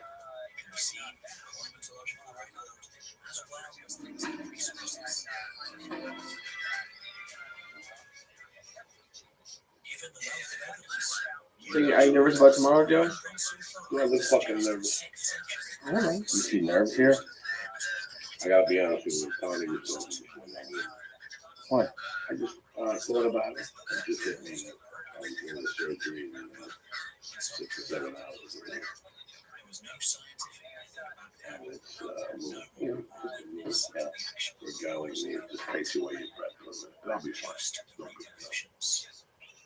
You go into their professionals, you know, medicine's a lot different than what it was 30 fucking years ago. They do this shit now. You know, this guy's the Raiders doctor. I'm his last surgery for the year. Really? For the year? That's it. And then he's supposed to be on call or what? Oh, right. So yeah, on Sunday night, when you see them getting off, like you see fucking Johnny, you see the guy getting Johnny, what's his name? Johnny Football getting carried off. Yeah. When he goes in, the general president goes, get the 2 Jews down to assess the situation. Listen, we got 3 million a year invested in this fucking money. Yeah. I got 3 million invested in this money, and he's fucking lifting off game number 3. Get the fucking 2 Jews down there. And they come down. You're like, oh, the 2 Jews come in. They look at your arm. It's broken. Call upstairs. It's broken. When can we do it? Monday at 8 a.m. Too late. This guy got 3 million. He's gonna heal by next fucking week. And they gotta break the news. You know, can I go back to Kentucky? I want to go to my family doctor. That's negative. Negative. As a matter of fact, You know what? We fucking own you. we own you. You're in the route right now. They're prepping your fucking bed right now. But I want to hug the kid. They ain't no kids. We're the Jews. When they send us, it's all over. The next is the wolf, and they just shoot you. So you either come with us peacefully, or they send fucking, you know, and you go and they cut you that night. They cut you Monday morning. That's what he does. Monday morning, a knee, a shoulder, a neck. That's it. Out, yeah. By Sunday night, they already assess the situation. They call in the hospital. We need the Jews. We need the Jews. We got 9 fucking savages that all weigh over 300 pounds coming in for knees, necks, arms, elbows, and you go from an elbow to a foot. And by Tuesday, everybody's all right. And by fucking Friday, you're jumping up and down. And by the next week, they got you eating bananas and protein shakes. And you're back out there, dog. They don't give a fuck about your ailment. They don't. That's pro football. Right. He was telling me he's been working for him for 30 years. He goes, there's only one guy that's scarier than he is with you. Well, Isaiah. He goes, that guy used to cry. He goes, I saw him cry all the time. Before I broke down. Cry. And then he became the steroid doc. Because I'm telling you, I can't fucking do it. Tomorrow. You can't do needles? No. The only thing I'm dreading tomorrow is the intravenous, the IV. Yeah. Stick it in my hand. I tell them earlier. I laugh every time I get blood drawn. I laugh really hard. Why? It's just an automatic response. It's the only thing, I'm serious, like that I can think of in the world, like in life, that has ever done that to me. Where as they put it in and start taking out, I start getting super giddy, like a weird way of it. I think it's just my way of adapting to seeing the blood come out. I look at it? I start laughing like a maniac. Yeah, I look at it and I start laughing. A fucking nightmare. Really? But I'm good now. Like last week, I went for pre-op. Like for me, that was the toughest thing in this whole prison. So I went to the no, she just Why not? Oh man, experiment on the way home. Anyway, I went to the pre-op. They did all this. They touched your balls, the back, the X-ray, the EKG. And you got to do a piss test and lift blood. Even though I trust these people, I still get that little scared for a minute when she comes and gets me. I'm like, oh, you're going to sit down? Fuck. I'm going to lay down. I always put Santana on. Santana on the Foo Fighters. I was going to have that too. The Foo Fighters? Yeah, one song. Best of the year. Gotta have fun. And she comes in, she bumps the bed down a little bit. And they rub the kids stuff. And I get the kids needle. I work them. I tell them, listen, the kids need you have to lick the cocaine from the back. That's the shit you give with the Russians. I want the good shit. They come in, they rub it, she ties it on, I look the other way. I breathe, that's the family. Breathe. It's that needle when it gets slipped in. If the needle gets slipped on like a savage, I'm going down. Really? Yeah, but if they just, like, there's times, there's some women out there, you don't even feel it. I Yep. feel it after a minute. I feel a little lightheaded, and then by the time I'm breathing, I feel the strap come off. That means you're done. I feel I'm going like that with my arm, and by that time, I'm just, the music, I'll take it off like you're a bad motherfucker. Because I didn't feel sick. Yeah. And I used to faint at night. Like, when I thought I had the blood clot in my leg, I went to the hospital, took blood, and faint at night. Well, no, so it's been very good the last 2 How about weeks. catheters? Have you ever had that in? Like, for Oh, I just did a colonoscopy August 4th, and it was nothing. Again, I felt the needle a little bit, it was just hot in there. when I was hospitalized like years ago when I OD'd, That's right. you wake up and everything's you don't remember them putting anything in. So I had a catheter in, but I didn't. It was fine. I didn't feel anything. But a nurse tripped over the tube, and I was like, oh, like I screamed. I was like, what? And because she goes, it's not supposed to go like that. That was her apology. And I was like, what? And she was like, yeah, I stepped on it. That's why I like yanked on you. It was the fucking most painful thing, and her way of handling was just not supposed to go that way. I think I knew that. I don't like any of that shit. I deal with it because it's a part of life. Yeah. You know, not That was everyone- colonoscopy. The colonoscopy, the milkshake of death, you shit. It's heavy duty. But I prepared myself. I ate fruit the whole week. You know, I high five the stuff. Mhm. I tried to push up the existing stuff. I sweat a lot. You gotta take care. A lot of oatmeal, a lot of apples. So when I drank the first potion, it loosened me up. The second one, they say, is the worst one. It's like tasting the drink is fucking horrendously bad. But if you put limeade in it and mix it up with that shit, The the what it's called. The powder, they put water, liquid, whatever, lemonade, fucking. It's not bad. You drink it and you get down there, and the needle, I felt it in my hand. I told it, I felt it. I got hot. It took me a while to get my temperature back. And then they put you out, and you wake up, and they give you a fucking phone to go. And you look at it, just put it in your asshole. They give you a camera. They show you the camera from the beginning to end. They show you your asshole wrapped up. The camera going into your asshole, and the tubes, and everything. And listen, I'm 51 years old. You gotta do it, man. I'm very lucky. Of course. That, I know people of my age already that I went to school with and stuff, but even not here. Oh, they've had long stays in hospitals, which is mind-boggling. You gotta go every year to this stuff, man. Get these tests done. At your age, I'm saying. Yeah. Something you said still scares me. I saw it again today. 'Cause right before I started working out and stuff, you said like you gotta let your blood drain through your legs. And ever since then, I keep seeing really big guys with like the permanent bruises and like the skin eating away on their. It's the most horrific thing. I was there with my girlfriend at the grocery store. This dude was walking around, didn't even have pants on, he had just gym shorts, and was picking up bags of Lay's chips with his legs literally rotting away. And I was like, what is happening? Like you see it all the time. Yes. Where you want to go, like, why is it okay for you to show me that? Like where these dudes have like it's their leg is like a tree trunk. Yeah. Where there's no like it's all the same size from fucking his thigh to his ankle, and there's like these crazy open bloodlines, open sores. Ooh. You know, I work to get my own. Yeah. I do the same shit every night. You work. I get on my ass, pop my legs up. Yeah. I split, I do a V. I could fucking V on the wall now because I've been doing it. I pick my legs up, I creep, I go to the side, I suck all this in, I do the other side.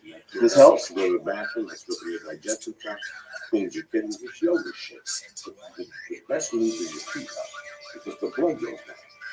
And now it gets processed instead of getting purple on your fucking feet. Yeah. You know, if you don't do nothing, if you put your feet up and watch fucking daytime football all fucking day and eat chips, that blood ain't going nowhere. How do you go like vertical on them? Like I go vertical, the whole thing. Those are all yoga. How long do you have to hold that for? 10 minutes. And then you just let it drop and breathe. The more uncomfortable you breathe through the pain. And you breathe the pain away. You breathe it. And every day you get more and more flexible. But you get that blood to go down. And then you put your feet on with your bridges and all that shit to help. My main purpose of acupuncture is to open the chakras and to keep that blood going. You know, the way I read it was they smoke more in China than they do here. The reason why they stay alive is Tai Chi. The cancer rate is low in China because the fucking the circulatory is very important. That's the number one thing. You know, I have friends that they're fucking they're ankles, and that's the first sign of anything. That's it. That's the first fucking sign. The ankle. These people you see at the airport walking around for you want to grab me. Like, you fucking serious? Because I saw one with a tattoo. I don't know what it is with people with fat fucking legs that are purple, putting that parrot on their leg. That's going to throw you off. That money you spent for the ink, you could have spent that 24-hour fitness for a fucking trainer, you know, so you got your fat friend saying it's a cool parrot. Look at your fucking vein. Wait till the parrot blows, his head blows the fuck up. It's amazing. It's fucking amazing. Yeah. That's my main thing of going to acupuncture. My insurance covers it. So I gotta go. They don't cover all the visits. You know what I'm saying? Yeah. I work something out. Yeah. That's why, for my circulation. That's because you have to. You know what my ankles were like when I was 4'18"? I did the longest shot. You were 4'18"? I did the longest shot. I was 4'18". Jesus. Look at my stomach. Look at that. Laying down, it was a foot away. I gotta go look closer. Laying down, it was a foot up in the air. Yeah. I couldn't breathe. Right there, that scene was killing me right there at that point. At that point, I already had the sleep apnea, but even the machine wasn't really helping me. I was sleeping 6 hours a night, a lot better than what I was doing. But I read up, and that's the whole thing, is that sleep apnea doesn't bring a lot of blood to it, or your parts. So people have sleep apnea, they sit down with higher and they get cancer. Yeah. I was like, fuck, I'm going to acupuncture, get everything clean, get the chakras open, get those blood vessels going. That's so important to me. You don't know how many times I do that in the daytime. I just hang my feet up on the wall. You put your ass to the wall. Your ass has to get the snake on there, and then flip over and put your feet up and just leave it. Put the TV on and just leave it. It's a great fucking thing. I'm not a yoga teacher. I'm just trying to learn. How you doing, Lisa? What do you got going on? We're gonna do another show Wednesday night. It's an 8 o'clock show. Post fucking surgery. I'm still going up. Are you going to do it then, really? Post surgery. You're an animal. I'm doing the surgery tomorrow. Yeah. Tomorrow night I'll sleep like a baby and a few stings and a couple of vodka martinis. At least I'll bring some of these bitches over. Give me a little Wednesday I'll get a good night's sleep. I got to take a Puerto Rican shower. I'll be disgusting. For how long? Until I get the stitches out. How long is that? Thursday morning. Puerto Rican? Thursday morning, 10:15, the stitches go on the way home. I go to Lucha Lake, sign up for fucking physical therapy. So then I go to YMCA and do 5 minutes on the bike. And it's on after that. You're gonna see like Rocky drinking fucking eggs, running on fucking the street here like a savage. What's up with you? What's going on with you? I'm doing my fucking pod, you know. I'm doing my shows. So she's great. She's great, man. She's a savage. She's hitting the road all the time, almost every week, and then we're doing our podcast and, you know, trying to fucking with the pieces. Yeah, dude. Same thing. You look good. Thanks, buddy. I'm going to Hong Kong. I'm going to do the comedy festival. That's be fun. Yeah. He's doing it. The show I'm on has Pete Lee and Chad Daniels. So, not going to Hong Kong. No, because the schedule is crazy. We were going to do it, and then the schedule came out, and it's like, once we're there, we're on planes, and it's a week, so it'd be like Hong Kong a day, Singapore, which is a 4-hour flight, another day or two there, fly back. It's not like, hey, enjoy Hong Kong for a week. It's planes, another plane, a ferry, another. You know what I mean? It's like, I don't think it's very chill or conducive to it. I want to go for like a, yeah, proper rest. I've never been to Hong Kong. Be fucking thankful, cocksucker. Thanks for having me, dude. Thank you for having me here. Your fucking family. I've been calling you for 2 years. 2 years we were saying Tom Segura get him up. We got his wife. Fucking 48 hours of. I mean, like I'm on the road right now too much. I'm gonna try to change. I am changing it. I'm starting in November. Denver, right? Then the festival. Then September 18th, I'm doing the Fort Lauderdale, one night only. Christina and I together. So you're flying down and coming right back. No, I'm gonna stay there a week, hang with the family, then Orlando Improv, and then I do a bunch of like one nighters and stuff the rest of the year. Doug, I'm on the same. I'm rehabbing this leg. This thing starts September 18th. Brea, New York, Denver. Yeah. Portland, San But the key with Francisco. I always see this with you, and that's what I'm trying to do more of, is you have your absolutes, like you're not doing Sunday, and you're not gonna you're gonna take your break if you want it, if you need, that's the important thing to do, I think, is you gotta plan out shit more. You know what I mean? So I'm not 28. right. I want to give you the best show possible. I want to give you the best that I could be. If I'm tired or my leg hurts, And it's hard to or I'm do. thinking about something else, I'm not going to give you the best show I can. On a Saturday night, I'm not thinking about nothing else. On a Friday, I'm not thinking about nothing else. On a Thursday, I'm not thinking about nothing else. On a Sunday, I'm thinking about my family. Yeah, I'm thinking about how I should have dinner with my family. That's what families fucking do. I love going home on a Sunday. But no, I gotta sit here and do a show for 85 fucking people. Because the club owner said last Sunday was fucking packed. We had a bunch of reservations, so I kept you over. Listen, in July and August, no more, you're not gonna do tickets no more. Joe had a great weekend in Denver. That's Joe in Denver. Yeah. The majority of comics right now, anyway, with this cold weather, people don't want to be putting the fucking buildings now. Till September. People in Buffalo, Syria, those people. Yeah, it's going to be much slower, for sure. So there's a reason for that. I'm not out to waste nobody's fucking time. I want to give you the best possible show I can give you. I will wake up early at 3 o'clock and get on a plane. Lee knows this. Everybody knows this about me. We bumped into airports before. Oh, yeah. But I want to be rested. 10 years ago, you come see me, and you get a guy that hasn't slept in 24 Yeah. 2 from doing blow and 1 night from doing radio. The first night you get there, you live in LA. You're in fucking Miami.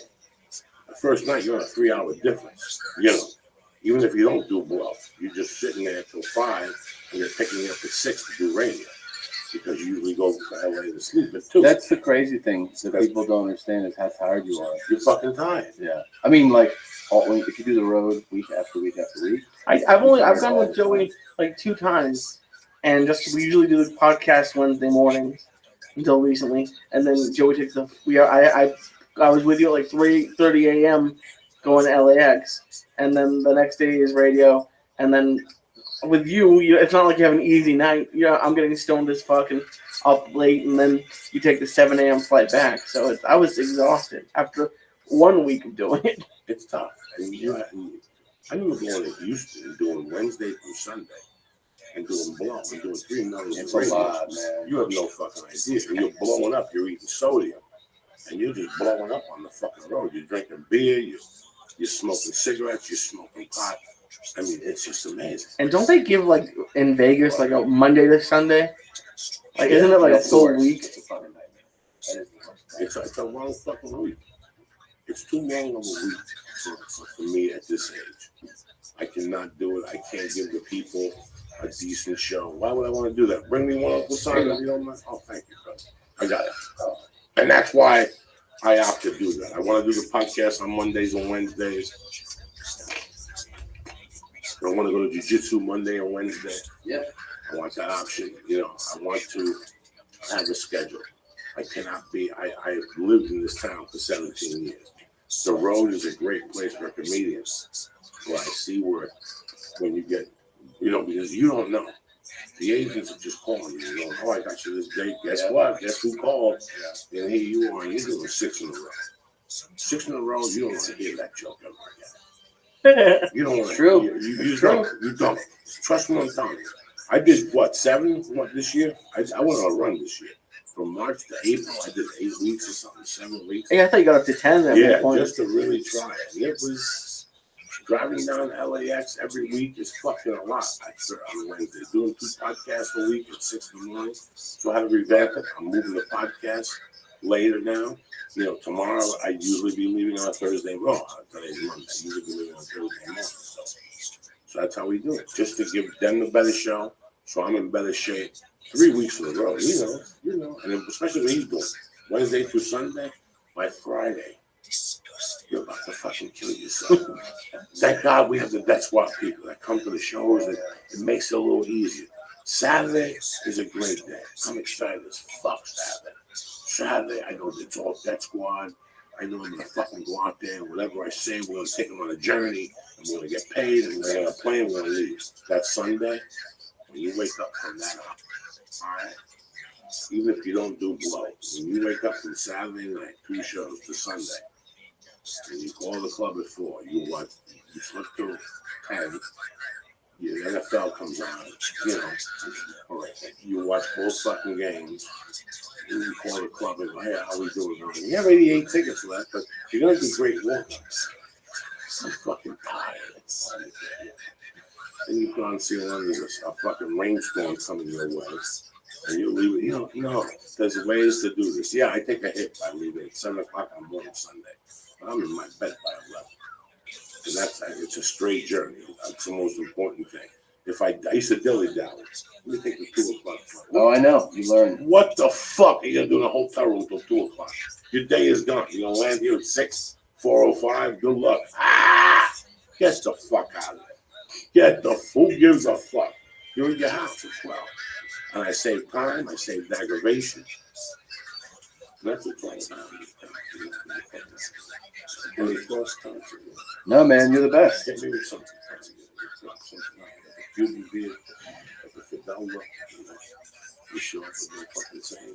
No sayings.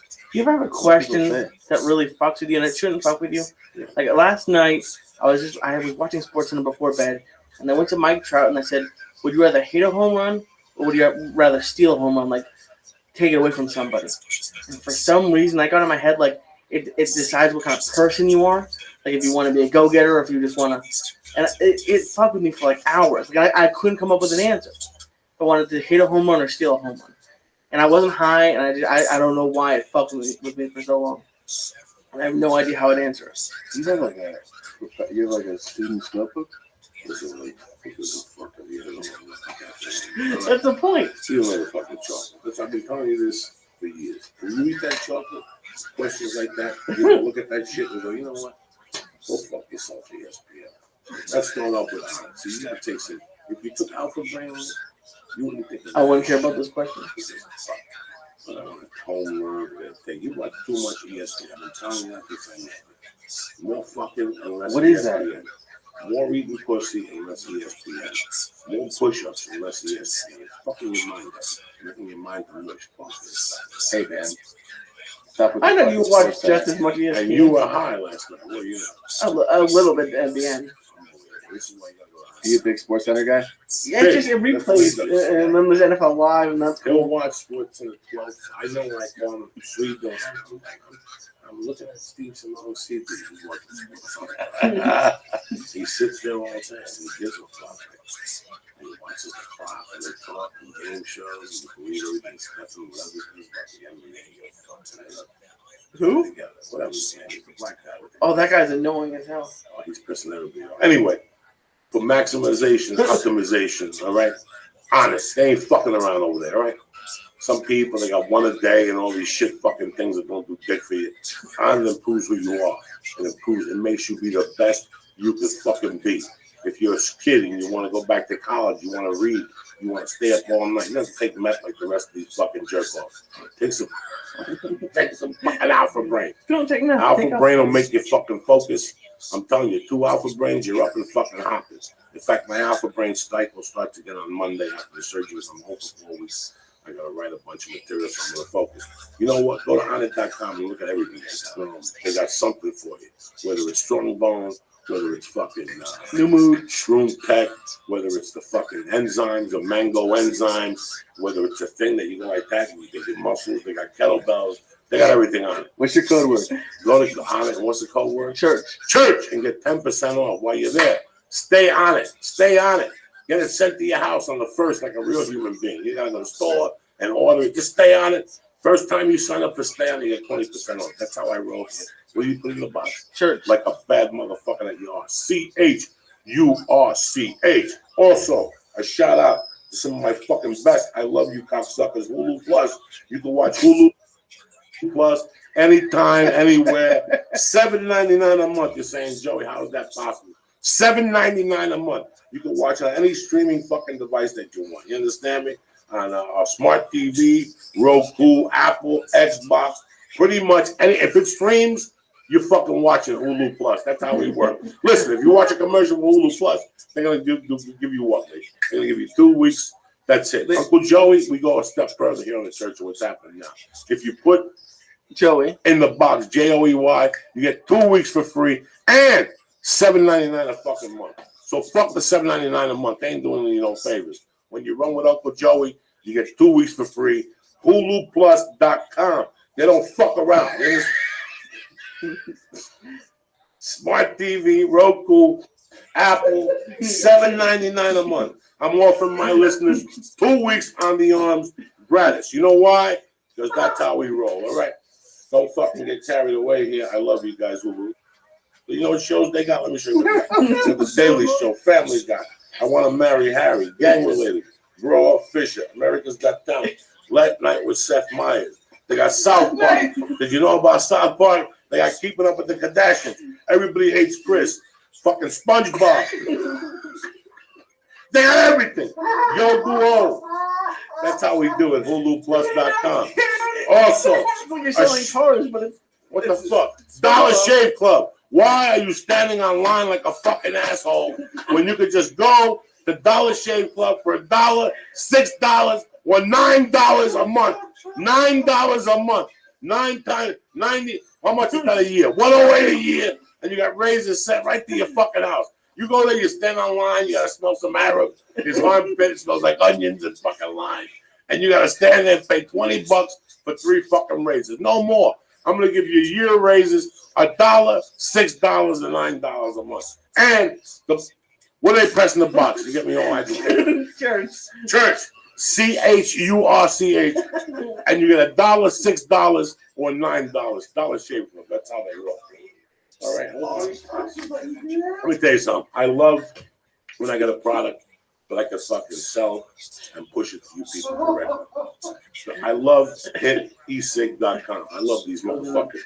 This cigar right now rocks. Their cigarettes rock. You looking to quit smoking? They got 0, 8, 16, and 24 milligram cigarettes for you to quit smoking, run your own fucking pace. All right, let's say you want to smoke a cigar, you want to blow in somebody's face, you don't want to light it and turn it off. You buy one of these right now. I'll blow that right in your fucking face, just like that. Go to HitEsig.com. You understand me? Go there right now. The proof is in the e-cig. Smooth, 1,200 hits per fucking cigar, cigarette, better tasting, and they last longer. If you go to HitEsig.com, go to the box and press Joey's Church. Are you fucking kidding me or what? Joey's Church. You get 20% off your first order. That's how we roll. 20% off your first order. We ain't fucking around down here at HitEsig. HitEsig.com, my man. Ed Wagaba. I love this motherfucker. Making it happen down there. So again, Onnit.com, HuluPlus.com, Dollar Shave Club, and HitEsig.com. Support us, all right? Don't fuck around. That's it. It's a beautiful show. It's a beautiful night. It's 10 o'clock. I got to go. It's 1 o'clock on the East Coast. People sit there like, let's watch this. Go to bed. That's why you almost got fired, cocksucker. Go to bed. I love you guys. Stay black. Tom Segura, you're in Denver at the Comedy Works. Wednesday through Sunday. No, Thursday through Saturday. Thursday through Saturday, finally. You know, they ain't working them like a fucking, they got them in the cave like a South African. They got them in there like fucking black people with fucking Ebola, picking diamonds to your side.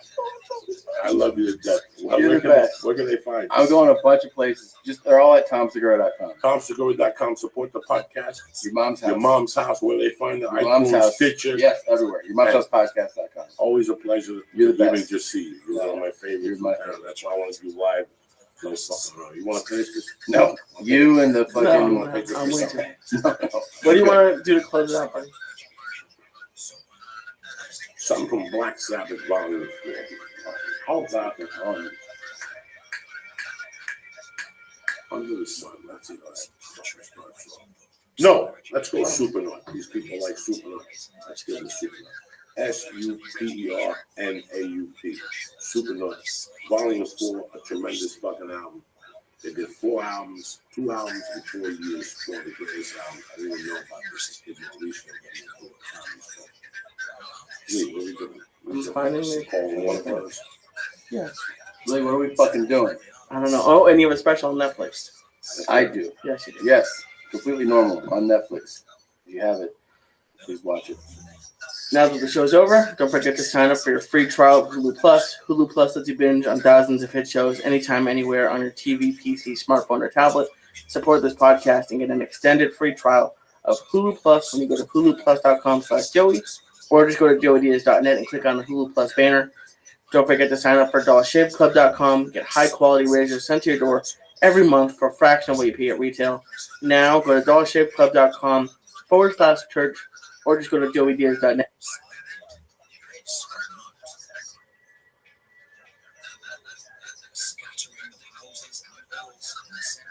Fucked in the ass, kicked in the fucking pussy. Dance, Uncle Lee. Let's do that wiggle, baby. Everybody here ate brownies, flat those Tom Segura chillers. So we're back. What's up, baby? Nothing. I almost had a panic attack today because I had to go get a fitting for a wedding. Okay. And in the place where I went, it's right in Burbank. The place has a Krispy Kreme store, a Panda Express, a Wendy's, and a whole old home style All the buffet way thing. out there by the Cuban place. Yeah, Left, by yeah. Costco. Yeah. And They got everything. warm Krispy Kremes. Smelling Like, after that. If the light had been on, I might have made it. You would have cracked.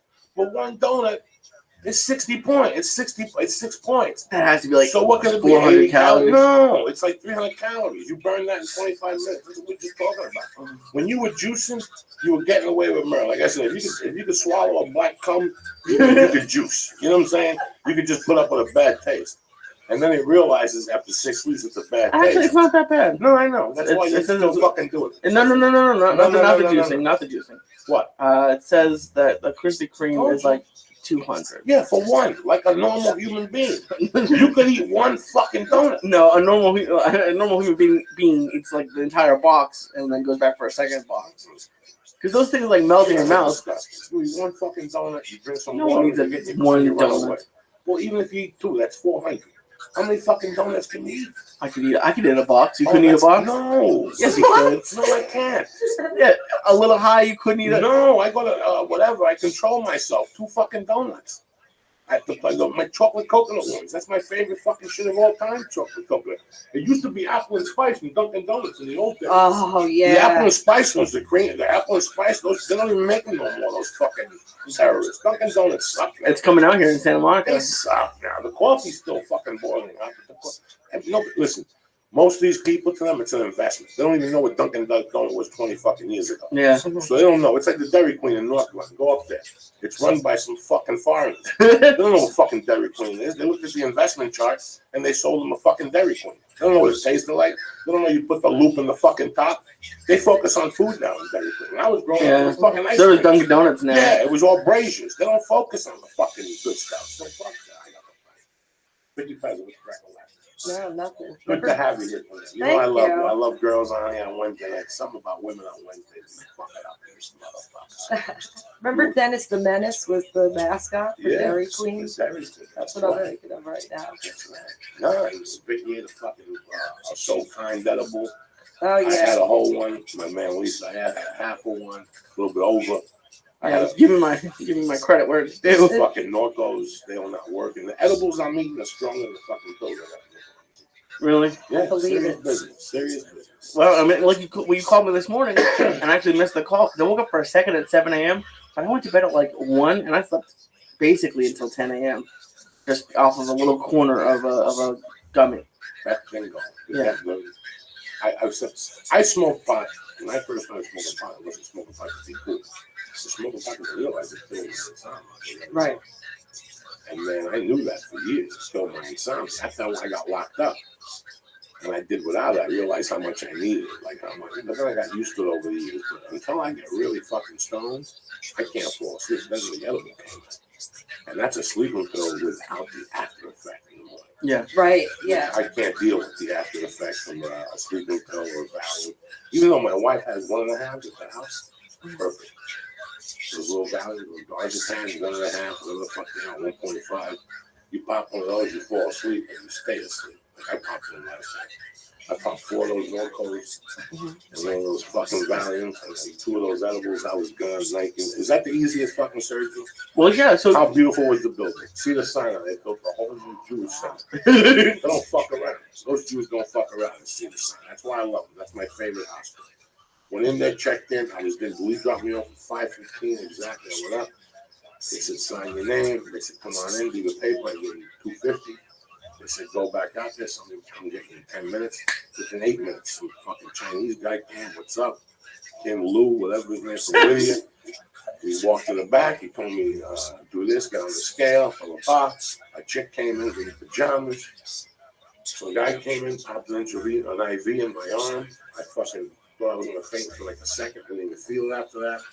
After that, the doctor came in. He goes, it was 10%. He goes, I'll be pulling you back. They came at like 7 o'clock, put me back there. They put me on the table. I could see already that they were shooting something into the bag that was making me a little high. Okay. And I was talking to the guy about a movie. We started talking about being there with Peter Sellers. Oh my You God. ever see that Shirley movie? MacLaine? Yeah. I never seen anything like that in the last 15 years. Me and the guy started talking about it. Next thing you know, we getting hit in the leg, not in the cold. Yo, it's done. I went in there, I put the meniscus together, I shaved the arthritis. You got a tendon that was loose, and I took the blood back in there. The heel faster. I'll see you in my office on Thursday. I went to recovery, no Filipinos. Only one Filipino in recovery, which usually you go to recovery room in America. It's like fucking Chinatown down there. They got goats running around. It's fucking amazing. And then they gave me a turkey sandwich with an apple juice. Jerry walked in. Did they make it the way you like it? A little salt, a little pepper, They asked mayonnaise? me, what do you want? I said mayonnaise and salt and pepper. They opened it with Filipino beef John and cracked pork. They asked me how it was. Oh. It was tremendous. I was home by 10:30 in the morning. I stopped at surgery and surgery. That's crazy. And do you know what it was like 10 years ago? Like, did they tell you, like, hey, 10 years ago, we've been here for a month? I think 10 years ago, they had to open you up and go in there and look and then find it and search it, and then it would be like an hour or two. This is with a light or something. I'm not sure. Oh, is it like the little holes that they do, like the I only got stomach surgery with? holes. Yeah, I got Wow. That's it. I got a hole on one piece. You still see the magic marker. Don't worry, I washed my pussy. I just had to put a bag around. You still see the ink on my leg. Put the fucking thing away the drill. And are you in pain, or what is it? No, I'm a little. I knew I can't walk. Like I got up this morning, I was a little gung ho. I can feel too bad. Usually, the next day, it's like if I cut you today, you're not gonna. Tomorrow morning, you're gonna feel that cut. It tightens up and it gets a little sore. Because last time you had this, like you had your foot up for like weeks. I remember you have an ice pack on your knee. And were you around then? Yeah, and you're right, like right knee, right? Left knee. Left knee? Okay. No, I heard it. I heard it that April. I jumped into it too quick. Okay. This is what I was getting to. This is a very deceiving injury because this morning I got up, my wife came and she goes, there's no parking spot. I go, I'll take the car for 10 minutes. By the time you're finished, I'll give you the car. I walked down the stairs. I went to the weed store. I parked right in the front of the weed store. I mean, there was nothing. Right in front, it was 10 o'clock. I walked in and I got what I had. I'm going to walk out. I stepped wrong, and I realized this is it. This is how you hurt yourself. When you think you could do something, you really can't. Yeah. I turned the car around and went home. I didn't wait. I went on my balcony. I put ice on it every hour. I bent it, and I let it go. That's actually crazy that you said it, because sometimes you'll say stuff and then I'll just see it happen later. Like when I started working out, you said don't run because your knees can't handle it. And I went to the gym yesterday. And this guy was big. He wasn't huge, but he was big. And he had this look on his face like he was just like in horrible pain. And he was like trying to run on the treadmill, but he just couldn't. And I wanted to say like, listen, just do this. But like, I didn't feel like it was my place.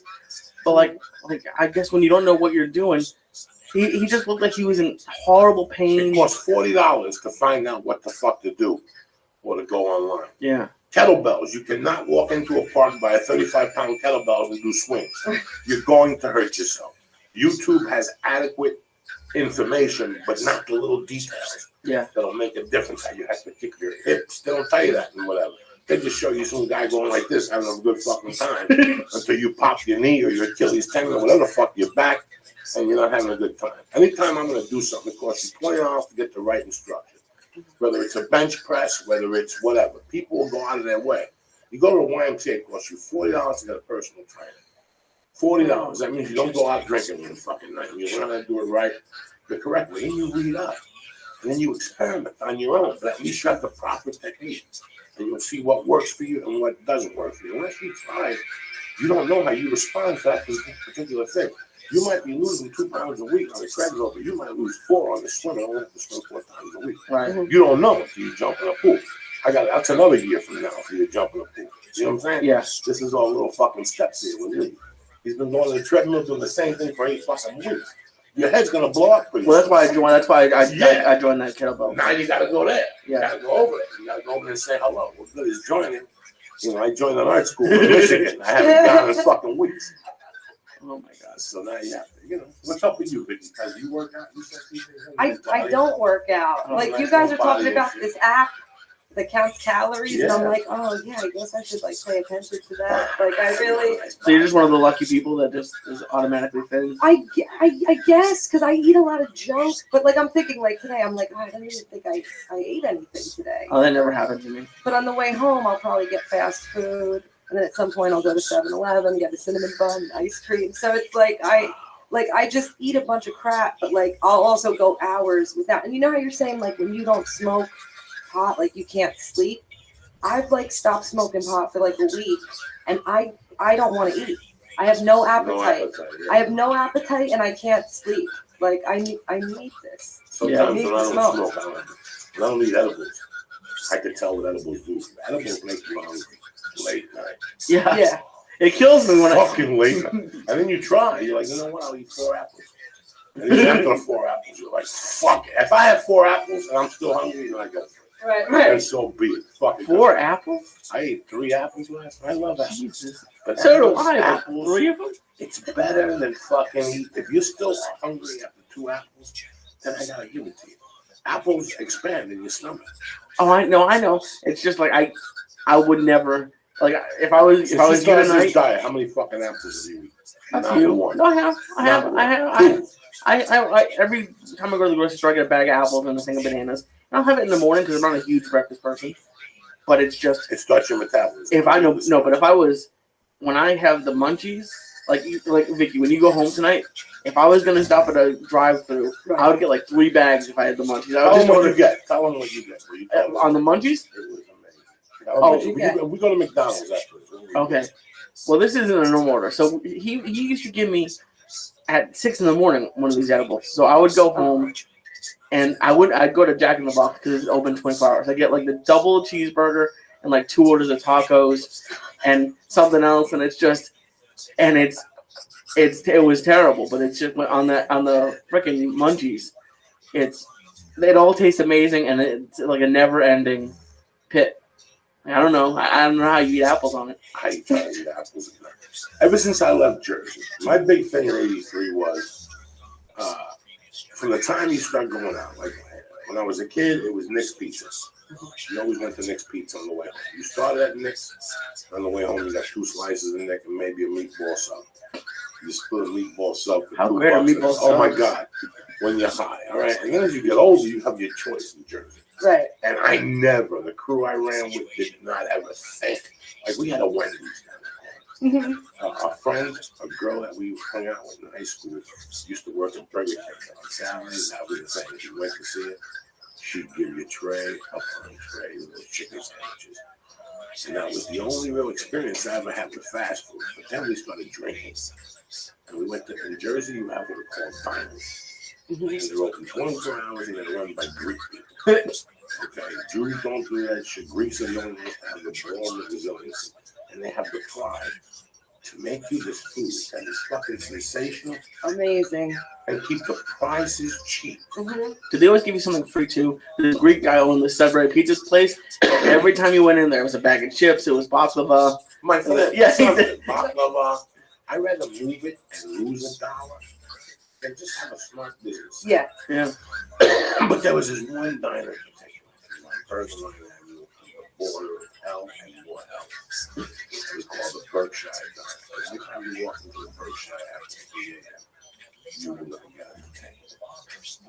But their specialty was the open steak sandwich on toast with steak fries. Lee, I can't describe it to you. 2 pieces of white bread with thin sliced steak, huge, covered with mushrooms and onions, and then steak fries. But before that, they preempted was the cream of turkey soup on Wednesday night. Wednesday night, as soon as I picked you up at 8 o'clock, everybody had a smile on their face because they knew. Cream of turkey? Cream of turkey with little pieces of turkey in it, with crackers in it, to hold you over to the steak can. Wait, you have no fucking idea. You have no fucking idea what life is about. This is what I'm telling you. And sometimes the steak came with a hair in it, and the waitress or the cook, you just shunned it off. It didn't matter. It was just flavor. Nobody complained. You would never dream. No, you would never dream of it. Of There's a complaining. fingernail in my steak. Click it and keep eating that. It was $4. No, it was $7. I mean, it was pricey. This was the real deal. We all went there every fucking night. We hit the Berkshire. We used to hit Route 22. This diner on Route 22. Vicky's wearing a diner Yeah, shirt right that's now. what we live TikTok for. diner. On the East Coast, you live for diners. But then I moved to a place called Aspen, Colorado. Nothing stays open past 2. Never mind a fucking restaurant. Same here. So you have to go get Oscar Mayer, cold cuts, and shit like that. And that's when you decide what's important.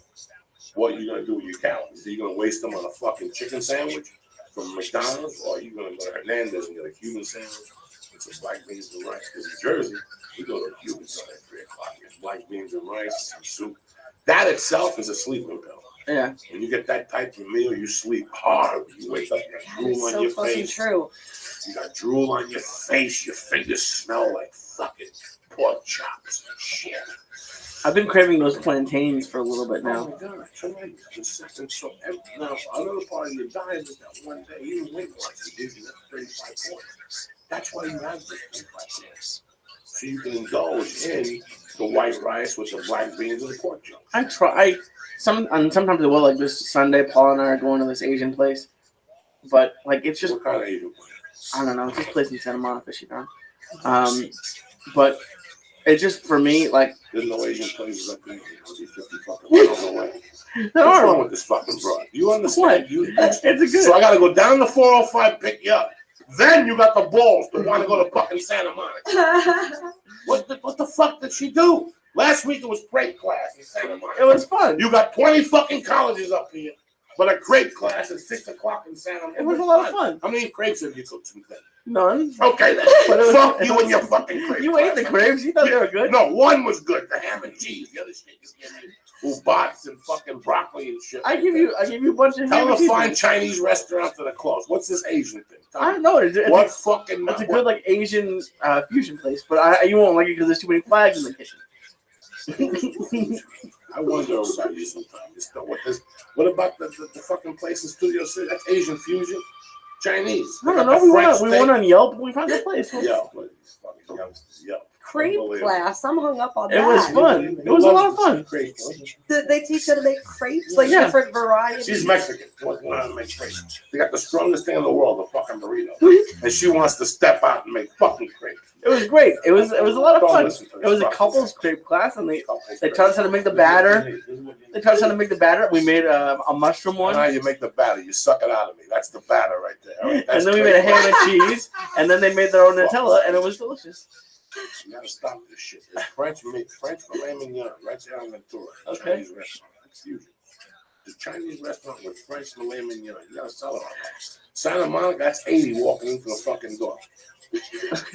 Over here is $15.95, 2 egg rolls. Everybody goes home and sucky, Mexican style. And then they go home and take care of the fucking dogs. That's That's it. still gonna happen, but I don't know. So you gotta go all the way to Santa Monica. On the way to drop her off. Yeah. Unfucking believable. On the way to drop her off, you're taking her to Santa Monica. Yeah. So then you're gonna eat and go home without fucking and sucking. Probably. Yeah, Or you're gonna go home and suck and then take it easy. No. Well, yeah. On the way. Yeah. She's coming Yeah, on- what? Yeah. She's coming on Friday. We'll do plenty of the sucking. And then after you suck, you fuck, then you go eat. You nourish her up. Yeah. Okay, that's the right way. That's okay. That sounds like a good negotiation. I think you're gonna have to go down to Compton, then take her to Santa Monica, and then from Santa Monica back to the No, valley, no. then back to the, they should just call you fucking Uber. The fuck? You ain't got time for this shit. You at least say, I need you fresh. I know. Oh my goodness. I'm more so I know alive. you're fucking. That's what I'm fucking. You see what I gotta do? Oh A man. little Jew, I love you. I love you like a little brother, but you gotta stop this shit. Every Friday, he just comes up with new inventions. He's like, look, Hank, I gotta I like toughen you up. crepe class. Yeah, it's tough for you. What? I enjoyed Chris class. This is what I do. Here's something like that I think is kind of lame, but like I kind of wanted to do like in a couple's way, like your crate class per se. Did you ever establish after quick class? Of course. Don't lie. Yeah. You taking a Zumba yet? Not yet. She hasn't stayed over for a while. What? She hasn't stayed over for a while. When is Zumba class? They have some during the week. I don't know if they have them on weekends. I'll have to check. Friday at 6. Okay, I didn't Instead of know. going to fucking Yeah, Santa Monica, take a look. You take a Zumba class, you sweaty her up. You take her home, that monkey is nice and Zumba out. It's got that little Mexican yam to it. You slip that motherfucker, it's all over. That's your Chinese God, she food. doesn't listen. She has to listen. Yeah, tell her these things. You have to explain to her. Listen, honey, why? What happened?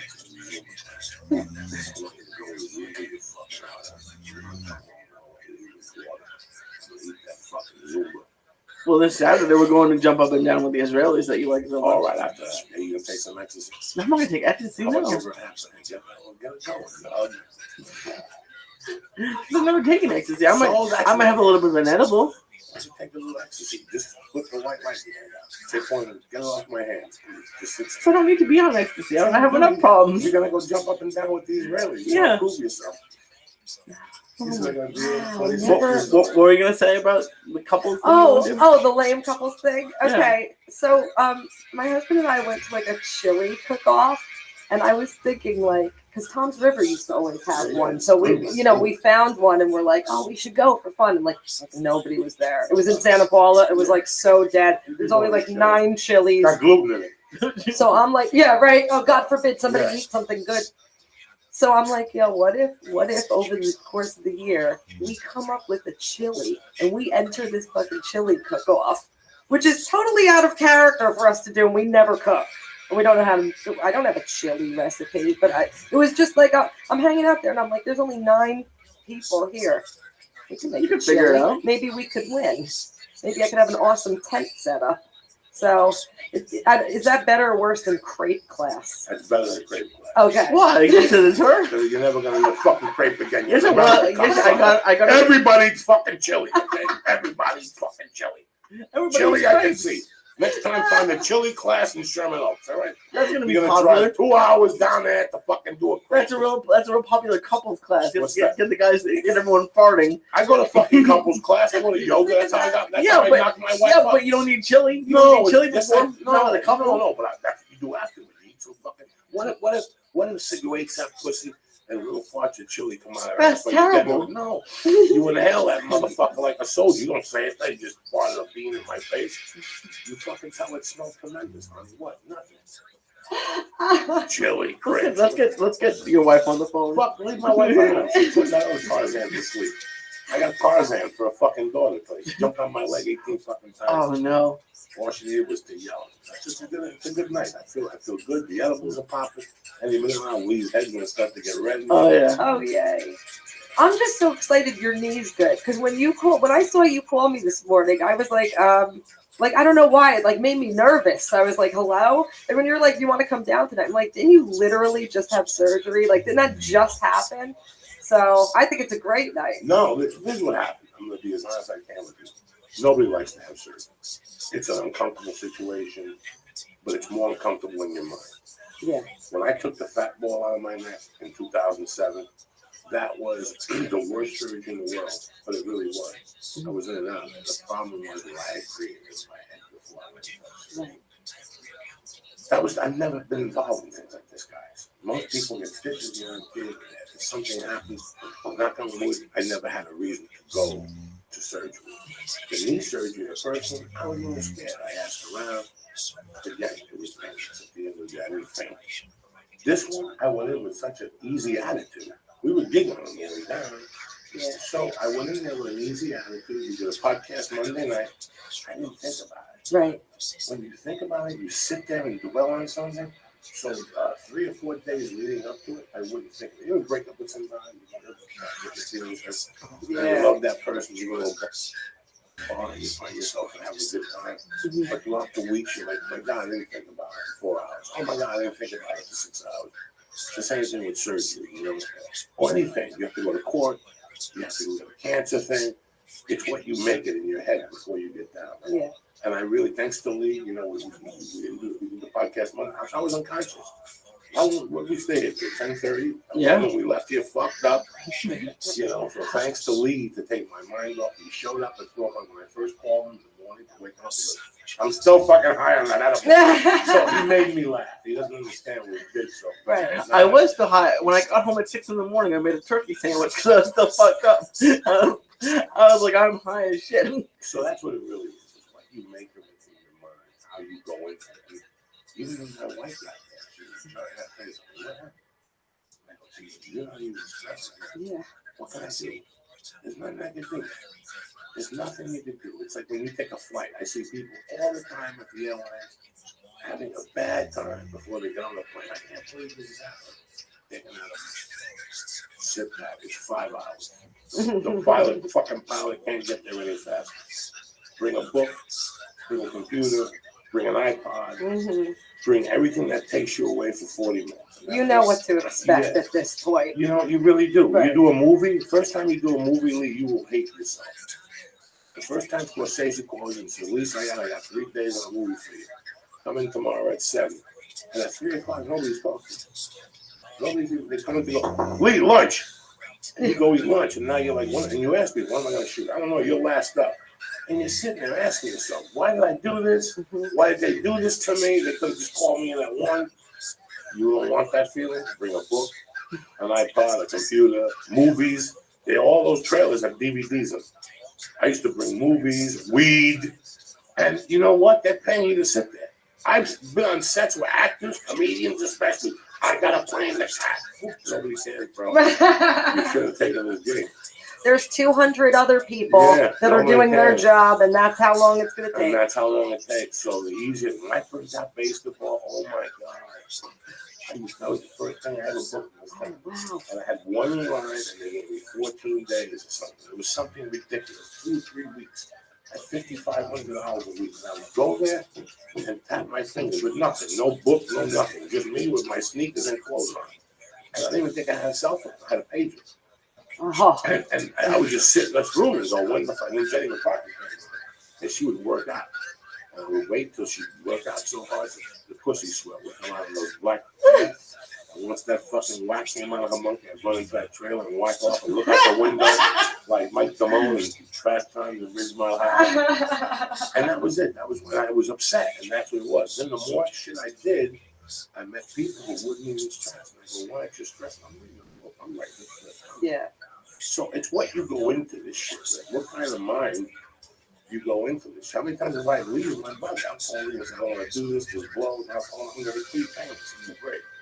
I went in with a bad attitude and came out with a good attitude. So. What are you going to do? I don't know. You don't know the attitude, yeah?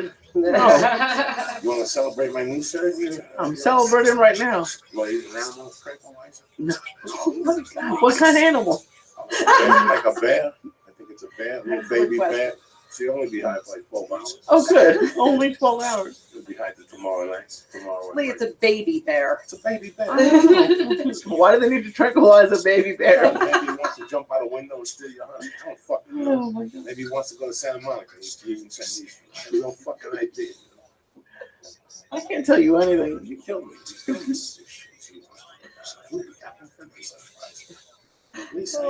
No, I'm not. Yes, you are. Yeah, I'm Captain Kirk. I'm not getting in my car at 6 o'clock and driving against the fucking flow here. So we can hang out with Chinese people. We can do that in Sherman Oaks. Right or wrong? Am I lying? Well, I gotta get in my fucking car at 6 o'clock and drive against the thing to go hang out with Puerto Rican Chinese people. Some of them have Scotch. Chinos, yeah. Chinos. I envy though that feeling of like He loves to drive. you don't, yeah, like He you're loves like, what's the big deal? Like, because to He me loves it's it. like, He loves it. Well, no, I wouldn't. What time is your reservation? It's not a reservation What place. time are you going? We're gonna go there Sunday night. I don't know. Oh, Sunday night. Yeah, no. Okay. Oh, I'm not gonna go down there I thought Friday. that's what you were saying. No, I'm not an idiot. Okay, that deducts like an hour Yeah. off of the. Oh God, I used to. What are you Okay. doing on Friday night? She's coming up here after school, and then we'll just hang out. Yeah. Oh no. Then take it to the green. Okay. Go to the fucking French. You love that filet mignon. That's all I eat. That's all they got. It's Chinese food that sucks. It's supposed to be New York style Chinese food. Oh. And everything you get, they don't have the peas and the strip and lobster sauce. They have garlic pork fried rice which isn't bad. They really try that. The egg roll is not, it's a 4. It's Right. not a New York egg roll, but it's a 4 if you're name a New York egg. It's thick and it always blows up. Chan's don't blow up. Chan's egg roll don't fucking blow up. Oh, they're already hitting me for when you're going to Gotham. This guy wrote to me, he's like, we're going to Chan's before. I hope you're coming. It's just funny. George called me. He's like, listen, man, I really got to tell you, there's this Cuban place in Green City, my attorney owns, and she really wants to throw a party. But George, stop it right now. I don't want to Chan's Dragon. I don't want to change things like the same. Because Chan's Dragon ain't going to do shit for us. They don't care where we going on. George's like, I tried talking to the guy, I go, James, they've been there for 30 years. They want to Chan's Dragon. I'm doing a Gotham show on Thursday night. Real Gotham. I don't know what that is. It's like I don't know, ATVX. Oh, a TV show. Oh, yeah, Miss Pat was on Oh, that. nice. So, that's it, really. So it's just a fast fucking 11:45 show. So do you like it out here, Vicky? Yeah, I kind of do. How long have you been out here? In October it'll be 7 years, so it feels like forever. You know. One day you were in Jersey or something, getting up and moving to LA. Yeah, it was within 10 months of deciding. I was like, all right, by the end of it, because like I lived with my husband, but he was, you know, my boyfriend at the time, or my fiance. So it's like, all right, instead of having a wedding, me and you will just go to Jamaica. We'll get married. We'll save all our money, and instead of spending it on a wedding, we moved to Los Angeles, and that's what we did within 10 months. I was like bartending, maybe selling pot, allegedly, but whatever, by any means necessary, we got here. You know what I mean? And so many people don't do that. I have so many friends who said, in 2 years, I'm moving to California. Like, yeah. 2 years? What? Just do it now. Oh my God. It's amazing when people tell me it drives me fucking nuts. The conversation. In 2017, I'm moving. The conversation. I'm gonna move to LA in 3 years. What's going to be different? Right. And I want to get into the conversation with them, but right away I get the climate focus right this moment. I've always hated that. I'm gonna get married in June of 2017. I don't see it. Right. I don't fucking see it. It just doesn't make sense. Right. Just do it. Do it. Just yeah. do it. We're very impulsive too. You know, I called them. I went to do something one day, and I just had these weird feelings. You have weird feelings. You're with somebody for a while. You kind of know what they're thinking. Yeah. The mood she was in. And one day I went and talked to somebody, and the talk that I had with a friend of mine. He was like, "You should really marry Ted." And I got my car, I started, and I drove from wherever he lives, Los Feliz. On the fire, I decided I'm going to marry Ted. This happened to be the first week of September. I called her up at work. You know what? We've been together 9 years. It's time we got married. And she was like, "What do you think?" And I said, "I don't know what do you think." And we're going to get married in Tennessee. We're doing the blood test. I don't love you that much. I don't love you that much. Over the blood test? Fuck you. Fuck you. A blood test ain't got nothing to do with marriage or love. Jesus wouldn't give you a blood test. You know what? We didn't get one. Yeah, so we ended up getting married here.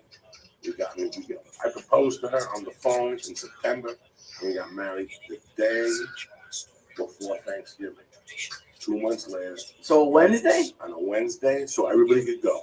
Why get married on a Saturday? Every fucking moron does that. Yeah. Every fucking moron does that, and they can't go. Comics can't go on weddings on Saturday. We want to do something completely different, man. I don't understand people who do things and I gotta stop what the fuck I'm doing for them. I don't like that. I do not like that at all. I don't like that shit at all. You know, you live here. We grow up here. We get dinner here. And once I get an invitation, you're getting married in Boston. Why? Right, because your mother, I don't give a fuck about your mother. Well, then I'll go, but it's your plane ticket. Right. You gotta buy for the plane ticket. I don't know what you're talking about. No, when you're your situation is different. Your friend lives in Boston. Well, he lives in Boston, right? But he's my best friend from high school, and I love him, and I'm gonna do it. But he doesn't listen to it. It won't matter. Oh. He lives in Boston. Mm-hmm. The girlfriend lives in Boston. Both families live in Boston. Okay. They decided to get married in Vermont on a Sunday. What? So Okay. now, and it's like a 3 or 4 hour drive from Boston. So now I'm taking like a connection to Vermont, and it's on a Sunday. So now I have to take the 6 a.m. flight back on a Monday, Mm-hmm. and I'm like, oh, and I can't even. I don't know I who don't gets married like on people- Sundays or. Yeah, I don't like no. people who make plans to make me uncomfortable. You know, my brother just called my friend, who's my brother, called me. I'll be out there next year in Orange County for my stepbrother's wedding. I said, what did you do? I put 200 in that fucking wedding. You know, this guy is a piece of shit for starters. Number two, you don't have the money. Yeah. You don't have the, it's 2,000 going on there Yeah. for a hotel. For what? So this fucking schmuck, you put 200, you don't lose face. You never Yeah, lose face. right. You put a deuce in an envelope. Listen, I didn't want to do that to people. I live in LA. I Right. didn't want to get married in Tennessee. People like get married in Tennessee. She knew it would be a boiler fest in Tennessee. Our friends wouldn't be there. Mhm. We got married at the church on Wilshire, and then we had the party at the Hollywood Bowl. They have a little house in the Hollywood Bowl. And, Oh, and wow. Red Band and all those guys came, and we stood outside and smoked pot. And my wife made a wedding cake, and we got Oh. food from El Cochinito. We got pastrami from Langers. We don't fuck around, though. We got Cuban food from appetizers, and that was it. And that was it. Nobody got that feeling that nobody had to leave town. Right. You know, I've gotten invitations living in LA to marriages in Mexico on New Year's Day. I remember calling her and going, is this a joke? No, it's our dream. Listen, do me a favor. Go fuck yourself. So I told 3 people wouldn't go to weddings. This girl never spoke to me. Really? We were dear friends. I told her, I go, listen, we do coke and El Compadre, and we drink El Compadre. Now all of a sudden you get married New Year's Day in Mexico. That's the day people are the most broke. Yeah. That's the day people are the most broke. But you're that special. You're that special. Your pussy and your fake tits. Unless you're sucking my dick after you fucking suck your husband's dick. I'm not going to your fucking wedding in Mexico on the first. I don't care how special you think you are. You get fucking married, we all break bread. It's rude. It's rude. It's rude. You're making me, all right, I'll go to Jamaica League, but you're paying for the plane ticket and the hotel. Yeah. I'll put a nickel in the envelope and I'll pay for my tux and the meals and the whole thing. I had another wedding invite about a year ago that you had to go to Jamaica for a week with these people. Yeah, that's fucking insane. That's fucking insane. The whole idea of going, like for us at least, was like so nobody would go. It wasn't even on the table. No invitation. I love it. I love it. It's just like our parents just don't have money like that. You know what I mean? Fuck it. No, why are you stressing people? I'm gonna take a loan to get married. So the wedding is. Let me tell you something. If I go to your wedding in Mexico and you break up, I'm gonna sue you. Yeah. I'm gonna sue you for the fucking Seriously. plane ticket. I'm suing you for the fucking cost of the hotel. Yeah. I'm suing you. So before you get me involved like that, don't invite me to your piece of shit fucking wedding. Don't make us all go to your honeymoon. Fucking basically. idiots. Get the fuck. I got that invitation. 2 invitations actually calling the people up. And I asked them, who the fuck do they think? And one guy was like, I don't give a fuck about your wife. This is the shit you have to say. Yeah. This is the shit you say. Like, I got bad news for you. I run here. My business, I break bread right here with the neighbors. This is where I break my bread. This is it, boy. This is it. We ain't going here. We ain't going there. They'll look at you and they'll be depressed for 3 days. They'll get over it. But unless, okay, we'll get married where you want to, but my friends, you have to flip the plane ticket. What are you talking about? I've been to weddings. I don't give a fuck. I can't do that to my friend. Yeah. I would never, ever do that to my friend. Like, guess what? I'm getting married in Houston, Texas, the Pavilion. So, and there's some asshole couple that are like, we'll make a plan of it, a day of it. Fuck you. Don't support that shit. Don't encourage that shit. Tell them to go fuck themselves. You know, you snort coke here in LA, this is where you fucking get married. You get fucking married somewhere else because we want to see the rock. There was a lady I used to know here in town, a real fucking cunt, a publicist. And I looked at a wedding picture. She made everybody go to Hawaii and dress in white. And they put a little circle on the floor and burnt it like fake fucking people that they are. Because only fakes do that. When you have to celebrate your love and hold people and take pictures and let people know how much you love them, there's nothing there. You're faking the fun. You don't have to yell at people, oh, this is my love, and profess your love and write a poem at your wedding. Stop it. You didn't write your own mouth? No. It's making everyone uncomfortable. No, for 2,000 years, people get mad. I got to write my own. Who the fuck am I to write my own poem?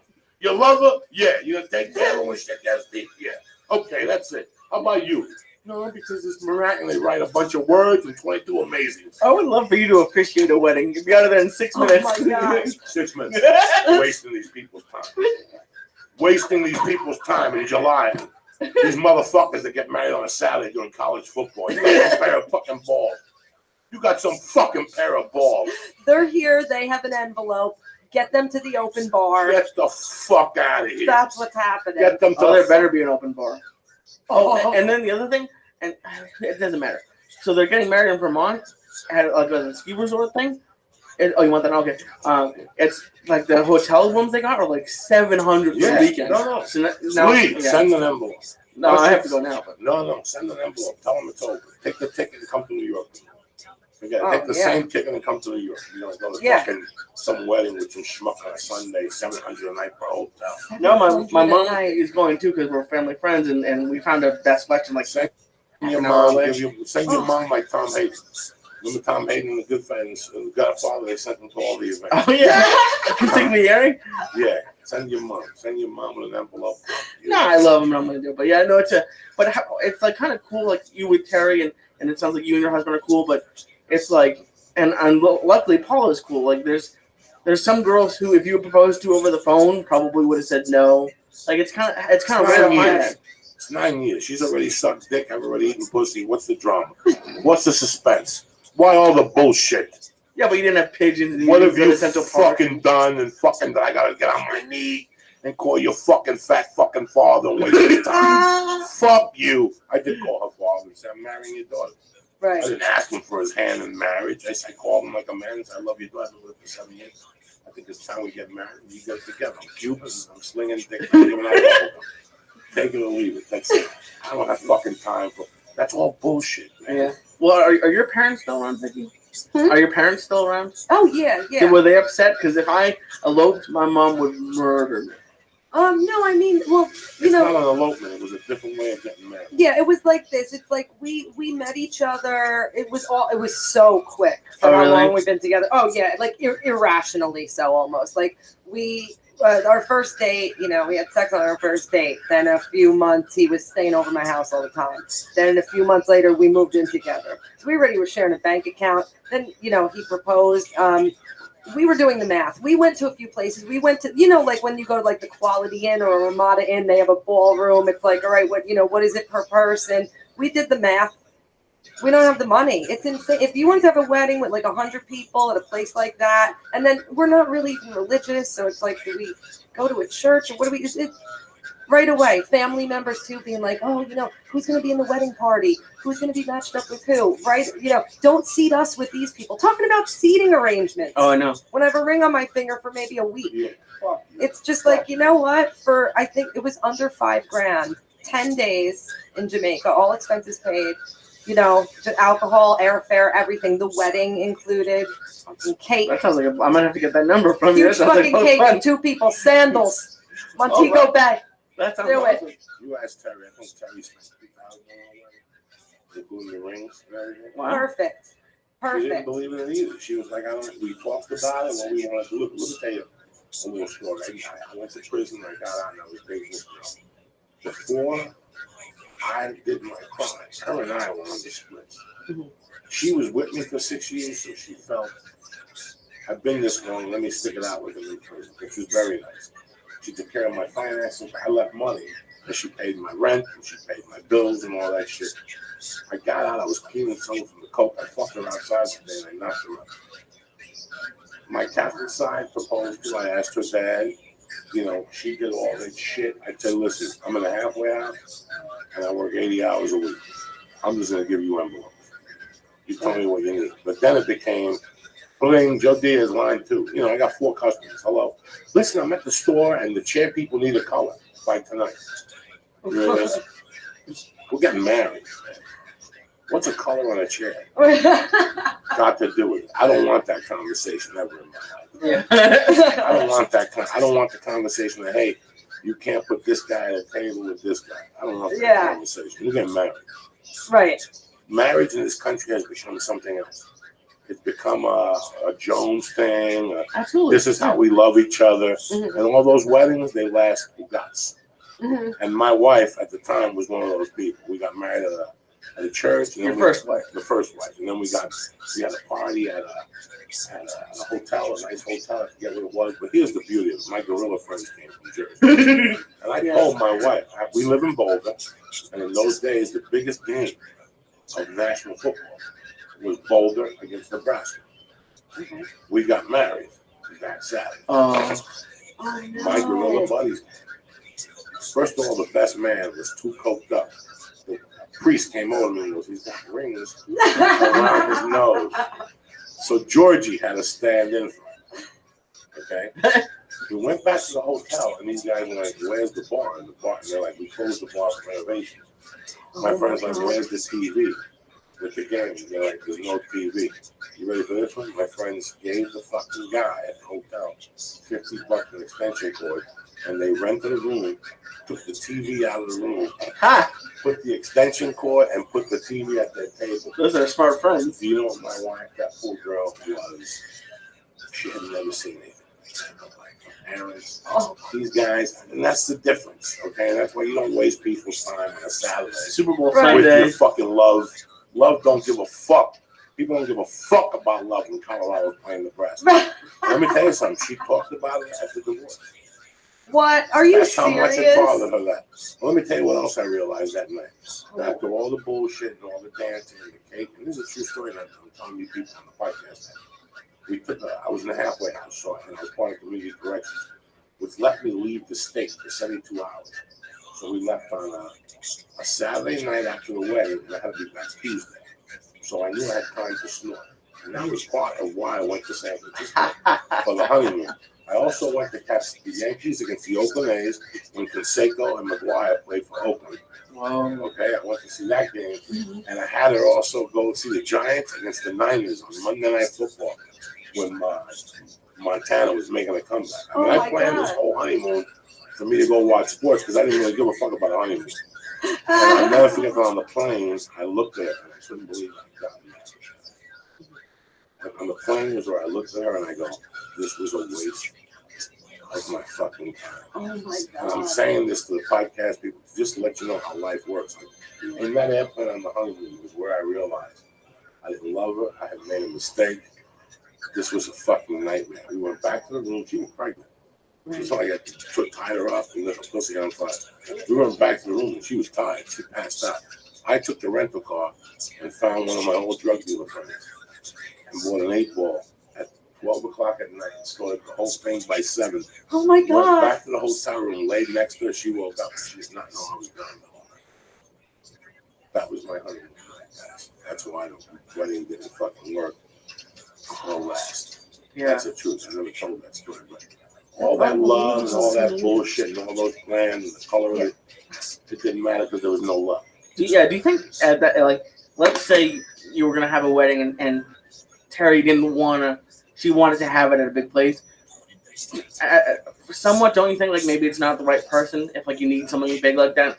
I mean, maybe if a couple would like it, but there's things telling about the wedding plans, right? You mean, or just like the chair should have been a red flag. Like if they got mad that if your wife got mad that you didn't care about the chair color, like then it's just not gonna work out. Listen, man. Anybody who's gonna say yes to me knows I don't give a fuck about any of that shit. I never have and I never will. We'll get married. Why are we going away from getting married? Mm-hmm.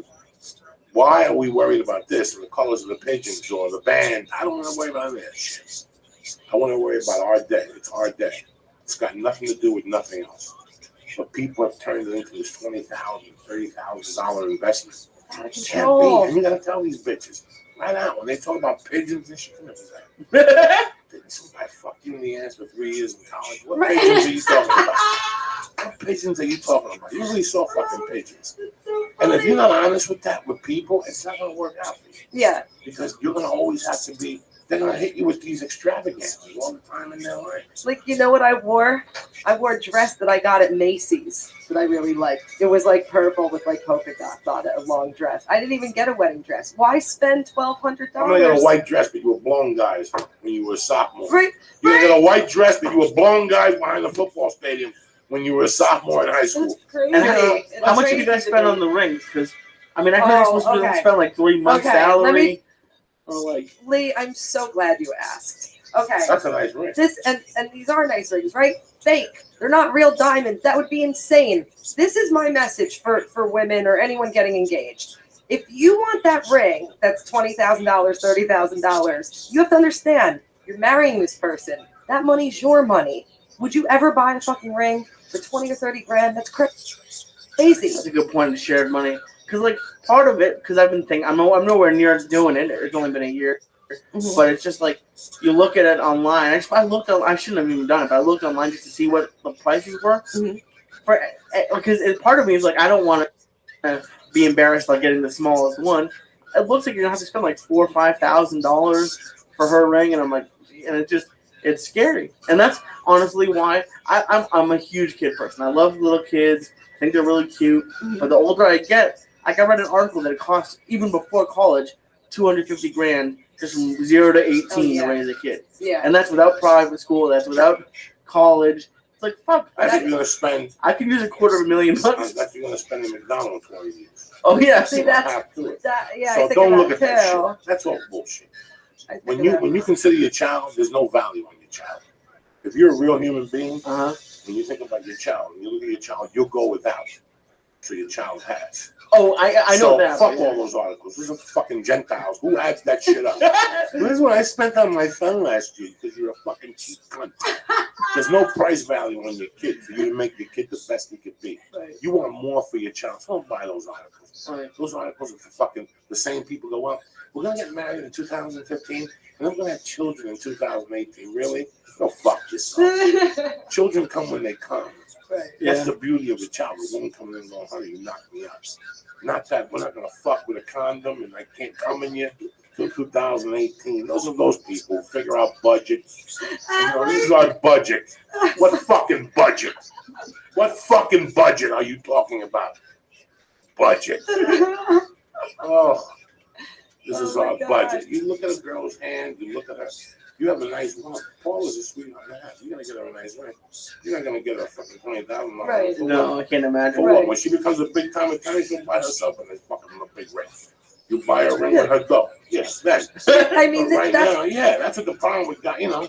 I don't know if you want to discuss it beforehand or not, or if you would just spring it on her. But Well, she's told me what she likes, like with a style a little bit. But I don't know. I mean, it's just because a lot of my friends are starting to get married, and it's scary, and it's just I can't. Like the girls put the pictures on Facebook now because they want to brag. yeah, But like some of them are just like you can't even see the thing in it. And I'm right. like, that's kind of embarrassing for the guy a little bit. But again, it really it's not shouldn't be. about that. It should Right. be just about love. But now it's like how it's all bragging. Listen, at the end of the week, it's your fucking field. Like, Right. This right. life Good is for your you. fucking field. This life is your field. Why do it like everybody else? Mhm. I hate the fucking Joneses. I Right. hate that they exist for people who don't know. I loved when I was doing the longest yard. And I Yeah. went to do 80 yard one day. And everybody pulled up with Mercedes and Porsches and all these things. I pulled up with a beat up Corolla. You know? I was a bad motherfucker when I moved. I didn't need a Porsche or Mercedes. Mhm. You follow me? But for some people, they need that to speak about themselves. It's the same thing with a ring. It's the same thing with all that shit. If you train them now and you explain to them, this is my love, this is what I can afford, this is what you're fucking getting, they know. It's a state of mind. All that shit's a state of mind, man. Yeah. All that shit's a state of mind for a wedding. Here's what we're doing. I'm sorry, guys. Oh no, but well, you can get like a small like real diamond, or you could get like a big gaudy thing that's fake. Like for me, like. You know, this wasn't discussed. It wasn't like, you know, let's plan my engagement ring thing. It just got sprung on me, you know. But this is exactly what I would have wanted. Yeah. Let's say the guy was real smart. They give me a Cuban zirconia. You will never know anyway. Right, You exactly. don't know anyway. In 3 years from now, but let me take it to get clean. He gives it back to me. He goes, you know what? About a year ago, it's a Cuban zirconia. They must have replaced the ring, and you got yourself. You got 3 years to buy a real fucking ring. Don't be so fucking stupid where you are. That totally You got happened. lessons I here from swear. Uncle It's Joe. so funny. You know how many women I give Cuban zirconias at 3 in the morning? That's something my dick in Miami. Really? You think I'm You kidding? usually give out Cuban I used to zirconia buy them for $29 at Kmart. In Michigan, you buy two. You have them in your luggage. Some chicks giving you a hard time in your clothes. You pop a little fucking fake Cuban zirconia at 3 in the morning. That's hysterical. There's nothing that closes a deal like a fake fucking ring at 3 in the morning. They'll do something for you. I mean, Something. yeah. I think that's. I hated it. I knew as a 21-year-old that weddings were just bullshit. I fucking went to 2 or 3 of them young, and I was like, I'm never going to them again. That's why as soon as I became a comedian, whether I'm working or not, do not send me a wedding invite. Do not, because I'm going to be working that week. I'm always working. I'm always, when a comic comes up to me and says, and sings me a song and a dance about how bad he's doing, and I go, what are you doing this weekend? He goes, well, one of my sister's wedding. The conversation is ongoing, right? You're a comic. You work weekends. The weekends is what you do. You want to go to DC for your sister's wedding and do spots around the wedding, and that's what we do. Right, But right. you can't cry if you're going to weddings on the weekend. Yeah. You can't cry, you know. How do you think that all started though? Like the peer pressure, not even from anyone in general. Like just like to go out to like a French restaurant on like Valentine's Day to do all this stuff that costs money. Like like I feel the pressure, and it's now I'm in a cool relationship and she doesn't care, but it's I wonder where that comes from because it's some asshole. It just started. Some fucking jerk off. Yeah. Some fucking jerk off, and then they set the bar, and some girls told other girls, and now that's what you're supposed to do. Yeah. Everybody knows if you go to a restaurant on Valentine's Day, it's a fucking nightmare. Oh my And you god. got people sitting next to you, fake roses and shit. You know what? You take out the night before Valentine's Day on Monday night. Yeah. Or whatever. It doesn't. All this shit to prove your love, I've never seen it. My friendship and my love is proved to you on a daily basis. Yeah. I don't need a fucking specific day to tell you I love you, or my wife understands. I'm a fucking animal. I love you. That doesn't mean I gotta celebrate it and tell the world. I once asked Jay, a friend of mine, who's a producer of a movie. He had done The Last Samurai, very, and with Tom Cruise. Wow, yeah, He yeah. was dating Penelope Cruz at the time. And I said to him off color, I said, hey Jason, you think Tom Cruise is gay? And he said, absolutely. I go, well, why? And he goes, because he made a big deal about his girlfriend showing up. No guy does that. Right, right. No Yeah. guy makes a big deal. Oh my God, it's my wife, ladies. You know, The nobody does. jumping on the couch on Oprah. Nobody does that type of shit. A little bit over the He said that top. before that. Before that, he was telling me this, but it's so weird how I don't want all this firecracker to show love when there's no love. When Right. you get married, 60% of it is the ether you're under. You're under this ether, man. And once the wedding is over and you wake up and pussy smells the same, the wedding day, the honeymoon morning, when you go to eat that snack, it smells the same. Nothing's changed. And then you realize all these things. You just dropped $18,000. Nothing changed. Right, You right. just got a piece of paper. You're in debt for 6 months after your wedding because you want to have an open bar to be a big shot for your Right. fucking friends. Between the reception, It's not about your friends, man. right, and the ring, if you Yeah. went deep with everything, you could start your life with your spouse at like negative 40 or 50 grand. And you know what's crazy? I'm Jewish, so I had a bar mitzvah, which was like, and especially in like the Northeast, it's really extravagant. And I'm sure my parents spent way too much money. Right. But the town I grew up in, the Christian kids got so jealous, they started having 13-year-old parties just for the Christian kids. And like they had that freaking MTV show, My Super Sweet 16, where they're spending hundreds of thousands of dollars on a 16-year-old birthday party. And it's just, it's crazy. Yeah. My mom used to be very crazy on my birthday.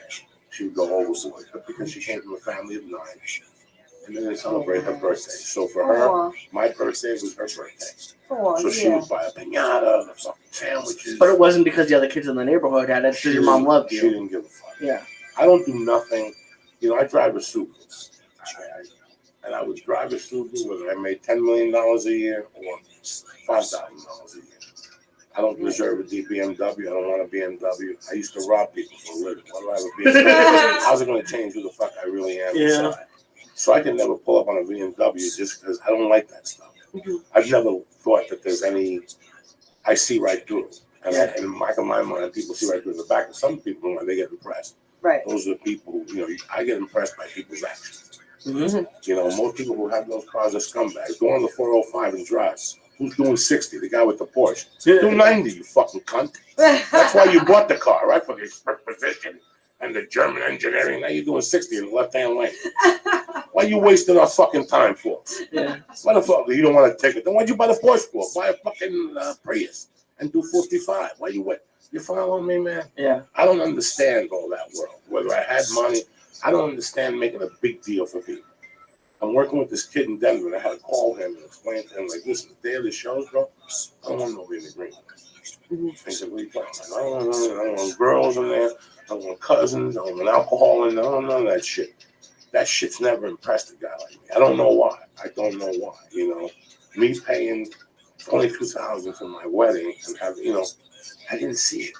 Yeah. Whether I had the money or not, it's not about being cheap or being rich. Right. I just don't see the beauty of me making my best friend go to Hawaii on New Year's Day for me to get wet. Why would I think You of make that people special? buy an outfit. It's not inexpensive. It's going to cost me $250 to rent the tux for a weekend. See right there. That's so.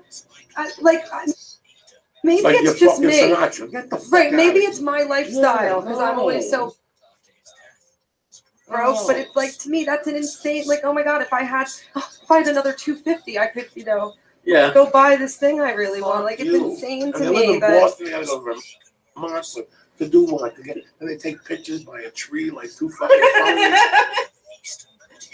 It drives me crazy. It always has.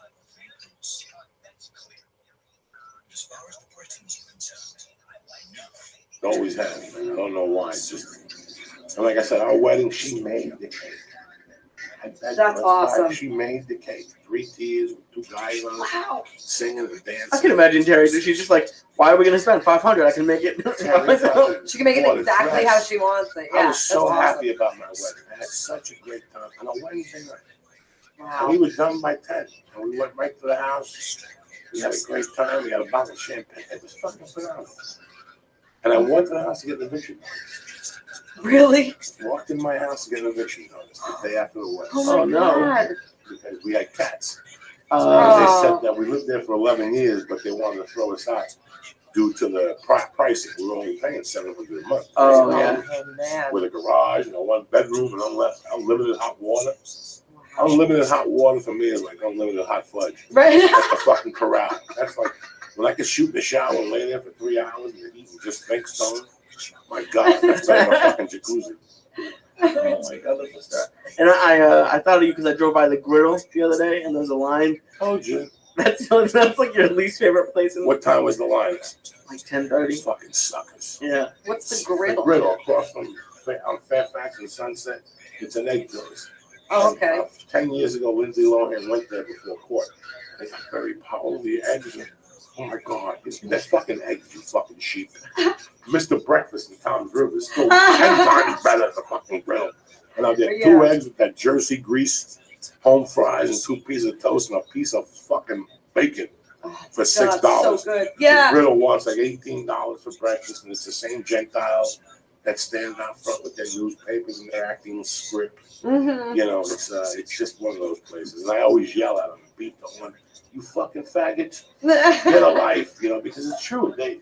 You're waiting online for eggs to be cool. That's insane. Yeah. This whole movement is about waiting online. These kids love waiting online. It's too so, we gotta wait online. I don't want to wait with my Russia. Just toilet paper and wait on fucking line. I got money just like the next guy. Get me the fuck in there. Oh God. What's up, Lisa? You high yet? A little bit. I ate right before I came, so. It's slow. It's slow. I told you to prepare yourself. Oh, yeah. You love it. You love getting high. About an hour, I'll call you. Fucked up. Yeah, fuck it. What's going on with you, Vicky? So how long have you guys been doing this all this shit? Oh my God. This is the 4th year. 3rd year I'm involved. And is he still doing a lot of live performances?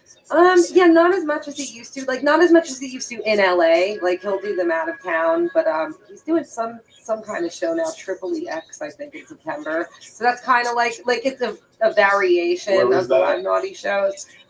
Crazy Girls, I want to say. Not sure. How good of a guy is Joe? Is he fucking out of his bird? He's all right. He's out of his He's a fucking bad man. He's a fucking man. Oh, we're recording. Easy, really is. And I've known Triple since he was a kid. Triple since he was a kid, like a fucking young kid. I can't even imagine. Giggling and, when he first came from Vegas, right? Yes, yeah, he went to college there, yeah. Pablo, and, I still remember him at the store, in the main room, in front of old people doing jokes about ecstasy, and they were just staring at him. I thought it was the funniest thing in the world. He did not know. Right. And now, how many shows do you do a week? You do a podcast? We do 2 episodes a week, but we record both at once. So we on Playboy Radio from 3 to 5 on Tuesdays. We record live. We broadcast, and then right in Glendale. in Burbank. So they moved? Yeah. Really? Yeah, I think they have 2 places, but yeah. I used to always do the 7 a.m. show. Yeah. The girl and the guy. Are they still there? The crazy girl, Andrea Lowe. Yes. Andrea Lowe. Yes. What is that? The morning show The or morning something? show. Yeah. Playboy her morning and the show. guy. Good Yeah. people. I used to go there a lot. I was telling Lee, I went there one day and they had a chef that made you a 7-course meal for $100. For $200, you and your girlfriend, he'd come over your house and make you a 7-course meal, but everything's got marijuana. Oh my So God. the salad dressing has marijuana. The appetizer has marijuana. The main course, the wine, the dessert. He gave us the dessert. It was like a crepe, a strawberry crepe. I swear I was gonna ask. He gave us a strawberry crepe that was delicious. And I was like, that sucks. Like, I ate it at 7 in. Yeah. And I was like, that sucks. And by fucking 4, because he made it with truffle butter or something like that. Oh, all right. But that's good. You guys are good. You know, when you look at the iTunes chart and you look at the top podcasts, it's all the people that have been doing it for 3 years or longer. Yeah. You know, it's amazing that people bust in and they get to number 1 and you see them dropping, and they adjust. I don't know how iTunes, but the people who have been doing it are always like 70 and in. Yeah. And that's a really special number to be in the top 70 of all 1,000 podcasts in comedy. And I honestly think it's a scam with the iTunes thing, Yeah. because if you go and see, like, let's say a big name comic announces they're going to start a podcast, they'll get the thing up and have no episodes and be number 1. Right. And yeah, I've seen that happen. It's crazy. And it's crazy that, I mean, you must see it, because I've done a couple of podcasts, and it's so hard to get a foothold, especially like if you're not the Marin or the Nerdist or something like that. So to get people to actually listen and keep listening, it's a big accomplishment. It's harder than it should be, especially since it's free. But I'm amazed every single time I get a tweet. I'm fucking amazed that any one person is listening. I think it's amazing.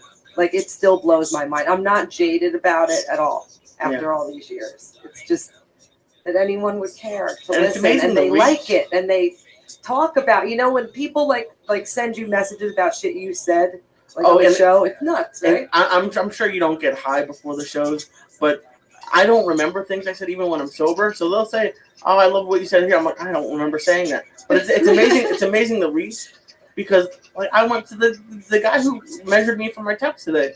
He knew he didn't know this podcast, but he knew of podcasts, and it's amazing how quickly the technology is moving and letting people do it. Because before, like my dad was on the radio for 20 years, and he wanted to keep doing it, but a talk show is more expensive than the news and the music, so a lot of talk radio stations went down.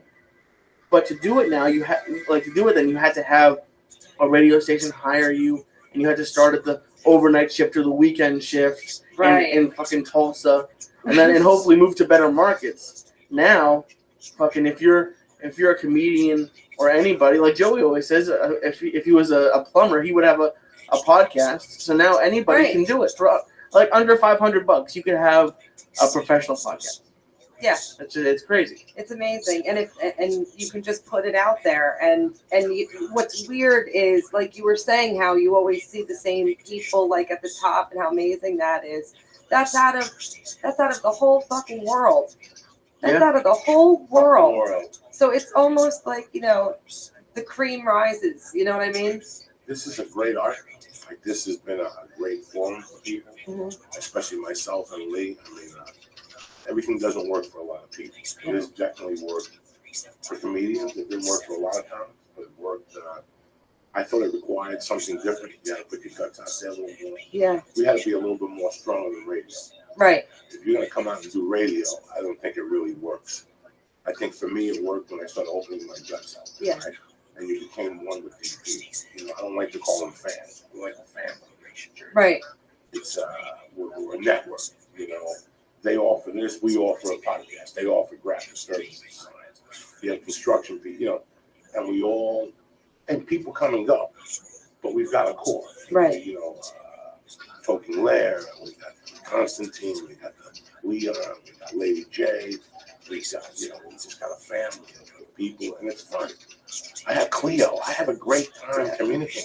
And then when you meet them, it takes the friendship to another level. Yeah. And I did one of the early Rogan podcasts where I belittled like the social media, and I belittled in the beginning. and I had to eat my words. Oh, yeah. Because I really learned that there's a certain energy I have with people. R.J. Straccio from Chicago. I have this energy with different people. If I didn't mention you, it's because I got the gun to my head. You have a relationship with them on energy alone. Oscar Nunez. But it's so cool because, like, let's say we go to your show. If someone says hi to me, I'll be like, "Oh, hi, nice to meet you." But if they're like, I'm talking Larry, you're like, "Oh shit, we've talked for hours." Like, I can't wait to someday go to North Carolina and meet Jim, the Death Squad Charlotte guy. Yeah, Jim. Every 2 weeks he tweets me, "How you doing, Lee?" So I can't wait to go down there and meet him, and I was so excited when I met No Susquehanna. Oh yeah, No Susquehanna. Like, holy shit, you're real. It's really amazing. And there's times like I get up at 3 and I'll tweet a song and somebody that I'm friends with online. I don't have to know background on them. I just know how they approach me. They're a gentleman. Bill Hoyt tonight hit me and I hit him back. This guy, and we went back and forth. You know, people don't believe I communicate with them. I got a call from Felipe's college girlfriend, Lisa. She goes, "You really got to do me a favor. You got to make a video of you in the morning and tweet it." Because I don't believe people really believe that it's you. If I'm talking to somebody, they think you hired somebody. I can never hire somebody. It wouldn't be. I wouldn't connect with you. I think there's an energy in our fingers.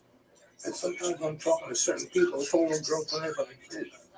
It's just a situation with a child. We're talking about that, you know. It's really amazing. And I'm blown away by it. Yeah. Well, that's somebody's job now, by the way, social media experts, to go in and tweet for companies. And it's every 6 months there's a big like someone tweets something to the wrong account by accident. Like fucking American Airlines a couple months ago tweeted a porn picture. Right. When you're not doing it yourself, you just leave yourself open to a lot of shit. There's always a scandal. I don't want somebody in here. I wouldn't want because I'm cheating. Yeah, I cheat. I don't tweet if I don't have time to tweet or I can't focus on something to tweet it. I don't mess with it. I just don't mess with these people. They mean something to me, and I mean something to them at certain times of the fucking day. I got 1,000 people said to me, "Hey man, how was your knee surgery?" Let me tell you something. These people were not just trying to say, "Hey Joe," just to be cute. Right. They really sincerely felt it. Yeah. They had knee surgery, and I know that's how they felt. I wasn't even out of the fucking hospital. The hospital, I checked, and people were like, "Hey man, I didn't post pictures up. We're part of something. We're really part of something. I'm part of an invisible fucking mafia." Yeah. This is the invisible mafia. We don't have jackets. We don't have pens. We don't have nothing. We're just all on the same wavelength in our mind. Do you guys ever get high or just think about like what's next? Because no one ever predicted podcasts, and like it's just like I wish I knew what was gonna come next that would totally blow everything out of the water. Yeah. So we get the jump on it. Yeah, I know, there's right? gonna be more intimate. I love for this to become more intimate. I love that I can have screens and just something. Yeah. I wish it does. You know, I wish this blew up to a bigger level. But I gotta tell you something. Me doing this podcast keeps me sharp as an individual. It keeps me sharp as a human being. It keeps me sharp as a performer, as a comic, my jiu-jitsu. Because now I got a back that I talk about. The other day I found myself driving and I pulled over to pick up a piece of ice cream wrapper. You pulled over to pick up an ice cream wrapper? It was 10 feet from me. It was 10 feet from me. I'm part of something. I'm responsible for something.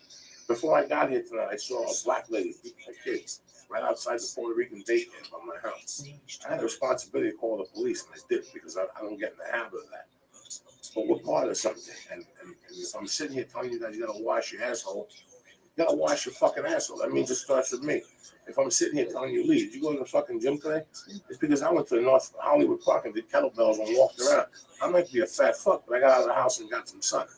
If I tell you guys I go to jiu-jitsu, I go to fucking jiu-jitsu 3 times a week. I'm 51. That means you should be fucking doing something. If you're fucking 27, you should be doing something. If I'm 51 and I'm 100 pounds overweight, so I'm not going to sit here and bullshit you people. This has made me a better individual doing this podcast. It's made me a better human being. It's made me accountable. Like that My Fitness plan. It's made you accountable. We talked about this with you. You juiced at first. After 6 months, you met the girl. You ate an enchilada. There was no coming back. You were never going to juice again. I used to bust your ball. You would juice for 2 days. And I'd see him depressed. I did it for a month and I just couldn't do it. I have such a stupid question. High question. When you say he was juicing, do you mean a juice cleanse? Yeah, I did. Or like steroids? No. I know I did a juice cleanse for 30 days and I lost a bunch of weight, but it's it's what Joey said earlier. Like there was no accountability. Like I still didn't realize about calories. So and it was slow. How easy is MyFitnessPal? MyFitnessPal is great. I've seen me fuck around with him and they go, we buy you a steak. And they go, huh? I'm gonna go home. You know, I've seen it. And he's concerned because now he has to walk an hour for 400 fucking calories. Right. That's different than juicing. There's no value. There's no fucking value. I never, you know, there's people that want to be comedy and they want you to coach them, but they don't want to get on stage. You know, because they have a fear of getting on. They want to really be prepared. Just get on stage, and then I'll prepare you after you get on stage. Then you'll know what the fuck I'm talking about. You know what I'm saying? So you have to do, and that's what this has done to me. It's made me be more aware of my surroundings. And that's what the podcast has done to me. So I appreciate that one person. Yeah. I appreciated one person. It's amazing. Well, it's really cool. There's like a sub network now of like there's a ton of listeners of their own podcasts. Like there's like a ton, and I see it on Facebook all the time. People are like, "Oh, come be on my podcast," just like their friends, and it's like I think it's really cool. I mean, who cares? Maybe they only have 4 listeners. Who gives but a fuck? It's in cool. a month they'll have 6. In another month they'll have 8. Yeah, because they're talking the truth and they're committing themselves to this. It'll work out, man. This is why, you know. Wait, what's his name? The guy who lost his house, and then they all did a 24-hour, like the second 24-hour podcast, and they raised money to get him back in a house. Mitch Nutter. Yeah. Yuck Nasty at the fire. Yuck Nasty too. So it's interesting how there's like different groups. Like there's the Death Squad people, and they all listen to each other, and then Marin's kind of by himself, and then there's the Nerdist people, and then there's the Kevin Smith people. Kevin Smith I just saw the trailer today at the movies. He has a podcast movie coming out. Yes. Like a movie about a guy who does a podcast. They thought of the idea on a podcast. Really? Yeah. If you listen to it's like a Smodcast episode with him and Mosier, like they come up with this idea because they see an ad where a guy wants a roommate, a lodger. You can live for free. Here's the catch. You have to dress up and act like a walrus. So it turned out the ad was a joke, but they didn't know that at the time. So they start going crazy. They're like, imagine what kind of person is this guy? Imagine how creepy it would be. And it just got crazier and crazier. And now Tusk is coming out. It's like a movie based on a fucking podcast episode. I'm so excited. Plus, I just saw the trailer today, and I love Kevin Smith about it because he was supposed to retire. Wasn't he after the hockey movie? He did Red State, and then he's going to do a hockey movie and retire. And then I saw this. It's like a horror thriller podcast movie. I'm like, well, that's kind of crazy. It's like they came up with it. I'm sorry. You never know where this is going to go. When you started doing the Dirty Show podcast with Sam, you had no idea. No. Now you're doing it twice a week there. It's on AM radio. You know, people listen, and you wonder when do people find time to listen to all these podcasts? Because they just don't listen to Church and to Playboy or the Dirty Show. They listen to Mark Maron. They listen to the Nerdist. They listen to Rob Kelly. They listen to, you know, Jim Florentine. I mean, where do they go? And then it's always crazy too to see like you know, the people that listen to yours, like what are the other shows they listen to? Like, and just to see like what makes people choose what shows, what is it that makes people connect with some shows? Yet I listen to a ton of podcasts and love them. Love them. So, you know, I believe in this medium. I wanted to be a part of it any way I could be. I'm just really happy that we talked me into doing the church early mornings. And now we get, you know, like I switch it around. I like variety. I don't want to be stuck. Like Monday, we'll do a 6 a.m. one, and next Wednesday, we got an author, a writer, a movie. We'll switch it around. And I like these 8 o'clock ones. What the fuck are we competing with on Wednesday night? Fucking TV. Nothing. I'd rather watch this shit and get some laughs and smoke a number and go to fucking sleep. That's it, bro. It's a beautiful fucking thing we're doing. Let me give you some shout outs real quick. We're moving right along tonight, consequently. We got Jerry Quintanilla. We got Acnoli Surgery. Dan Pizzini, look. XP420 DJ, my main man, Whiskey Tumbler, Jesse Leon, Justin Evans, and Sentinel Radio. We're publishing a nice little fucking thing for that. That's how we do it. How you feel? You're not even high. I'm a little high. Why are you sad? You look all I'm not sad. No, I've had this idea for about a year, and I don't think it would work, or I don't know even how to go. But my high school had a high school radio station, right? And I've been thinking ever since I stopped working a full-time job, I was like, what can I fill my time with? And I want to go to like Van Nuys High School or North Hollywood High School, like not a richer one, but one that probably has kids whose parents don't make that much, and do like a podcast club. I don't even know if you could do that with somebody. I don't even know if they let random people in the schools anymore. Right. But I just thought it would be cool for like the kids to produce it, and it wouldn't be that expensive for the school system to produce. Can a normal dude roll up to a school and say, I have some microphones, round up the kids? Yeah. We're gonna have a club. I just thought it would be because it's kind of cool. Like I was lucky enough to go to a college where I majored in like TV production, like film, and like it's cool that exists. A lot of people go to state schools and they don't have those programs, and like I just thought it'd be cool to go into like you always see those movies, like the white teacher goes into the black school and they teach them how to to write the poems, and I don't know. I just thought it'd be cool to go into like a lower income school and have like a podcast club. Oh my God! I don't know. I get high and think of weird stuff. So you want to go into the wrote a ghetto? Yeah, seriously. This is it. Yeah, this is it. Courage will be the flying Jew. Yeah, exactly. He goes into a school. He fucking teaches black kids how to podcast. Yeah. They jump up and down, and then they have gang wars amongst the podcast.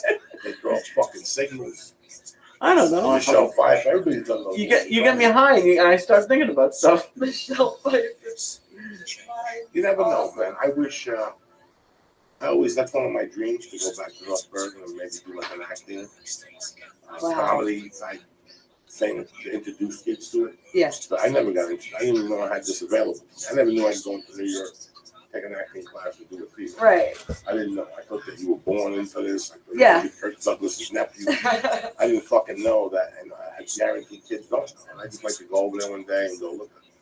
I know a couple of acting teachers in New York, and this is what you do. You have to get headshots and so. But the most important thing is you got to get involved. A lot of people want to act, but you have to get involved. You got to hang out with your peers, And people just don't even know where to start. Like the podcaster, Cassius Morris, a 14-year-old kid who's amazing. So Cassius, you'll never get into the building because you're not a teacher. Yeah. And you're not certified. And days like today, they don't know if you're showing up with fucking M&Ms and you got a missing finger under your long jacket.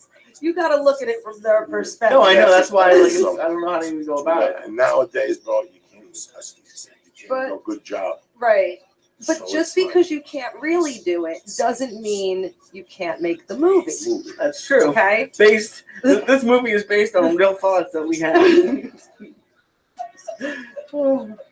Actual real That's good thoughts. of you, though. I've always, that's one Well, yeah, of my- because you were gonna coach a basketball team, and I was talking to Paula because she went to school in Englewood, and she told me like kids never showed up, and and I dated a girl back in Boston who taught in a bad area, and she was telling me like kids would throw chairs, and it's just like I was so lucky where I went to school that like I had all the opportunities, and it's just it's crazy. It's crazy when you think about that. Like your daughter Mercy, if she was born 30 minutes down the road in Compton, can you imagine what her entire life would be different? It just, I don't know, when I get high, I start thinking about crazy stuff. Well, it depends on the area, the schools. It's amazing the amount of taxes we pay and how many children's programs they've cut out. Yeah. I can't even start to tell you the advantages I had as a child in the city. Never mind with your parents or leagues, just in the city leagues, where you went, you got put on a team, you got a T-shirt, and you played 8 games, and after the game, they took you out for pizza and you got a trophy. Yeah. We've cut out that program now. Or it costs $200. It costs $200. You got to pay the kids sneakers. You got to pay for all their trips if they take a bus, insurance. These parents don't have it. We're paying all these fucking taxes. When I was a kid, you had 10 different football things. You had PAL baseball. You had regular city baseball. And then there were the leagues that you had to pay for. The specialty leagues. They've always been around. But your city always offered stuff. That's all gone. Yeah. I go to that North Hollywood Park and I look at the board and stuff. Basketball, $65. The kid's fucking 7. Where's he going to get $65 from? It's just amazing. And this is what we've cut out. The city used to, when I was a kid, the city would take you to Yankee Stadium. New Jersey. They would rent buses and give you salami sandwich and take you to Yankee Stadium. Those things cost now. Your taxes are fucking higher than ever. What are they doing? They're going to the moon. They're helping everybody they should help. They're sending sand to fucking Arabia, whatever, so they can have sand, so they can play soccer. They can play fucking. Did you read that? What? They cost $2,000 per pound of sand to ship it to Iraq, so the soldiers can play volleyball. Are you serious? What? Yeah, shit like that you sit there and go, are you fucking crazy? Isn't that the desert? Yeah, $15 billion on spaceships and shit. Did you see that article that the one where you're saying the cop pulled the mom over? It was on CNN the next day. I told you. What? What story is that? The other day I'm watching, today Diane Sawyer was the last performance. And last night was Chelsea. I watched that last night. All those poor unfunny comics are out of fucking work now. It's going to be a real fucking, they'll be sucking dick in 2 years, all those fucking fake comedians. Unbelievable. They were all depressed in the back. The fucking gravy train's over, cocksucker. You guys said a couple funny things on stage. You were getting $6-7 grand. When they went to see you, they realized you weren't worth $10 fucking dollars. Party's over for those fucking deadbeats. Fuck them. But no, yeah, there's this story in Texas that like this cop pulled over a mom and kids because like the car matched the description of like an actual robbery. Am I lying to you? I had 20 comedians on last night. 3 of them were funny. The rest of them are junk. You can see them all depressed. It's over, cocksuckers. It's time to write jokes. Put away the fucking ukuleles and all that stupidity shit. Time to do real fucking jokes like us. There wasn't one death squad person there. How embarrassing was that? Not one death squad. Brody Stevens with a fucking bikini on the fucking medication. He was okay for fucking an hour and a half. That fucking nutcase. I love him. You didn't even watch it. Isn't that crazy? I was home with my leg up and I was going through the channel. I saw him on. She had everybody there. Yeah. She had fucking everybody there. It's amazing. I saw it all over Twitter. And then fucking Diane Sawyer quit doing it. That's who should have had a party. That's who matters. Diane Sawyer. I think you're like the only person who watches the news. I can't remember the last time I watched like the local news in the morning. I can't even imagine. I watch it for the traffic. You got to be ahead of the fucking traffic. You got to know where to go, where not to go. How do you find out yesterday they closed it because of the Emmys? You're going downtown to pick up the wife and you got fucking traffic because of the Emmys. You don't know that shit. Meanwhile, you're whistling. It's a beautiful day to be like, fuck you, the Emmys. I ain't going. You don't know if Obama's coming to town. That fuck. Oh, that God. fucking douchebag shows up in 3 fucking days. He's not even running again. He keeps having these benefits with Sean Penn and all these fucking people jumping up and down, giving them fucking money. There'll never be a black president again. It's over for them. They never better tell those fucking young kids you could be president. This is never happening again. I knew it was a bad fucking idea in the beginning. I fucking knew it. I fucking knew it. All these people changed. All these people hide the fucking cover now. Change in your fucking Prius and the fuck out of here, you fucking dummies. And I got felonies. I can't even vote, and I'm telling you, never, ever, ever. If you're black, do not tell your kids. He ruined it for all black people? He ruined it for Spicks, Jinx, everybody. I wouldn't vote for no. There's a white country. Always put these fucking people in there. Get the fuck out of here. Get the fuck out of here. There's a white country. What the fuck? You know that already. They're gonna come along, Johnny come lately. But Romney was a piece of shit too with that little Eddie Munster assistant. That's the thing. That's the thing. That's Eddie Munster assistant. There's 2 people in this country who won an election by anything else but true love, and that was Clinton, who won the election with the MTV. He dipped into the MTV crowd. He won an election. Clinton did the job. So finally, some guy came through. This fucking guy, people voted out him on the sympathy thing. I'm not racist. We can have a black president. That's what it was.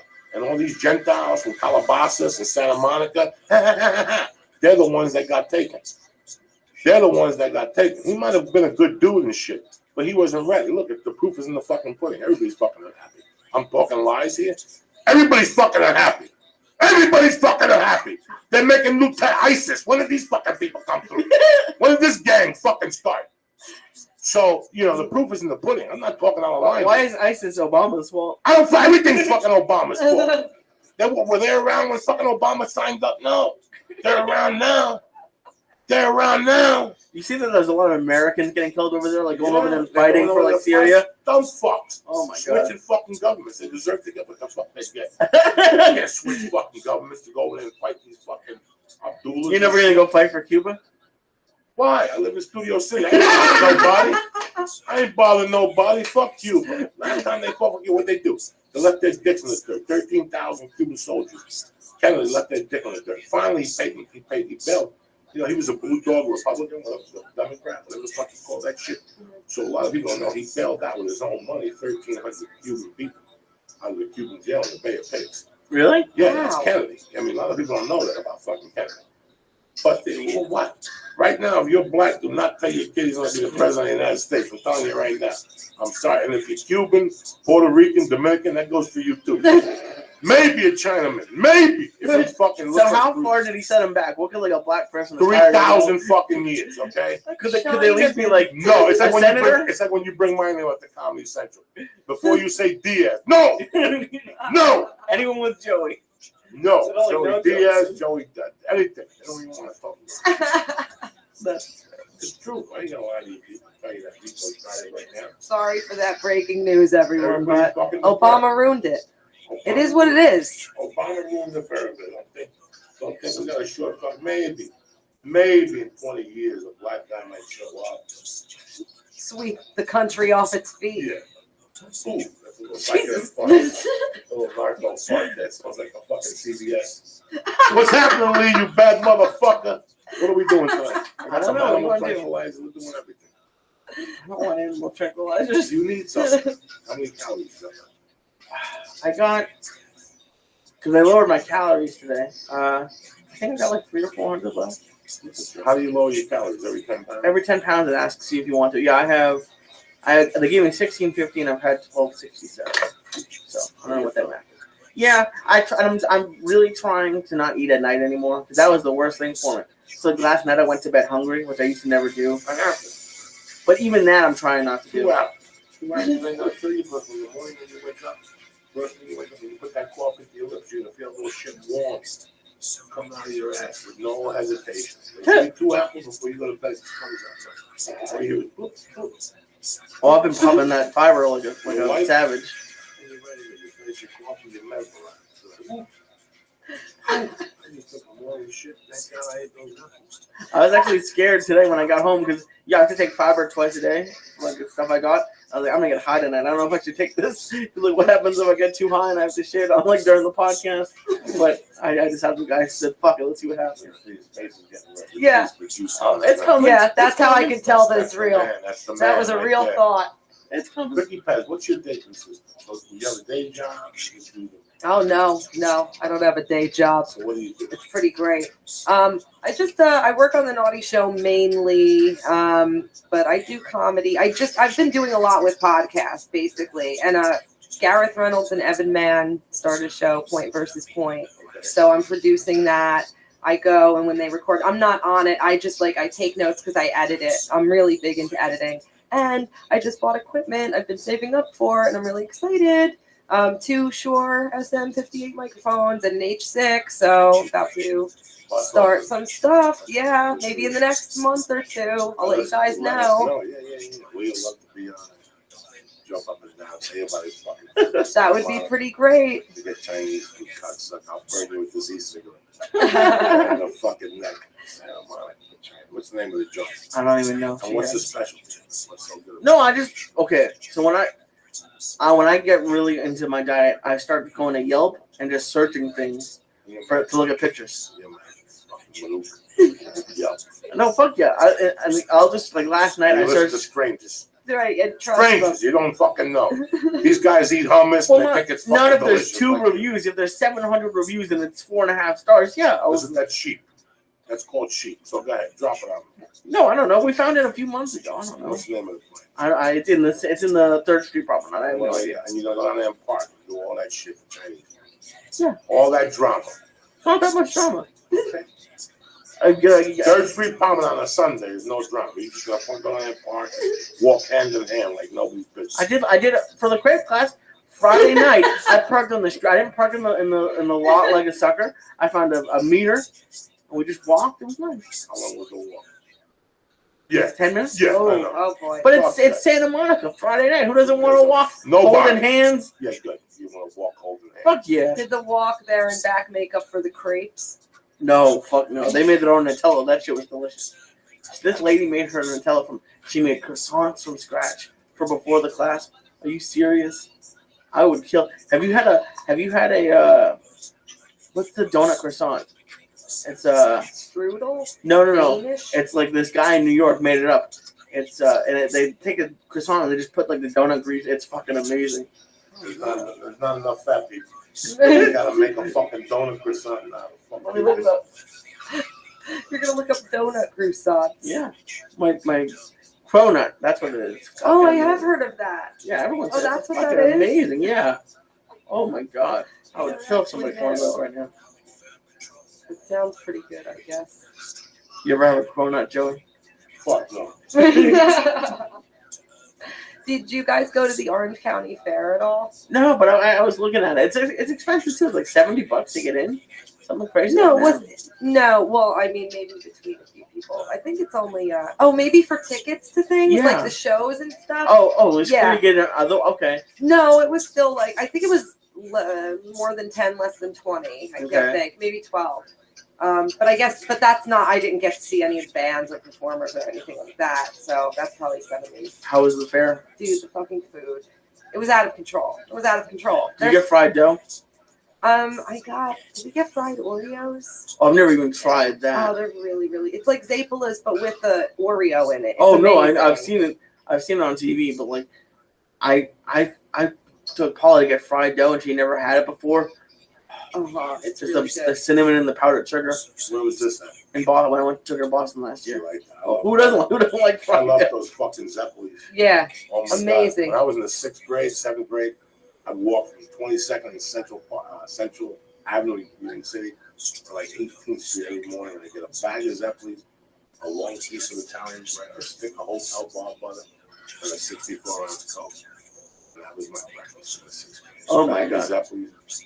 And that's mini fried dough, right? Oh my God. Something from the bottom, like a fucking sugar on it, out of sugar all over your fucking face. I wanted to say You just something shake today. the bag. Oh yeah, this Cover guy was up. drinking a 2-liter Coke in the gym locker room. And I was like, come on, man. That's weird. Yeah. Let him die. Let him drink Coke and die. That's disgusting. Cocksucker.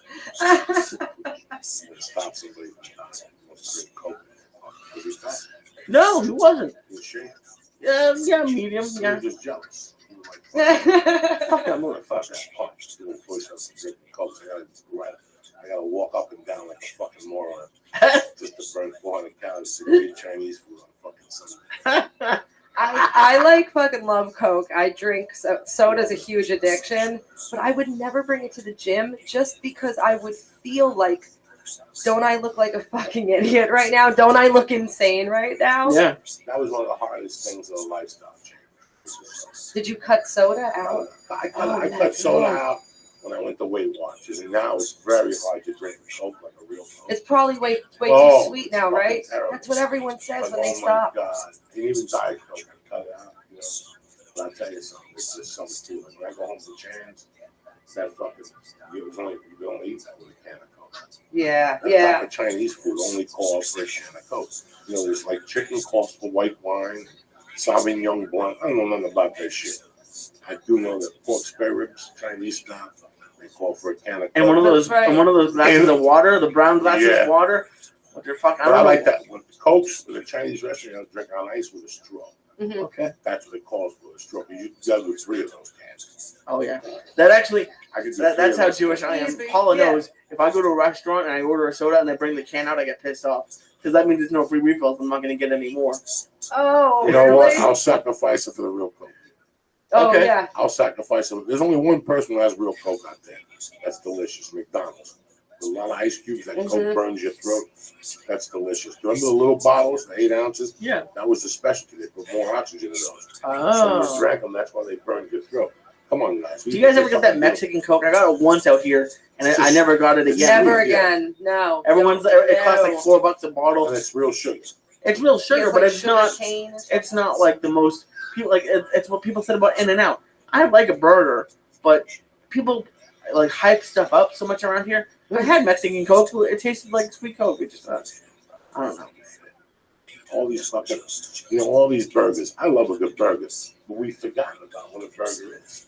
It's like a slice Okay, you of got pizza. mad at me the other day. It's like a slice of pizza. It's exactly what that called. A slice of pizza. What's the pizza place I like in Hollywood? They have one in, they have 2 of them on Hollywood, and no, it's on Selma. It's up by Highland, I think. I don't even know. I don't know. I used to go there. I seen the owner at the comedy store the other night. But here's the problem. He's from the East Coast. And he makes makes a nice slice. But the problem is, I go in there and order a slice, and he has to give a piece of paper to the Mexican chef. The Mexican chef makes it sound the slice became a 10-minute thing. That's not what a New York slice is. A New York slice is, as you're taking my money, I don't care if you took money and put it on my pizza. I don't give a fuck. Put it in the oven, cook that motherfucker. That's what it is, a slice on the move. That's why you eat a slice. But everything here has been changed. Unami's burger is a great burger, but why should I pay $15 for a burger? Right.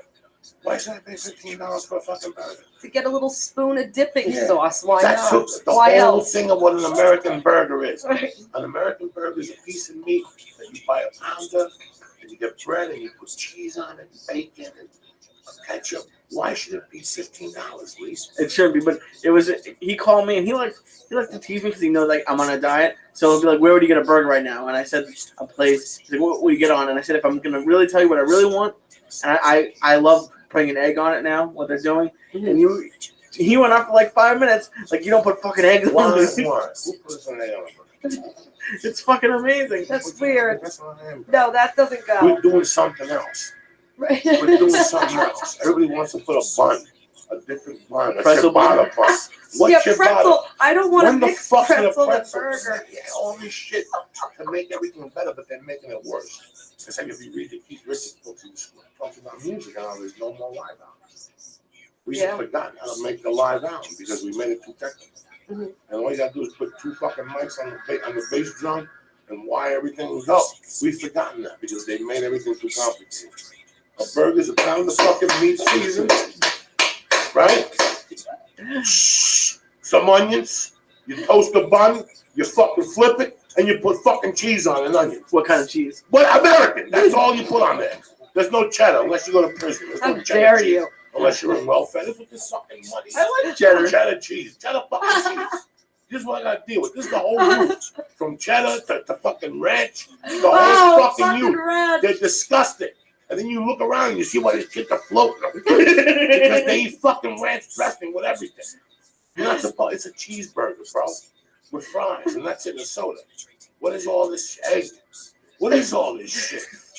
What is all Quit this? piling To on. make me pay $18 for the simplest fucking thing on earth. When I came from Cuba, I looked at a hamburger and a cheeseburger and a hot dog like it was gold. If I ate enough of these, maybe I'd be lucky to become an American. Oh, you should hear this. So I had turkey hot dogs last week. Oh. He mentioned it for like 4. He's like, "You're from Boston. People from Boston don't eat turkey hot dogs." That's what these fucking Gentile, these waspy fucks. I'm gonna save on my cholesterol. Shoot yourself now. It doesn't start with a hot dog, you fuck. A nice Oscar Mayer, a nice Doolman's hot dog, a nice fucking, what's the other place? They sell like Ralph Nathan's. You take a beef hot dog, it's just good. So where do you find the mice tail in there? That's the whole flavor. It's like eating ass with pussy, a hair on it. Yeah, so that's the flavor on your asshole. That's all, but you know. Just if you're gonna do it, do it. Turkey fucking hot dog. If you're gonna do it, do it. I can see a turkey burger. They're delicious with some mustard and some onions, some mushrooms, a nice multi-grain ball. But think of a turkey burger. Americans died. Thomas Jefferson died for us to fucking eat. And you're eating a turkey fucking hot dog. Never again. Throw those things out in the garbage can. They go right in the fucking garbage can. No turkey. If you're a part of the church, there's no turkey dog. There's no Starbucks. There's no Starbucks coffee. That's for fucking faggots too. You drink fucking black coffee with sugar. That's it. From 7-Eleven, the Bolivian. Wait, they can't have cream? No fucking. You want cream? It's in your nutsack. That's what cream. No fucking cream. Cream is for fucking girls. Amaretto flavored coffee. We're men. We're fucking men. We drink fucking coffee. The fuck is wrong with people? We've gotten soft, and it starts with all that shit. And it carries over. It carries over. These people you see with the cup close to their heart, they have to tell you they went to Starbucks. Oh my God, or with the fucking water. And you're out trying to enjoy a Coke, and they show up and open the water and goes sensationalist. You paid $8 for that fucking thing, moron. Again, show me the fucking glacier. Show me the glacier where you got that fucking water from. Go ahead. Some fucking yam filled that up with a fountain, and you paid $8 because it's electrocharged, it's going to burn calories. Holy shit. Oh my God. I never knew you were so upset about it. I am, because as a society, we're going for hook and sinker. We're falling for this shit as a hook and sinker. And you know what? They really overpriced the 100-calorie snacks. I had to stop buying them because like they like I bought a thing of 100-calorie goldfish. It was like $4 for a pack of 6, and I went and I bought a bag of regular ones, and I just have to count them out now. But it was like $1. Why don't you buy a box of Oreos and put 2 in a bag? No, I can't.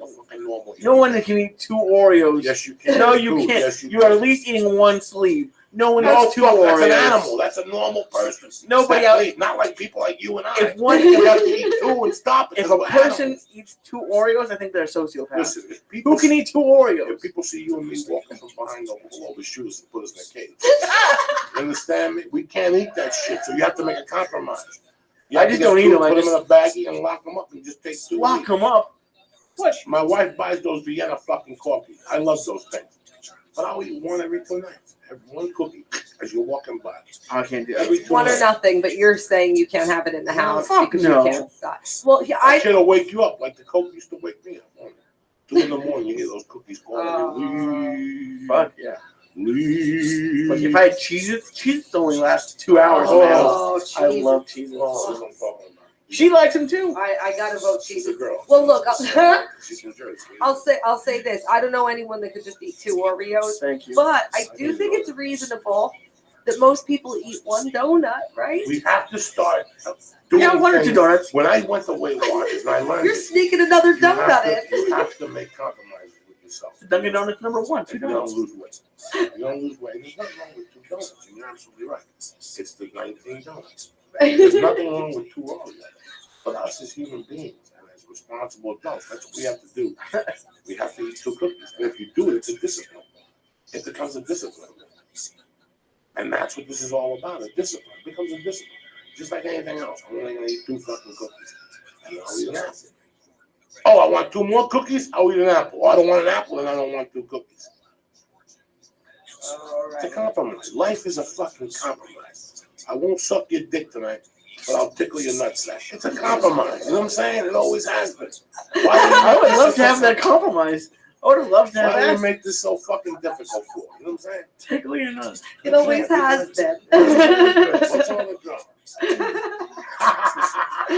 Vicky Pezza, what days do you do the podcast? I do the podcast Tuesday from 3 to 5 on PlayboyRadio.com. What channel is on it's just PlayboyRadio.com. I It's thought it was its own. XM. It's its own thing now. Like okay. so, that's subscription to hear it live. But we're on allthingscomedy.com. Also the And when do you come podcast. on? And what 2 days do you shoot that?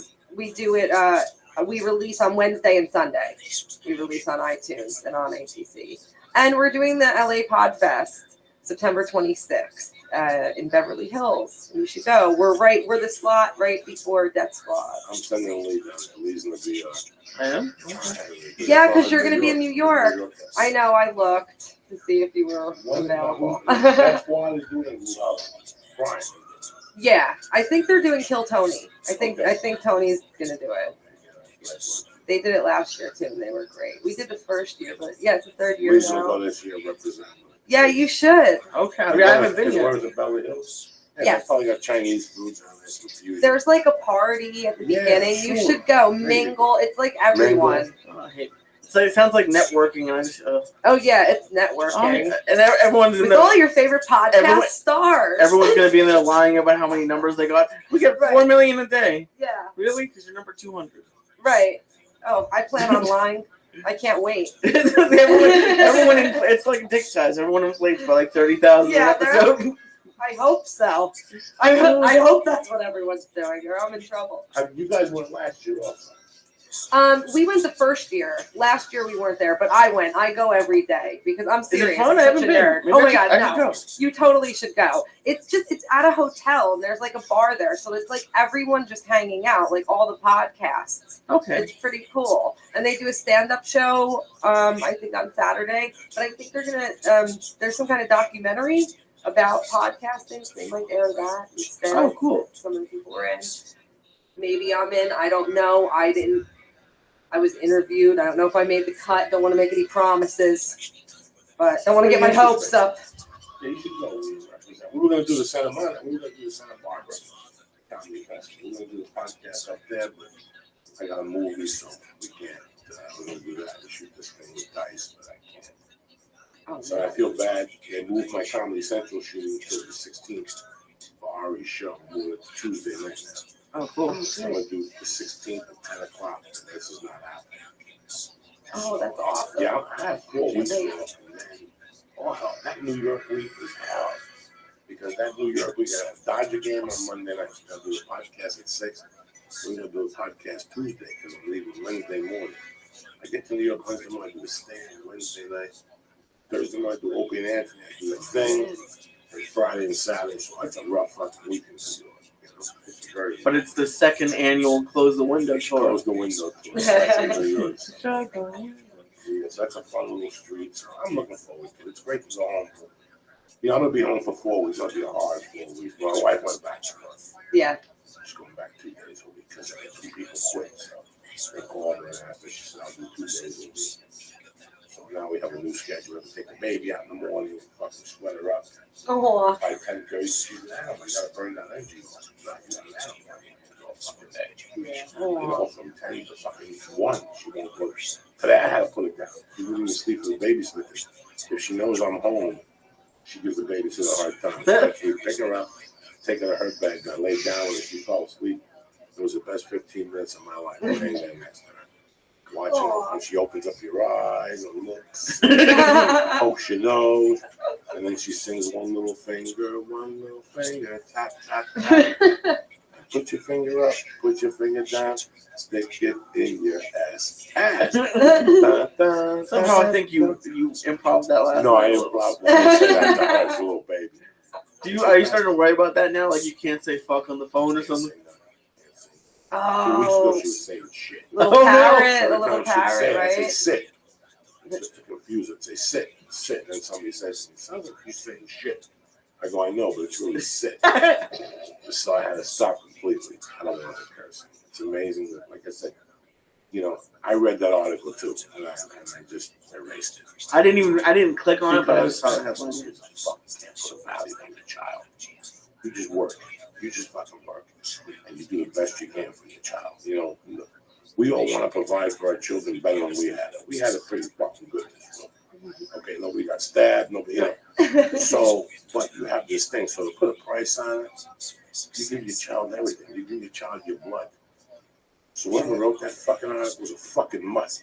And whoever fucking read it and really like, I don't know, honey. Take a look at this. I don't even shut the fuck up. You figure out a fucking way, man. Your dad and mom figured out. Your dad worked on the radio for 20 years and supported you.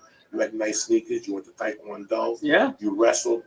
You know, but these fucking things are a budget for your child. What's a real budget for your fucking child?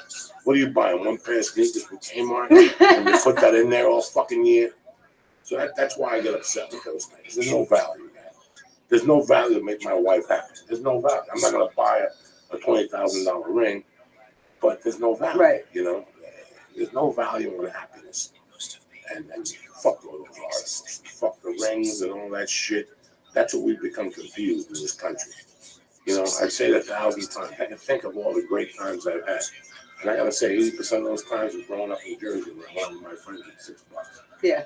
Oh my God. You know, those are the things. How many times have you gone out, you got money, it's a fake fucking happen. We're all going to meet and do this. Like New Year's Eve party. Yeah, they all suck. Yeah. You know, it's when you look at your friends and you get in the car and go, man, I don't have any money. We would have like $8 to go take the PATH train into New York. It was so easy. Get a 40, and I mean 17, 18, like not fucking 21. You go get a 40 ounce in New York. It's no problem at all. You could have a whole day, go to Gray's Papaya. You could have a whole fucking weekend off of like maybe $10. It's really scary what the Kardashians have done to young girls.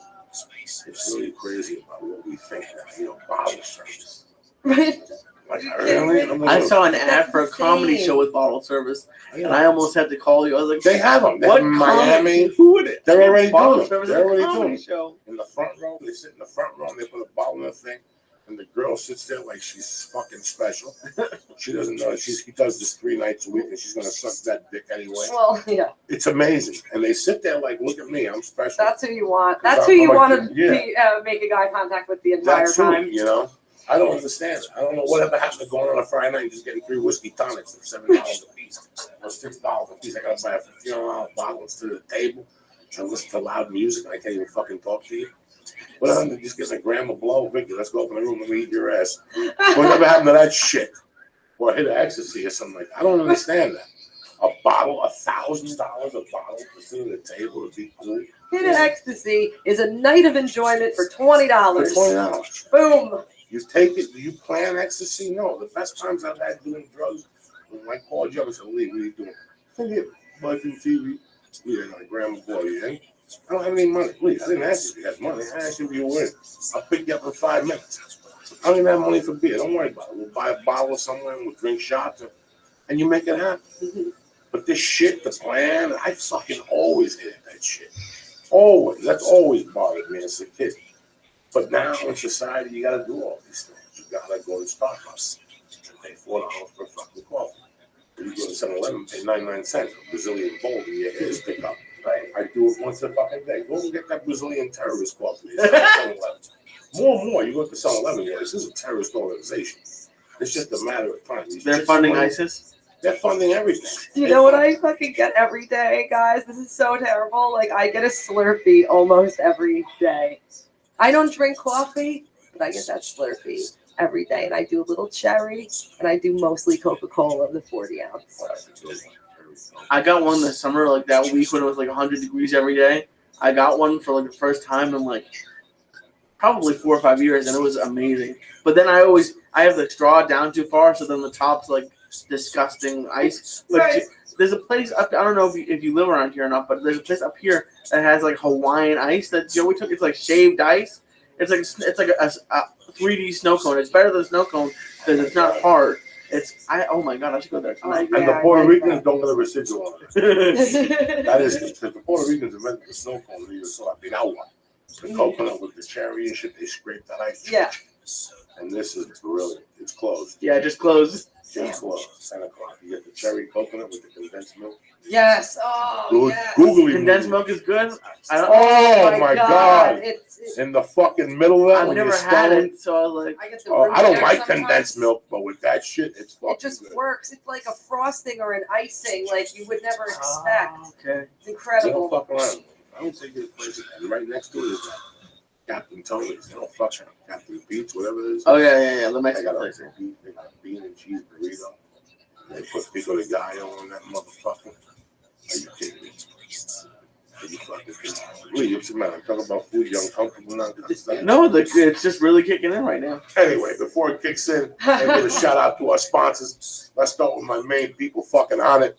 On it, I love you. I love what you do. It's human optimization. What they're offering is fucking life. If you're dead, you want to take a one-a-day vitamin, take a fucking one-a-day vitamin. Don't come coming to me with your jars. Fucking on it's got tremendous shit. I started my thing today. Strong bone. Absolutely. I popped 2 of them today just to get them in the system. I'm recovering, whether it's a strong bone, whether it's the Shroom Tech Sport, whether it's the Alpha Brain, whether it's the M-Force protein shake, you cannot go wrong without it. They've crossed over into fitness equipment, the kettlebells, the fucking things you pick up, the gas mask. I can't help you there as far as supplements and the fucking the Shroom Tech and stuff. I'll get you 10% off. And I'm not fucking around. Go to Onnit, look around. Go to Onnit.com, look around. You may find something. Give it a sample. You get 100% money back guarantee on Alpha Brand. You don't like it, don't even send it back. One time we'll give you your money back, no questions asked. You think a company would do that? You wouldn't get results from it? Stop fucking around and stop fucking lying to yourself. Go to Onnit right now. Get some Alpha Brand and put what in the box? Church. CHURCH. Get 10% off. Get on the list. You get emails. You get special deals. If you go on the Stay On It program, they send it to your month. They send it to your month on the 1st. You don't got to do nothing. You don't have to go nowhere. It comes right to your house. So go to Onnit right now. The next one, naturebox.com. Fucking tremendous. Fucking tremendous. Nutritionist approved snacks. You don't have to go to your fucking machine anymore and eat those shitty potato chips or fucking Slurpees or none of that shit. They got everything. The cocoa almonds. I mean, if they fucking got a flavor now, those pistachios are delicious. In fact, I'm getting another box in that. Put the order in for me today.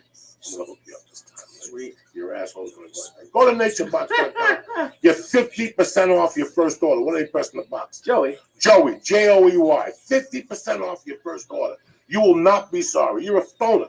Don't just sit there like a fucking mutt. You order these things tonight, you'll have them at your door for the fucking weekend. This Labor Day, you'll be living with your legs up watching the Dillashaw fight, eating fucking nutritional snacks. That's how we roll here. So go to naturesbox.com and press Joey. JOEY, 50% off your first order. Hitty6.com. I don't know what's going on. I talked to him yesterday. I went on the website tonight. The vapor pens aren't on there. They got t-shirts on there. They've got little Nailed It Life stuff. I got to give them a call. The best vapor pen in the business. The best vapor pen in the business. It's usually $50. If you go wait, Nailed It Life, not Hitty. Nailed It Life. Yeah. Nailed It Life, I said. Where's the You thing? said Hitty. Okay, Nailed It Life. Where's the vapor pen? You have it. Wait, what? I don't know. Let me look. I don't know. Fuck Lee. Go to naileditlife.com. Get 20% off your first order. That means you get $10 off the vapor pen. It's $40. All right. Go to Nailed It Life. Mention Joey, the church, a dick up your ass. You get 10% off. And finally, I got to give a shout out to these guys. I love their product. I love what they do from the cigar to the 0, 8, 16, and 24 milligram cigarettes. If you're looking to quit, Hitty6.com is changing the fucking game when it comes to these things. You got a guaranteed 1,200 puffs from each fucking thing. You know how much a blue costs? $10. You may get 20 fucking puffs. These things cost $16 after the discount. You get 1,200 fucking puffs. Whether a cigar, they got flavors, they got it all going on. Their motto is, what's the motto, Lee? Longer lasting, tremendous. Go to Hitty6. What's the motto? The proof is in the e-cig. The proof is in the fucking pudding. You wouldn't see me sitting here. There's a tremendous tobacco. You get your dick sucked, you smoke this, and you blow the smoke up in the air. It's a perfect contradiction. They're sucking your pipe and you're blowing that way. Who's better than you? Go to Hitty6.com. Order, what are they pressing the box? Joey's Church. Joey's Church. Get 20%. When do you get off the first order? 20%. 20% off your first order. Hitty6 on us tonight. Don't fuck around, all right? That's how we do it. Tell you what, man. I'm sick and tired of fucking around. All right, you want to do some man on the trunk plus and gorilla biscuits? Biscuits, holy Let's shit. smoke some more reefer. Yeah, that sounds like a plan. That'll do. Came on time, Vicky. Oh my god, thanks for having me, You always guys. supplied this positive fucking energy. Anything you want to talk about? Oh, Talk to me about something. I don't know. I was thinking like with your surgery, like I had surgery, and I was thinking about that today because I was thinking like, you know, I wonder what kind of shit we'll talk about, and I was like, I wonder if I should talk about my back because I have fucking metal rods in my back. Oh shit. Yeah, like I had major. That's why I'm so impressed with how like you're doing so good right now because I had surgery when I was like 14 and I was fucked up. Like for a while, I was in the hospital, but. There's a little trivia. I have metal rods in my spine. Does that surprise you? No, you know, things, whatever makes it. What happened? It was from scoliosis. You know, like when they did the test on we did the lean down and yeah, like so. You actually had you like the first person I ever met who had scoliosis. Yeah, it's like they were doing the test just to find me.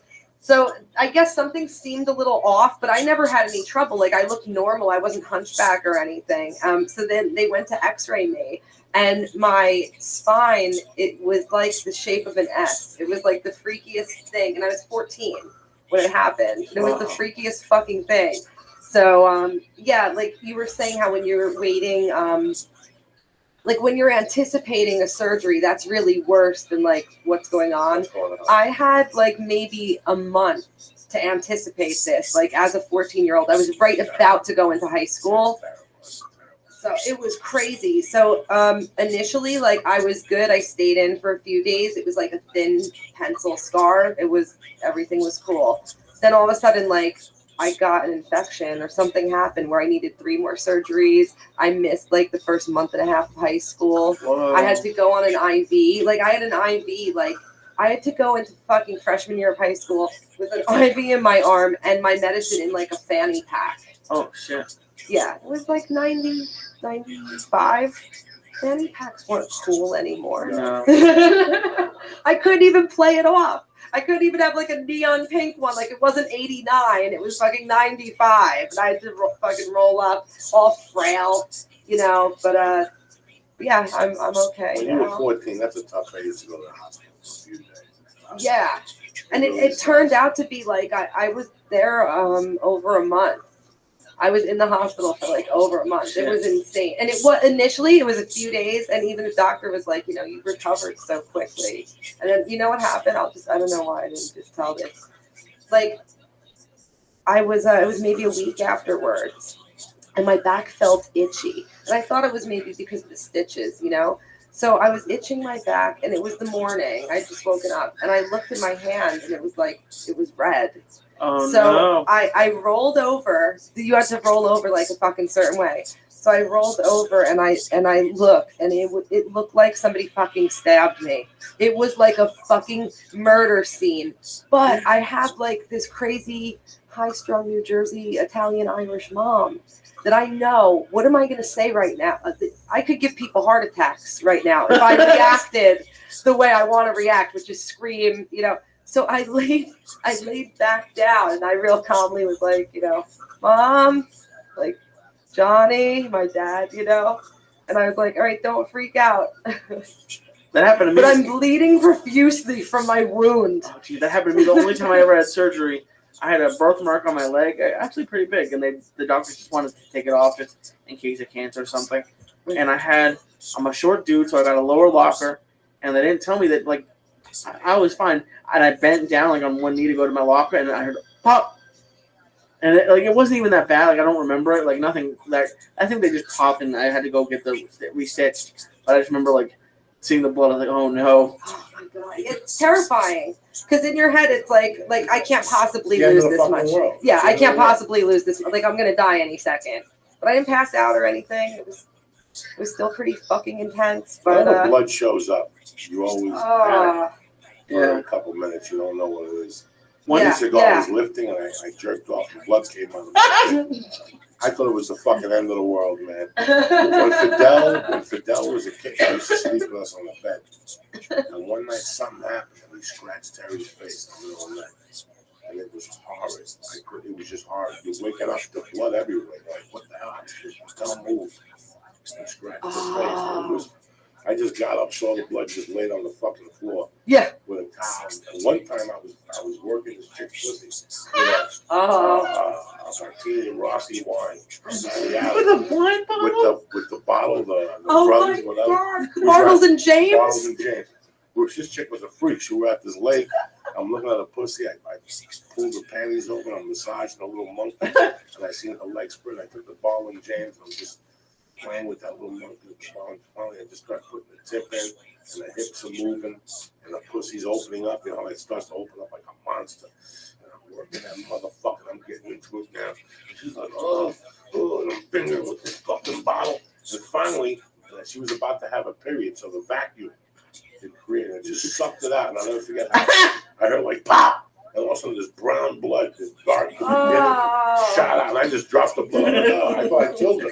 I thought the bottle broke, and I stabbed her. Oh, shit. She called into the podcast, that crazy bitch. Really? Oh, yeah. Carol. She called me. And I remember she was telling me she got whatever. Carpal tunnel? From giving hand jobs at work. She's a stripper. Oh, okay. That makes a lot more sense. Hysterical. She's not an insurance. She's getting married now. Again? Yes. She's getting this fucking blonde. Like I thought, like, what do you tell them that you have to go suck a dick for 5,000?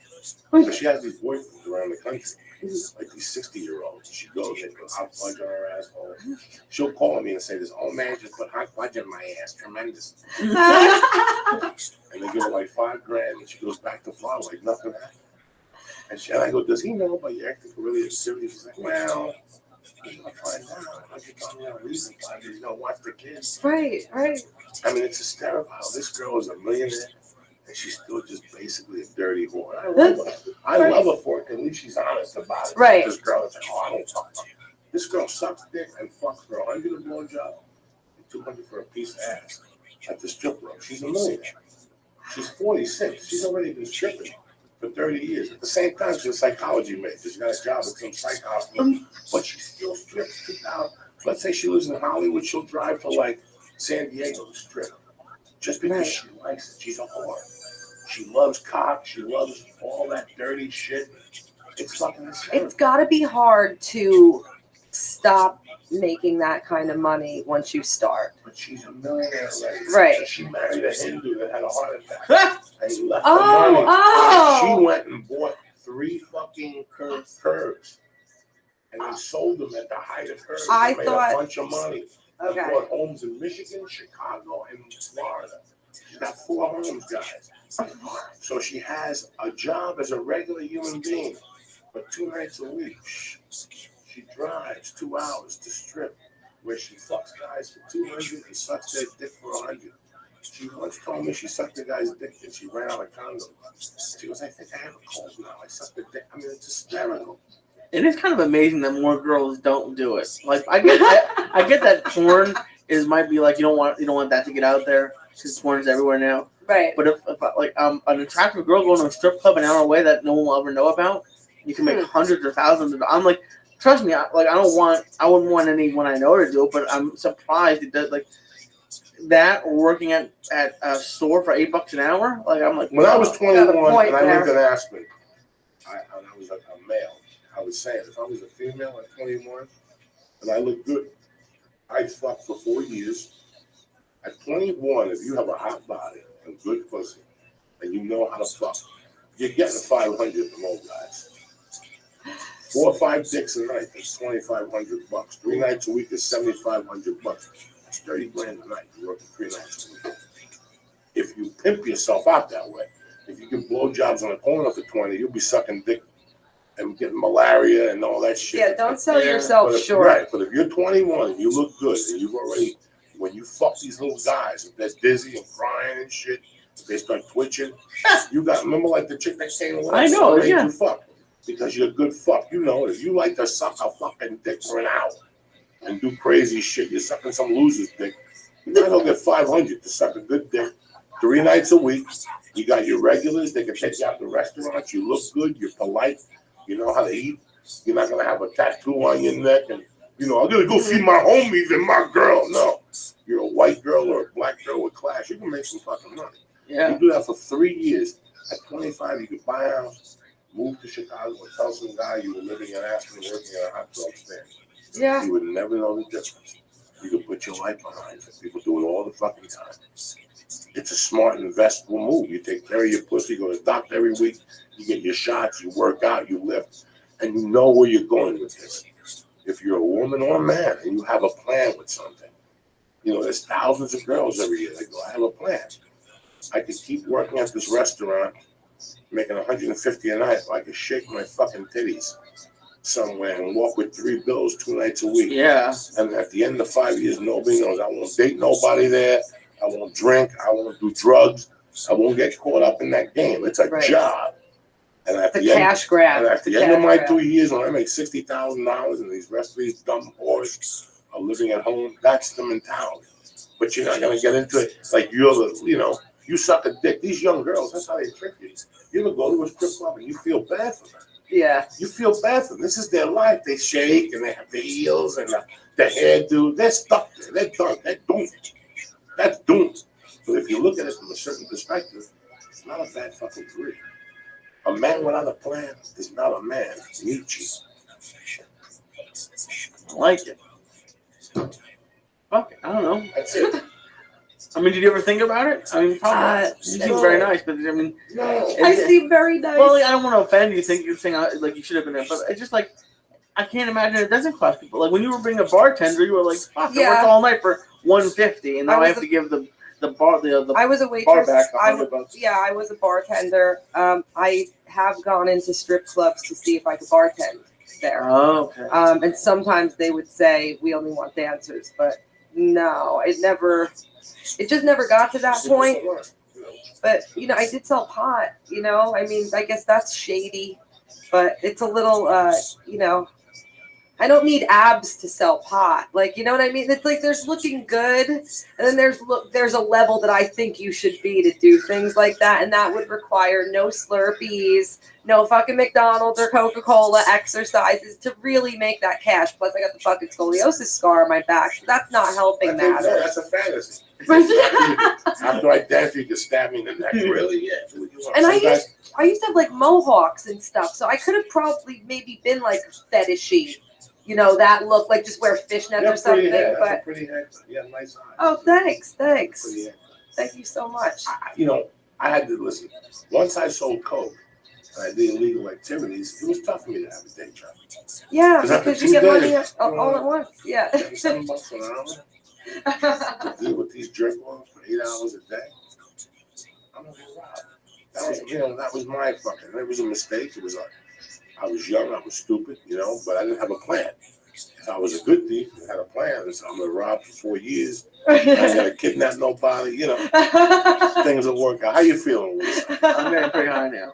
Are you pretty high? You look good tonight, buddy. I'm happy that you made this lifestyle change. You're beautiful, man. I can't have you get sick. No, yeah, we were talking about it on the way down there. Have you ever seen? I know girls get it too, but have you seen the guys who their ankles are like purple and like the legs start running away?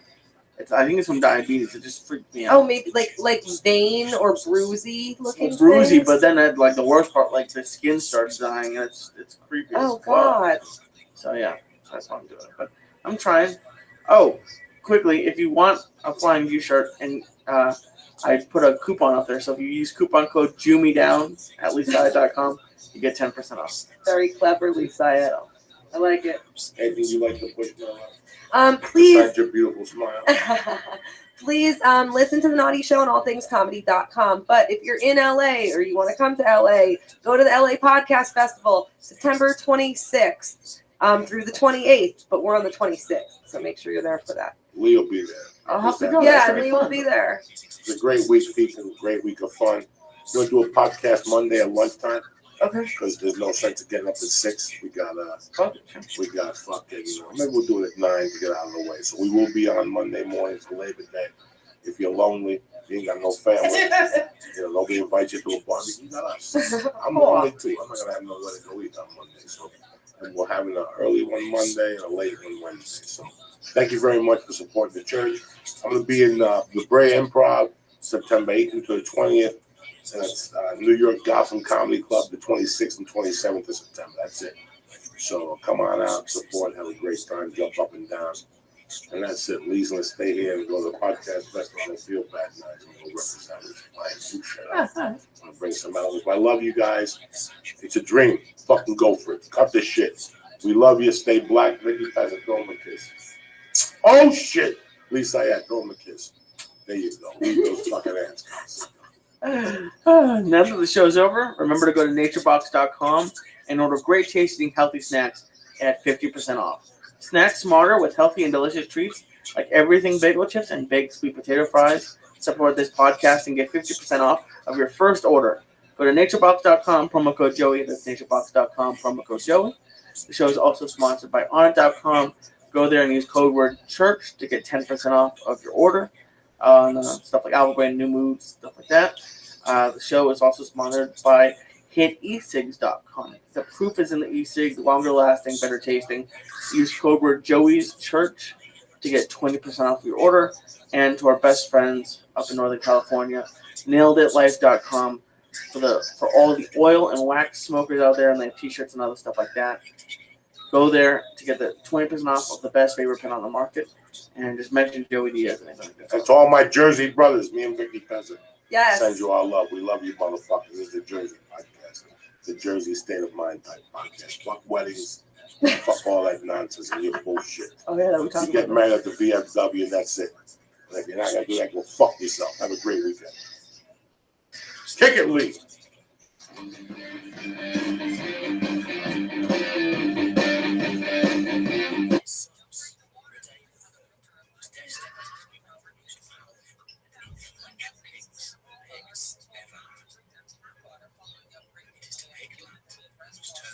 And ISIS cut his fucking head off. That's how he goes down. Catholics in the room today. What's the story there? When don't we fuck around? We never fuck around. You always say we're not fucking around today. We never fuck around. It's Wednesday, September 3rd. Get your shit together, bitch. It's a whole new fucking day by the time you get this. You'll be waking up thinking, what the fuck am I going to do today? How am I going to act? I get paid tomorrow, lunchtime. Who gives a fuck? You're awake. You got the world by the balls. So what did you say today? You have a big dick and a whistle? I got a big dick and a whistle. That's how I'm showing up. And I got an eye patch in the fucking back pocket. What the fuck? Just in case you need it. Just in case I need it, dog. You have a great day. What happened? You woke up. You were wheezy this morning. I'm a little sick, but I'm doing better. You gotta eat edibles, like I told you. You wouldn't get sick if you had a couple edibles. I have edibles almost 4 times a week. It circles. It's like vitamin C. It circles the flu. It just buries it. You understand? You gotta feel fucking better here. No, I feel good. I've been. I slept. I had soup. Drinking a lot of water. What are you gonna do? Drinking Campbell's soup. You can get some hot sour I got soup. Progresso. No, I That didn't. fucking Chinese vinegar, that'll get the flu right out of you.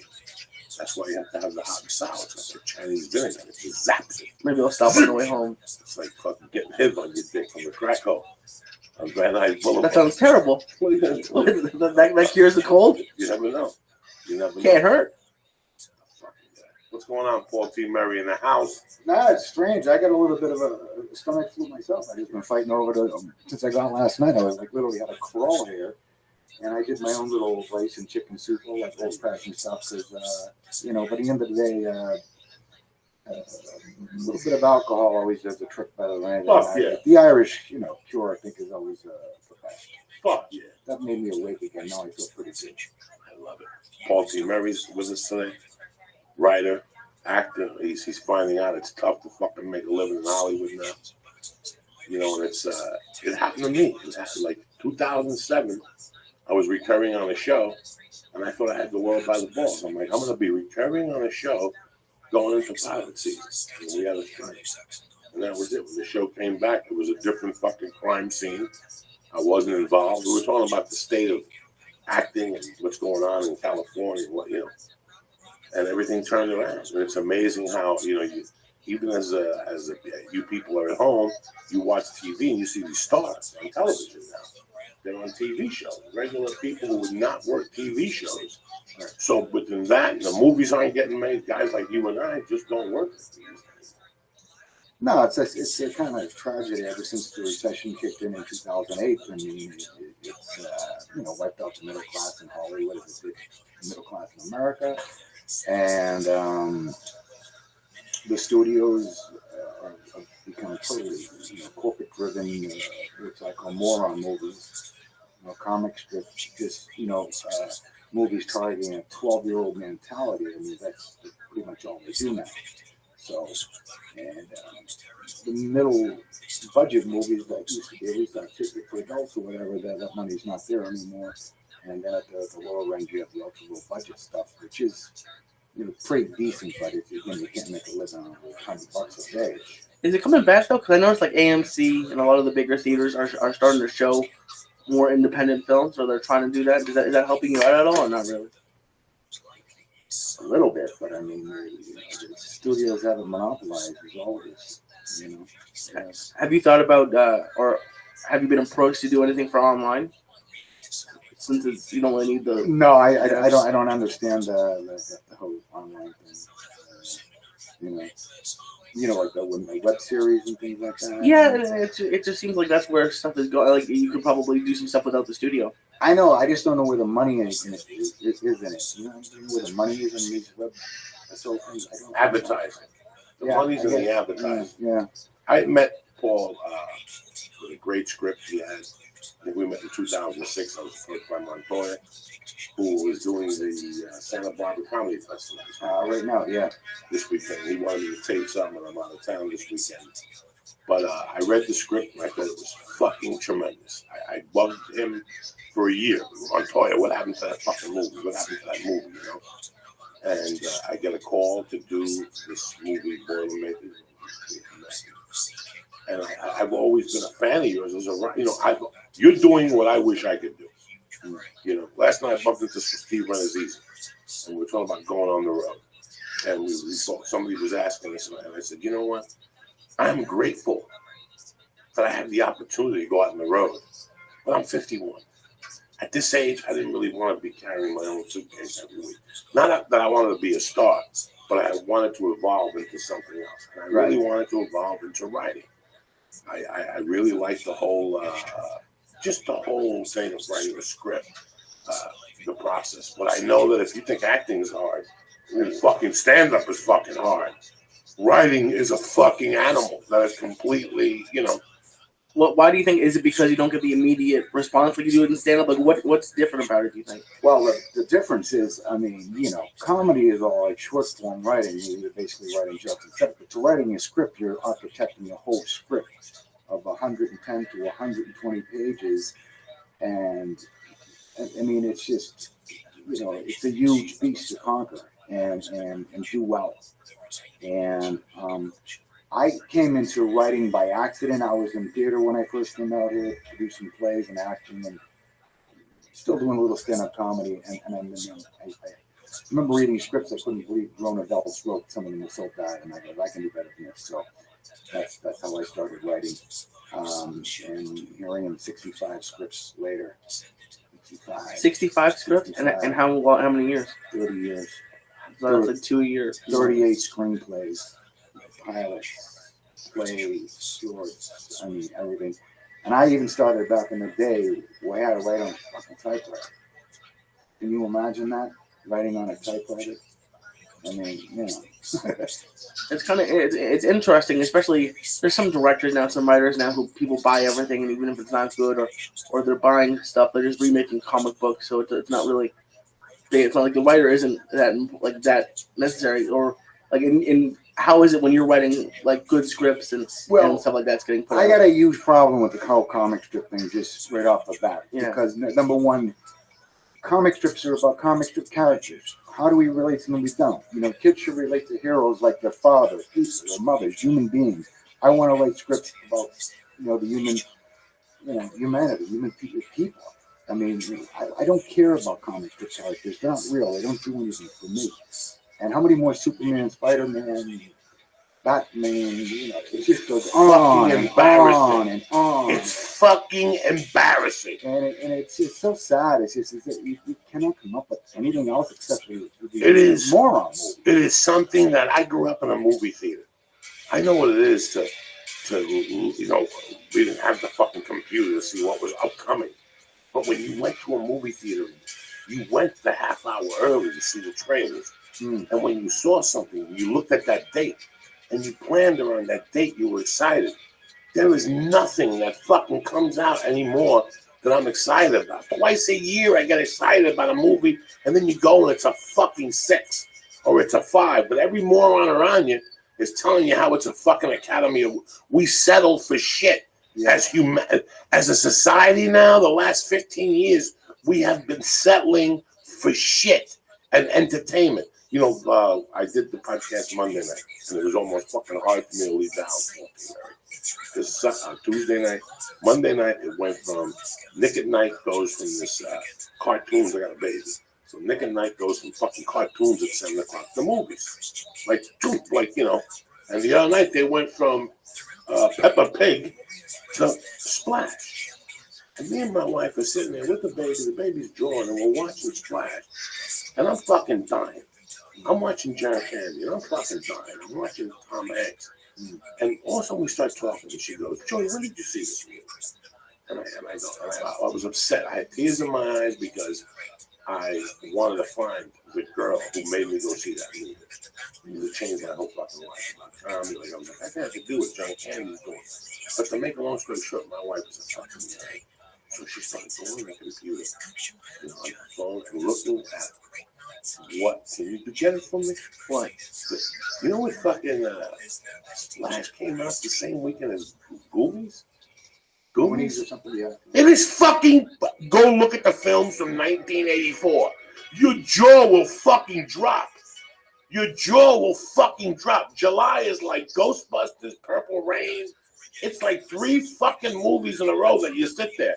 We don't have that no more. We don't have that at all anymore. So the highest grossing films of 84 are Ghostbusters, Beverly Hills Cop, Indiana Jones, The Temple of Doom, Gremlin, The Karate Kid, Police Academy. No. But look to see what, like, she fucking found some that told her what got released in February. Okay. What got released in March by the weekend. And she's like, you know what this got released with? Let me tell you. And we're like, holy shit. Like, what the fuck happened to the movie industry? Why is it that they're making the 3rd series of Spider-Man? Like, who gives a fuck? If you're over 18 and you watch those movies, I feel fucking bad for you. I feel fucking bad for you. I'm embarrassed for you. You know, a couple of years ago, that fucking Kiss of Death made that Avatar. That movie. And all these fucking Gentiles jumping up and down. It's great. It was 100. How much did it cost to make Avatar? I think over $1 billion. I'm not sure. A fucking animated cartoon, $1 billion. Right. And they were going to give this guy a director. And he sat there with it. He go, what did you do? You directed a fucking comic book guy. And he's sitting when they. I loved it when they brought the Jew out. Barbara Streisand. 237 million. What's that? The budget for that was 237 million. Yeah, 200. You can make a bad movie. Lee could make a good movie with $237 fucking million. But they're saying this guy. You know, I just don't understand what we've become. Like, what the fuck do we watch? It's kind of disheartening because when you think about it, the only reason they make movies or TV shows, especially TV shows, is they don't cancel TV shows because they're bad. They cancel them because not enough people watch and to see the advertising. So, like, it's the same thing with movies. They only do it for money. All these young studio execs have it down like their new science. They call it the 4 quads of life that you have to get in order to make $1 billion. So they basically scientifically put these movies together to hit those 4 quads and branding. That's their new hit word today. Branding is everything. Branding. And, you know. And I had a guy one time, an agent, young kid, asked me, what is your brand? And I go, well, I write everything. I write this, and that. I mean, I don't write like sci-fi. This is what I write. You know, he goes, yeah, but see, you don't have a brand. I go, well, my brand is good writing. That's Good my writing. brand. That's my brand. I don't understand what you're telling me. I have to specifically write in a crime drama because I wrote a couple of them. No, you know what I'm saying. I think I'm a little bit more versatile with that, and you know. But they want to pigeonhole you. Oh, he does the, Tarantino shit. That's his branding. And I'm like, no, I don't want to be branded. It's amazing what has happened. But it basically movies, and I see it. This stuff I get to read for the shows on TV. I gotta tell you something. I'm embarrassed reading the fucking line. But I'll call my agent. I'm to the point in my life now where I just tell them it's not going. I'm not going. I love you to death. I got a wife and a kid. I can't do it. I can't make that audition for that. It's not how many people you shoot anymore. Who you shoot. I'm not going to drive to fucking Ocean Park at 5:45 or go dark. To yell at some fucking fat chick as a comedian. I'm not doing that. I went through all that shit. But I read half of this stuff. I got 2 weeks ago, somebody sent me something for a TV show, and I was fucking embarrassed. And I called Lee, and I go, Lee, what do you know about this TV show? It was really popular. It's a hipster show. You know what? I don't believe, when I read 3 pages of it, I fucking couldn't believe it. And then there's guys like you that are good writers, and you have a genre. I get the branding. I like that crime stuff, and you get involved in a few of those, then you do something else, some turkey, a fucking love story. I mean, Yeah, I've done them all. I've done romantic comedies. I did offbeat love stories. I've done even some big studio, high concept type of scripts, and within little budgets, and I've done also little budget. I do them all, and just to cover, all my bases. Because when you walk in, give me $1 or an awful lot there, I want to make sure I have everything. Right, you want everything with you. Yeah, when up here, I got one, So, yeah, you just, to me, that's what it's all about, and you just got to get out there and just keep grinding away and believing in what you have and what you can do. And, that's it, baby. 65 fucking scripts. One of those scripts is worth $100 million. You fucking know, You don't even know it. That's what they are, a lottery tickets. I got my one favorite in there, my personal one that I think, is the one that could, get me over the top as far as award and so forth. It's probably my hardest script to sell because it's a very kind of offbeat love story. But that's the one. If I could make one more movie before I die, that's the one. How many of your scripts have been turned into films? 7 feature films, 4 plays, and 4 short films. And for the people at home, you've mentioned it twice. When I moved to the city and you went for an audition, this is 1997. When you went out for an audition and your agent called you or your manager or your lawyer, he always says to you, scale plus 10. Scale plus 10 is you're getting scale per day, whatever it is, $5.90. plus 10% for your agent for the commission. And that's what you get per day. And then about a year and a half after I got here, that everything was scaled, or 2 years everything was scaled. I got a call one day for 4 something. It was instead of SAG scale, it was SAG something else. It's their modified 466 budget or something. So it was 466 a day. Okay, I did 3 days or something, whatever. Still a lot better than a lot of people making. I'm not complaining. Then about a year later, I started getting calls for 250. Modified. 250, 2 a day. And you're still getting a couple of scale calls, but just to let you people know at home that for the last 5 years you're making $12.50 an hour, and all of a sudden your boss says to you, "Hey, listen, on the weekends from now on, when you do those things, you're not going to get $12.50. You're going to get $9.50." And at first you go, "Okay, now what would you do as an American?" You go, "Fuck it, son, blah blah blah." You need the job. Yeah. You need the job, but then they come $250. Then one day, I started getting calls for $100 a day.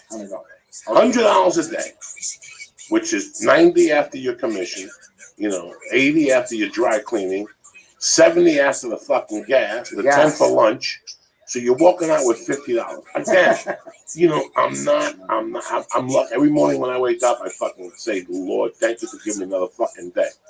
But do you understand me? This was like it was like by the way they did this to you. Oh, by the way, that movie's only $100. And again, you do the film. After a while, you stop doing it because nothing moves forward. There's a movie with Ray Liotta and who's married to Justin Timberlake. Oh, Blue something. It's got the guy who won the Academy Award for Idi Amin. It's got Jessica Biel. Her and Ray Liotta are in a movie together. IMDb, Jessica Biel. It's Blue something. She plays a stripper. I have spoken about this movie 15 fucking times. Because, the chick from Friends is in it. Powder Blue. Read the fucking thing.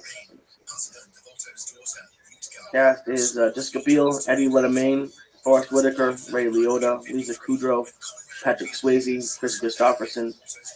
That's a $100 a day movie. That was a $100 a day movie. And when you're watching this movie, unless you live in LA, you don't know it's a $100 a day movie. They shot it all on basically one block, on Sunset and Gardner. So they catch her shoplifting at the comics place. Where's the comic place we went to do the podcast? Oh yeah, Sunset and what's the name of it? Meltdown. Meltdown. They caught her shoplifting at Meltdown. They turned the camera around. They're having lunch at the Thai place, and we almost went into to get pad Thai shrimp. They show the billboard. That's a $100 day movie. So one day I was telling somebody about that movie. My friend said, "I did that movie." And I go, "What happened?" And he goes, "I guess they ran out of advertising. Like they shot the movie, but then they planned on no money." So they were going to release that movie. I mean, it's got the fucking people to release it. That's strange because I've never heard of it. My God! You think you would have heard of it? It's on fucking Showtime and HBO. When you see Jessica Biel's strip, you will fucking die. When you see Patrick Swayze getting his dick sucked with a wig on, he plays the strip club owner. It's fucking crazy. This is like a crazy fucking movie, and it's a $100 a day movie. You'll never know about it. People don't know about it because, like they said, they ran out of the advertising money at the end, so the movie never fucking. So that's what we're up against now. I had to stop doing them because I said the more I do them, I'm going to be stuck in that world. Yeah, plus you're not going to get residual checks because they're never going to go anywhere. And so you can't make a living. Yeah. So, and that's the thing now with those. But it's funny when I met you, you were planning on this script, and then when we came back, that was one of the first $100 day movies I ever done. Right, was Boilermaker. That was one of the first ones that I had done it, and I didn't mind doing it because I liked the script. I believed in my heart that something great was going to happen, but there was so many more things going on in my life at the time. I always wanted to talk to them. You didn't know what was going on at that time. Why this movie was so special. When we started shooting that movie, I've been on blow for 3 fucking days. I've never done blow again. Right. Never even considered doing it. But it all started with Boilermaker. Right. It all started with Boilermaker because I knew that we had to shoot 18 days in a row, 6 to 6. And I know that it wasn't like, you have a couple of days off here. We were shooting 18 days in a row. And everybody had to be in the scene. You know, everybody had to be in the fucking scene. So I'm like, I'll never make 6 anymore. You know, after the 4th day, I'll never make it. Because I could snort 3 or 4 nights. I was that much of a junkie. But I could snort 3 or 4 nights a week. And I could keep it together for 2 or 3 days. By Thursday, you're going to know that this motherfucker his nose is leaking. It would have played perfect for the role. Yeah, it would have been worse for the role. But that was the most amazing thing about that movie, why I always held you so close to my heart. Because while I was shooting that movie, I was also trying to get clean. So I would basically leave that set at night, run home, eat dinner, and either sleep until I go right to bed. And wake up the next morning and go, whew, I made it another fucking day, baby. Well, you were great. I mean, you were the comic relief that I wanted in that role. And I remember when I talked to Scott Montoya about you up in Perth, you know, because I told him I needed some Latin actors, you know, and for the reading. And so he brought you guys in. And I don't normally like taking guys in blind. Guys in, right. Yeah, you have your own thing. And I don't like people that, you know, fuck up my shit. So, and we had already like started the reading, and this is you know, there's a live audience in the theater, and you know, it's a public reading. That's the Hunger we did. Oh yeah. And Joey comes in and he sits down, and it's literally, it comes up to his line, it's just like whack, bang, out of the park, gone home. I'm like, excellent. You know, this is the guy I want for it. That was like, yeah, it was priceless. So when it came to what you mentioned, you know, getting the money to film the movie, there was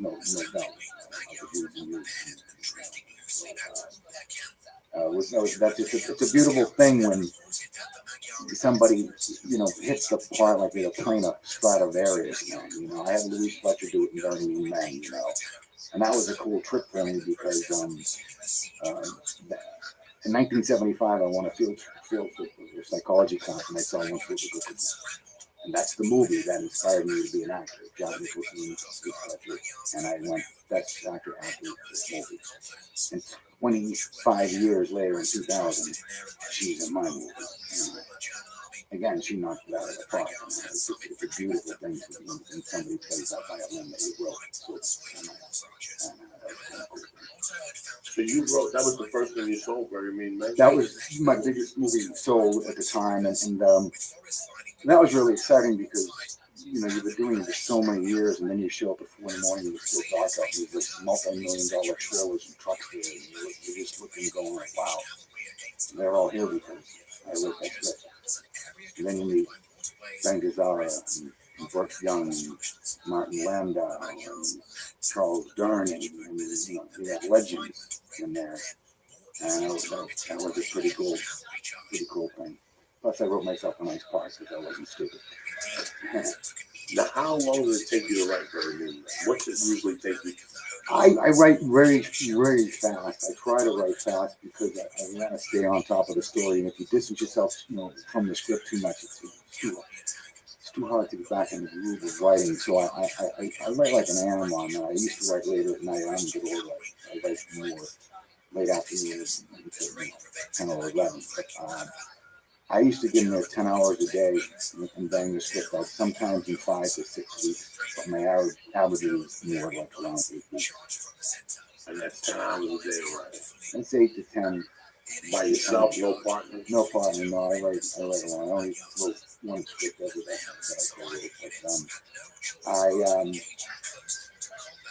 But I work on the script all day long. Like when I'm driving and I'm out there, I got notes. That's all I'm doing. That's all I'm doing is working on the script. I don't listen to the radio in the car. I'm like working on, okay, what do I have to do to fix this little problem in the script? So by the time I get home, I don't have to waste time of already fixing the car. So that's how I'm able to write fast. Is it harder without a partner? Because, like, is it easy to see mistakes in your own work? I've done it a few times when I was younger, but I guess I'm pretty confident in what I want, and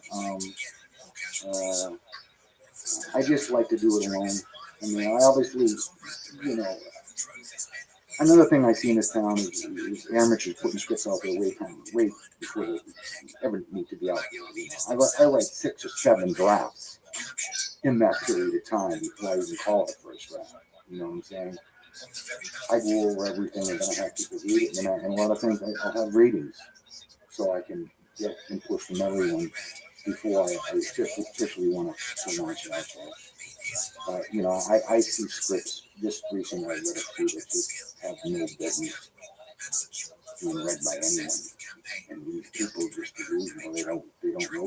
You know, plus they can't write. You know, they say stupid stuff like interior bar, Joe and Wally walk in the bar. Well, we're already in the bar, you moron. You know what I'm saying? You say interior bar, you say, and you never use a lame word like walk. You say Joe and Wally stagger in. That's all you need. The economic one to get to the script movement until the dialogue. You know, when you were here a few years, when you decided to start writing, what is it that you read? Is it that you take a class? Did you read a certain author? I didn't take any classes. I just started writing on my own. I would get a hold of scripts, which was hard to back in those days. In the early days, I was writing episodic or sitcom specs and things like that, and in plays. So I would just really just learn by doing it over and over. I eventually took a couple of seminars, one with the famous Robert McGee and another gentleman. But all these screenwriting gurus, you know, nothing's changed in 1,000 years. There's a beginning, middle, and an end. There's an inciting incident in the first 10 pages that gets us hooked with the story. And you have to, you know, write real sharp, brief, concise narrative and killer dialogue. And you have to start the scenes late and end them early. You know, and it takes a long time to learn how to craft all that. Because in the end of the day, screenwriting is a craft. You know how to do it. And again, I've written so many scripts at this point. I just know the shortcuts and so forth. And one of the things while I'm on that is never rewrite while you're writing, because all you're doing is wasting time. You know what I'm saying? Don't perfect the script now, because you may spend the 2 hours changing the whole scene, and then when you're done with the script, you realize it doesn't need to fit in there. Now you're just wasting all that time. Don't rewrite to do anything until the rough draft is done and you see that everything's good. This is how, again, I'm able to write fast, because I don't waste time with that. Just get the rough idea of the scene down. Okay, this is what we call the shitty version. I'll use my shitty version of this scene. Now when I'm done, I'm going to come in and hone that scene to be, you know, really slick and cool, and have the subtext. It's another important thing that the characters have that subtext. People don't say what's on their mind and see all this stuff going on. Anyway, move along. Joey always talks about like going back to old notebooks and like rewriting jokes. Do you ever go back to an old script and change it or do anything like that? Yeah, I mean, I'm like nuts about it. I don't even like picking up the script, because I'll go in and I'll start automatically doing it. Because each year that I evolve as a writer, I become better, and so I'll go in and always find keeping, you know, scripts to the end of the day. And yeah. That's the beauty about those scripts. That you always look and you always find something. It's funny how I used to write on fucking napkins and in your car, and I actually started sitting down and writing. I would get up at 4 and actually plot like 2 hours to write. But it's amazing out of all those books, what a waste of time it was to read all those books all those years. It was a waste of my fucking time. Samuel French. You're just making Samuel French rich. Oh, yeah. That's all the fuck you're doing every time you go in there and buy a book by Lee on how to write. All that's garbage. The way to write is to write. And it's so funny how, as Americans, we want to do anything but do the thing. You know, I go to jiu-jitsu, and he has classes that you go in there and you wrestle. Some people just want to learn the technique and go on and never get their hands dirty. And they go, but that's done across the board with everything. That's what, you know, I used to have a friend in town. I went to an acting class for 100 days. I have friends that was going to class for 6 years and had no business. And I said, how's it going? They're like, well, they told me I'm not ready yet. If you could breathe into the fog, the bottom of a fucking glass, you could fucking act. Right. You know? Yeah. First of all, you can't teach acting. I don't think you can even really teach writing, and you definitely can't teach comedy. That you just can't. You either have that or you don't. You know, what classes and improv groups and things like that do, they give you the confidence. They give you the confidence to bring out your natural ability. But you can't teach that.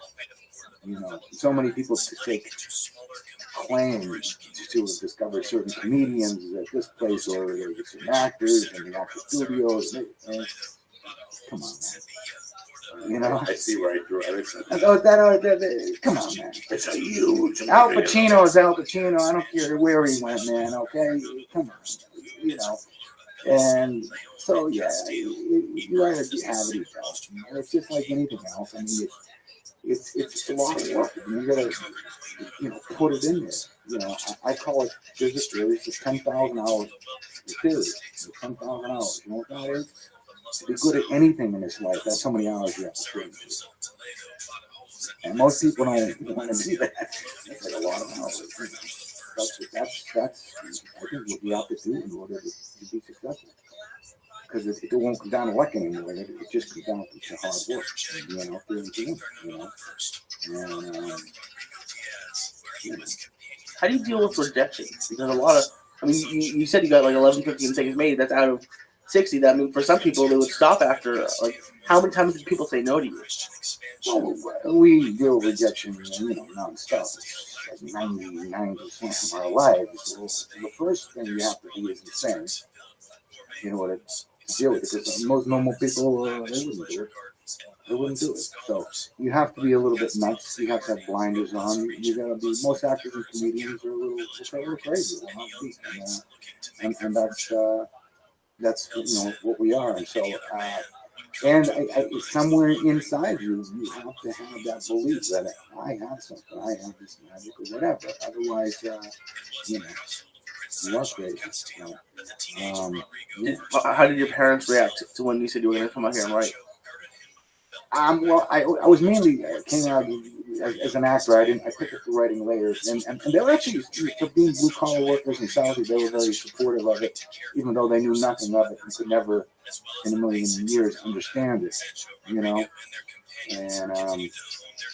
every year I go back to the holidays and they're like, "You're back?"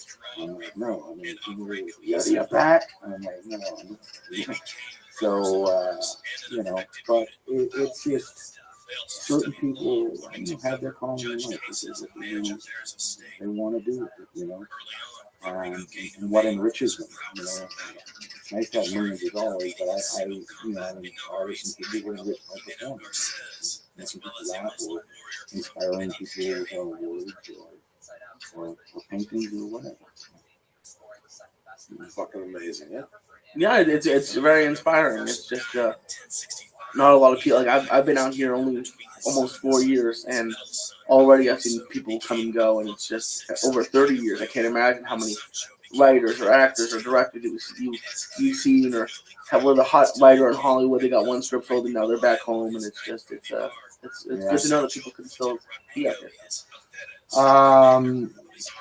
Yeah, I'm stuck now. I mean, I've been here too long, but I actually like it. I like it out here. I love the weather. I like all the recreation and nightlife and the things that we have, especially in Studio City where I've lived for all this time. It's my favorite place.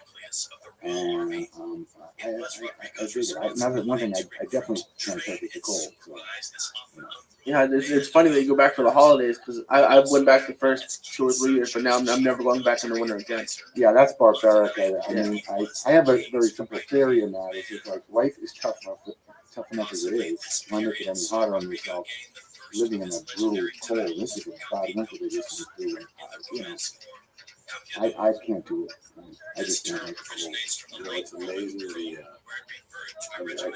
I've always loved Boston as a city. My mother was a Boston Red Sox fan. Louis Tiana, the whole fucking thing. And I love all, I grew up a Cincinnati Red fan, but my American League team was the Red Sox. So I always loved everything about it. And they come out here and you meet these fucking half-ass fucking fans. And then they won, and everybody became a fucking fan. It's like anything else. I gotta tell you something, Paul, and I met over my good friend in Aspen. Where's the South? It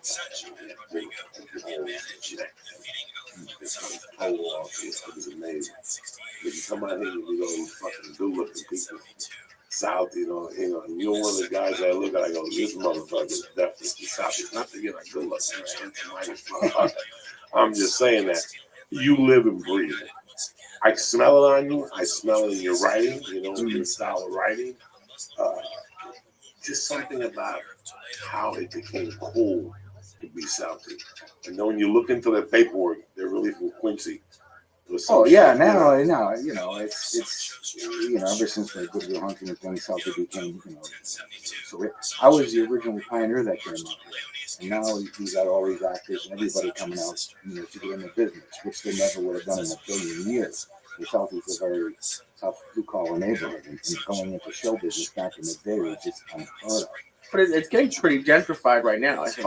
Southie's gone. It's not even Southie anymore. It's gone. But what I'm saying is, back in my day, people just scratched their head. They couldn't understand where I was going, and especially since I turned down a tea job, which I won in a lottery. I signed up for that too. Just when I was in college, they make you sign up to be like a tea driver. Like, you make a ton of money if you drive this subway. Yeah. So and I actually won. They picked 300 people. Wow. And then I decided I don't want to do that. I can't. No, my friends thought I was insane. But that was like even like back then, like 40 grand. That was like 40 years. I don't mind now. I'm not driving a bus for the rest of my life. Not job take a bus, and I'm going to be dealing with this. No, I can't do this. So. I'm guessing you weren't standing in line in Santa Monica at that new Dunkin' Donuts. Did you see those? No, those pictures? I did see it on the news. I think that's a little drastic. Yeah, it's a little drastic for the Dunkin' Donuts, but I loved growing up in Southie because we were just great characters. All my friends and other people were historical.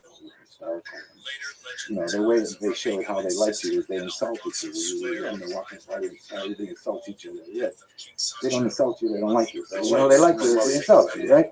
So it was just great, man. And the great characters that I hung out with were great for my writing, because I could always take bits and pieces of people, and put them together for a certain character. I like characters that portray you with successions and things like that. So, I would always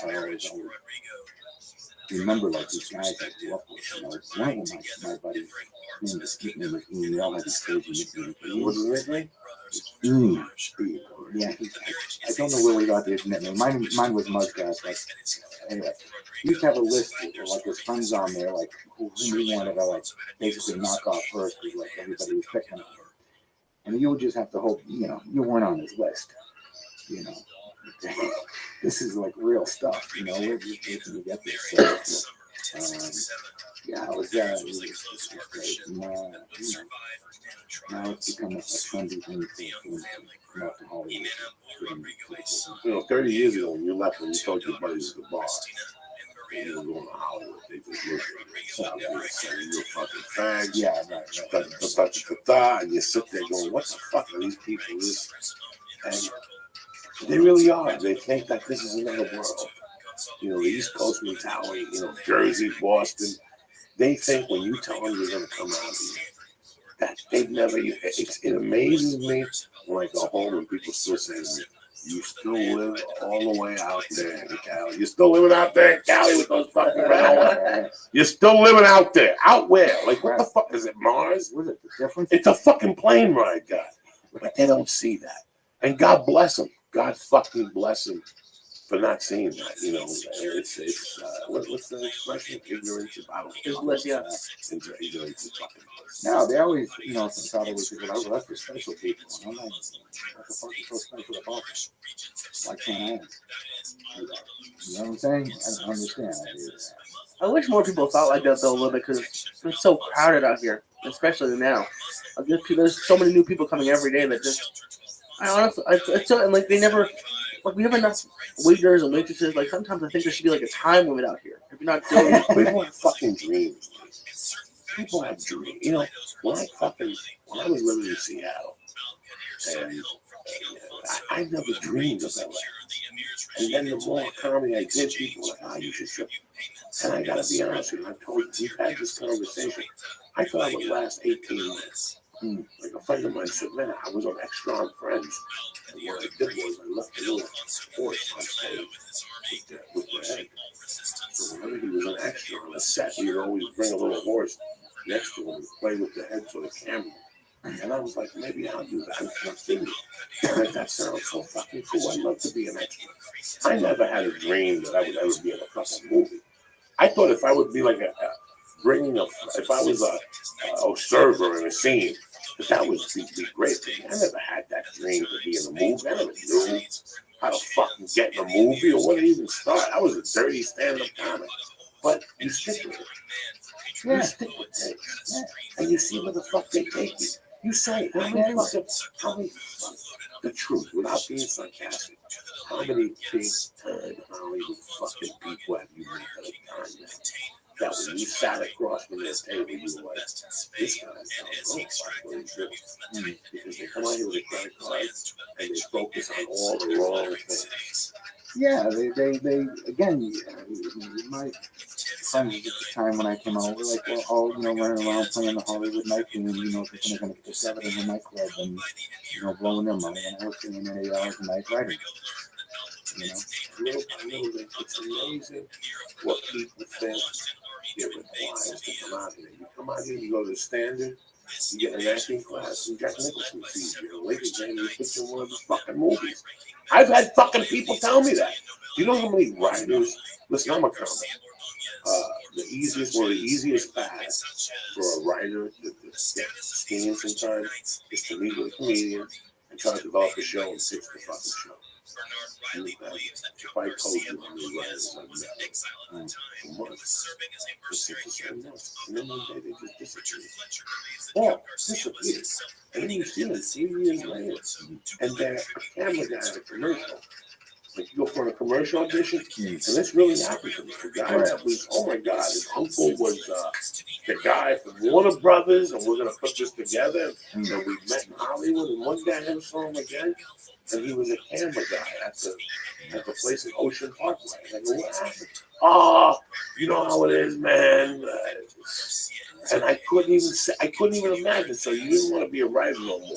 So now you're that camera guy at the audition. The guy so it's amazing how overnight he was going to write the next big TV show. Like that just switched. My dream has never changed. My dream has never changed. I don't even know what the fuck my dream was when I got it. I just was happy to just stand up and be alive. I swear to God, I was just happy. I didn't pick up and say, I'm moving to LA to become a fucking star. Like, that's fucking ridiculous that you wouldn't know what goes into it. And you see them. You see these fucking girls at parties hanging out with fucking fake producers, the Arabs. They say they're produced. Next thing you know, they're sucking a dick with sand on it. It's a fucking nightmare. And then they realize what the fuck happened. Comics. You know how many comics I came out here with that said this was it, that said it was going to go for it? And then you see them on Facebook 4 years later. They're married, they live in Nantucket. You're like, how the fuck did you end up back in Nantucket? Obviously, your dream wasn't fucking big enough. I don't mind somebody having a dream. I don't mind somebody having a dream. But you don't have to have a fucking dream. It's what keeps you alive. I understand what you're saying. There's enough waitresses. What the fuck? You gotta have a fucking dream. Yeah, no, I agree with that. It's just sometimes out here, so like when you're sitting in traffic, you're like, God. And like, so like, I've had people say, oh, I'm gonna come out here, but I'm not. Like you said, like they said, I'm not ready at the acting class, or I'm not gonna take this job because it's not an editor. I'm gonna wait for that. I'm not gonna take a production assistant job. It's like just that sort of stuff. I respect guys like that. I respect guys like that came out here and stuck it out. And adapted. That's the word. You have to adapt. Yeah. You have to fucking adapt. 4 years ago, I remember people talking about podcasting. And people saying, "Hey, you fucking retarded? That's not going to work." A stupid radio. They got radio. We heard it. We heard it. I was hearing it. And 4 years fucking later, we've been doing this one for 2 years. There's a lot of comedians that still won't pick up and do a podcast. Or if they do a podcast, they do it completely wrong. They don't express what the fuck they're thinking. So people listen to it and go, "This is a TV show. You're not telling me what you're really fucking thinking." I want to hear what Paul Finelli has to say. That's why I do this fucking podcast. Sometimes people, you say fucking racially insensitive shit. You say fucking something that you're sitting, but it's what's really in your fucking heart. If not, just wait till I get on a TV show and you can watch me do somebody else's fucking lines and play the nice guy. "Oh, I met Paul Murray. He seemed like a nice guy." What the fuck is wrong with you? He adapted. Yeah. He fucking adapted. That's you know. And I'm sure a lot of people who you talk to writing will say, "Well, I only write big movie. I only write studio pictures." And you're like, "Well, and you're writing plays and shorts, and you can't just Who writes a studio? Who sits there and says they write a studio picture? Every Bravo's fucking studio. Writes a script. My friend student writes a script. He's just a guy writes a script. And he gets a call from his agent, and he wants to go work for Sylvester's home. He goes to work for Sylvester's home, never hears again about the script. And next thing like friends, his fucking script. He takes Sylvester's home to the court and fucking leaves. And now his name is on all three of them. He also did the other movie, Godzilla. Oh, wow. That was his movie. He wrote that also. But he didn't know what he was writing. You just have to keep fucking writing. Yeah. And eventually, Sylvester Stallone will steal it. You sue him, and now you get your name on the fucking map. But, how did that guy feel? He went after stuff, these are just, that's a dream. Yes. That's a dream, You just don't write a fucking thing. "Oh, I'm going to write." You write. You write. The biggest misconception people have, and it's amazing. I think I'm like a guy, Chris Penn. When I first got into comedy, one of the guys that worked with me, his name was Chris Penn. And we just worked the road. We were just road dogs. We used the road dogs, no Hollywood. And he played the tambourine, and we went out with drink, and he goes, "Hey, tequila," and he was one of those guys after a show, he cut it out. His audience drinks more than any other audience, and he does this to make $37,000 a year, and he bought a band, and he did all this shit. He once told me how much he loved. Everything he did was for the money. "Man, I'm going to sell t-shirts, and then I sell ukuleles." And then, guess what? I never saw him again. This is 2000. This is 95 when I worked. And then 99, I went to fucking comedy store. 3 times. And he walked in with a lot. And he's like, "I'm thinking of moving out here." And I'm talking to him. And I knew that it wasn't his passion. I'll do comedy in front of 2 people for free. Guess what? I have more fun doing comedy for free in front of 2 people than I would if it paid me $3,000 for 200 people. Sometimes, for me, doing when I went to Kentucky, I did the show, and they said, "You didn't get paid." I didn't do it to get paid. Sometimes it's just nice to fucking do comedy. I love it. I would do comedy whether you gave me $2 or whether you gave me a fucking cheeseburger. That's the difference. A lot of people put a dollar sign on everything, and that's what Chris Penn did. I mentioned him in the podcast on Joe Rogan. About 3 months later, he hit me up on the Green Beach thing. "Yeah, I'm here, living in Malibu." He's probably selling real estate. He never got it. And a lot of people don't get it. People will tell you, "I want to be rich." What the fuck are you going to do with it? What the fuck are you going to do with it? When I wanted to be rich, and I was selling drugs and mugging people and all that shit, I wasn't happy. Now that I'm not rich and I make it from month to month, I'm having a great fucking time.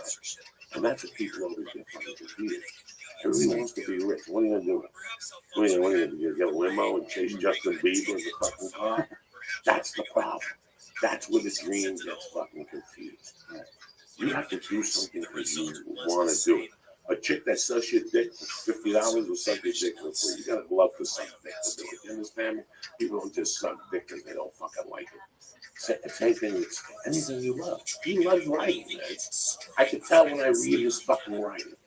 This guy loves what the hell he's doing, And that's the biggest misconception about Los Angeles, California.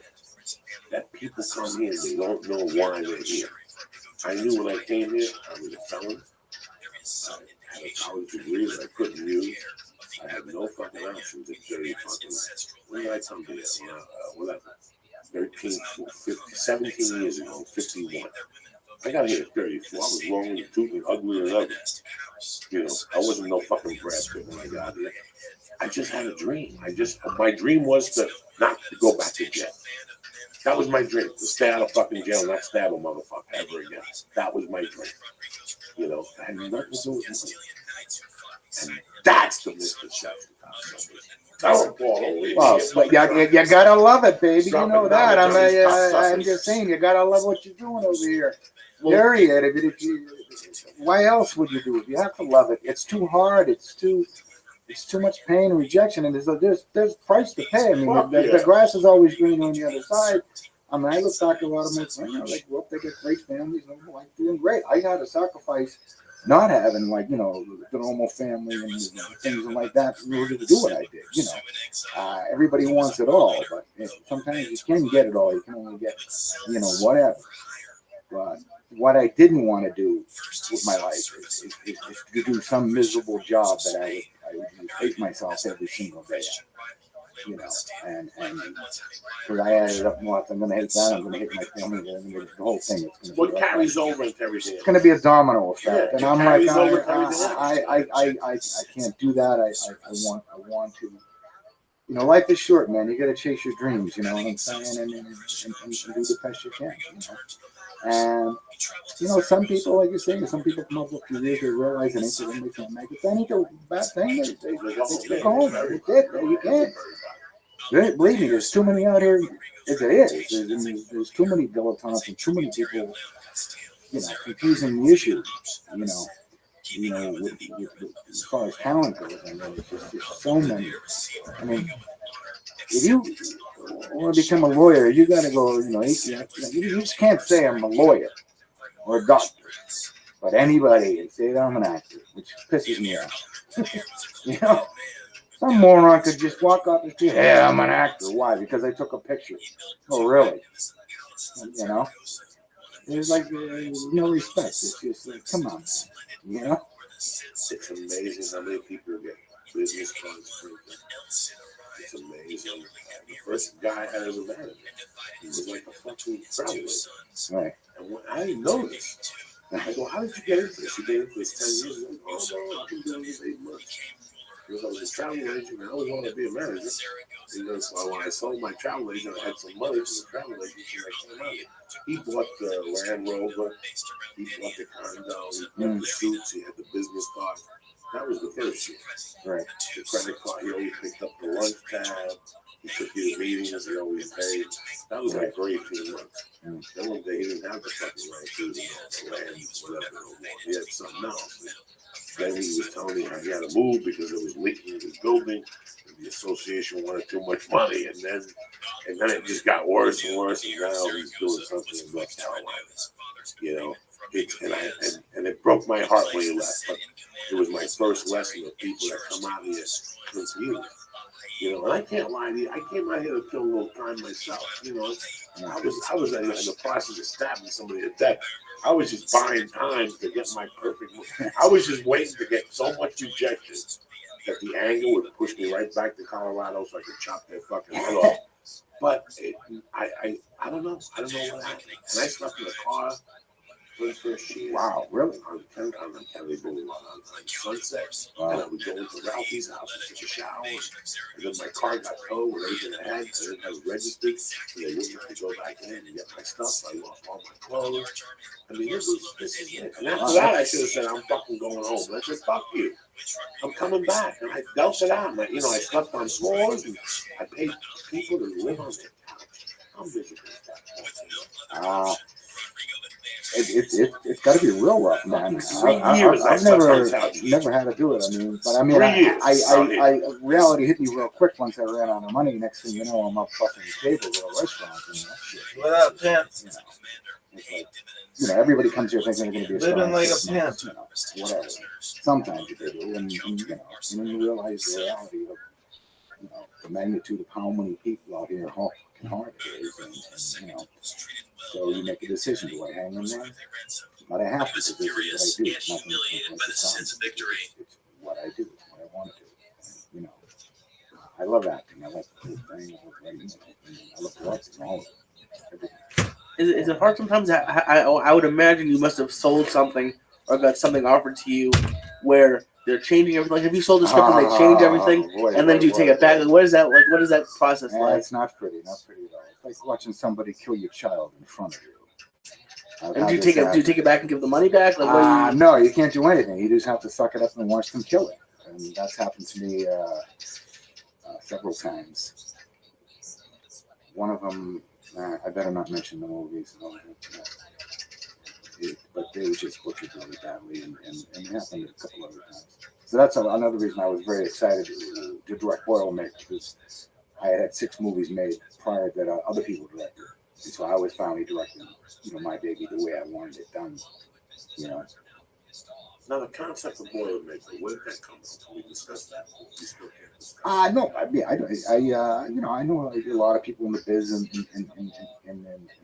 certain what they call rooms out there and stuff, and I just thought it would be a really cool concept of a hostage situation. You know what I'm saying? To be in that environment, and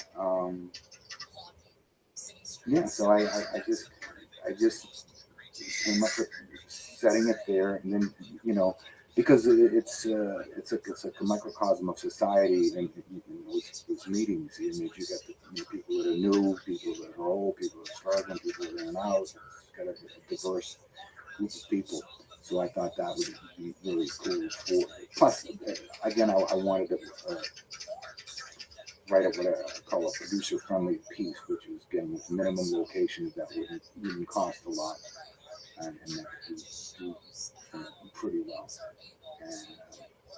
And so it's 2 for 2 in film festivals, 1 on both. So deals the distribution, but it's amazing that you go to movies for a long time and you watch these fucking movies, and all of a sudden one day you start shooting movies. You're in movies, you shoot one scene. For 5 years I shot one scene. Thank you, Mr. Diaz. Diaz is rapping that, and you shoot one fucking scene, and you go home, you come in, Lee, get the fuck out. I handcuff you, or smack you, or whatever the fuck it is, and you leave. When I shot Boilermaker, it was one of the first films I did the whole film. Right. And that's a complete different learning experience. Right, because you get a real part. You got a character that's got a whole thing here. You're not just coming in with the one-line bullshit. Most people, you got that character's got to carry all the way through, man. Yeah. It was really weird to do, and when you watch it, that's when you really start learning about Jesus Christ. I did that wrong. But it's amazing that to do one movie, one scene, and then this other fucking film where you're in the whole film, and to watch it play out. It was huge for me. That was one of the films that I hate watching myself. I will not watch myself. I don't want to hear myself in sets. And that was one film when it came out that I went to watch it. Where did you play that? Fine Arts in Wilshire and Beverly Hills. Yeah, that was a great screening. That was a great screening, and it was amazing. I had somebody in there from the program. Yeah. I took a friend. They were a bunch. And how she spoke to me about it afterward. And, you live out here, you have no control of what you do. When you pay me a certain amount to be in your movie, I don't know what I'm doing. But I tell you what, when I did The Longest Yard, when I first watched the first screening of The Longest Yard, I wanted to cry. I wanted to fucking cry because it wasn't what I shot. It wasn't the scenes that I shot. What do you mean?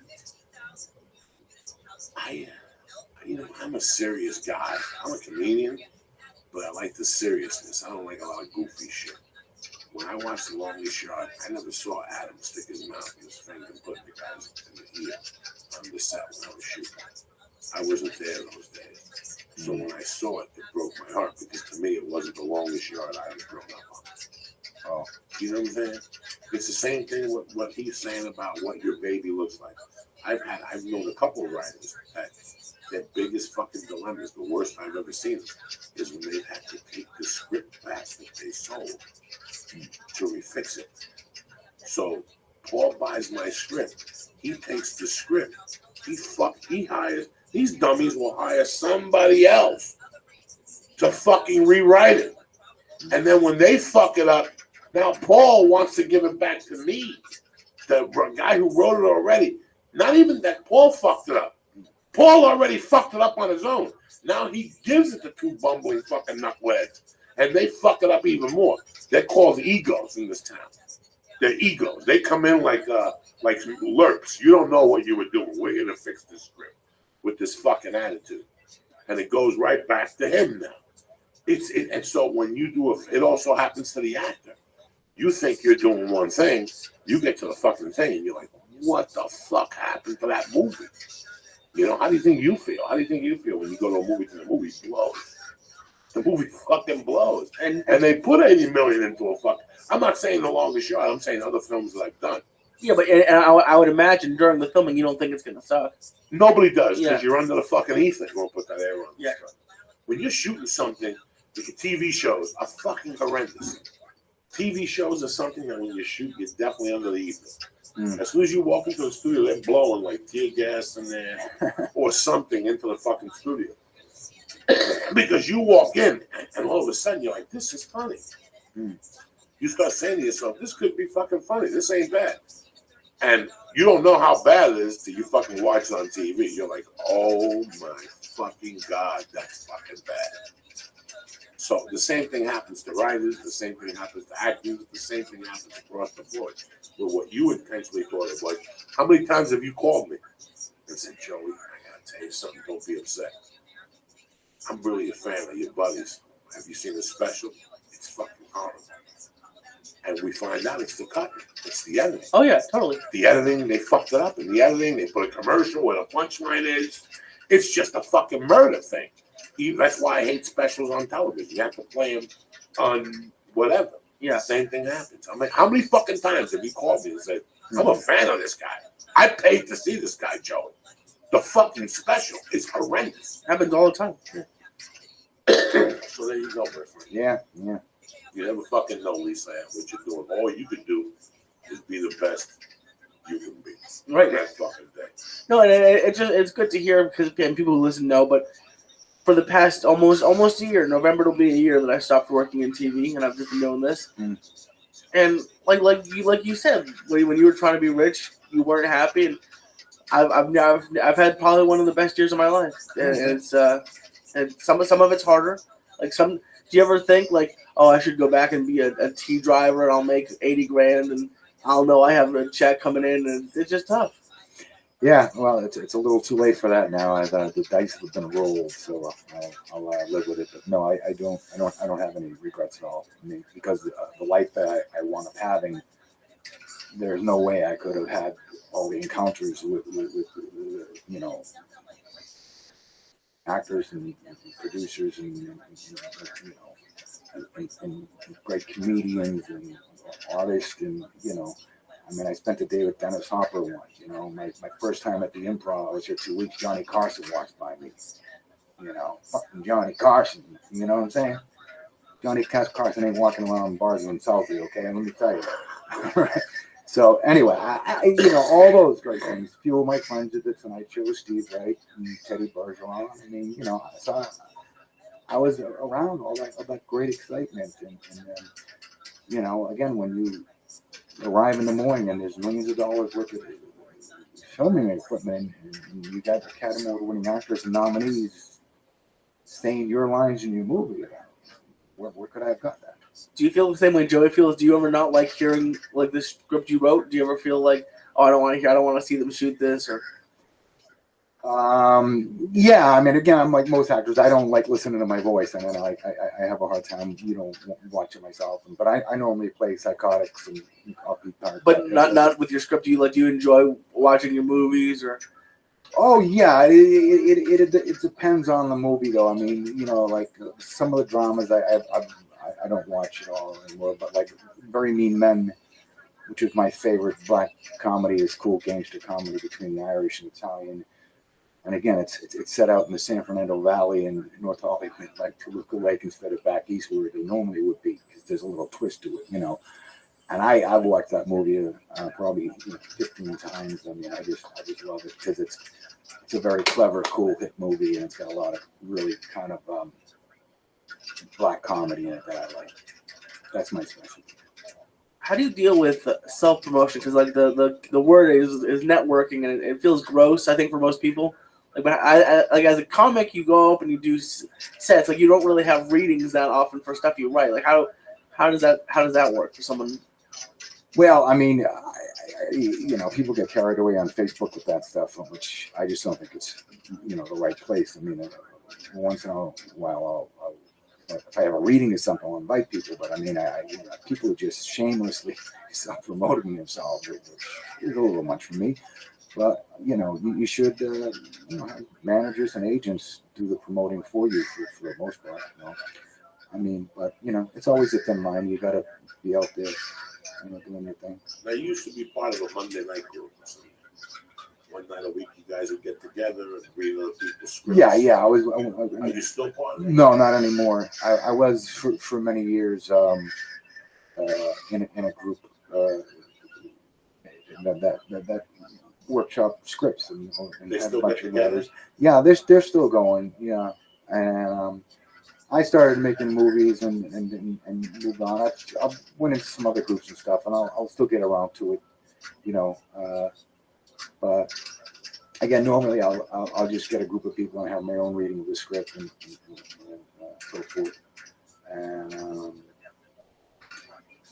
it's I'm playing a little redneck in a movie coming up in 2 weeks, so I'll enjoy that. I play like, I'm Southie, but I play rednecks. I don't know. I'll have like a beard and you won't even recognize. Plus, I won't even talk with the same accent. I'll have that redneck accent. That's always fun too. I don't like actors just play themselves over and over. I like, if you look at my reel, you'll see like there's 8 different guys. There's an Irish accent, there's a Mexican, not Mexican, but redneck and so forth. So but you're gonna deal with a little bit of typecasting. It's all there is to it. You're gonna get what you're gonna get. I'm never gonna play the nice father and nice guy. I'm gonna play a little bit of a offbeat psycho bad guy or whatever. But I like that you sold scripts. Like most people wouldn't even fucking talk to you after they sold one script. We were in 6 or 7 scripts. You've had some movies made, but you still will play an actor for 2 or 3 days, and that lets me know that you're, there's something to that. I've always respected that. Well, I love it. You do whatever the fuck you gotta do. Like you said earlier, I do it for free. I do it for $100 bucks. I do it for $100 a day. Whatever they're gonna give me, I'm gonna do it. And depending on the amount of money they pay me, is not gonna decide on how good of a job I'm gonna be. I'm gonna do the same bang up job no matter what I'm getting. Fuck yeah. Whether it's just a reading for free or $100 a day or whatever, I'm going in all out. All out. Oh yeah. That's because that's my reputation. That's my name. That's what I'm selling out there. You know what I'm saying? Irish and shit.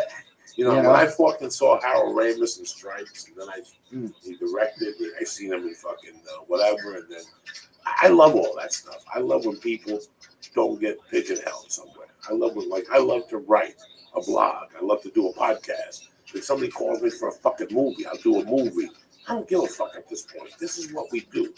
We express ourselves, whatever. I'm not sitting here telling you I'm an artist, because I'm not. I'm just a fucking felon fucking comic, who does this shit. I just love every aspect of it.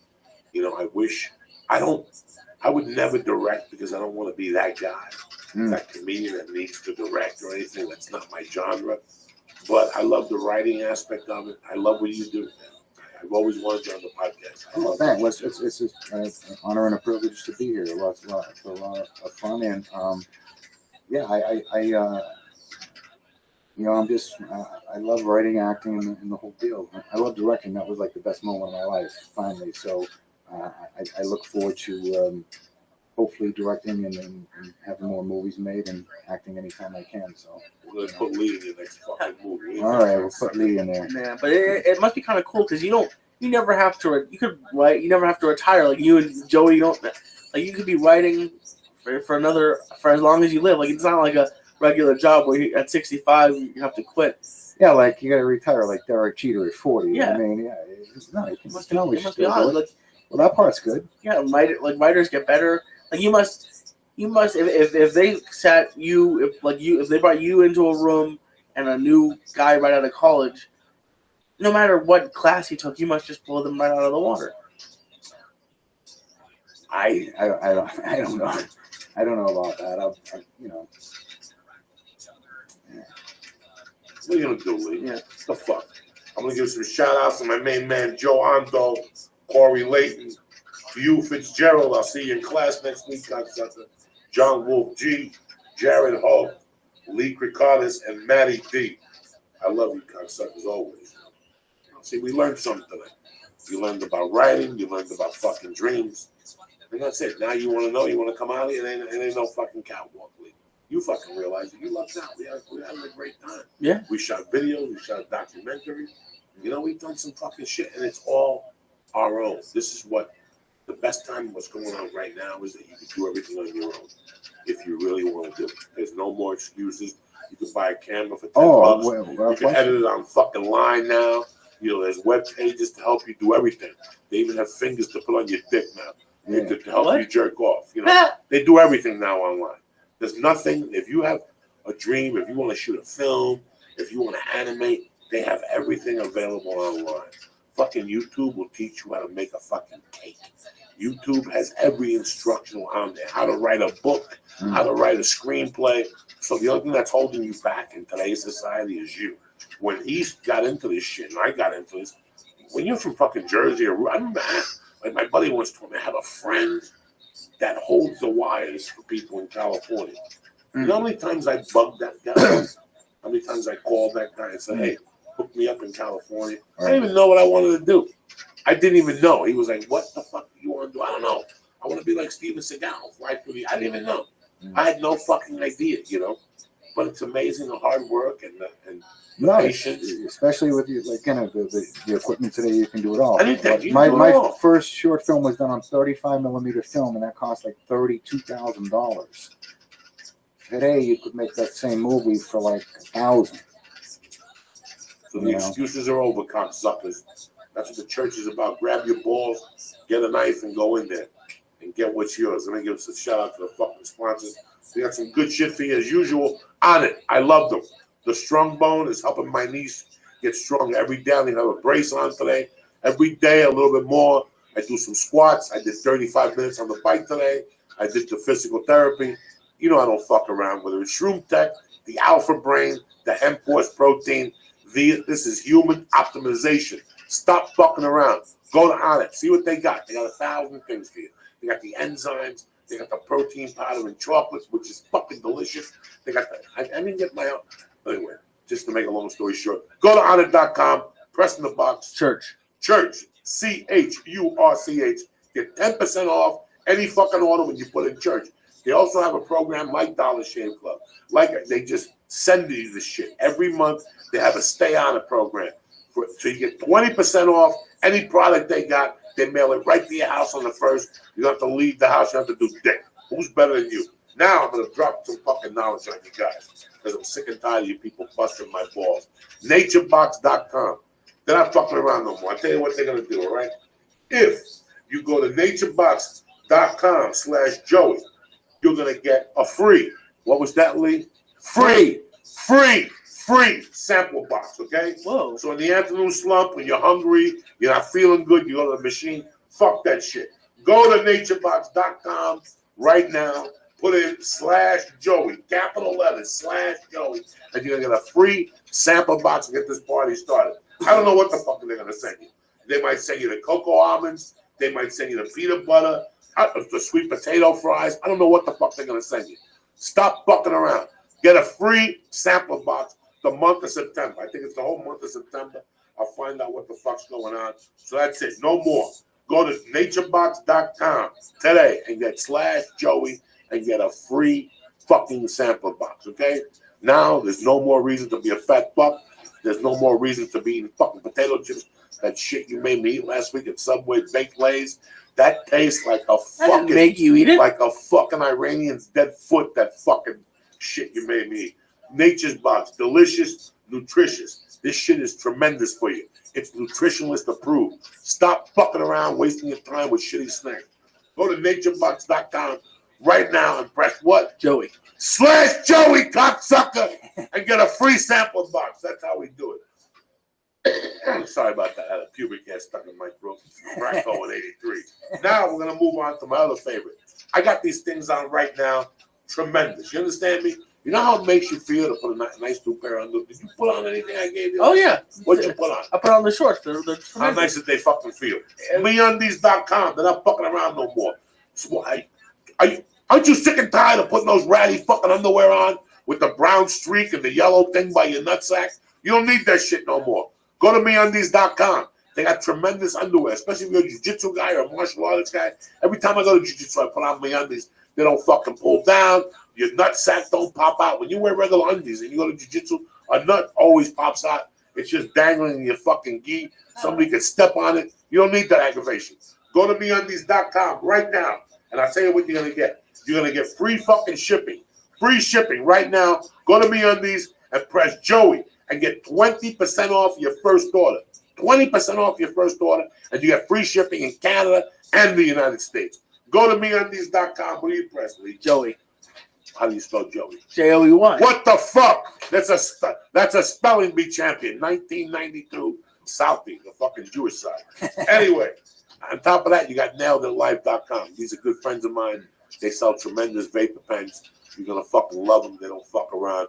Go to NailedItLife.com and press what in the box? Mention Joey Diaz. Mention Joey Diaz and get what? 20% off your order. 20% off a $50 vape pen. That means you get it for $40. The thing lasts. It burns oil. It burns fucking wax. It burns your ear wax. Whatever the fuck you need, go to NailedItLife.com. And as usual, my fucking I love these people. HitE6.com. They got cigars.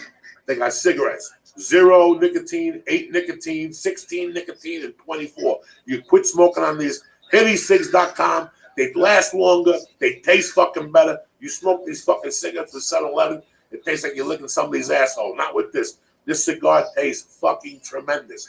And the HitE6, and let me tell you something, you get 1,200 hits per fucking HitE6.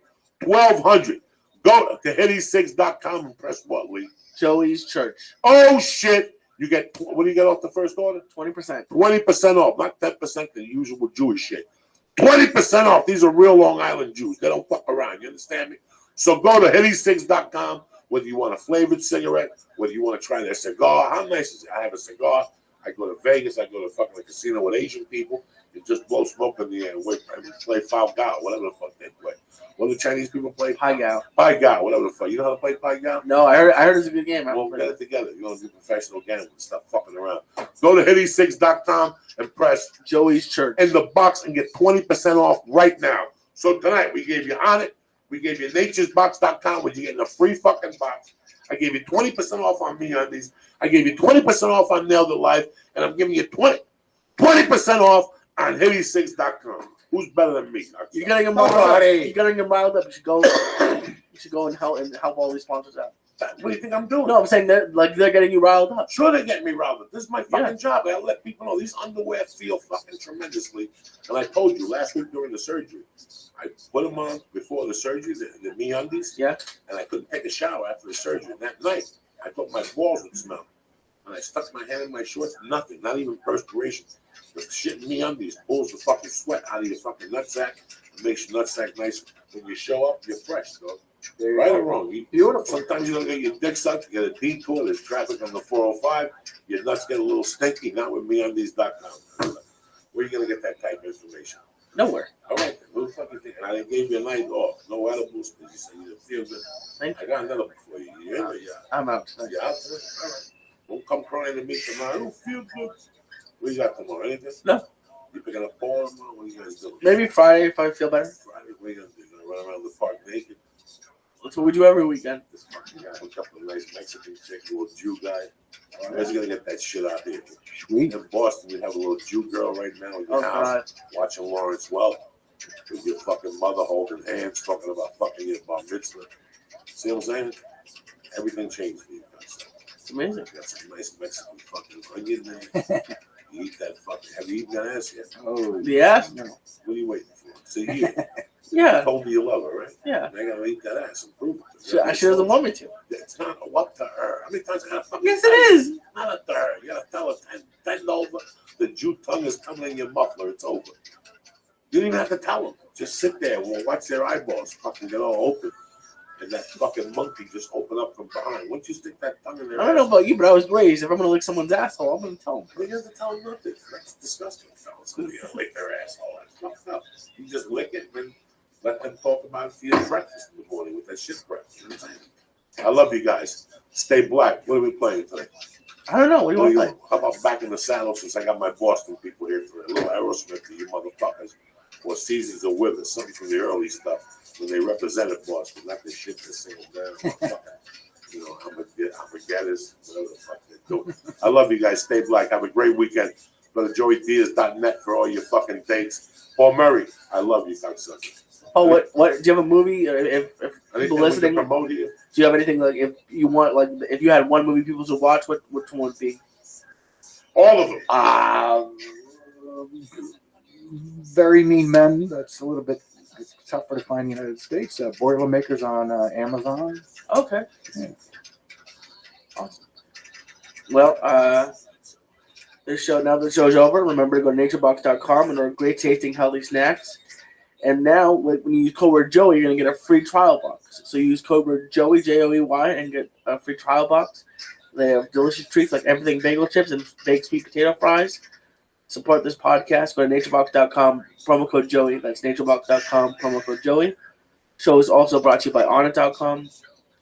Use code word Church to get 10% off of your order of anything like Alpha Brain, New Mood, True Tech Immune, True Tech Sport.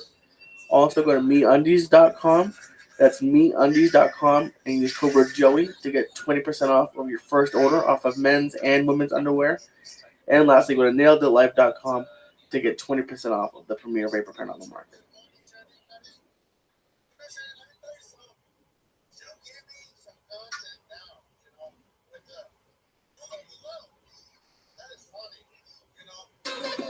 Oh shit, I'm taking you back old school.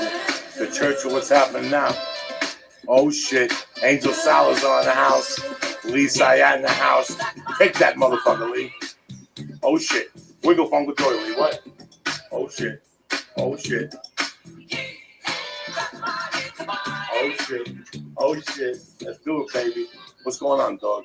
What's going on, buddy? Where the fuck you been? You show up coughing. You lost weight. Your head's all red. Well, it helps when you don't have to eat. What? You didn't eat all weekend? No, I started eating again maybe Friday. I had like a bowl of soup each day. A bowl of soup like Papillon and shit. Meanwhile, you live in Sherman Oaks like a doctor. You. Yeah, I know. I just did. I recently had to start paying for my own health insurance because at 26 you can't be on your parents anymore. How much a month? $300. Oh shit! So Yeah. you might as well go to that fucking doctor. I told you. Once you get insurance, if you got a fucking headache, I go to the doctor. I don't give a fuck. Yeah. You give me one of those $90 aspirins. Fuck it. Yeah, it's crazy how much of a money grab it is. Like with the medication. Oh, we don't have a generic one, so these pills are $50, and it's crazy. It never ends. They bang you every fucking end.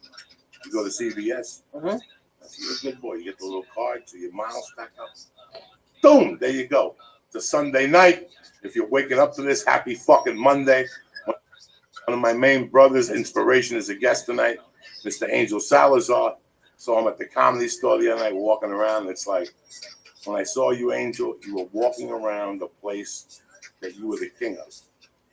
And better yet, that was the first time you saw me there sober. You were sober. Yes. You were fucking completely sober. Yes, you were. I was sober. That's amazing. The Angels here with Dude, me tonight. What's up, brother? Does your audience know about the movie Scarface? Yes. They do? Who doesn't know about the movie Scarface? Everybody knows about the fucking People in movie Nigeria Scarface. know about the movie Scarface. Do they know it's me, Chichi? They know it's you, Chichi. Okay, cool. And even if they don't know, they'll fucking find out. If they don't know, well, they know. What's up, Papa? Man, I'm having a good time in LA. How long have you been in LA for? How many weeks? Well, I did Las Vegas, went to Reno, Lake Tahoe, and then came here on Monday. I've been here since Monday. Now, Harry Basil called me up 2 weeks ago, and he goes, can you fucking believe Chichi? He goes, this morning I'm driving. I see him at 11 o'clock in the morning walking around the street. The night before, he was at The Bellagio with Al Pacino. Oh, and then the next day I was sleeping in the street. No, you were not. You were. Yeah. You were. Well, guess what happened? I was playing across the street from the Bellagio, dice, and I was so wasted, drunk that I didn't feel like walking to the Tropicana. So there was a bunch of homeless there. I'll take a rest here. I'll take a break here. I fell asleep, and people recognized me because my face is on the marquee in Las Vegas Boulevard at Tropicana. Angel Salazar live in concert, and people who saw me sleeping in the street said, "Man, those cheap bastards didn't give you a room." It's a motherfucker in Vegas. We have to walk back to your hotel. Sometimes it's too far. It is. Yeah. Everything in fucking Vegas is too far. So Harry Bass is looking for me, and he's on the phone, and he's on the corner. Angel, where are you? And I go, over here. It was a rough night. So guess what he did? So that Harry Bass told me that all week in the green room, there's going to be nothing but booze, vodka, wine, everything. Well, after that, he closed the bar.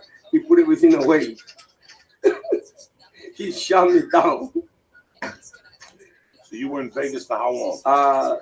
1 week. 1 week. Yeah, but the show went great. That's what he said. And he said innovation was great. No, he said you were fucking them up. It was like a rock concert. You've been getting standing ovations for 20 fucking years. Right? 20, and I used to tell guys, like the best deal in the market. You guys are paying on Angel get a standing ovation every fucking show. Yeah. It's funny, man, that you're still doing your thing, Angel. And a lot of people at home don't know that this career has peaks and valleys. Right. And as long as you keep doing jokes and shit, you're always gonna work. You always work. Right. You always fucking work, man. This is the kind of profession that it's hard to give it up. It stays with you forever. Look at Dan Rickard.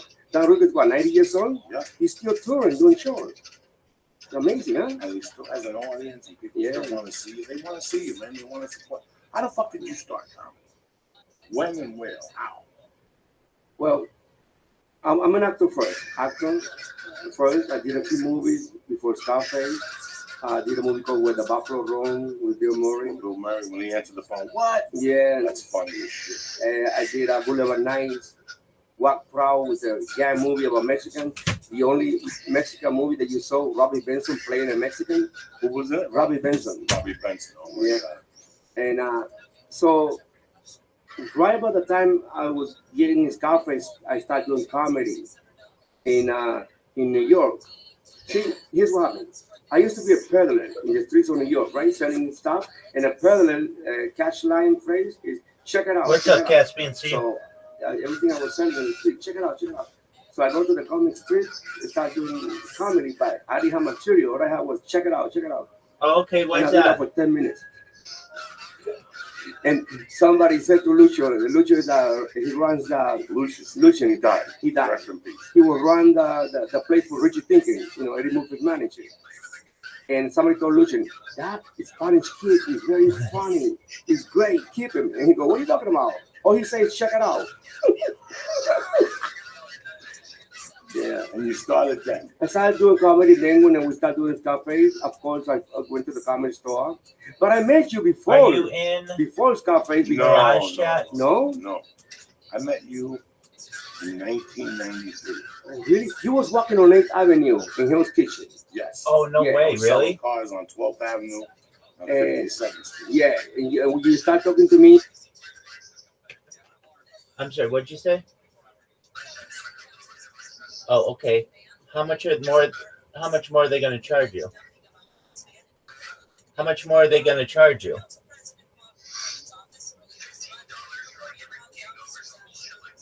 Oh, huge amount. Dog, so you should just be off the internet. Or not that, dude. You just got to call them and say how much is unlimited internet.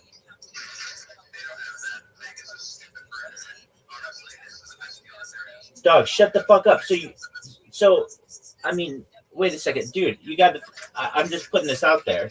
I don't know what the message says, but basically, you know how much $15 is per gigabyte? That you're gonna get a bill of like $1,200.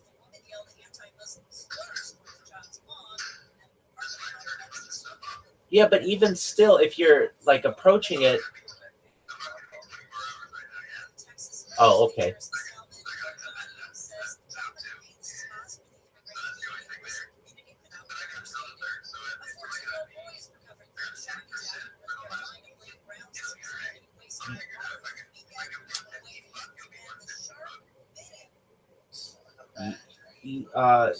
Yeah, but it's not going to be just 115. It could be like 60-15. 60 gigabytes is nothing, man.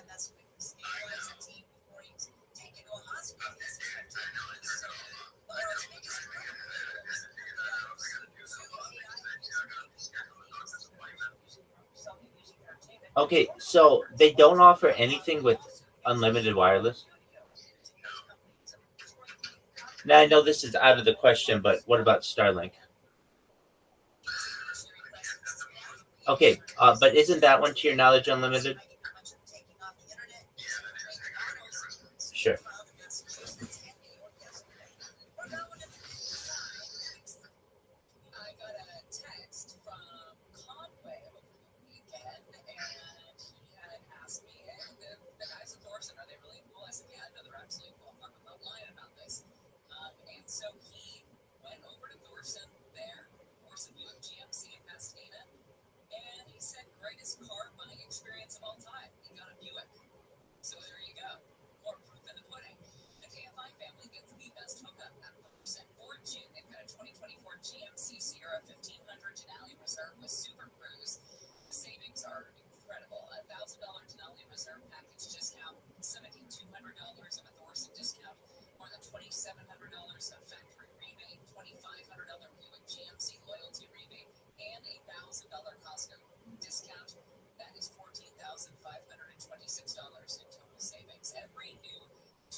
Wow, I cannot believe this issue regarding your internet.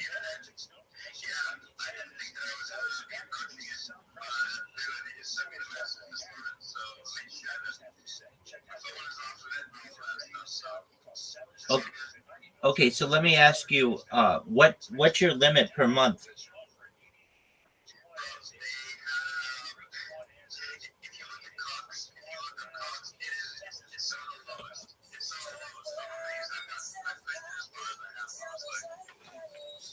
Like,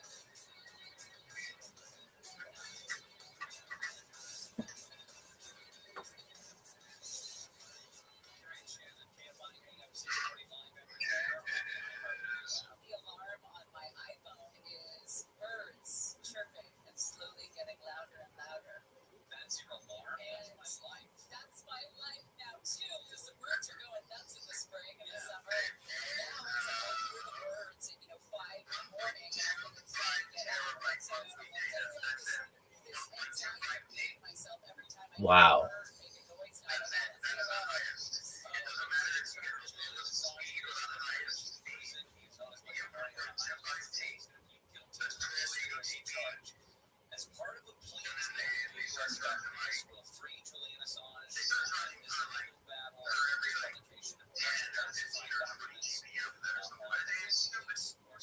So it's not every gigabyte. Okay, I got you. So it okay. So all right. Well, there goes your 24/7 idea. Unless is there a way to do 24/7 with getting around that?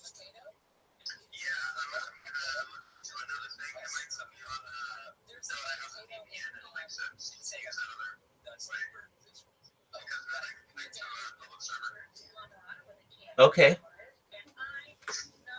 Can you do that now?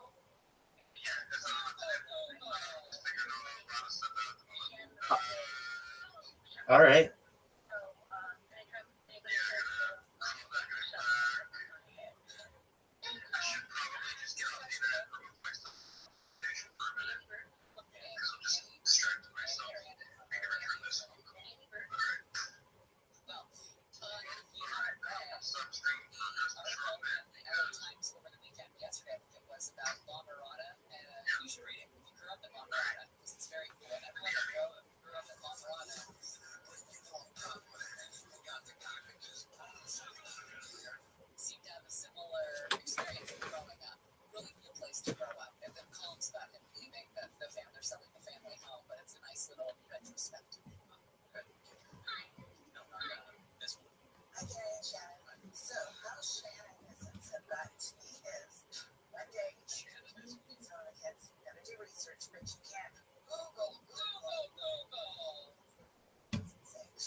Standing on a corner, how can you tell which